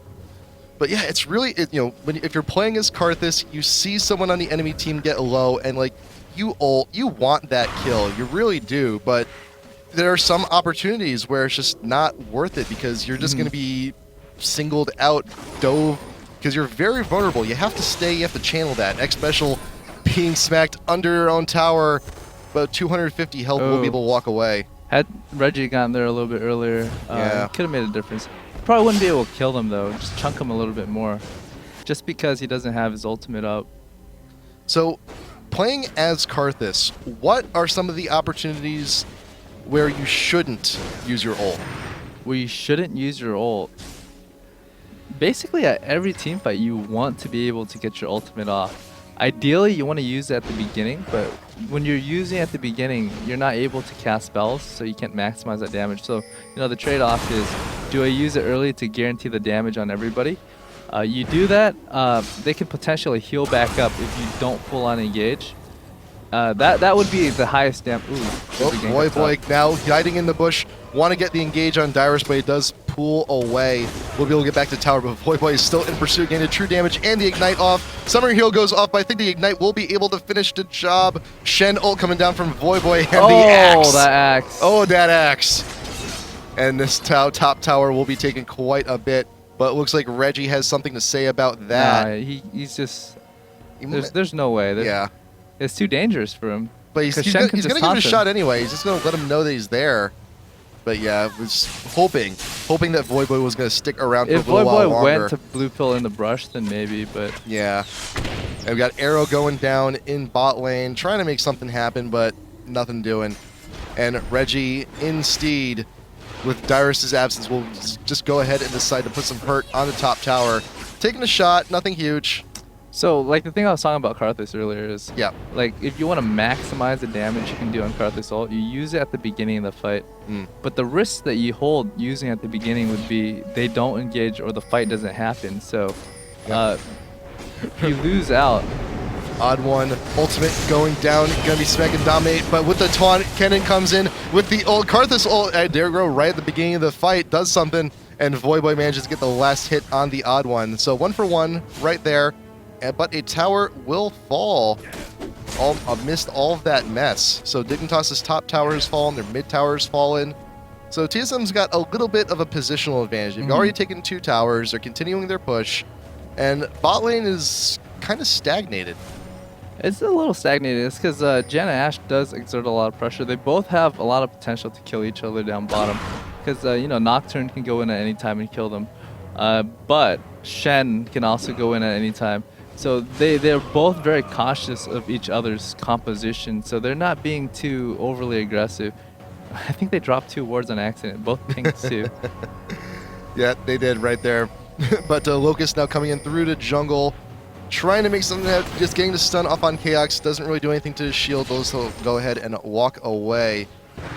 But Dignitas now looking to start on Dragon once again. They want number 2, but Reggie is here. He does see what's going on. They don't have ultimate. What they want to do is they just want to poke. They don't want to fully engage, because if they fully engage, they're going to lose this fight. Reggie could not steal the Dragon. Dignitas would get number 2. It was a well-timed Dragon. Yeah. Or whether it was timed or not, it doesn't matter, because that's when Dragons spawn. But TSM was down a lot of ultimates. Reggie's ult wasn't there. Vlad wasn't there. And so Nocturne ult was used recently up top too, so they knew that it was a free dragon, or an easy dragon at least, having 2 ultimates down from TSM. It was a matter of happy convenience that all these ults were down. Whether it was planned or not, it was a good time to take dragon. So we are 22 minutes in, kills even, gold pretty much even. We're seeing a very nice, well-fought, even game from TSM and Dignitas here in Game 1. And Voyboy once again getting the hurt down on Dyrus, all that true damage. Ignite once again. We might be able to get this ult going down. The ult will not finish, and Dyrus does fall. He actually didn't think he was going to die from that hit, and he was waiting to pull under tower to bait Voyboy, but Dominate got caught. He actually died. I wasn't sure it was from the last hit or the ignite tick, but had Dyrus lived and pulled him to tower, he might have been able to bait a 1-for-1 there.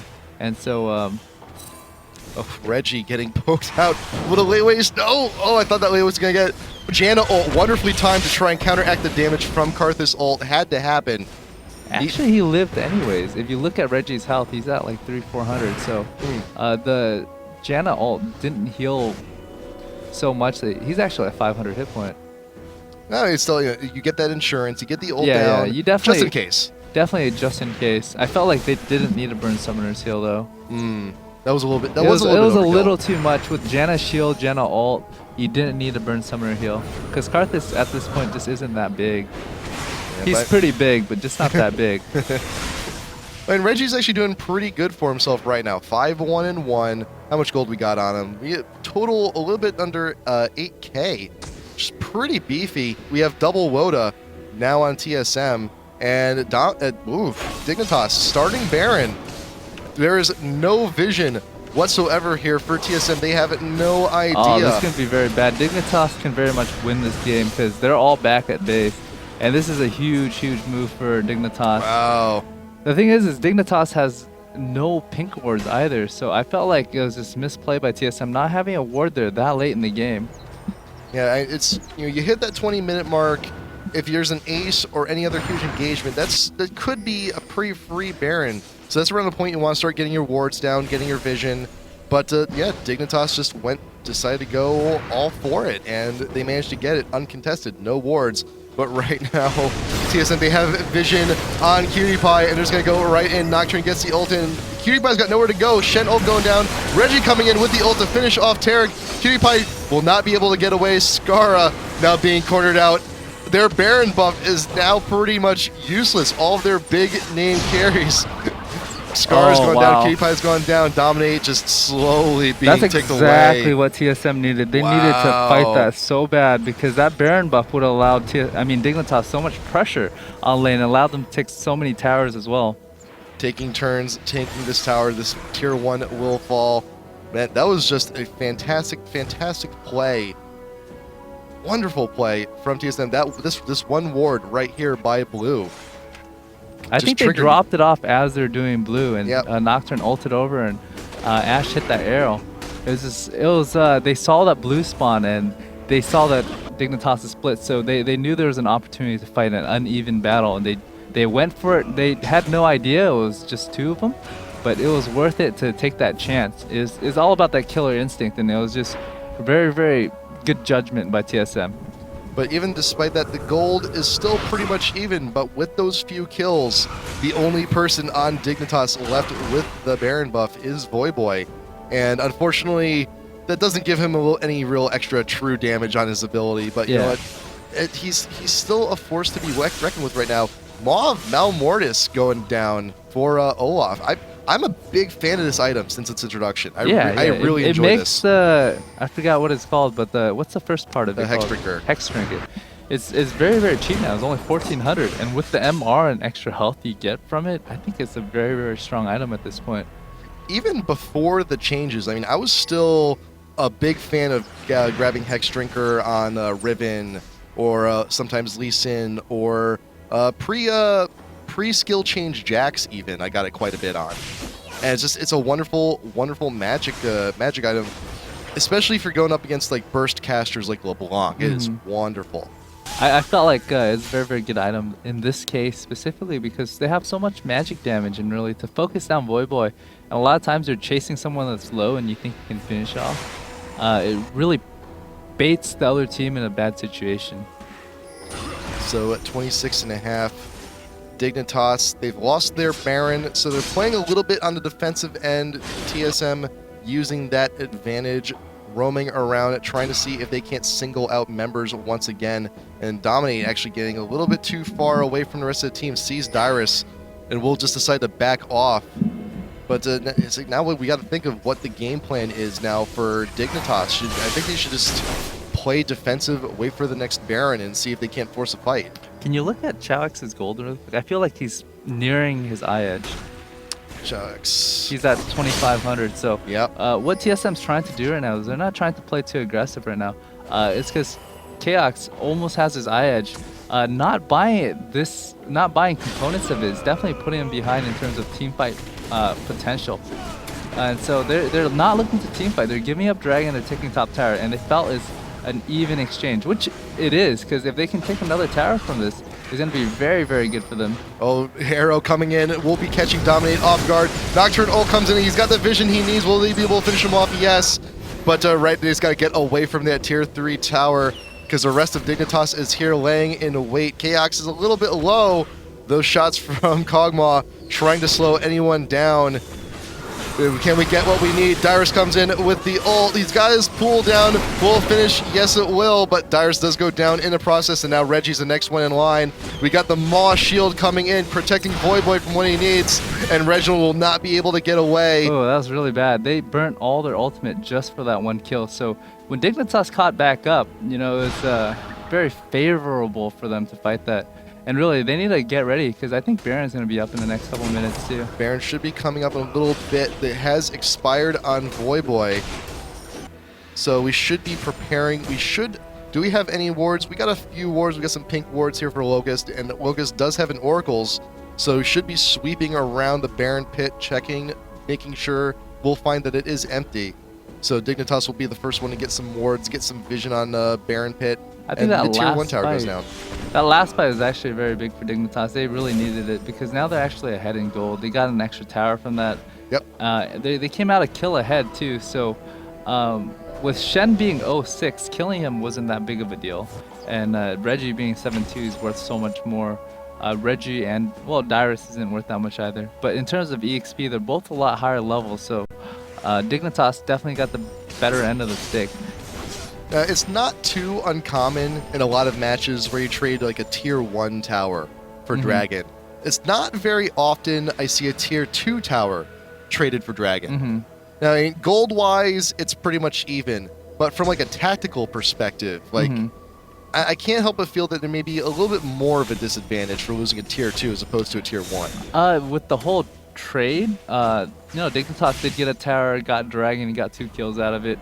TSM got 1 kill, 1 tower. So in like the bigger picture, Dignitas definitely got the better of that. I felt like if Reggie didn't use his ultimate to chase down Shen, which it didn't proc any hits, it was just a misfire because with the Shen dash, he was able to pull enough distance that the stun didn't go off.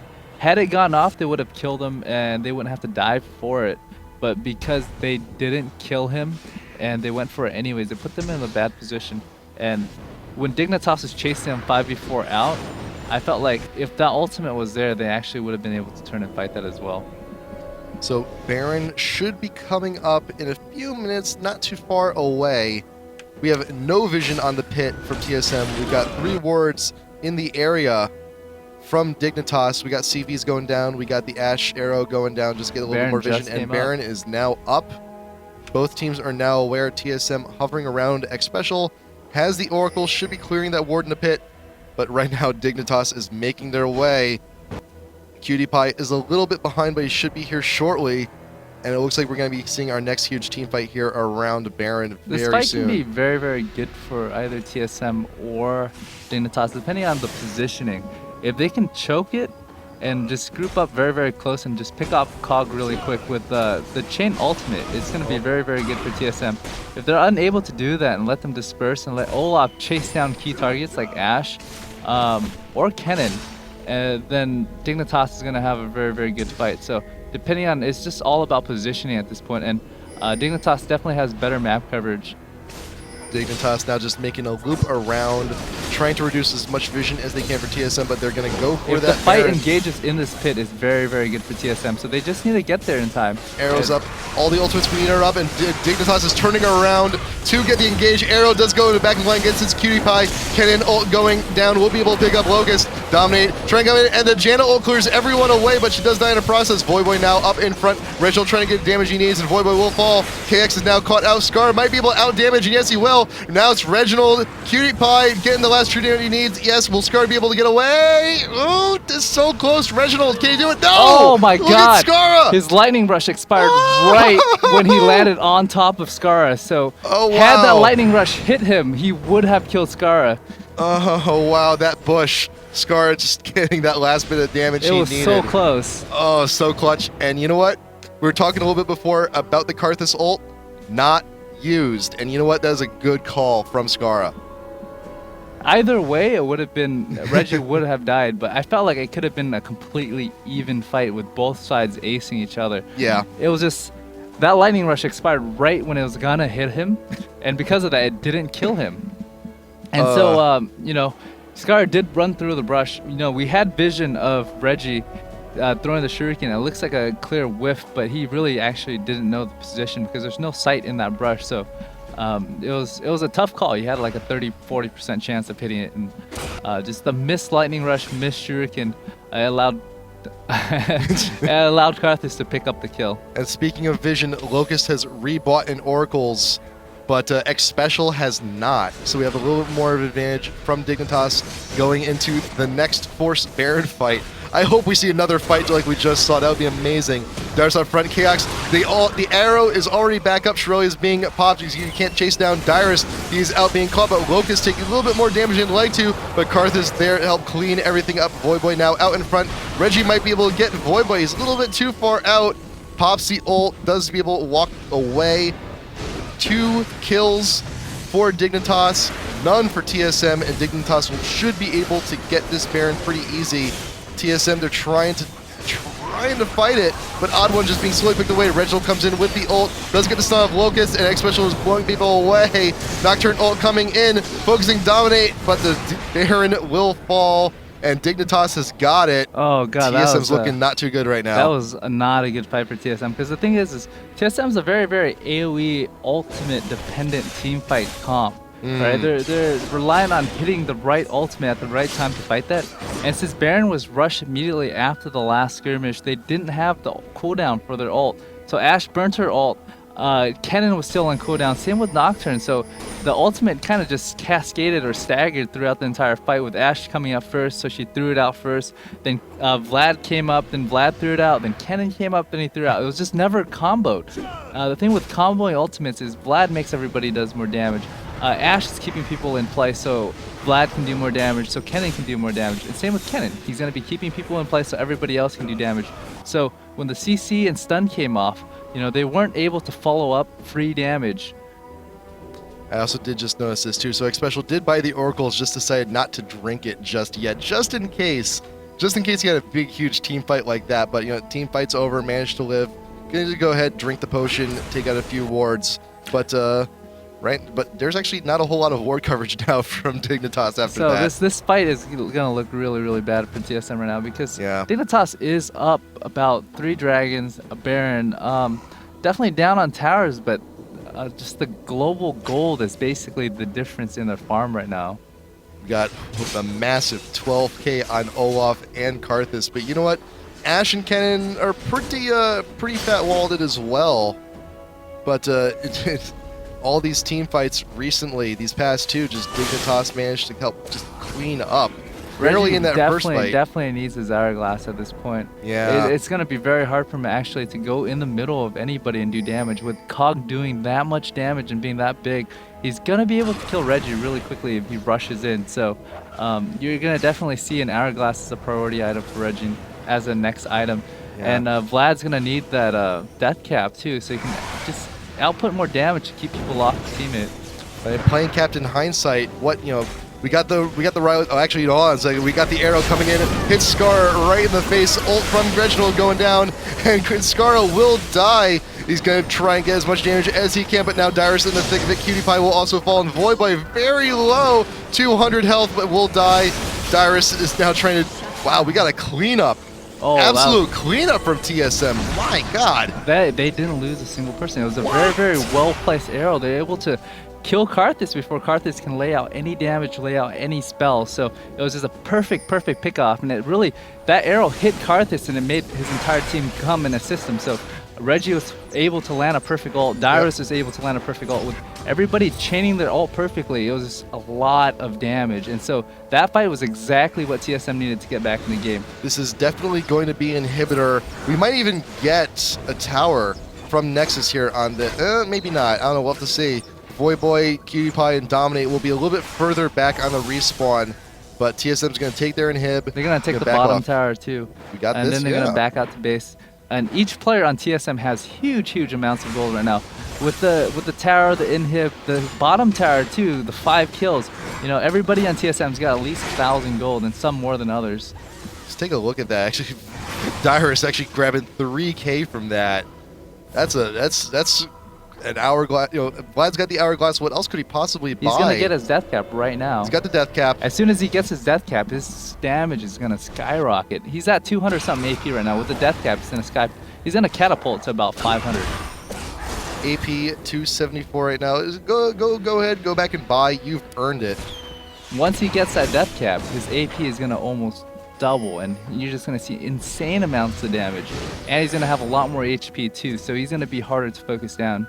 And now Reggie, with all that stuff, does have the hourglass ready to go. 2 hourglasses on TSM. We got the death cap, and we also got a blue potion. It's blue mushroom this patch. So he's at 486 AP. The that. moment he chugs his blue pot, he's gonna be about 540. So he's gonna do insane amounts of damage. Jeez, look at how much stuff he can do. And with the just the Q. Look at that. With the blue pot and blue buff, his transfusion is gonna be up every about 2 seconds, and really he's gonna be about 30% CDR, maybe 38 with the mastery in the defensive tree if we went down that. Such a back and forth rubber banding battle we have here at TSM and Dignitas. Good. We're almost hitting the 40-minute mark. An arrow coming in, nailing Scarra once again. Nocturne comes in with the ult, and Reggie just melts Scarra right out in front of Dignitas, and now they have no choice but to retreat back to the towers. These fights are basically being won by Chaox right now. He's just landing perfect arrows on perfect targets right now. Yep. If he hit anyone else, it wouldn't have mattered. No, it doesn't matter if you hit Tarek. It doesn't matter if you hit Olaf. It doesn't matter if you hit Shen. You know, the only one that you can really hit is Kog'Maw. That first arrow that he landed that didn't hit Kog'Maw, it was actually better that it only hit Karthus because really with the GA and Kog'Maw, if you focus him down, he's going to come back and he's going to kill you anyway. So like landing that perfect arrow on Karthus every time is allowing TSM perfect opportunities to team fight. Now TSM is up at Dignitas' front door. They're going to take out this other tier 3 tower here top lane once we get the creep wave. This is a pretty sizable wave at that. Chaox actually just out of range, getting a little bit of damage while he can. We got 7-6 seconds here before Scarra comes on They're back. actually going to back out because they know that their CD is down, and it's really not favorable to fight 5v5 without your ultimates up. So it was a good pickup. They did do about like 400 damage on tower. The next one, if they had more time, they should be able to pressure tower more. If they can take another tower, it's going to definitely give TSM a lot more advantage in sealing the game. Now we need to... now this is why I wish I had like an arrangement of clocks like on this desk. You know, we gotta get the timing of the inhibitor respawning. We gotta get the timing of Baron coming back up. We gotta get the timing of Dragon coming back up. They should be very relatively close together.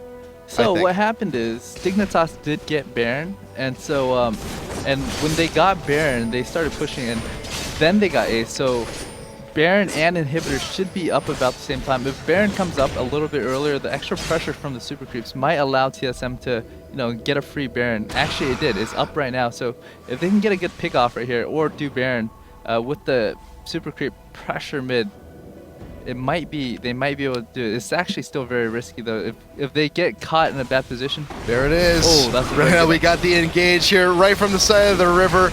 Locust is being focused down. He's got a lot of damage. Shen going down, trying to protect Scarra a little bit, but it may be in vain. Scarra goes down, OddOne goes down. Huge team fight, and now the ult from Karthus trying to do what he can, but it may not be enough. Zonia's hourglass coming in from Dyrus to protect himself a little bit more. KX now also falls, but Dyrus being focused down by Kog'Maw and Shen. But is that a GA? That is a GA on Imaqtpie, but it doesn't even matter. Dyrus, can he be able to finish off Dominate? No, and everyone's dead. Because what happened in that fight was Cog was able to do damage the entire time. And Jeez.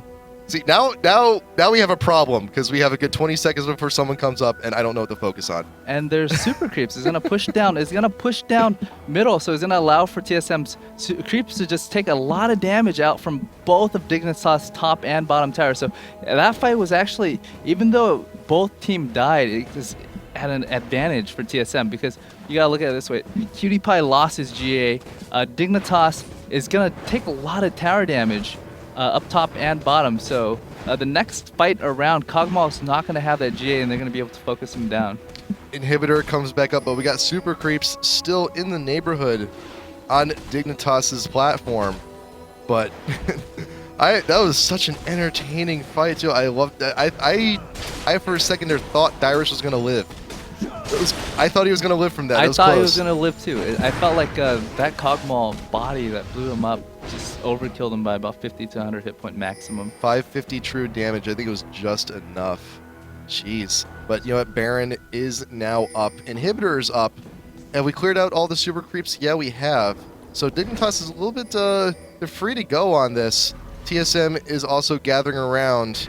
So we may have another Baron fight here very soon. Reggie going around. Arrow. We have Vision. So on one thing you Dignitas. gotta keep in mind is TSM does have more summoner spells up for this next fight, so they do have a little bit more advantage. Locust doesn't know. Locust doesn't know this. We've got Vision No, on they two see it. members. They should see it. They got two. They only have confirmation on two. But actually, TSM's actually going far back. Voyboy coming in. We got the engaged. Voyboy now leading the charge. Always out in front. Arrow gets PewDiePie in the back lane. And Nocturne will go ahead and start ulting in on him. Scarra does go down. Voyboy dominate very low, trying to get that ult off taunt going down on Reggie. And Scarra... Everyone from Dignitas is just falling in such rapid manner. Chaox Oh, that's cleaning game. up. The game's gonna end right here. This should be it. This should be it. Xpecial lives. Xpecial lives. 91 health. And He shielded Reggie, and so Kog'Maw dropped off of Reggie and went on to Janna. But this is probably game right here.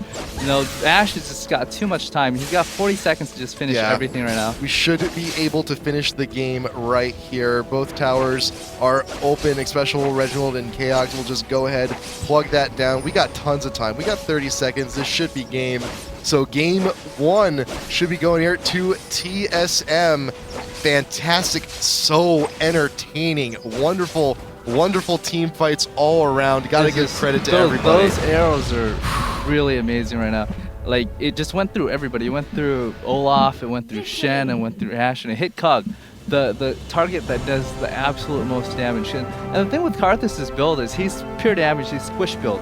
So what he wants to do is he just wants to go in and just do as much damage as possible. If you focus him down and you burn CDs on him, it's really a waste of time. And he dies anyways just from the passive AoE damage from everybody in the team fight. So they really didn't need to focus down Karthus that fight. And so be able to just stun PewDiePie and just melt everybody else without actually focusing them was really, really good. Such an entertaining match. Though that Ash. She basically landed perfect arrows like 5 out of the 7 fights, and really that allowed them to come back, and it allowed Reggie and Dyrus to land really, really good ults. You know, just setting up that arrow and landing on the key targets allowed people to just jump in the middle, hit their R, hit their hourglass, and just do massive amounts of damage without actually taking anything back. I mean, I was worried for Reggie for a little while. Delayed the building of the hourglass quite a while. We got the Abyssal, we got the Rylai's, Woda, and I was worried. It's like, where is it? Where's the hourglass? But it turns out didn't quite need it. They managed to get all the picks off. They actually needed the hourglass. The fight where they actually made the comeback, Reggie had the hourglass.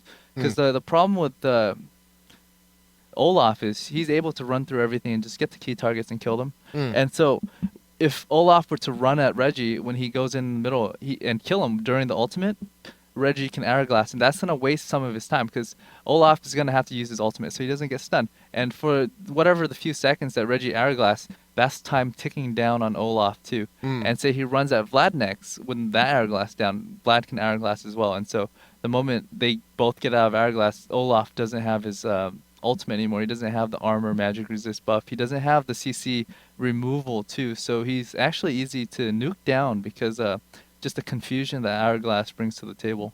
So we'll just go over the build order real quick. So I mean, we had Woda, we got Abyssal, we had Rylai's. Yeah. Where in there should the hourglass have been built just to make things more optimal? I felt like had he gotten the hourglass before Rylai's or a little bit earlier before the components, I'm not sure which one he built first. It would have been very, very beneficial for him because a couple of the fights that you saw, he jumped in and he got killed during his ultimate. So he's not really getting the full effect. Having the hourglass, he's able to heal up from his spells even though he's in the hourglass, and when he pops out, he has time for his spells to cool down, and he's going to be able to heal a little bit more and just deal more damage. And that hourglass actually helps him get the CDR on his lightning rush. So coming out of the glass, it might actually come up too, so he can lightning rush through them, get away, and maybe stun them in the process. So we will see what happens. Game number 2, TSM versus Dignitas. I'm going to get out of here. Baron's going to get in. And we're just going to see what happens. This is the last killing spree. Remember, Tweet at us who you think is going to win at IGN Pro League. We got the Razer mouse pads and the IPL hoodies for you. And, of course, if you haven't bought your tickets yet, tickets.ign.com for IPL 4 at the Cosmopolitan of Las Vegas, the official home of the IPL. It is going to be a fantastic, fantastic time. If you haven't gotten your tickets, do so while we're going on break. So we will be back in just a moment. Game 2 coming right up, so stay tuned.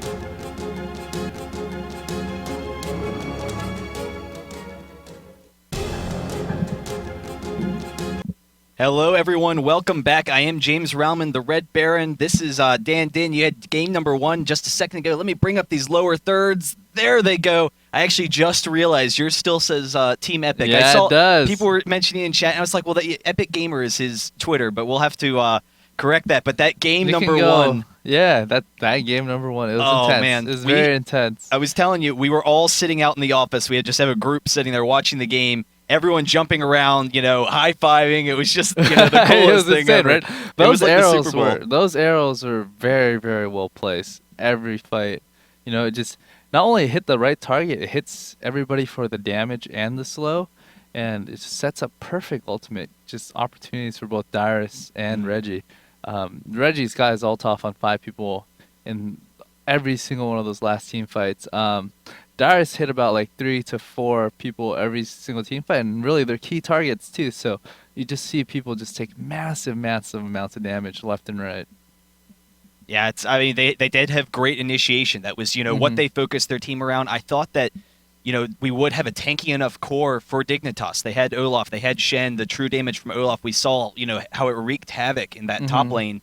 And then having Cog in the background, if they could have protected Karthus, like you were saying, if they could have, kept Karthus alive, and that AoE damage coupled with, all those tanks would have given them that fight control.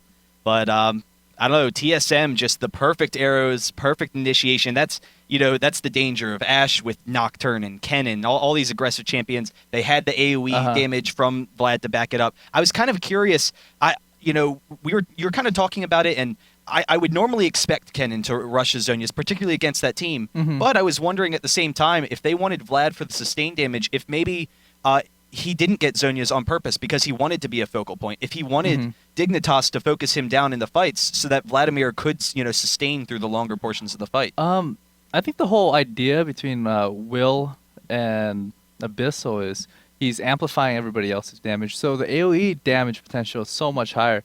The downside is he's probably going to die sooner. He's going to get focused. So if he can live longer, the advantage is definitely there. If he doesn't, because when you're dead, you don't do damage. You don't provide that aura. You don't provide the will or the Abyssal. So, you got to balance it out a little bit. I felt like he didn't need the Rylai's. Yeah, that's true. The Hourglass would have provided him time for CDR so he can cast more spells, 1. And 2, it can drop the aggro so he doesn't die during his ultimate. Well, we'll see what they kind of change up in game number 2. I would like to remind everyone, go to Twitter at IGN Pro League. We are giving away 2 Razer mouse pads. These things are fantastic. We're also giving away 2 IPL hoodies. And then next week, we do have IPL 4 at Las Vegas, Cosmopolitan, the official home of the IPL. I'll always enjoy saying that. And it's going to be a blast. We have 8 spectacular teams. This, as AJ said earlier, could be a preview of maybe a championship match. Yeah. I think this could very well be a preview of a championship match. The way they're seated, I'm pretty sure that's when they would meet, would be the finals. Yep. So I'll tell the teams to get ready. We will be going shortly. Do you think now? One of the things with the Ashe buffs that had happened kind of a while back, Ashe has made a resurgence. Her arrow has always been one of the best ultimates in the game. Yeah, it is. Now it seems you used to be able to kind of zone Ashe in lane. You used to be able to run aggressive bot lanes, and Ashe was just kind of a little too weak in lane to deal with it. She couldn't get the farm that she wants, so she didn't have the requisite damage. However, that game we saw, Chaox was able to farm extremely effectively with those buffs. Ash is a very effective laner now. Yeah. Do you think they maybe, we go back to banning Ash, or I think Ash, she's definitely more of a problem late game because landing a good arrow and allow your team to pick off people really puts your team at an advantage, because when you pick off somebody like that, you can take Dragon. When you pick off somebody like that, you can take Tower. So you saw TSM just pick people off, did some damage. They didn't really take Towers a couple of times just because they couldn't. The return poke and having used their ultimate, the threat of actually continuing pushing is actually very, very high. But they're able to pick people off and just hinder them and stop them from pushing and actually drag the game on. So I think Ashe is definitely still like a very, very strong pick. And you might see a resurgence from her. Just if you play the game right and you drag it out and you allow your team to be able to pick off people like that, she's definitely a very, very strong champion still. Awesome. We'll have to see whether or not Ashe is banned. One of the things I always love with Dignitas is their versatility in the champ select. And that was actually one of their weaknesses when playing against M5. I think a lot of that is M5 has come around as, in Hanover, M5 has come around as like this powerhouse, and people are starting to fear him. And that was one of the issues. Dignitas has always been very well known for their champ select play. We saw last game they had a lot of versatility with Olaf and Shen. They could have kind of moved their champs around, so they also had that counter pick, were able to make decisions there. Whereas, like I was saying, again in Hanover against M5, they kind of got caught up in how are we going to play M5? Oh, well, we need to pick Shyvana so that M5 can't pick Shyvana. And then as a result, M5 was able to make several good selections and kind of getting outpicked a little bit. Yeah, definitely. But coming back to this, they're definitely kind of in their own. I don't know. They're in that comfort zone again. We saw a very strong team comp, but TSM really just working fantastically as a team. What do you think we might see differently coming into game number 2? Game number 2, it really I feel like most of the game comes down to picks and bans and how well you perform with it. Game 1, I felt like both teams had the opportunity to win, but really the team play and positioning, just comboing from TSM was very, very strong. So if that's something that they feel like they can't deal with, or they can't come up with a plan for fast enough, because series are played back to back, you don't have enough time to discuss how you're going to deal with it. So if it's something that they can't come up with immediately to discuss, they might ban out components or pick up components of TSM's comp to prevent them from doing that.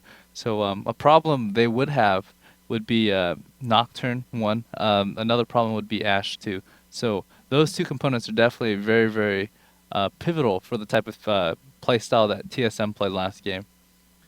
Yeah, and I mean, Ashe definitely would be a strong pick for Dignitas. My only concern there is, I don't know, Imaqtpie, he's kind of known for playing only a certain number of champions. I don't know, a couple of select roles. Corki, Ezreal are his favorites. We saw him playing Cog there. It'll be interesting to see. He is, a very versatile AD. He likes being in that kind of comfort zone. Yeah. But we are in the game, so we will be able to see shortly. I don't know. I'm definitely really excited for this match. That first match was just absolutely fantastic. We're all, joking about all the great highlights. Almost 2 double aces in one game. Yeah, it's. I felt like if Reggie just got that lightning rush off, it would have been a dead Karthus and a dead Kennen right after. Yeah. I was so surprised because he lightning rushed, he flashed, and then he was trying to close the distance, and literally when he walked on top of Karthus, his lightning rush expired. And so literally it's a split second. It's about 0.2 seconds difference between killing Karthus and and not killing Karthus with lightning rush. And so I was still very, very surprised.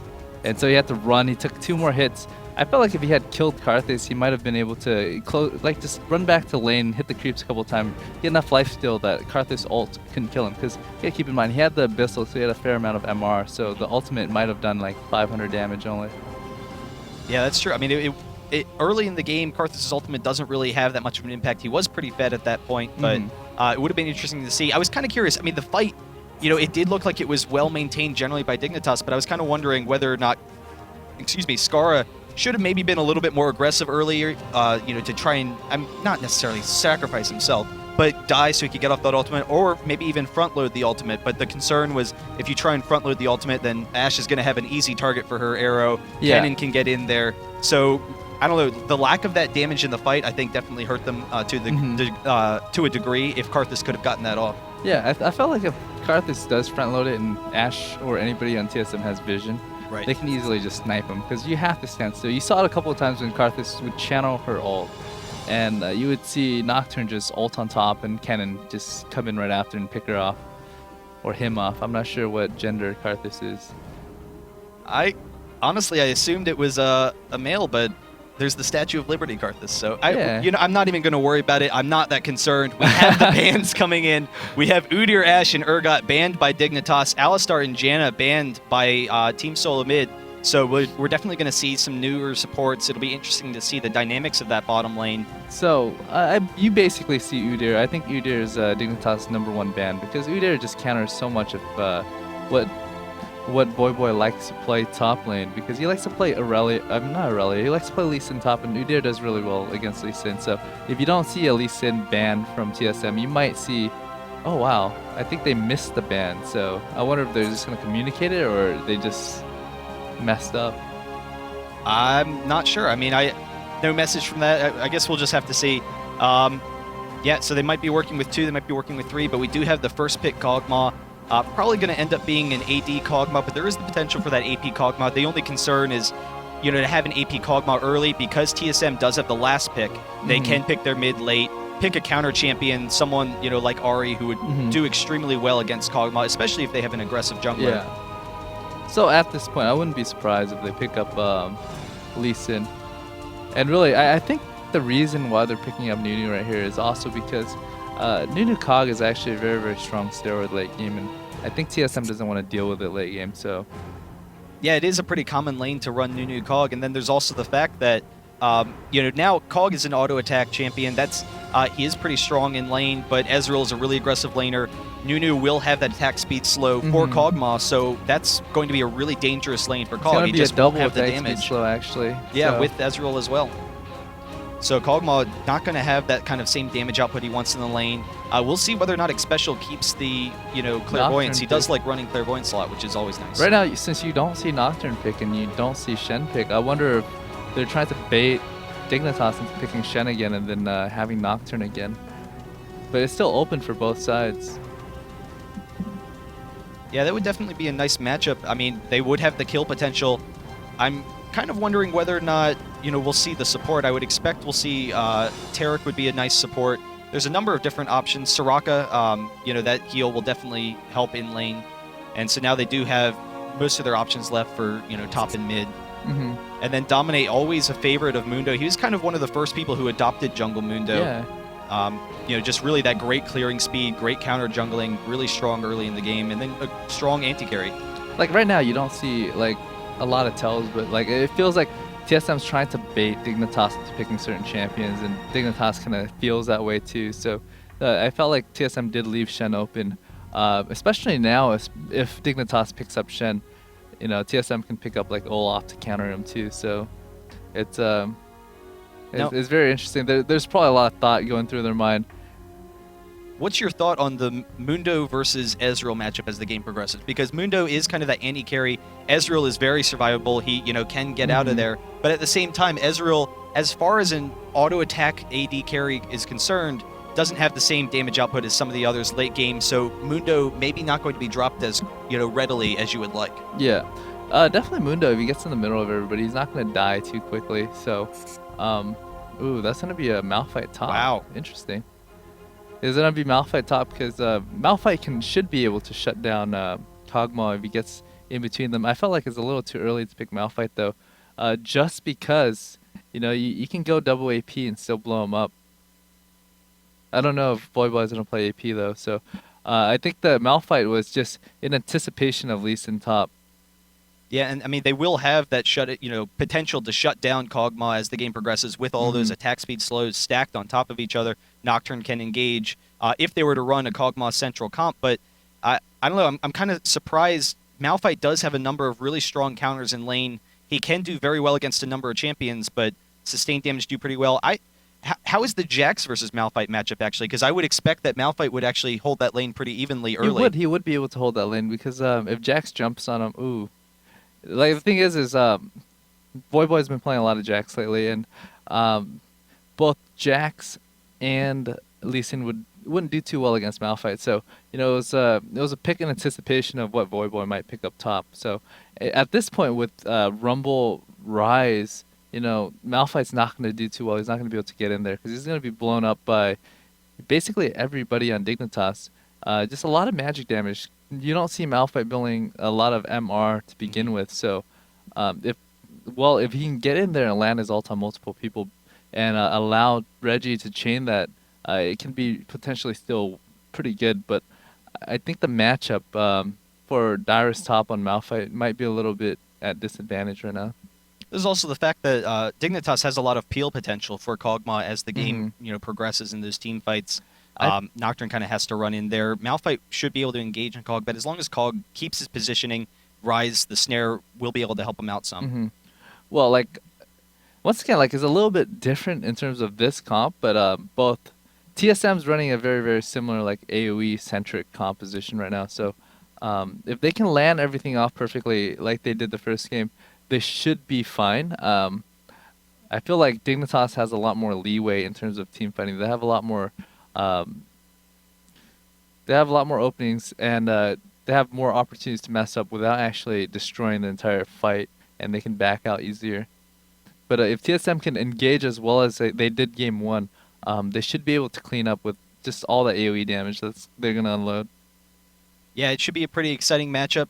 Nocturne, Mundo, you expect him to be extremely aggressive in the jungle. Nocturne, generally pretty safe. He is a very fast jungler, and then with the support from Cassiopeia mid, because she is such a strong mid, it will be tough for Mundo to be as aggressive as he would like to be. Yeah. So, that's pretty interesting. Then both teams have a lot of dragon potential. TSM in particular with Nocturne and Cassiopeia, that combo, that is going to be a threat as the game progresses, that they can take the fast dragon, maybe pressure things like Baron, as long as they can keep Cassiopeia's mana up.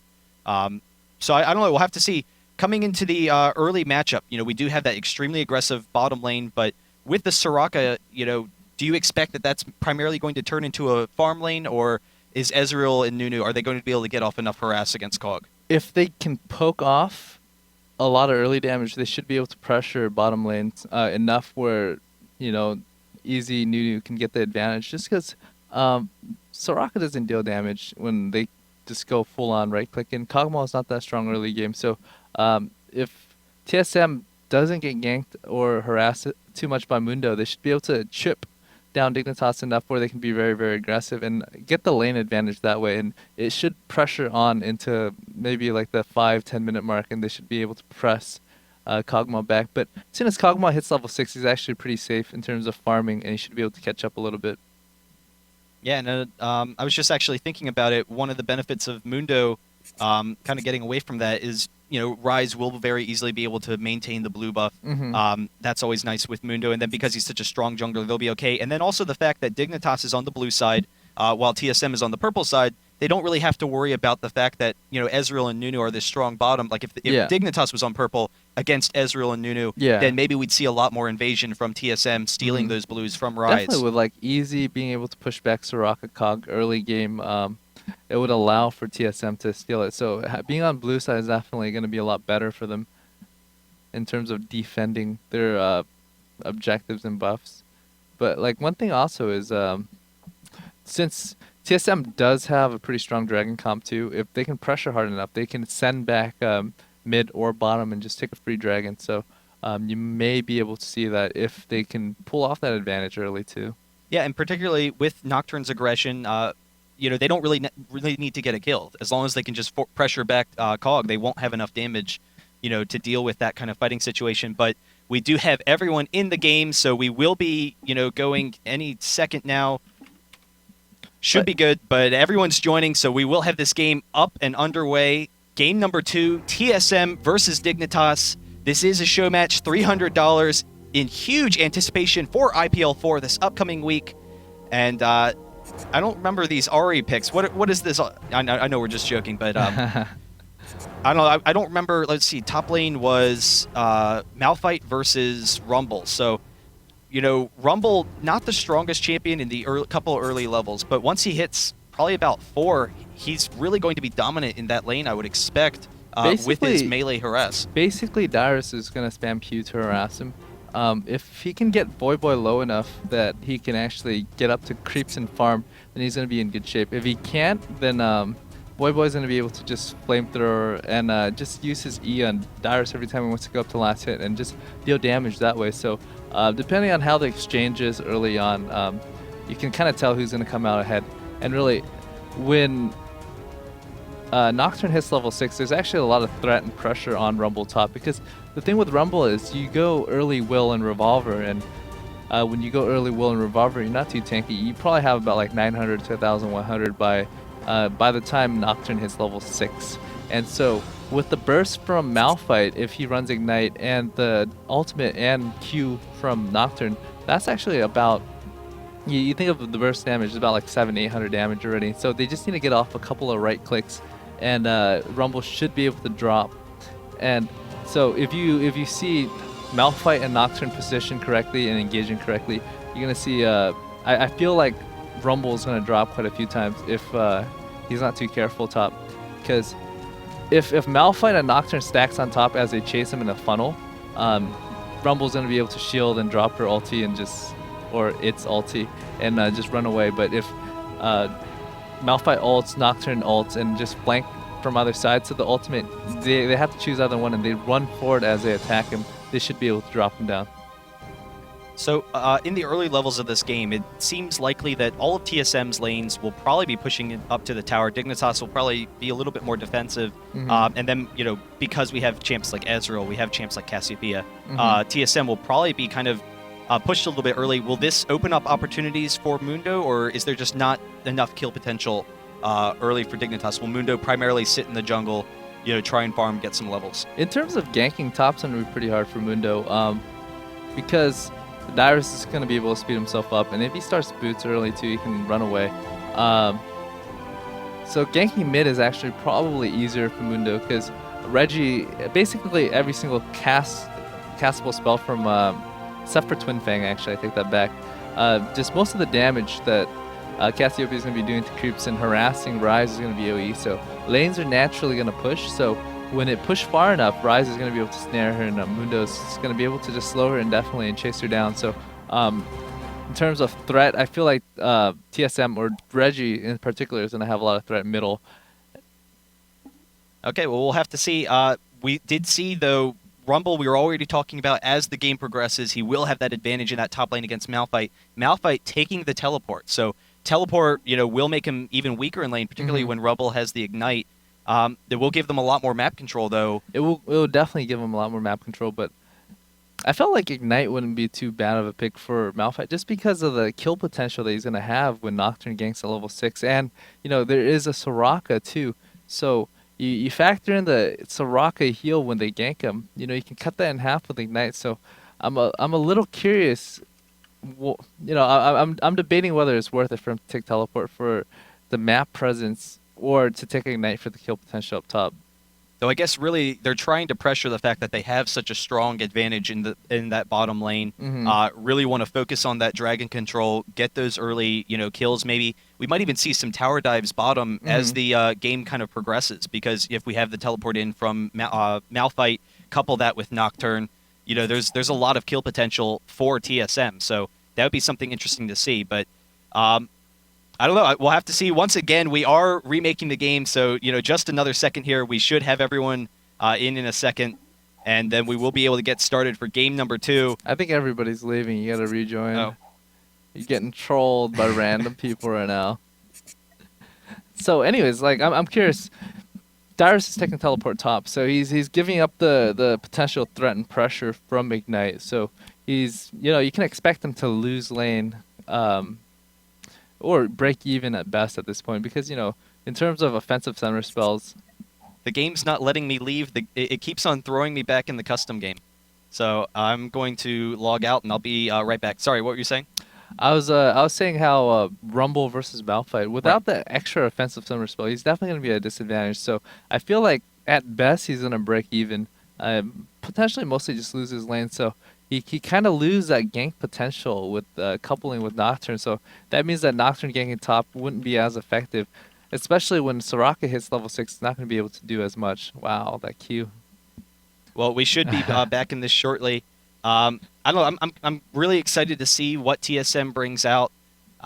We should see pretty standard comps. Neither Rumble nor Malphite really have the potential to go up against a AD lane, so I don't think that we'll see any switching around. Really, it's probably going to be a passive game until we start hitting around level 6, around that like 8 to 10 minute mark. Then we'll start seeing a lot of action, probably from TSM. So I'm kind of curious to see what we're going to see out of Dignitas to put the aggression in their favor, because usually if you can pressure the enemy, then you can open up opportunities. So I feel like Cassio should be able to outlane Rise.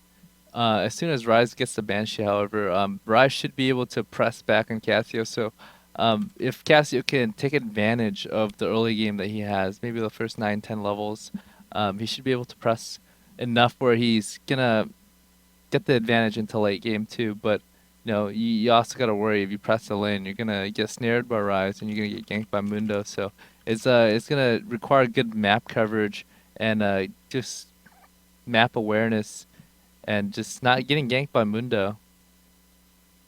Well, once again, I would like to remind everyone, go to IGN Pro League Twitter at IGN Pro League. We are giving away 2 of these very nice Razer mouse pads, and we're also giving away 2 IPL sweatshirts. We definitely, are excited to do that kind of thing. I love these mouse pads at the desk. I always run around. One of the guys who sits next to me, Nick, I always go and steal all of his stuff, and so that's like an ongoing joke that he always comes in the morning, and I've stolen his mouse pad and just everything there. Like, but where's my? You should take out You should if he has a laser mouse, you should get a piece of tape and just tape underneath it. Have a clear one, just like very very small, and you'd be using it. It's like, what's going on? Well, that was the best part about the old rubber mouses, stealing those rubber balls. Stealing the rubber balls. Oh, that was good. And then you see me like walking around, just like bouncing the ball around. I don't think it bounces too much though. Just waiting for an invite. We will be in this game shortly. So once again, this is game number 2, TSM versus Dignitas. I'm actually going to hit a commercial real quick, and we'll be right back. Just be a second while we get into the game. Thank you, guys.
Hey everyone, we are back. We are in the game.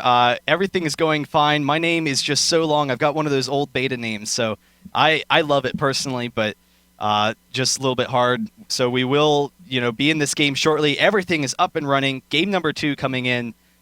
Thanks for, sticking around. But Dan, I have heard some rumors. We talked about it some, but then I actually was on your stream, watching your stream like 2 days ago, and saw you looking at places in San Francisco. So I am. Is that the plan? You coming out to San Francisco? I think I'm moving. I want to move to San Francisco. Actually, I'm looking at an apartment. I scheduled it at 9 today. So after I'm finished casting, I'm gonna head over there. Maybe grab dinner if we have time. But about 9 o'clock. So I gotta give the guy a call. But I'm definitely looking forward to just hanging around the city. It's this exciting place. I like being here. It's very lively and it's a different change of pace. Yeah, that's one of the first things that you realize when you come out, to the area. It's just such an awesome experience walking around the streets of San Francisco. Every day when I get off the subway is like this, dark, I don't know, pressure on my soul. And then you walk out in nice bright sunlight. We've had perfect weather, and I don't know. I'll stop, but go and do whatever you like. So it's been really enjoyable out here. So that'll be definitely fun. But we are in the game. We'll be starting shortly, and this should be a pretty exciting one, particularly after that first one. And we are seeing an extremely aggressive comp from TSM. Voyboy, what are you doing to me? You're killing me here. That's like the third time that Voyboy's done it. Well, we'll have to see. Voyboy will get in this game shortly. He didn't relog, so apparently his mastery bugged and he didn't relog. So, oh god, at least you kind of quit out before the game start, because once the game starts, it's more of a hassle because you gotta all quit out, wait for the reconnect button to disappear. So, knock on wood, not gonna happen again. Well, and the worst part about restarting the beginning, I don't know, you usually don't miss anything. But sometimes you can catch, like, if a team's taking a certain path for a jungle invasion, you can be like, oh, they're coming down towards our blue from bottom. Well, hey, guys, let's all, group up over here, shut that down. Yeah. We won't need to worry about it. But, so this game will be going shortly once again, and it'll be up and running. I'm definitely excited. But while you're waiting, feel free to go check out our YouTube channel, youtube.com/IPLLOL. Go subscribe there. We're going to start having a lot more content, but we've got a decent amount now, lots of cool interviews with Dan and a bunch of players. And then after IPL 4, we're actually, I think AJ might have teased it a little bit. I'll tease it a little bit more. We've got some exciting tournaments that we're planning. So we're definitely really excited to just, I don't know, streaming constantly almost, have lots of content planned. So that'll be a lot of fun. And Dan, you always come by the office, of course. So I know. If I live in the city, it'll just be a walk away. I'll be like, maybe we can come in. I can do some extra casting. But it's definitely the opportunities there. If I do live in the city, I don't think I can talk about it on stream yet. I'll let you guys do the announcement, then I can talk about it, because I'd give away too much information. But I don't know. One thing that's really exciting me about this TSM team, there was the change with Dyrus moving into the team. Definitely seemed like a strong matchup. He, can control top lane very well. A little bit more aggressive than Rain Man. Yeah, definitely. As far as a top laner is concerned. But I don't know. It's definitely, it seems like a good fit. Dyrus is really excited to be part of the team. And Dyrus really is a really great player too. So definitely, I feel like both Rain Man and Dyrus are great players, but I feel like Dyrus is really, really good at listening too. So it's just his ability to listen helps him improve a lot faster too. So in terms of like meshing with a team and fitting in, he's able to do that really quickly. So I'm actually really excited to see how TSM comes into IPL 4, because they have been working on the EU server. Dyrus, just because he's in the house, had been playing on EU for a while anyway, so he has his EU account. They've been able to, scrim against all these top teams. There's only Against All Authority for, the IPL 4, but even so, that kind of a practice environment definitely puts them at a slight advantage. Dignitas, though, has always been so impressive, and they really don't have that much of a practice schedule. They practice consistently, but only, 1 or 2 hours a day. They practice every day. I know they practice every day, but isn't it only like 1 or 2 hours a day? They usually practice maybe a series or two. Usually just one series a day. But the thing that they do is they are very active about talking with each other about comps and strategizing constantly. Well, we'll have to see. I'm kind of curious whether or not these teams will be reflective of IPL 4, whether these are kind of the same strategies we'll see. I would love to see that last comp in IPL 4 with, the Ash arrows just going all over the place. One thing that, I was kind of excited to see in that last game was the fact that Reginald did have a stronger mid lane champion, Kennen versus Karthus, and Reginald always likes playing extremely aggressively. That's Yeah, he does. you know, one of his I don't know, key things, aggressive Bay life style. But that's kind of a weakness against some junglers. If you're playing against a really aggressive mid lane who can, you know, counteract you, take advantage of that, and Ryze is one of those champions who can do that with the quick snare. Mundo, not the greatest ganker, but he does have a lot of damage, so there is that damage output. And if Ryze gets the snare, Mundo with the chasing potential, you know, can chase him down. So I guess maybe I misspoke there. So the thing with Mundo is he has to get his Q off, his cleaver off to actually do anything important when he does gank. But you know, with the snare coming off, it's actually very easy for him to close that distance and land those cleavers. So, you know, and if he gets close enough, he can exhaust him and guarantee the cleaver's going to land as well. So, I felt like, you know, I'm a little worried for Reggie. If he doesn't get the ward on the right side, he might get pressured really, really heavily. Oh, and we're actually seeing Voyboy switching it up, going with teleport as well. I'm kind of curious. I don't know what that switch up was about, because I mean I think the ignite was definitely a good decision, but you know, they did recognize that TSM had such an aggressive bot lane team, was going to go for those early dragons. So you know, Voyboy wants to be part of participating with his team, maybe have some counter ganks there. But the concern is with how aggressive TSM is. I don't know. It seems kind of likely to me that we might get ourselves in situations where Voyboy wants to throw off the teleport and just knows that he can't contribute anything because the fight's already lost. Do you think that's kind of a concern? Should he have gone with that ignite for that early advantage over Malphite? I'm not too sure, but basically with both having teleport, I feel like it's still better for Rumble because the kill potential is already gone. So he basically, I felt like the Nocturne Malphite was a lot more threatening to Rumble had Malphite gone ignite, but since he doesn't have ignite, the Mundo Rumble against Malphite just isn't nearly as deadly. So just having a knight probably wouldn't have secured him a kill as much as it would secure it for TSM. So picking up teleport just to counter the teleport on Dyrus is, you know, it's not a bad idea as well. Okay, and we do see Clairvoyance on Xpecial as well, so we'll be able to keep track of Mundo, keep that mid lane safe, which is, you know, going to be key. So, you know, Reginald, if he can get out those early wards, and Xpecial, if he can keep track of Mundo, particularly since we've been saying all their lanes are, you know, probably expected to push early. Nunu and Ezreal are definitely going to push in that bottom lane, so, you know, we'll keep them safe, particularly since it's a long lane, gives Mundo lots of chasing room. So definitely a good pickup there, but I don't know. I'm definitely excited to see. I don't expect we'll see any early jungle invasion. Neither team is, you know, particularly at an advantage there. So we'll probably just see a passive game for the first couple of levels, but then once it gets into it, we're probably going to see a quick escalation to this game. Ooh, what? I'm looking at Soraka Spellsy. She's got heal and ignite. Oh, and the it's Silsol a heal and a flash. So in terms of bottom lane, you know, even though TSM has a stronger comp, if they're gonna fight straight out with all summer spells up, I feel like Dignitas can still win the exchange just because of the summer spells. So they still got to be careful. They got to chip them enough before they commit, because, you know, they might not take the heal and ignite from Soraka into account. Yeah, that's true. Since TSM doesn't have any heals on their team, that is going to kind of be a weakness. But at the same time, I feel like there's enough slow with Nunu and Ezreal that, you know, maybe we don't have such an issue. You know, where Kog'Maw is going to be dealing so much damage, but we'll see. I expect that we'll probably see a pretty passive play, but they're actually pinging the Wraiths, so they might be coming up here, maybe invading, stealing the Wraith, stealing the red to kind of shut down Nocturne a little bit early. So they are walking up here, and Nocturne has vision of Cog, so they will know to be kind of safe here. Reginald maybe going to get some poke on these guys in the bush here. There's a little bit of damage on Ryze.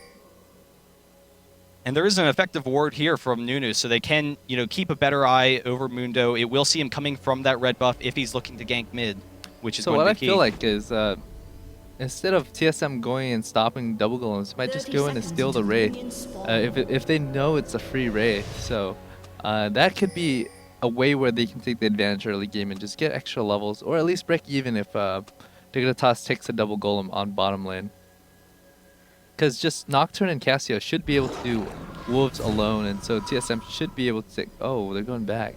I'm Wow, curious. and actually Soraka picking up the early pink ward, so recognizes that bot lane is going to be extremely aggressive Oh, with they're that swapping. lane control. Are they swapping? Minions Uh, have spawned. Maybe. I was kind of thinking about They it are because swapping, they are Cog and swapping. Soraka is kind of a weaker lane, but I didn't feel like Malphite was going to be a strong enough champ to lane against Cog. I just felt, I don't know, in my mind that constant ranged harass would just be too strong. What are your kind of thoughts there? Malphite does have 4 health Oh, pots. He never does mind. have that passive. So actually Cog is going top, so it's not going to be an issue regardless because both teams are swapping. So that's kind of interesting. It's going to kind of cancel out there. I don't know, what are your kind of thoughts on this? Because it is going to take a little bit of pressure away from Dragon early, though we probably will see a swap back around 6 minutes or, as they want to start pressuring Dragon. I'm a little curious because they both swap. I'm not sure if they knew each other were gonna swap. That's why they did it, or they just did it on a whim. And we do have Mundo coming down here, seeing if he can get an invade on Malphite there. Not going to happen. Chaox doing a pretty excellent job up top. It is pretty early on, so Xpecial just trying to keep vision. We do see a Clairvoyance go off, but it isn't able to pick up Mundo. So, Nocturne a little bit ahead in the jungle so far just because Mundo's trying to get an early advantage, but, both will clear the jungle exceedingly well. I'm still, just completely befuddled by this swap. I mean, I guess that's the thing, is both of them expected the other to swap, or both of them expected maybe the other wouldn't swap and trying to get an early advantage there. But so we have kind of an even matchup and should be for a while now. I feel like it's either one team they felt like the other team's gonna swap. That's why they kind of just preempt the swap. I don't think both team kind of is like, oh, we're gonna swap because we think this is gonna do well top and this is gonna do well bottom.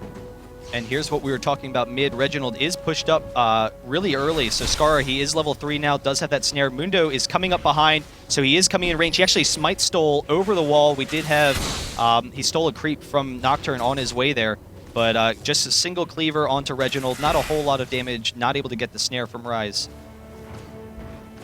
And that's, one of the benefits of having this early ward. He was able to just kind of steal it on his way, the little drive-by smite. But I'm a little bit surprised that Scarra wasn't able to get up in range, be a little bit more aggressive, because that almost looked like a kill there. The thing is it was pushed to his tower. If he'd gone up, he would have sacrificed 3 or 4 creeps for the harass. So the whole trade-off was he was debating whether I could get this kill or not, and should I or should I not, because I'm going to lose some creeps from it. It's not a bad trade. Nocturne got the Wraith back anyways. Right. And he's going bottom for the gank right now too, so it's actually pretty dangerous for Rumble right here, because he has no vision at all, and he's pretty low right now as well. Yeah, this is going to be tough. We do have the red buff on OddOne. He is backing up now, expecting the gank to come in, but he's going to be a little bit too late. Let's see if he can get off that fear. We're going to have the flash any second now. There's the slow, and then OddOne actually flashing to guarantee the fear, not allowing Voyboy to break it. OddOne taking a lot of damage under this tower, though, and Voyboy able to pick up the first blood. I'm a little bit surprised OddOne thought that he had backed out. He tried to back out of turret range, but wasn't quite able to make it, so he was still taking damage, even though he thought he had switched targeting. I felt like they could have killed Rumble if he landed the Q on Voyboy, because what would happen is he would get the continuous speed boost and be able to slow him too. And so because he was unable to get in the right position, he actually messed up that kill. What he should have done that fight was he should have waited for the creeps to walk past, because it gave Rumble an early warning that Nocturne was coming, and he'd be able to get back before he should be able to get behind Rumble before he got back. And we did have the teleport from Dyrus to come into this lane. He actually flashes after Voyboy, so his flash is down. Voyboy's going to chase him with some good damage here. Pretty close to getting a kill, but he's going to have to back out because the Q is very close to getting it, and Dyrus is able to pick that up. But in the meantime, we do have a fight going on top. Scarra is going to come in here, gets the snare onto Xpecial. So Xpecial going down quickly. He's going to get into the bush, but there's the ward from Soraka, so they're able to pick up the kill there. And again, that goes towards the aggression that TSM has, the fact that they're going to be pushed in these lanes. They, weren't in a good position to defend themselves against these aggressive early ganks.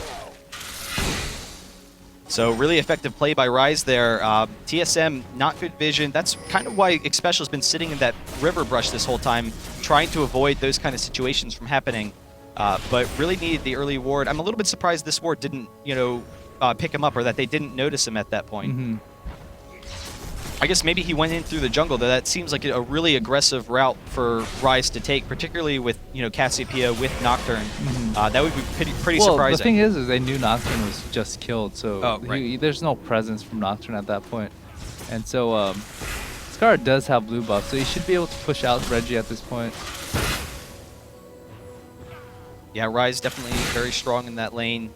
Can get that spam ability. Once he gets some early items, particularly that Banshee's Veil, maybe can exert a little bit of pressure on Cass. Though Cass is one of the strongest laners in the game, does have outrange Rise, so has that advantage. But we do have the swap back from TSM, so Voyboy at that is 6-minute 6, mark. so this is actually very dangerous for bottom lane because they're both level 4, and respectively the jungle and the bottom lane is level 6 and 5, so they really don't want to have any type of face-off right now. And now here's the issue. TSM, they're swapping back so they can have that dragon control, but with how strong Voyboy is, like you said, if they're trying to get some damage, they have to get past these creeps, and then, they're right into Voyboy's kill range, so they really can't stop him from farming. Kog should do pretty well against Malphite as well. There is that kill potential. Soraka can protect them some. Really, but like, Malphite shouldn't be able to do anything against Kog Soraka, though. He's just going to get zoned. Because even with the passive, it's only up every 10 seconds, and so he doesn't have the mana regen to just queue creeps and farm that way either. So I'm a little curious why he sent it back. But his teleport will be up. Actually, it's got like 3 minutes left because he did teleport into lane, so it's not going to be up in time if they're trying for that really early dragon. And because Rumble is bot, Rumble actually probably almost provides a little bit more control. And actually, Nocturne coming in mid, able to pick up the kill onto Scarra there. Reginald facing off with him, did throw off the ultimate, so able to get a quick kill there. So, that goes to the aggression of OddOne and Reginald in that mid lane. I think they actually... Ooh, that's a free dragon. Because with mid dead and, having that 2 bottom is actually very, very good for them. Oh, can he get the kill? Just able to pick it up. A flash and then ultimate from PewDiePie. But like you said, a free dragon for TSM, so taking back that early advantage, it will put the teams about even.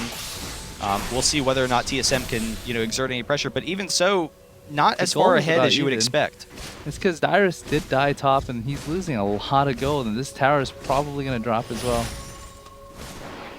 And they'll probably actually just leave it up. I mean, even if they could have dropped it, just because they can exert that pressure against Malphite in that top lane. So I think at this point they should switch Malphite back bottom because they already got the objective for bottom. Even though I feel at this point Malphite will lose either top or bottom just because he's so behind on farm. And really up top there's less he can do in terms of farming. He'd get zoned completely though. Okay, so TSM switch Malphite bot. What about Dignitas? What should they be doing to kind of continue This is actually the control? perfect situation for Dignitas because Voyboy is able to farm 1v2 very, very easily against TSM right now, and Malphite is unable to farm 1v2 up top against Dignitas. So this is the situation you want for whatever team you're on. You want to be able to farm, you want to be able to deny. And so, Dignitas got both right now. Yeah, Dyrus just can't sit up in that top lane. Rise does have another blue buff. OddOne and Reginald trying to come in here, see if they can get it. But Reginald walking into him, and he does have the ultimate, so we actually have the teleport in from Voyboy. There's the ultimate onto OddOne, so he's going to go down quickly. We had the flash out from OddOne there, but he's going to be chased down by Voyboy, so that's going to be another kill. So 2 kills quickly for Dignitas. Able to, come back in, take that advantage in this game, and they do have the stronger lanes at this point, even though it seemed like TSM would have the early advantage. Oh, that level 1 Nocturne or level 2 Nocturne gank can really, really put Dignitas ahead though. And that ward right there where Reggie and Nocturne walked across where they didn't know was there, allowed them to set up for those double kills too. So just everything is going in Dignitas' favor right now. Just the entire early bottom We game. do have Chaox and Xpecial coming onto Voyboy here. He is probably going to go down. He did flash away, but he goes down quickly to Chaox. So able to take that advantage bottom. But again, like we were talking about, like we were saying, the red buff with that ranged harass on Cog is just going to be deadly for Dyrus. This is going to be a very, very painful game for Dyrus right now because he's unable to farm. He basically, when the creeps collide on the tower, he's not even able to walk up and farm it because he's going to be pressed back. So this is the situation you don't want to be in as a top laner. So what can TSM, other than sending Malphite in that bottom lane, where even so, he's going to be at a disadvantage probably against Rumble, but he will have that kill potential against Rumble. What do you think TSM needs to do, or does Malphite just need to go bottom? I feel like if Malphite can get a couple of ganks off, if Nocturne can do something with it top, then it would be okay. But now that he did drop the tower, you know, there's a lot more pressure up top for QtPie to press forward and farm. So if Dyrus is able to just hold his lane here indefinitely and just farm, he might be okay. But you know, my concern still is he might actually still get killed and lose the second tower if this keeps up. Yeah, and really excellent ward control from Dignitas, so they can push up this top lane extremely aggressively and know where Nocturne is. So they see Nocturne's coming in, they back up a step. There was the CV onto QtPie there. So just continuing with that pressure, denying Dyrus from that farm. Do you think that it might be worth it for OddOne to, you know, get an early oracles, just recognizing that they have so much, Dignitas has so much map control right now? They probably don't recognize that there's wards in their own jungle right now. The 3 wards that Dignitas has every single angle Dyrus covered. very close to going down, is able to get the ultimate out of there. You know, they have every single angle covered where they would know if anyone's going to come and help top, unless it's through lane. And there actually is the kill mid, so Reginald able to exchange with Scarra, and now IWDominate chasing down OddOne, getting off a lot of damage. There's the fear on IWDominate, but he's going down quickly. Reginald gonna come in, try and get the slow. IWDominate backed off, but he actually probably could have chased. I don't think he realized how low Reginald was at that point. What he didn't want to do is he didn't want to walk through the slow, because even with his W active, it's not going to make him run through it any slower. The effect would wear off earlier, but I felt like if he had ran through the poison, he probably would have just taken damage and they would be able to pull away anyway. So he swung back and tried to run around the poison, but at that point, you know, Reggie is able to get back out. And we actually have Chaox and Xpecial coming up into this top lane. See if they can get any pressure, but we do see Locust and QtPie, they did see him. So we are starting that swap. Malphite to go bottom, just needs to get that farm.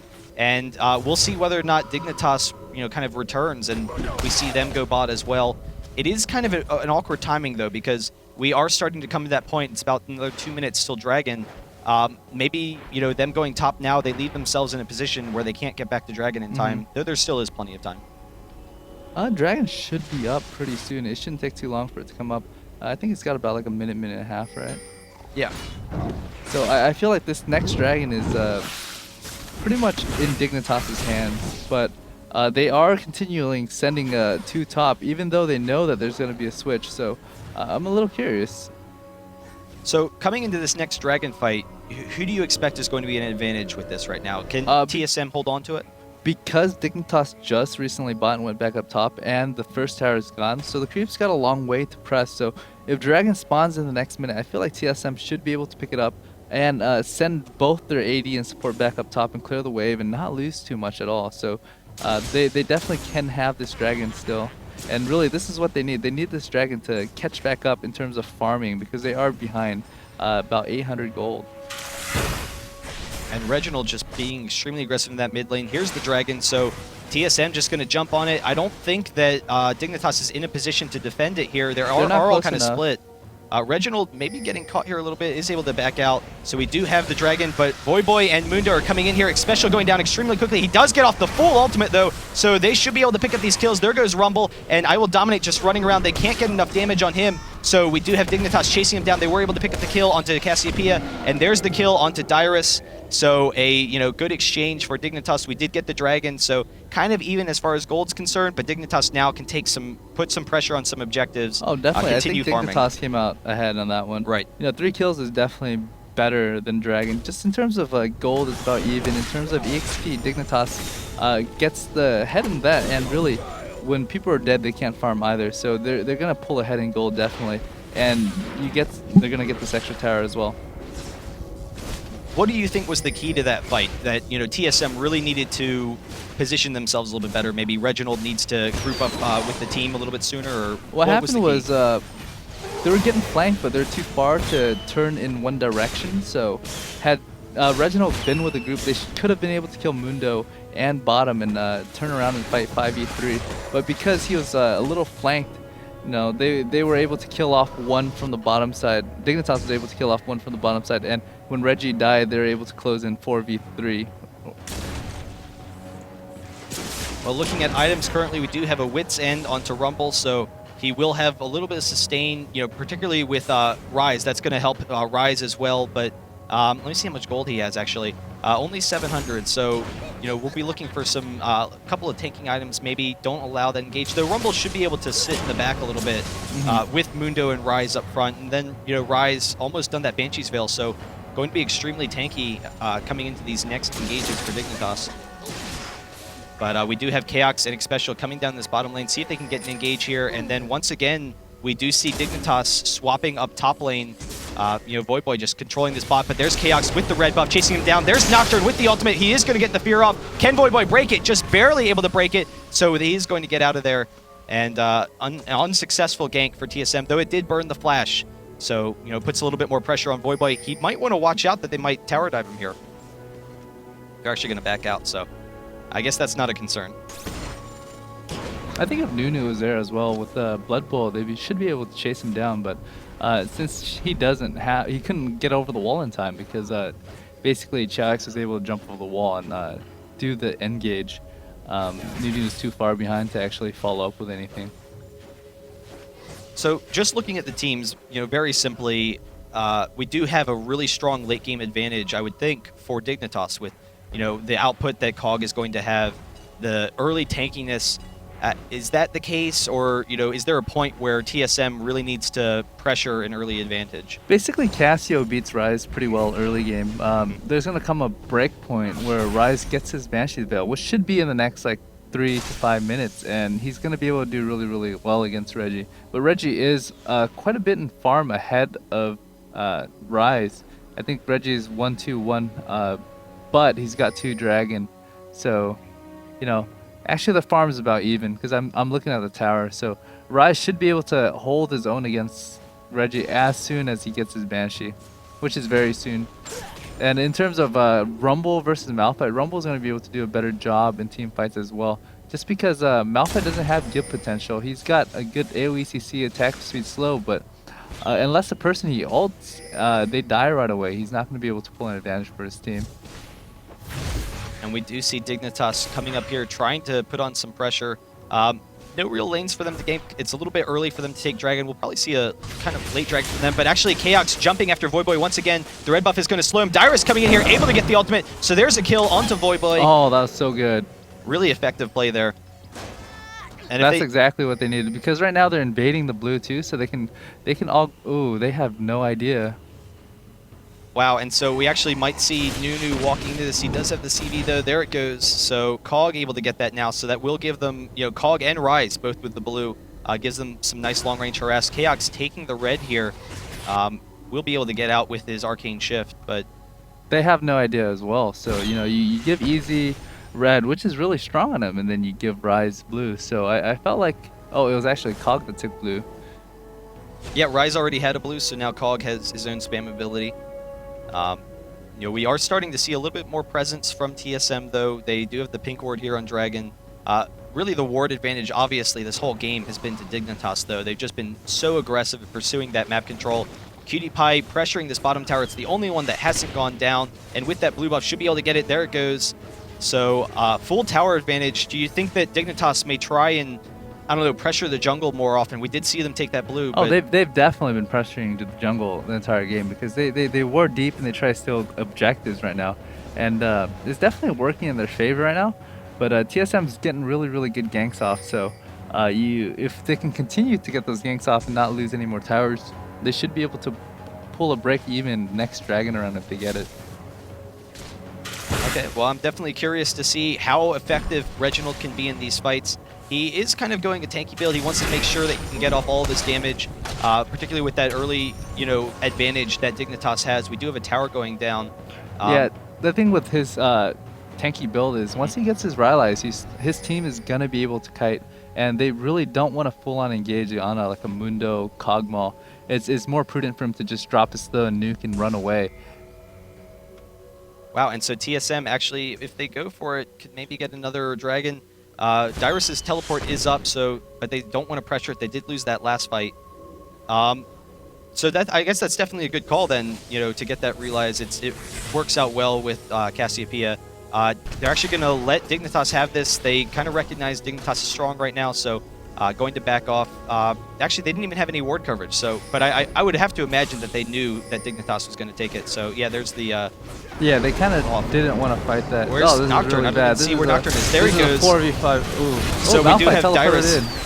Yeah, Dyrus with the teleport in. Nunu getting off his ultimate. Scarra is going to go down pretty quickly, but he's actually able to back off. So now OddOne and Dyrus are in a terrible position here. We did have the flash from Dyrus, but both of them are going to go down. We are able to get the kill into Rise, and then the rest of the team is doing pretty well up here. We do have Cassiopeia pretty close to going down. Voyboy, can Cassiopeia get the kill? Ezreal does go down to that cleave, but IWDominate, able to slow Cassiopeia enough, is going to be able to pick up this kill with that red buff. So another couple of kills for Dignitas. Oh, that was so good for Dignitas. Huge fight. That dive was very, very necessary. Had they gotten the kill on Scarra, they could have just backed out. But since they were unable to, they lost 2 extra just for Scarra, and that wasn't worth it because immediately when Malphite and Nocturne both died, it allowed the Dignitas to just close in 4v3. And they are actually going to go for Dragon. We do have an Infinity Edge on Cog, so he's going to have plenty of damage.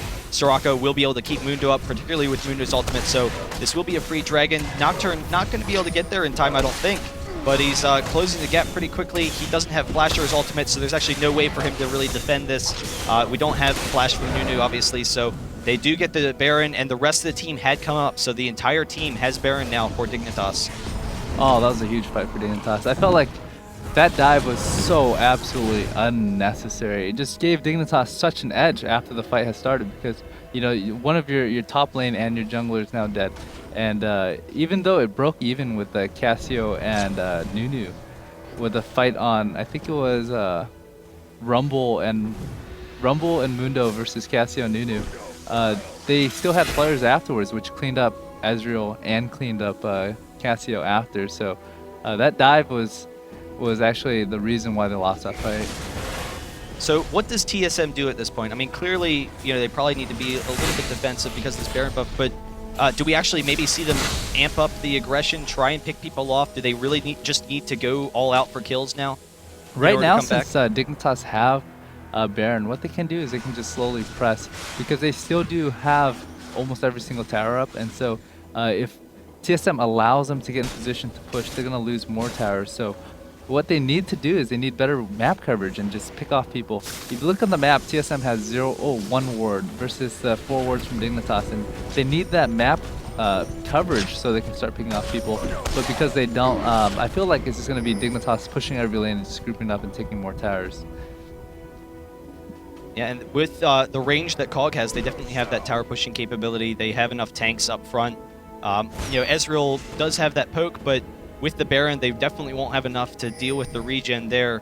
I'm a little bit surprised they're not just kind of barreling down this mid lane, but wanted to check to see if Red was up, see if they could pressure that. And Cassiopeia able to take her blue buff, so that'll definitely help them out a little bit. It will give her that creep clearing capability so they can stall a little bit.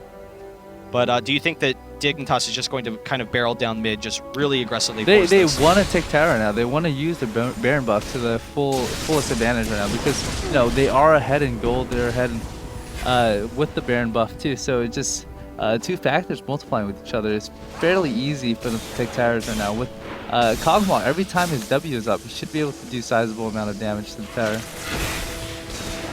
And we do have Dignitas zoning TSM a little bit. They want to be careful, not allow Dignitas to engage. So this tower almost down. It will be down this next wave, and then they can, you know, pressure the base a little bit. And I guess the big concern is that we just don't have enough damage right now from TSM to deal with the fact that, you know, Dignitas has so much gold. Cassiopeia has plenty of damage, but Dyrus was denied a lot of that farm. He is doing, you know, okay for himself, getting a little ability power, I guess, to help his team out with some of that damage with his ultimate. Is that even, you know, worth it at this point to go for the Abyssal Scepter? Is, you know, do they need that AoE damage capability to combo with Cassiopeia? Well, the Abyssal gives them MR, which Dignitas does a lot of. Mundo's magic damage. Kog'Maw is a lot of physical and magical damage. Rise is magical damage, and Rumble is magical damage. So I'm not surprised he's picking up some MR though. And really getting that Abyssal makes it so his Sunfire does more damage too. Okay, and we are seeing Dignitas pressure. It will probably go down this wave. We'll see. I don't know that TSM, is really going to want to pressure this. If they lose this fight, it will probably be GG. And we do have Nocturne definitely in position. I thought he might split push bottom a little bit more because he does have the range, but wants to be able to kind of zone them a little bit. So we do actually have top tower going down for TSM, so they're able that minion wave push able to seal one of Dignitas' towers. But even so. This is a really tough fight for TSM. They really don't know who to focus right now. They kind of want to kill Cog, but everybody else is such a threat as well. And we did have an ultimate from Voyboy, just really zoning them. There's the Nocturne ultimate. He's going to try and engage, but everyone's leaving. He does jump onto Voyboy, going to use the shield to get out, so not really going to have a full fight here. Chaox able to flash over the wall, and with all those abilities down. We do have the Baron buff down, though. There's the snare on the Reginald. There's the ultimate from Dyrus. So we actually have a full engage here. The Reginald ultimate goes off. Rise is being chased out. Voyboy is being chased out as well. Xpecial is going to go down. Did go off his ultimate, but there's just not enough damage. Chaox able to pick up the kill on the Voyboy, and now IWDominate going down a little bit, but Reginald over the wall. We had the over the wall snare, and Imaqtpie able to pick up the kill. So a number of kills for Dignitas. They will get this inhibitor. Maybe I don't think they have enough to take down the Nexus, but it's pretty close. They can take down a tower at least. Oh, they'll definitely take down a tower. I was just kind of wondering whether they would pressure it. They're actually going to back. There's a lot of creep pushing top and bottom, so that's something that they don't want to lose out on. That's why they're going back. But it was just really, like, TSM was just too far behind. Even if they caught the advantage, they really couldn't take it. They couldn't do anything with it. And Baron buff just wore off too, but you saw like Chaox jump over. Normally, if Rumble wasn't as farm or fed with Baron buff and whatnot, he should be able to kill Rumble in about 1 or 2 hits, but just being behind in farm a little bit and having Dignitas a little bit too farm, he wasn't able to kill him until like the 4th or 5th shot, which kept him around long enough where Cog can just come and kill him. Yeah, and we saw, that really wasn't the best positioning for them. They were kind of all split. They couldn't get the engage that they wanted to, but just because they're so far behind at this point, they needed to, pressure Dignitas in some way, hope for a good fight. They did have plenty of damage. They were pretty close to picking up a couple of kills, just not able to go along with it. Rise going down bottom, so we'll see whether he comes up top to get that blue buff. Probably doesn't need it at this point. With his Q and with that, Frozen Heart, he's about 35%. It will give him a little bit more, though, as far as cooldown reduction is concerned. But once again, Dignitas just so strong at this point. They have such a tanky team and just not enough damage output from TSM. Basically, if they want to come back, Azrael's got to hard carry this, and Reggie's got to get a little bit more damage. But, the trade-off is you get a lot more damage, you don't get any tankiness. If you mess up just a little bit, you can lose the game. So it's a very, very tough call for both of them. And we do have Voyboy pushing down this bottom, getting some momentum there. He probably will regroup with his team, but he does have that teleport up. So we'll see, whether he uses it. Definitely doesn't want to push too aggressively, allow TSM to pick him off. Like at this point for me, I feel like TSM has to just play safe enough where they drag it long enough where everybody in the game is going to have a lot of items and just wait for someone to mess up. And that's really how you come back from a losing game. You stall long enough where you bring it to the point where if either team messes up just a little bit, one team can claim the victory. And oh, and we do have Voyboy taking that blue. He will have his teleport up. We did have all of TSM grouping here. They recognize that Dignitas is going after this Baron, but we don't have a really good engage opportunity. And with that Guardian Angel on PewDiePie, he will be able to sustain through these long fights. GA, not usually the strongest item for, carry, because, I don't know, if you go down, then everyone's just kind of gang up on you. But because we don't have the strongest sustained damage from TSM, as long as they can take down Cassiopeia, there's not really that much of a concern here. GA is actually a really good item for Kog'Maw right now because they're too concentrated on gibbing Kog'Maw, because Kog'Maw right now is actually pretty big and he does a lot of damage, and his threat is actually very high. So that's something TSM wants to gib right away, and if they gib Kog'Maw with the GA, it's going to be very bad for TSM. So they are going after this Baron. It will be a free Baron. We'll see whether or not OddOne tries to jump in. That's really their only hope. He does have the flash as well, so if we have an epic Baron steal, we did have Chaox able to pick up the kill bottom, so Voyboy does go down. He was probably trying to teleport in. There's the Nocturne ult. He's not going to throw it off in time, so we do have the Baron, and then Nocturne is going to go down. So Dignitas able to get that Baron. will pressure mid. Rumble is down, so they lose a little bit of fight control, but they still have their tanky core. They still have, all of that fantastic damage from Kog'Maw. Basically, that fight, TSM knew they weren't going to win it, so their only hope was to try and steal Baron. So it was just a little off timing on OddOne in terms of getting in there in time to smite Baron. It was one of those things where you're gonna lose it anyways, where you know you can't fight, so you're just risking one person to try and smite steal it. And so Dignitas is going to back off. They do have a huge amount of gold to spend along with that Baron buff. We will see them pressuring down another one of these lanes shortly. Ezreal trying to see if he can pick off Scarra, not able to do it.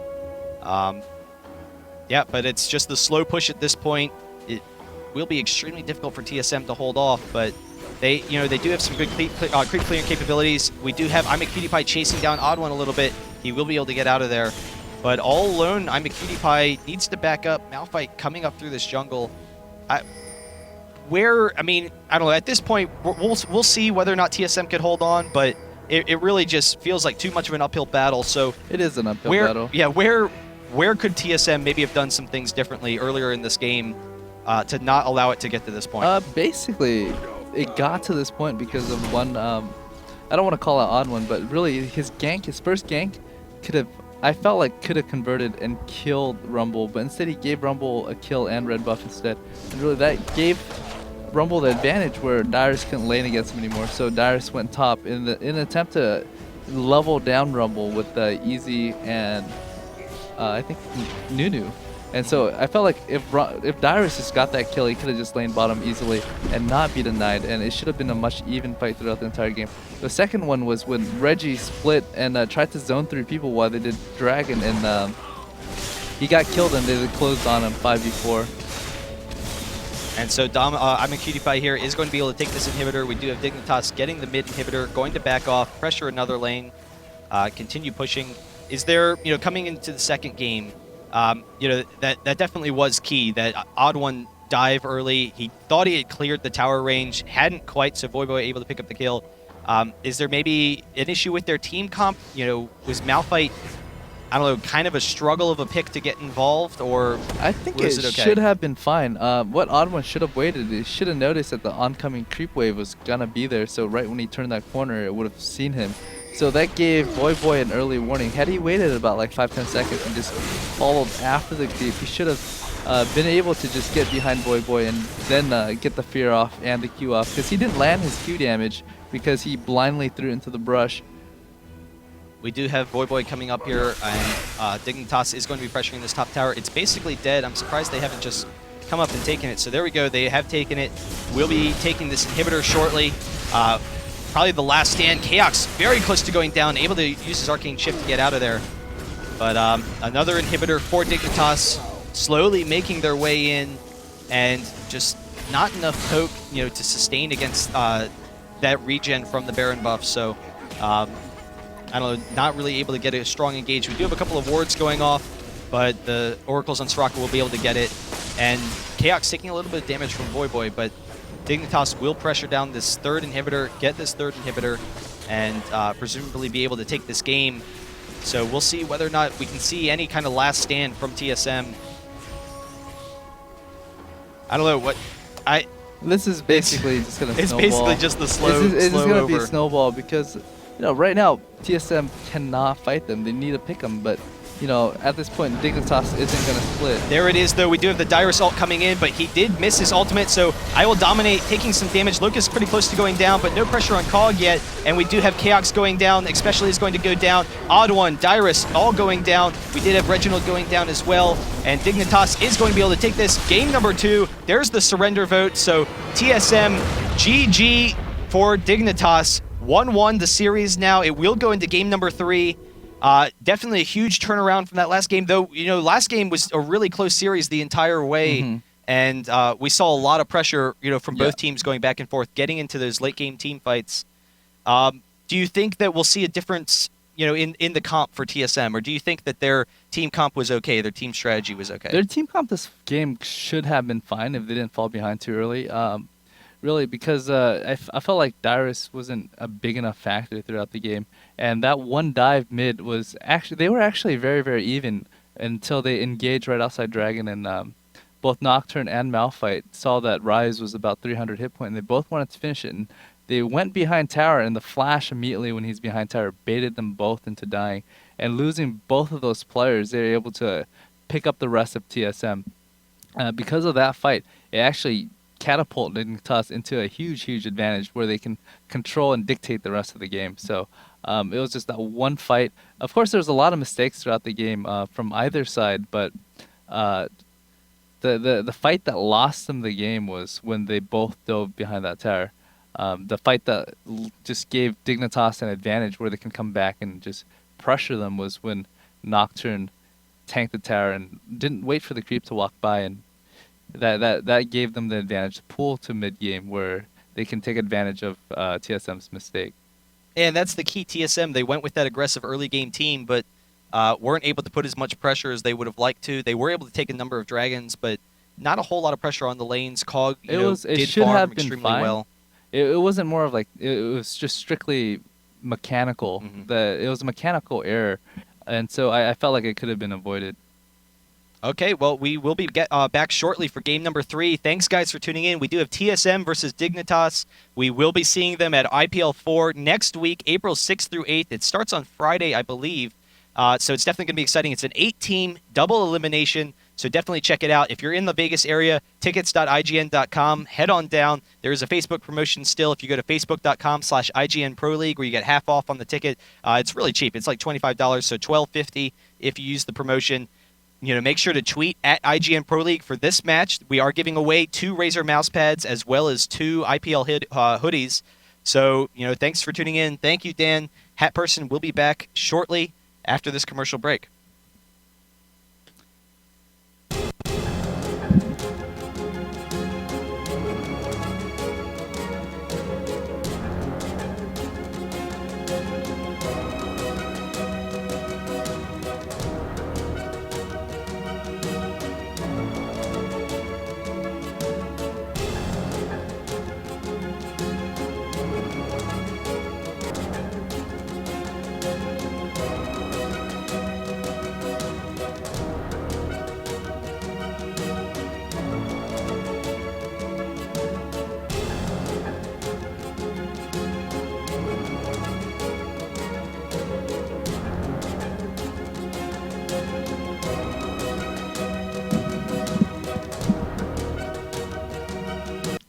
Hello, everyone. Welcome back. IPL Killing Spree, the last Killing Spree. But you know what?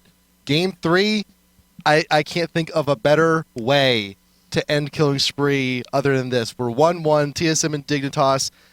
It's been crazy game 1. A very well executed Dignitas game 2.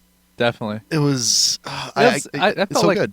They're both very good games. Yeah. Definitely not with the excitement of game 1. Game 1 was a lot more exciting, but game 2, we did see some really good plays from both teams. So yeah, everyone's in the room. We're gonna try and get this going as quick as we can. Everyone's here is nothing like last time. Hopefully, we can just get this going as soon as we can.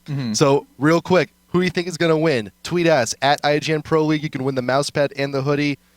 Give a shout out to AMD, facebook.com/AMD. Post on their wall. Let them know how much you appreciate them supporting esports.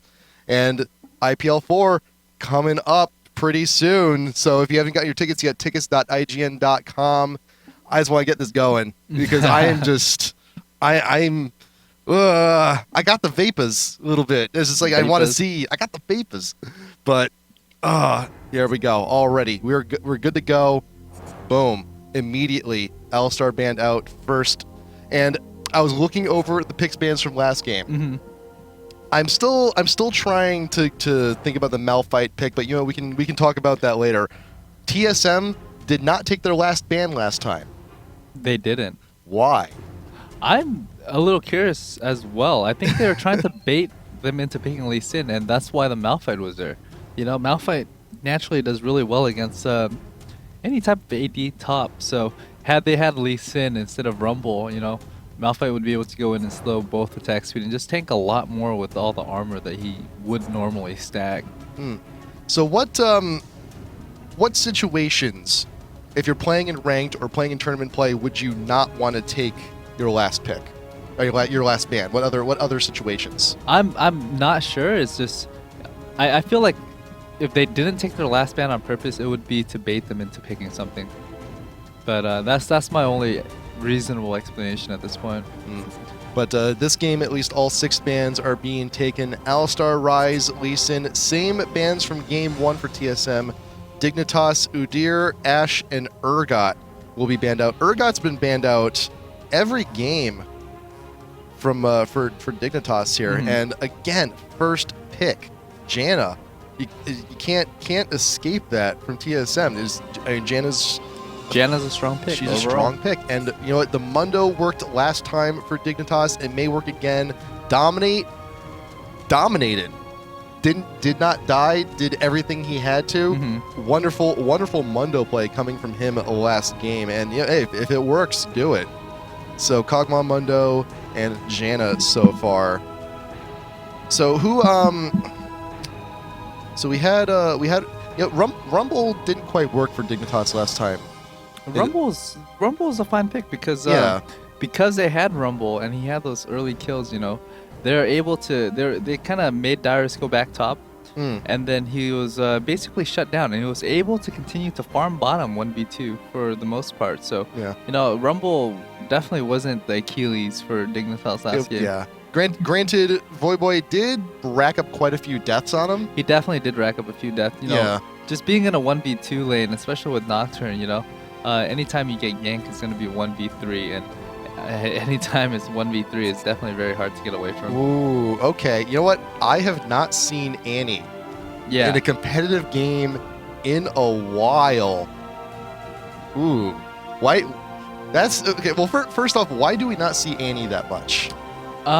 Because after her initial unload, she just doesn't have a lot of sustained bursts or sustained DPS like a lot of the other casters. Yeah. So that's why you don't see a lot of Annies. But if she lands a well-placed ultimate with her cone AoE, she's gonna be able to stun a lot of people and just unload a lot of damage.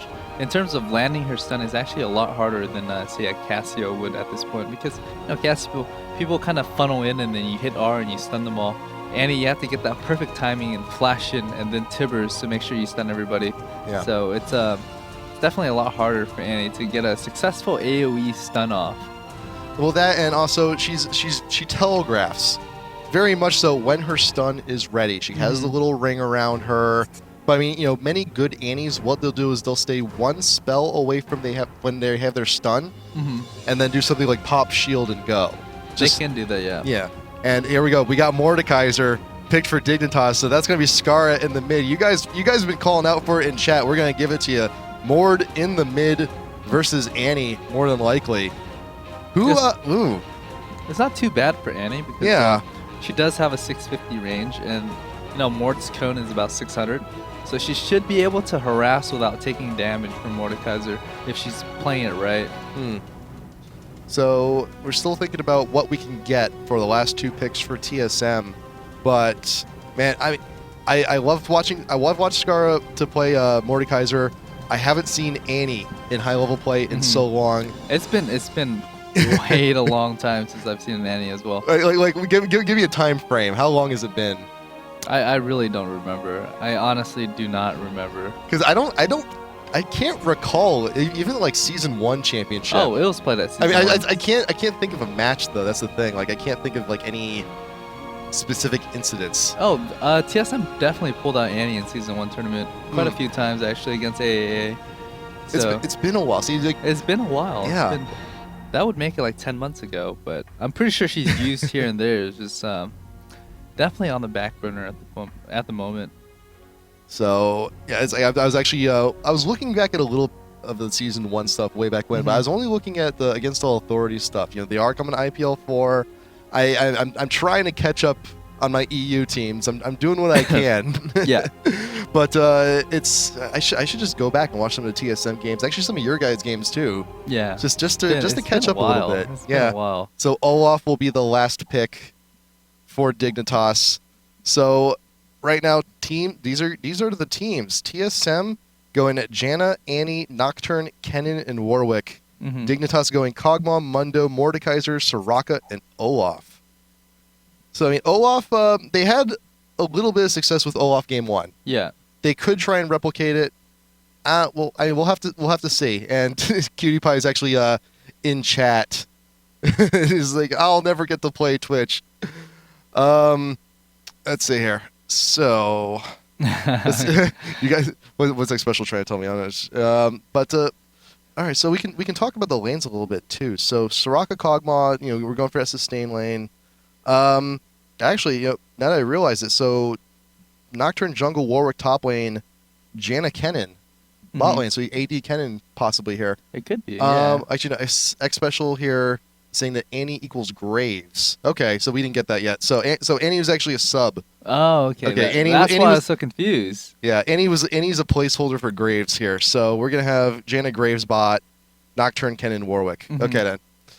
All right, now we got that squared. See, I wish we gotta get like a placeholder thing in champ selects. That's the problem with playing on live. Not everybody has every champion. See, it's like this is like we did this yesterday with our third place match for qualifiers. Yeah. Curse picked Fiddlesticks. Like, oh, that's gotta be a placeholder for something.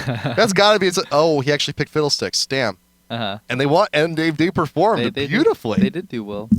So, so let's see if we can't just get this game back underway. So it's gonna be Warwick top, Kennen mid. Yep. And then Graves, Janna bottom. So this is going to be a lot of pressure. They're going to try and take advantage of bottom as much as possible. And really, it's going to be Kennen Graves lockdown for AoE damage. So if I feel like Soraka is just really good against Warwick too. She can just time the Warwick ult and silence him every time. And that's going to be a dead wolf every time. And unless he gets really, really tanky and just gets in there. But they do have Mundo. It's... I feel like, you know how there's like the shield battery in StarCraft 1? Yeah. I feel like Mundo is a shield battery when you have Warwick. Because, Mundo kind of runs in. If you have a Spirit Visage, you hit your Q, you can heal for like 500-600 hit points. So, Warwick definitely does really well against Mundo. Late game team fighting because he's going to be in the middle of everybody. They're going to do a lot of damage on him. And he's going to be able to just swipe on Mundo very frequently if he goes the Spirit Visage Frozen Heart build and just become unkillable, really. And so let's see how that goes. Now I'm thinking of some kind of like strange we get like a Protoss skin for Mundo. He's just a walking battery. That'd be hilarious. Only against Warwick. Only against Warwick, yeah. Because he gets so much health. Because the way he synergizes with health. So I so many skin ideas just coming to mind that I can't formulate all of them. I'm actually a little worried about TSM. It feels like they have no real, unless they win early game, convincingly. I feel like when it gets to late game, they're gonna have a big problem though. Just because of their team comp versus Dignitas' team comp. So it's basically TSM needs to make big moves early on to win with a current team comp they have. Yeah, I'm also hoping that perhaps Reggie will buy that Hourglass maybe a little bit sooner this time around. Because it was a bit of a late Hourglass. It was kind of it was a little bit of a hairy situation, but hopefully we've seen the past games. Maybe perhaps buy it a little bit earlier this time. Stay in the team fights longer. Make sure you get your ult off. And I'm a little worried for Dyrus too. I don't see Warwick beating Olaf as well. You kind of go up, you swipe him, he's going to hit W, he's on a lifesteal off creeps. Yeah. And if you don't harass him enough, maybe he doesn't even need to put a lot of points into W, and he can put a lot of points into Undertow and his true damage. So he's going to definitely harass Warwick a lot more than Warwick can sustain with his Q. Yeah, and true damage in lane is definitely something to be feared. So true damage, we have Olaf doing true damage, we have champs like Ari doing true damage. Like, where does true damage in lane excel?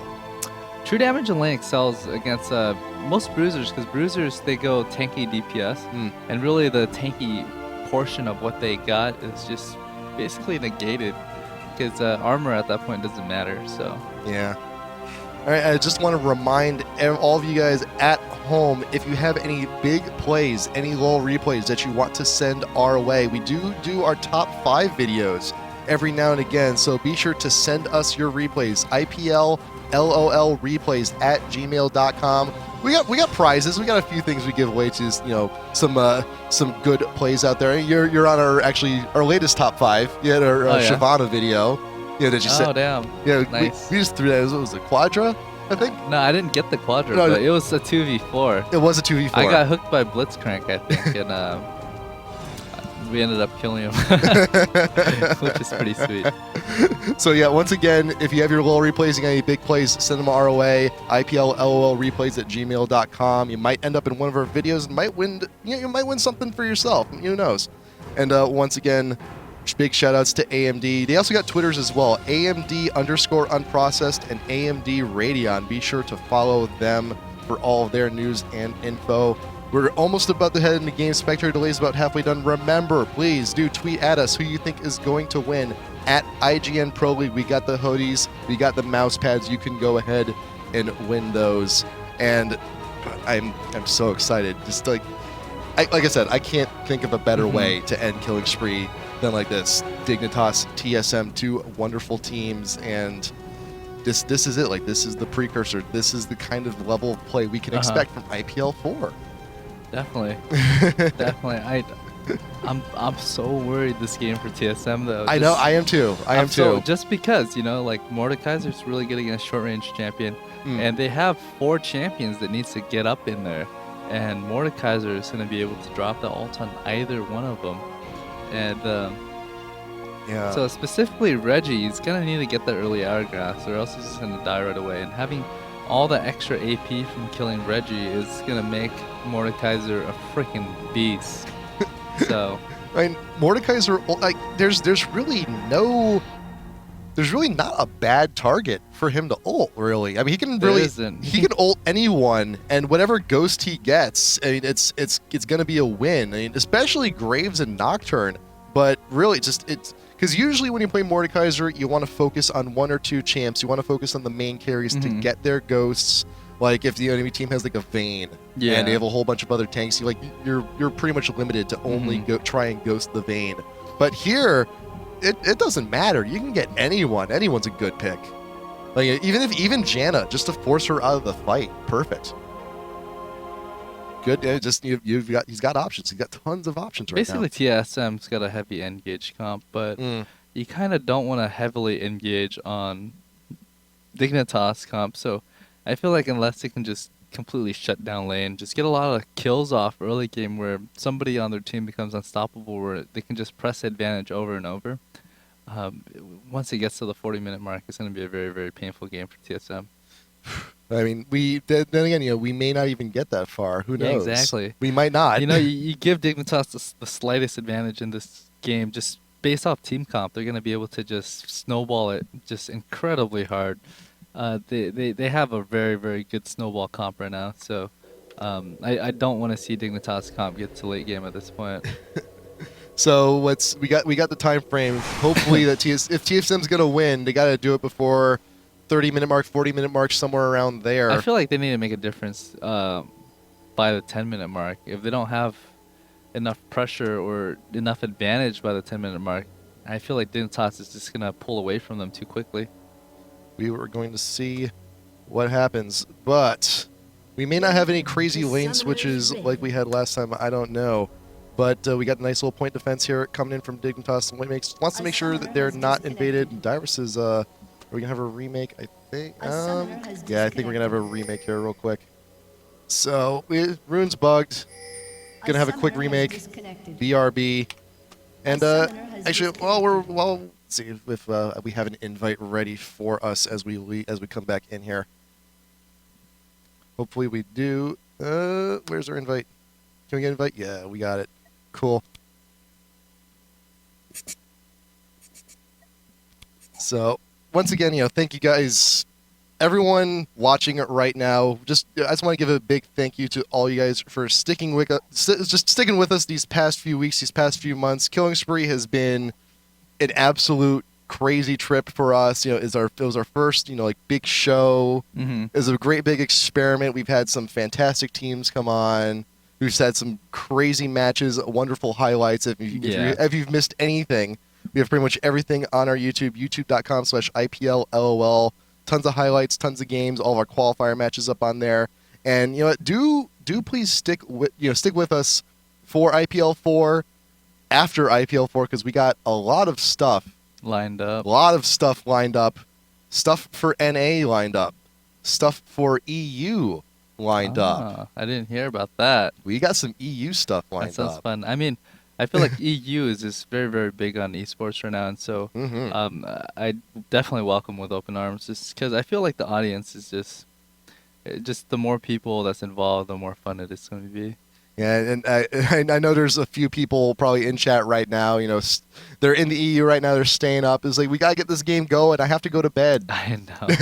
What time would it be? It's almost 8 o'clock, so you add like 8 hours, and that's like the average time it would be over there. So it's about 4 a.m. It's kind of like just like us trying to like stay up, watch like GSL and some stuff. Yeah, like, I do that sometimes. You know, when it's like in Kiev, I wake up at like 4 in the morning to start watching, and oh man, it's real tired. And the thing is, I have a really bad sleep schedule, so I sleep at like 2 in the morning, maybe 1. And so I'm like, I've been sleeping for 3 hours. All right, time to wake up. Let's go watch. I can't do that anymore. I know, it's really tough.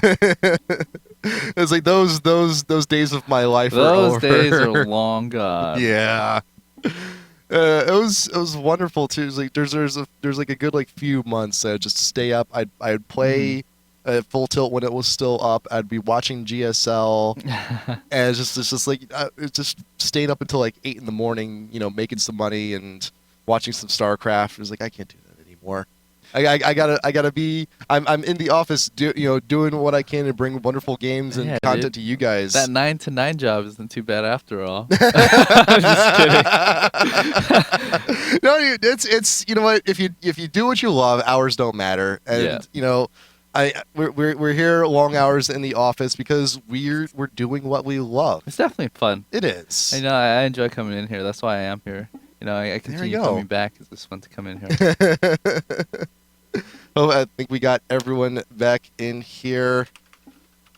But yeah, it's a wonderful trip, and once again, we're so glad for all of you guys for joining us on this adventure, for all these fantastic games, all these wonderful matches, which will culminate very soon at IPL 4. And we're hope if you can join us there, we're wonderful. We're glad to have you. If you can't, be sure to tune into the stream.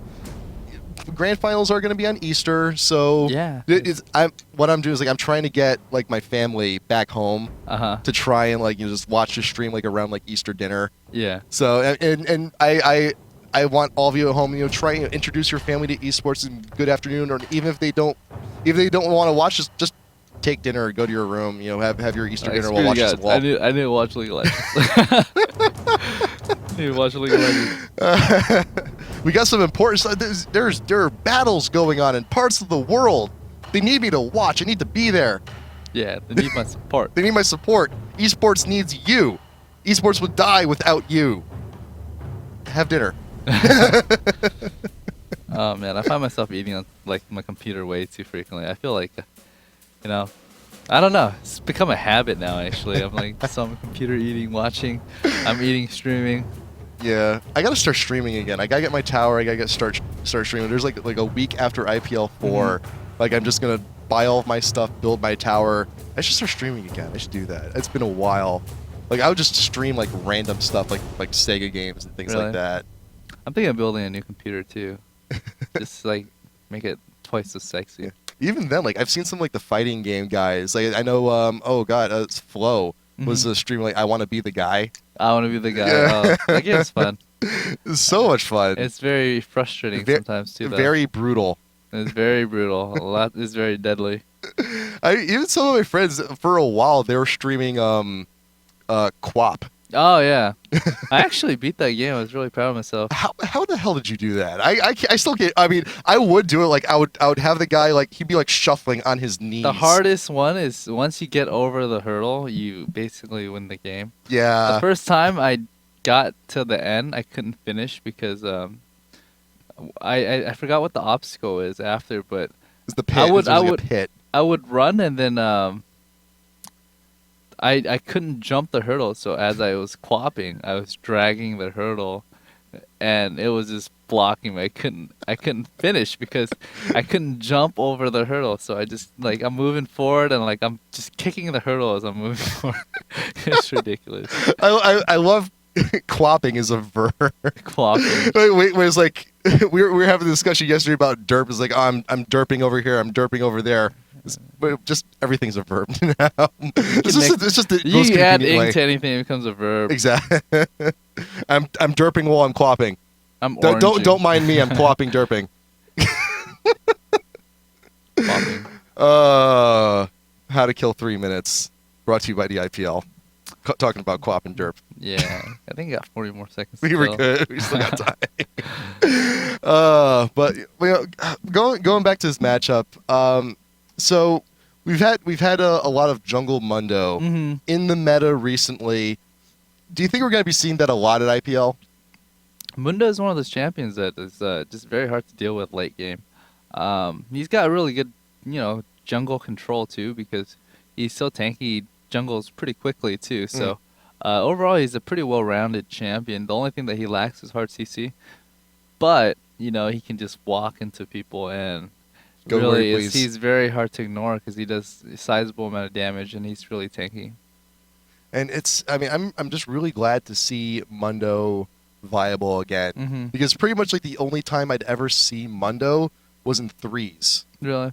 Yeah, because my Mundo, very strong character in threes. He had his ultimate. He can sustain for a while. It was like I remember like when I first started playing, I would play threes a lot. It was like Mundo, Tryndamere, and Mordekaiser. That was like the team. Oh yeah, Gragas was way overpowered at one point. Jenna Gragas, you kind of just shield him and he goes belly dance at people, just charge at them and does just massive amounts of damage. Especially when you start Fort Pot. Oh my God, you see those big ass man with a barrel coming at you super drunk and you just turn and run. That's a frightening sight. You just turn and run. just see a big fat drunk man charging at you with a barrel in any context. That's just that's just scary. Hopefully we won't see that in Vegas. I hope not. I don't know. We'll I'll be that man. No, don't be that guy. I'll be that man. You don't want to be the guy. I'm just kidding. I don't want to be the guy. I don't want to be the guy. I want to be the guy. I don't even know. I'm just making stupid references now. It's all good. It's all good. We're heading into game 3. Dignitas TSM, it's 1-1. This is the decider in the last episode of Killing Spree. We got the point defense once again here. Dignitas covering all bases. Really don't want to get invaded. But you know what? TSM is doing the same. Every entrance is covered. And Reggie and Scar are just saying hi in mid, doing what they can. But Xpecial gets the ward down. So Dominate will be spotted when Wraiths go down, when he starts going for those. Basically, when he starts Wraith, if he does, there's still an opportunity by Reggie to steal with a shuriken and a right click if you can time it correctly. So having that ward there is actually pretty good. If he does manage to steal the Wraith, it's going to put Mundo really, really behind because it's not going to have the levels that he need. So let's see how well he deals with having that ward advantage on Mundo at level 1. Chaox actually got quite a few hits on Locust here in the bot river. And it's late enough in lane where she doesn't really want to go back either. So yeah. It's just kind of like, there's still a chance. Oh, would that... I don't think... The axe... no, did not get stolen just in time. Got that axe Voyboy got the gold and EXP for that. So he's going to hit level 2 very quickly. But Reggie is still hovering around the red, but Scarra is here. They're not really going to press the issue, just going to take the few hits from Reggie and just head right back into lane. And then the red is secured for Dominate. He will have that going in. Do you think we might actually see him head into top just for a quick level 2 gank? Probably not. He's already too he's far. always he's looping around. Obviously, I felt like I respawned a little too late, and so I have map hack or just hindsight advantage. But I'm trying to think. Was it Captain Hindsight from South Park? I think. Yeah, Captain Hindsight's real strong. He's pretty OP. So right now, like Voyboy's about to ding 2. Warwick's a little far from 2 because the Wraith does give him a little bit more than half of a bar of EXP. So Voyboy's gonna hit level 2 with just 3 creeps down. Boom. And so Dyrus is like, I feel like Olaf already beats Warwick, and with the level advantage that he's gonna have, he's gonna be able to deny Dyrus pretty hard up top.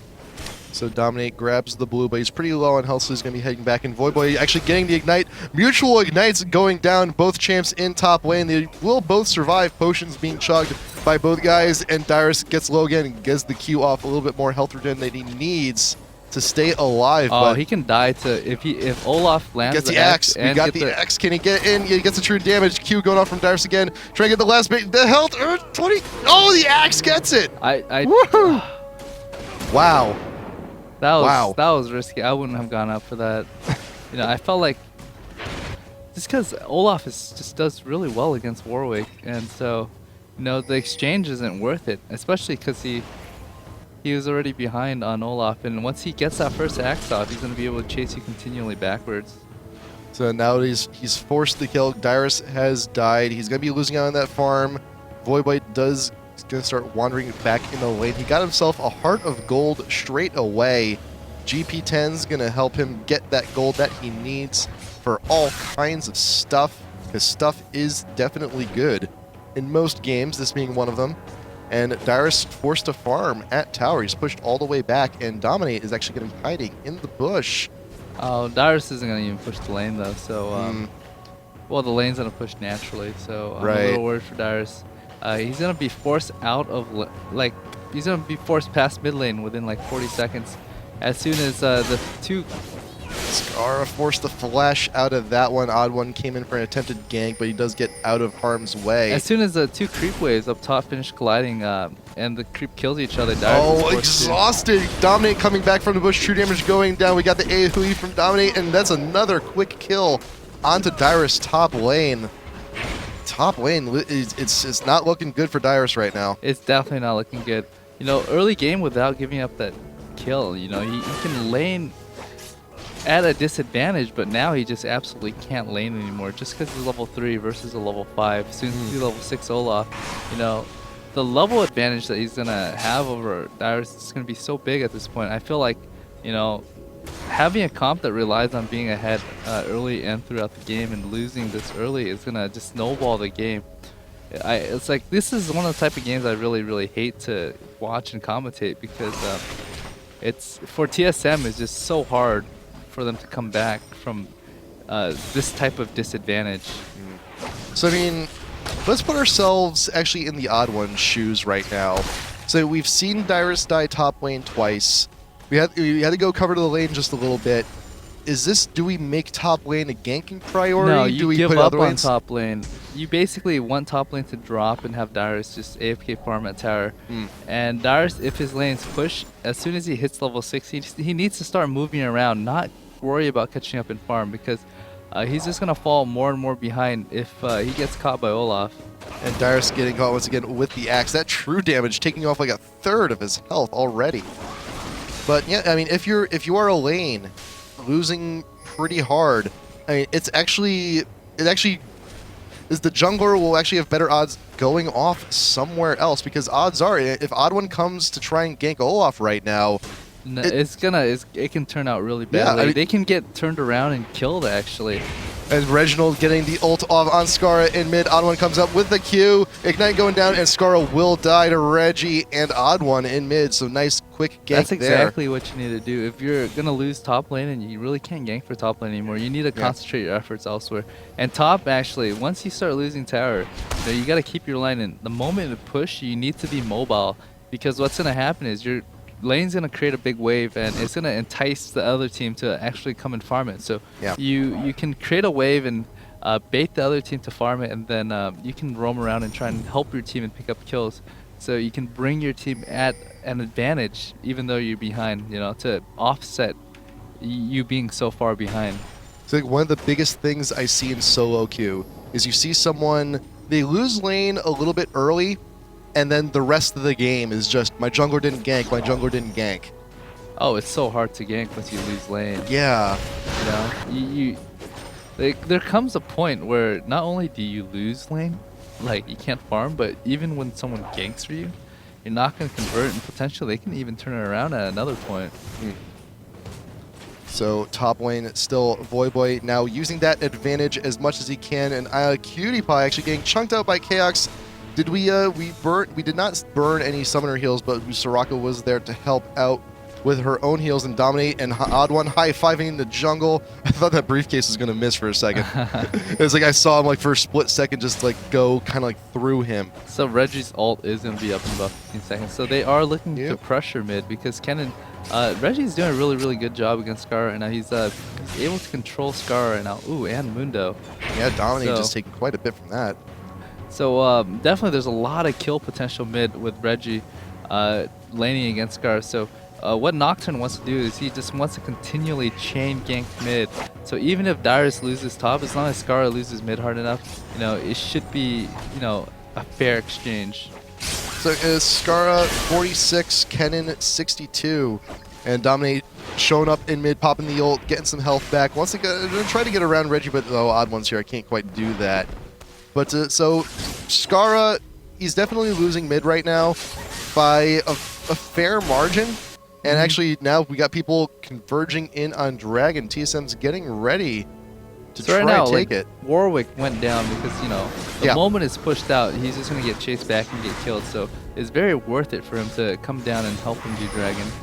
And Dignitas, they only have a little bit of vision. They have an idea. They can't quite confirm it. CV going down from Xpecial, and Reginald comes in with the rush and the ult, and Locust getting caught out a little bit too far, and the Fear should get the last auto text they need. Scarra actually comes down here, puts a quick ward down in front of the Dragon, but QTPie is now trying to chase down Chaox. This is exactly what TSM needs to do to get back in this game, because, if you're going to just keep on farming top, you're just going to keep on losing. So you need to make plays right now. You need to be mobile.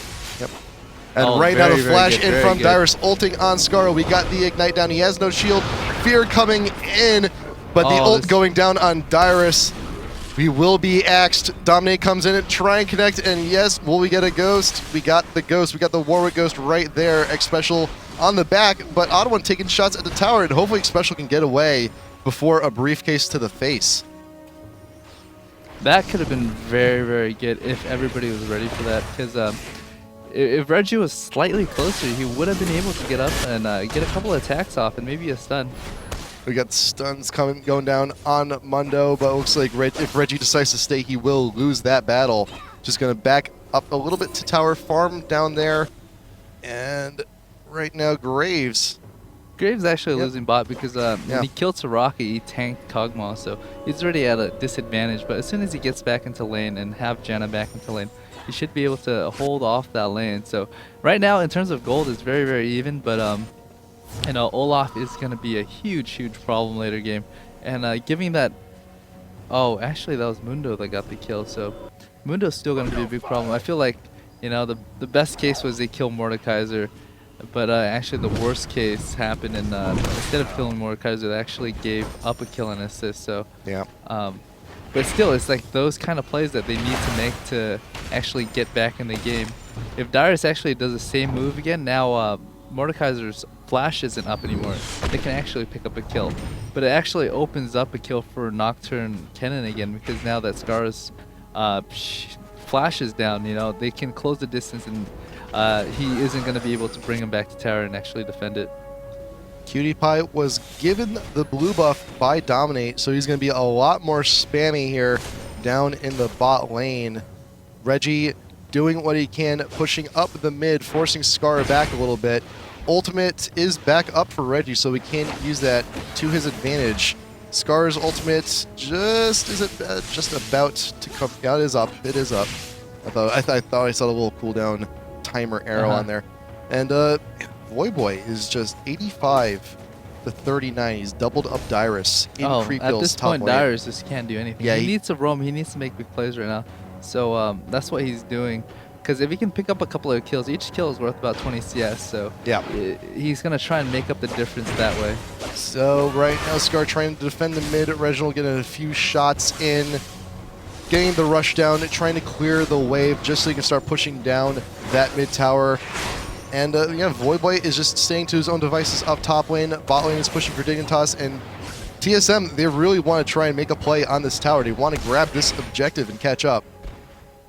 Dignitas still pushing down bot lane. Chaox and Xpecial are just sticking by their tower, sticking by their guns. They're all going to group up with this blue right here. Yeah. So And there was a little bit of vision. We got a ward up here by They the all entrance. know that they're all converging. So And this- right now, Dyrus out front, checking the bush. Olsen going down, Cannon ult going down, Nocturne ult going Oh, down. that's very Scar good just for melted TSM. immediately. Dominate still in the bush, trying to get away. His ult is popped, so he will be getting some health back. But OddOne gets caught out, gets a true damage and the ignite, and he will die as well. Reginald trying to get Dominate through the wall, but exhausted by Locust coming up down. Oh my and god. Dominate manages to die, but so will Reggie.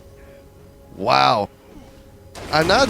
It's I mean that was kind of an even fight. That was an even fight. Yeah. I felt like they still came out ahead, Dignitas, just because they're in the position to farm, and TSM isn't. So you see Voyboy pushing down mid, and TSM's getting denied all those creeps mid, and Voyboy's going to be able to swing back top and get that wave as well. So Dignitas isn't losing out on any farm. If you look at the gold advantage, it's completely even, and after that fight, Dignitas is now ahead. So you look at every single lane, it's just TSM losing out on a lot of gold. Yeah, I was looking at the gold count for Olaf right now. It's just we're past 5K. That's pretty huge for the Viking. And I'm also noticing bot lane that QTPie is actually forcing Xpecial out of the fight pretty early, but Locust actually getting it Tornado, but they will not be able to connect with the rest of the damage they need. But yeah, QTPie is forcing Xpecial back quite a bit, just getting the long distance shots. The thing with Cog is when he had blue, he was able to spam a lot of spells and do a lot of damage. Not anymore though. Basically, when it comes to a point where the Janna shield can't block enough damage and your carry starts taking damage, that's when the break even is. Then with the blue buff, it put Cog over that point, and so he can push out Graves at one point. But now that it's gone, Graves should have an easier time, and he should be able to lane very easily. So Reggie continuing the push in mid, and QTPie is actually he's stuck in the bush, but he should be able, might be able to take out Xpecial zone. Actually, no, he's just going to go ahead and back off. Locust is nearby to lend the support, to lend the helping hand if necessary. Chaox trying to get the damage he needs, but QTPie is returning in kind. And in the mid, Scarra and Dominate have to try and dual defend the mid tower, but not much doing. This tower will fall to Reggie. Chunking away, getting it down, and Scarra can't really do much about it. And now we just got a nice little Dominate will come back in the mid, help Scarra farm with all those minions, and Dragon back up. So we might have TSM here try and grab another objective. It's exactly what they need to do to get ahead. Gold is even, but with this Dragon, they can get the little edge that they need. But we do have vision. We got a little bit of vision here from Dignitas, especially what they need. Ooh, it's getting very low, but the TSM will go ahead and grab the Dragon. They will engage on Dominate. He's right out in front. Cannon ult going down, but Mundo ult is poppy. He will be getting back that health. Reginald's out in front, and Janna ult clears everyone away, but Dominate will die. Voyboy chasing after Reggie. He will get the axe. KX now running for his life, and Dyrus is as well. Janna also trying to run away. Oh, Janna's... that actually wasn't too bad. They got... Oh, Scarra flashes through the tornado and gets the kill. Wow. Voyboy is still laying in wait, though. He might be able to try and get something on OddOne. He's a little bit too far up. The spell shield trying to prevent the true damage, but Voyboy needs to retreat. Needs to get out of there. Locust is nearby. Gets the axe off on KX. A little bit more damage. Gets the true. Dyrus is in pursuit. Ult is down. An OddOne very, very low, 50 health, and Soraka picks up the kill. Tower will not be able to pick it up, but the Q from Dyrus will get the kill on Soraka. Voyboy, oh god, I thought he was going to take a second tower for a second. Oh, God. That was very, very scary for both teams. Oh god, yeah. It actually wasn't too bad for TSM since they did pick up Dragon, and they lost out some, so the gap actually remained the exact same. So had they picked up another kill or Janna didn't die, it would have been a very, very positive fight for TSM. So overall, it's not too bad for either team. Shuriken just a little bit too late. That's exactly where he was. Yeah, but it was a little too late. You know what? I'm very glad I went back mid to check up on Scarra, because that was an excellent flash through the tornado to pick up that kill. I didn't even know you could do that. That's impressive. That was very impressive. But yeah, so right now, Dignitas, despite that fight, there's still about 600 gold only separating these teams. Dignitas is 3 kills up. TSM does have one tower. They've taken down one tower. they've taken down 2 dragons. Mm-hmm. So I mean, we have an objective-based team and a kill-based team, and they're still ending up pretty even right now. And Dyrus he was denied pretty hard time. He's still 2 levels behind Voyboy in comparison. He's definitely still 2 levels and just half the CS, so he's got a long ways to catch up. Yes. And Voyboy's 502 right now too, so you're not going to be able to get away from him. He has a Shirelia's and he's got some GP5, so his gold advantage is absolutely monstrous right now. He's probably at like 7 point or close. 7. So 7. So there's about 2,500 gold separating Voyboy and Dyrus right now, and that is absolutely impressive right now. But it's just, you know, you have the gold. How will you use it? Dignitas is doing pretty well right now. We got the Hex Drinker. We got the Shirelias on Olaf right now. 2 very good pickups. But we will see how that translates into later team fights. Chaox and Xpecial now pushing up the bot lane, doing what they can. But PewDiePie is actually doing quite a bit of damage. But wow, look at that tower. I haven't quite noticed that tower health recently. That got chunked out pretty low. Mm-hmm. What's Actually, They're both really low. They're just going at it as much as they can. And Chaox are going to get in, just get those 2 hits that you need. Yes, you will. And Mundo pops the ult, and TSM just decides to run while they can. But Reggie comes in with the flash ult in response. They're trying to get the kill on Locust. Will they be able to? No! Locust will walk away, but the Ignite may finish him off. But Reginald is in a very sticky situation right now. Dominate will not be able to connect, but PewDiePie has died. Will we be able to get some true damage off on Chaox? Yes. Chaox, they're trying to get it, and the Mord ult may finish off Chaox. We got the shield from Janna. Will be able to prevent enough damage to keep him from going down. I'm not sure if it will. Scarra gets the kill on Xpecial, and actually so Dyrus meets Voyboy in his own jungle. Dyrus has no option but to ult, and the Ignite going down, he has to flash away. I'm not sure if Voyboy not gets killed. The Shirelias gets popped. He get the axe down. Can get a true damage. Can you get what you need? Yes, you can. And Voyboy will walk away. Oh my god. Jeez. It is so big for Dignitas right now. Big plays. Had Soraka drop too, it would have been a fine fight. But, yeah. Barely hanging on. She literally lived with like 150 hit points. Oh, and Voyboy getting caught out by OddOne. That was very big. They needed that very And Lucas dies to Chaox in bot lane. Back and forth in this 3rd game. I'm so happy. So much action here going on right now. Just getting. I feel like Dignitas is getting a little too overconfident just because of the kill gap. They don't know how close the gold count is. Yeah. They're just strictly looking at the numbers. They're not looking at the tower or dragon advantage. So if they get overconfident a couple more times, you know, they can easily drop their advantage. And so that's something you should look out for. Even though, you know, Dignitas has a really strong late game comp, if they get overconfident and give up those advantages that they have had for the entire game, you know, I feel like TSM can still make a comeback. And we do have the privilege of the map hack. We have the privilege of the stats. We know all about the gold and all this stuff. I mean, you're in game though. A lot of stuff is not privy to you. You don't. You only get your vision on your half of the map. You have a good guess on gold, but you really don't have a whole lot to go on. You have your kills, you have your assists, you have your creep kills, and just whatever towers you see. They're enough for dragon, so I feel like TSM is going to give up dragon. They're going to get top tower.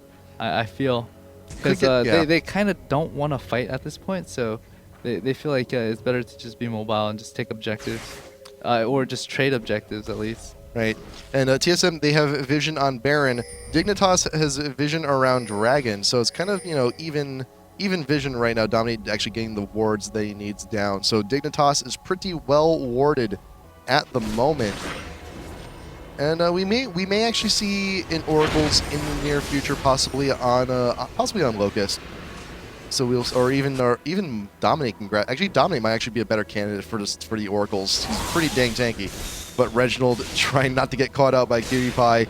Then now we have this contested dragon here. Oh, there's no way. There's no Nocturne to smite that. Yeah, and actually the dragon also reset. So yeah, the dragon. That's a free dragon for Dignitas. It's just. It wasn't feasible for TSM to fight that because, one, they've been tanking, they lost a little bit of damage.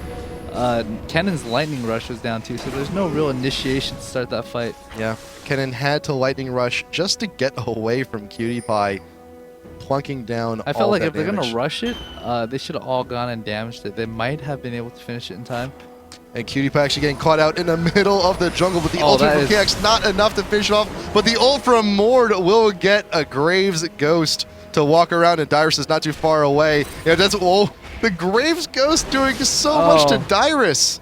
They need. Oh god, that was so bad. It's a team kill. I felt like that kill on Graves was just he wasn't expecting. He wasn't expecting. Yeah, Mordekaiser to be there, so it was, it was expected, but the Dyrus knew Mordekaiser and Kog'Maw was there, so... Xpecial getting caught out by Voyboy, gets slowed. We don't want to lose that Oracles, don't lose that Oracles. We have the fear going down onto Voyboy, but what happened? The blowback did not do anything. Oh, the ultimate. The ultimate from Olaf prevented the blowback from Janna. I think she should have ulted it earlier, and that way it would have knocked him back immediately, so it wouldn't allow him to chase her down. And it would have forced him to use his ultimate too, so I felt like that was a delay on the ultimate. I also like the nice little reminder He could have ping. potentially been baiting it, but it just wasn't worth it at all for Janna to wait that long. I like the reminder ping from Voyboy that appears like, oh yeah, we didn't take that tower down. We should probably do that. So Locust here, still with an Oracles, has Xpecial rebought one. No. So we have an Oracles on Dignitas, not as much vision on TSM right now at the moment. And in terms of wards, I mean, TSM has pretty decent ward coverage, just only surrounding around middle lane. But we have the critical ward here, vision ward from Dignitas around Baron area, in case TSM decides to get a little pushy, trying to go for a Baron to try and turn things around. But in terms of the gold, we're hitting 2-3K lead right now for Dignitas. So they're at a good spot right now. Pings are actually going down from Dignitas around Baron. You see a ward has been placed in the one bush. They know that the ward's there, so yeah. And they also know that blue buffs just came up, so both team knows that they're gonna be at blue. So TSM's making a choice to not fight them because they know that they cannot fight them head on right now. So what they want to do is they just want to split. Dignitas is going to rush this Baron because the moment they see Graves, they know it's going to be pretty safe. So if TSM's going to do anything about it, they're going to basically just have to steal this. Otherwise, they want Graves to push bottom and take objectives. And Reggie flashes in with the ult to try and make something happen here. OddOne comes in and Dyrus gets the ulted on Scarra, but is not doing a whole lot. OddOne is being focused. Now Dyrus is in the middle of a sandwich, and we have a nice little Reginald Ghost to help with Baron. And that did not work out too well for TSM right there. What they wanted to do ideally was to try and steal Baron and have a Chaox backdoor bottom and just stall them long enough, but I'm not sure. Baron was about 2,000 hit points, so it wasn't within smiting range. It needed to drop about another 1,000 hit point before TSM engage. That way they can potentially steal it. At that point when they went in, there's just no way they're going to take it. And so it was just a last-ditch effort and try and make something of a really, really bad situation. So Dignitas will just go ahead and take out that tier 2 in mid, work up to the tier 3. There's not a whole lot that TSM can do right now to prevent this. QT Pie can just be in the back, firing away at the towers. Dominate is right in front, damaging, taking all the damage that TSM has to dish out, and they're just going to go ahead, retreat back while Voyboy takes the top tier 2 tower. And Chaox really wants that in order to try and get back in here. If we can get this tier 3 tower down, that's a naked inhib available for TSM for the taking, but Graves has to clear that tower first, and Chaox may not be able to get away. We got Dominate here. Ult going down. He's got the little bit extra move speed. Cleaver. Oh, the dash out of the way from Chaox just in time. The other Cleaver not going to be able to do it, those briefcases, but Voyboy now finding Dyrus once again in the jungle. He will not be able to get away. Ult coming in is not going to do a whole lot. Ignite does the job. And Voyboy's just going to go ahead and walk away. Reginald trying to get after it with a rush, but it may not be enough. Voyboy now turning the tide here on Reggie. One more hit will do it, but no. Oh, yes, Axe will do it. And now Xpecial next on the target list. Voyboy just won't die. A little bit more, and there we go. But 2 for 1. That was 2 for 1. 2 for 1. It was worth it though, because you had absolutely on. And also time killed for Dominate and QT Pie to take this tier 2. Everyone was so concerned with Voyboy up here in this area. It's like, oh man, Voyboy's here running amok. We gotta kill him. In the meantime, Mundo and Kog'Maw just pushing down that tower. Like right now, Dignitas just has so much more map positioning. Yeah. They have the comp that's just so much stronger. I was saying how they needed to win, or they need to make something big in the first 10 minutes if they're gonna come back from this game. And so, just at this point, one, they didn't make a big enough difference. So, it's just Dignitas pulling ahead right now. So it's gonna be a very, very difficult game from here on out. Just because Kog'Maw is going to be a beast, and he's just going to be able to just right-click basically anyone on TSM down. And so there's no real true tank on TSM that can handle him at this point. And there's nobody to kill Mundo as well. So Yeah, Mundo is... he's playing his role perfect. He's out in front, absorbing all the damage that needs to be dealt, and just clearing the way for the rest of Dignitas to just come in and ravage everybody. Scarra's got the ult and the damage to get another ghost. We got Voyboy on Olaf with all the true damage you need, and he got QTPie in the back firing a whole bunch of fireworks. It's a huge uphill battle right now if TSM wants to go ahead and win this.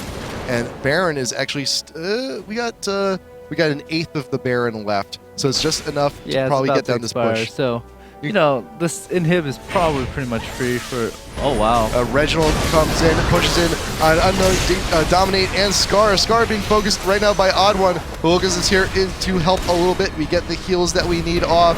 And OddOne is in... Oh, Dyrus in the back right now. Can we get another kill here on Xpecial Dominate? We'll be able to pick that up. And you know what? This might be it. This looks like GG. That's the game. That's surrender. Dignitas has won it 2-1. Wow. Oh. Wow, wow, wow.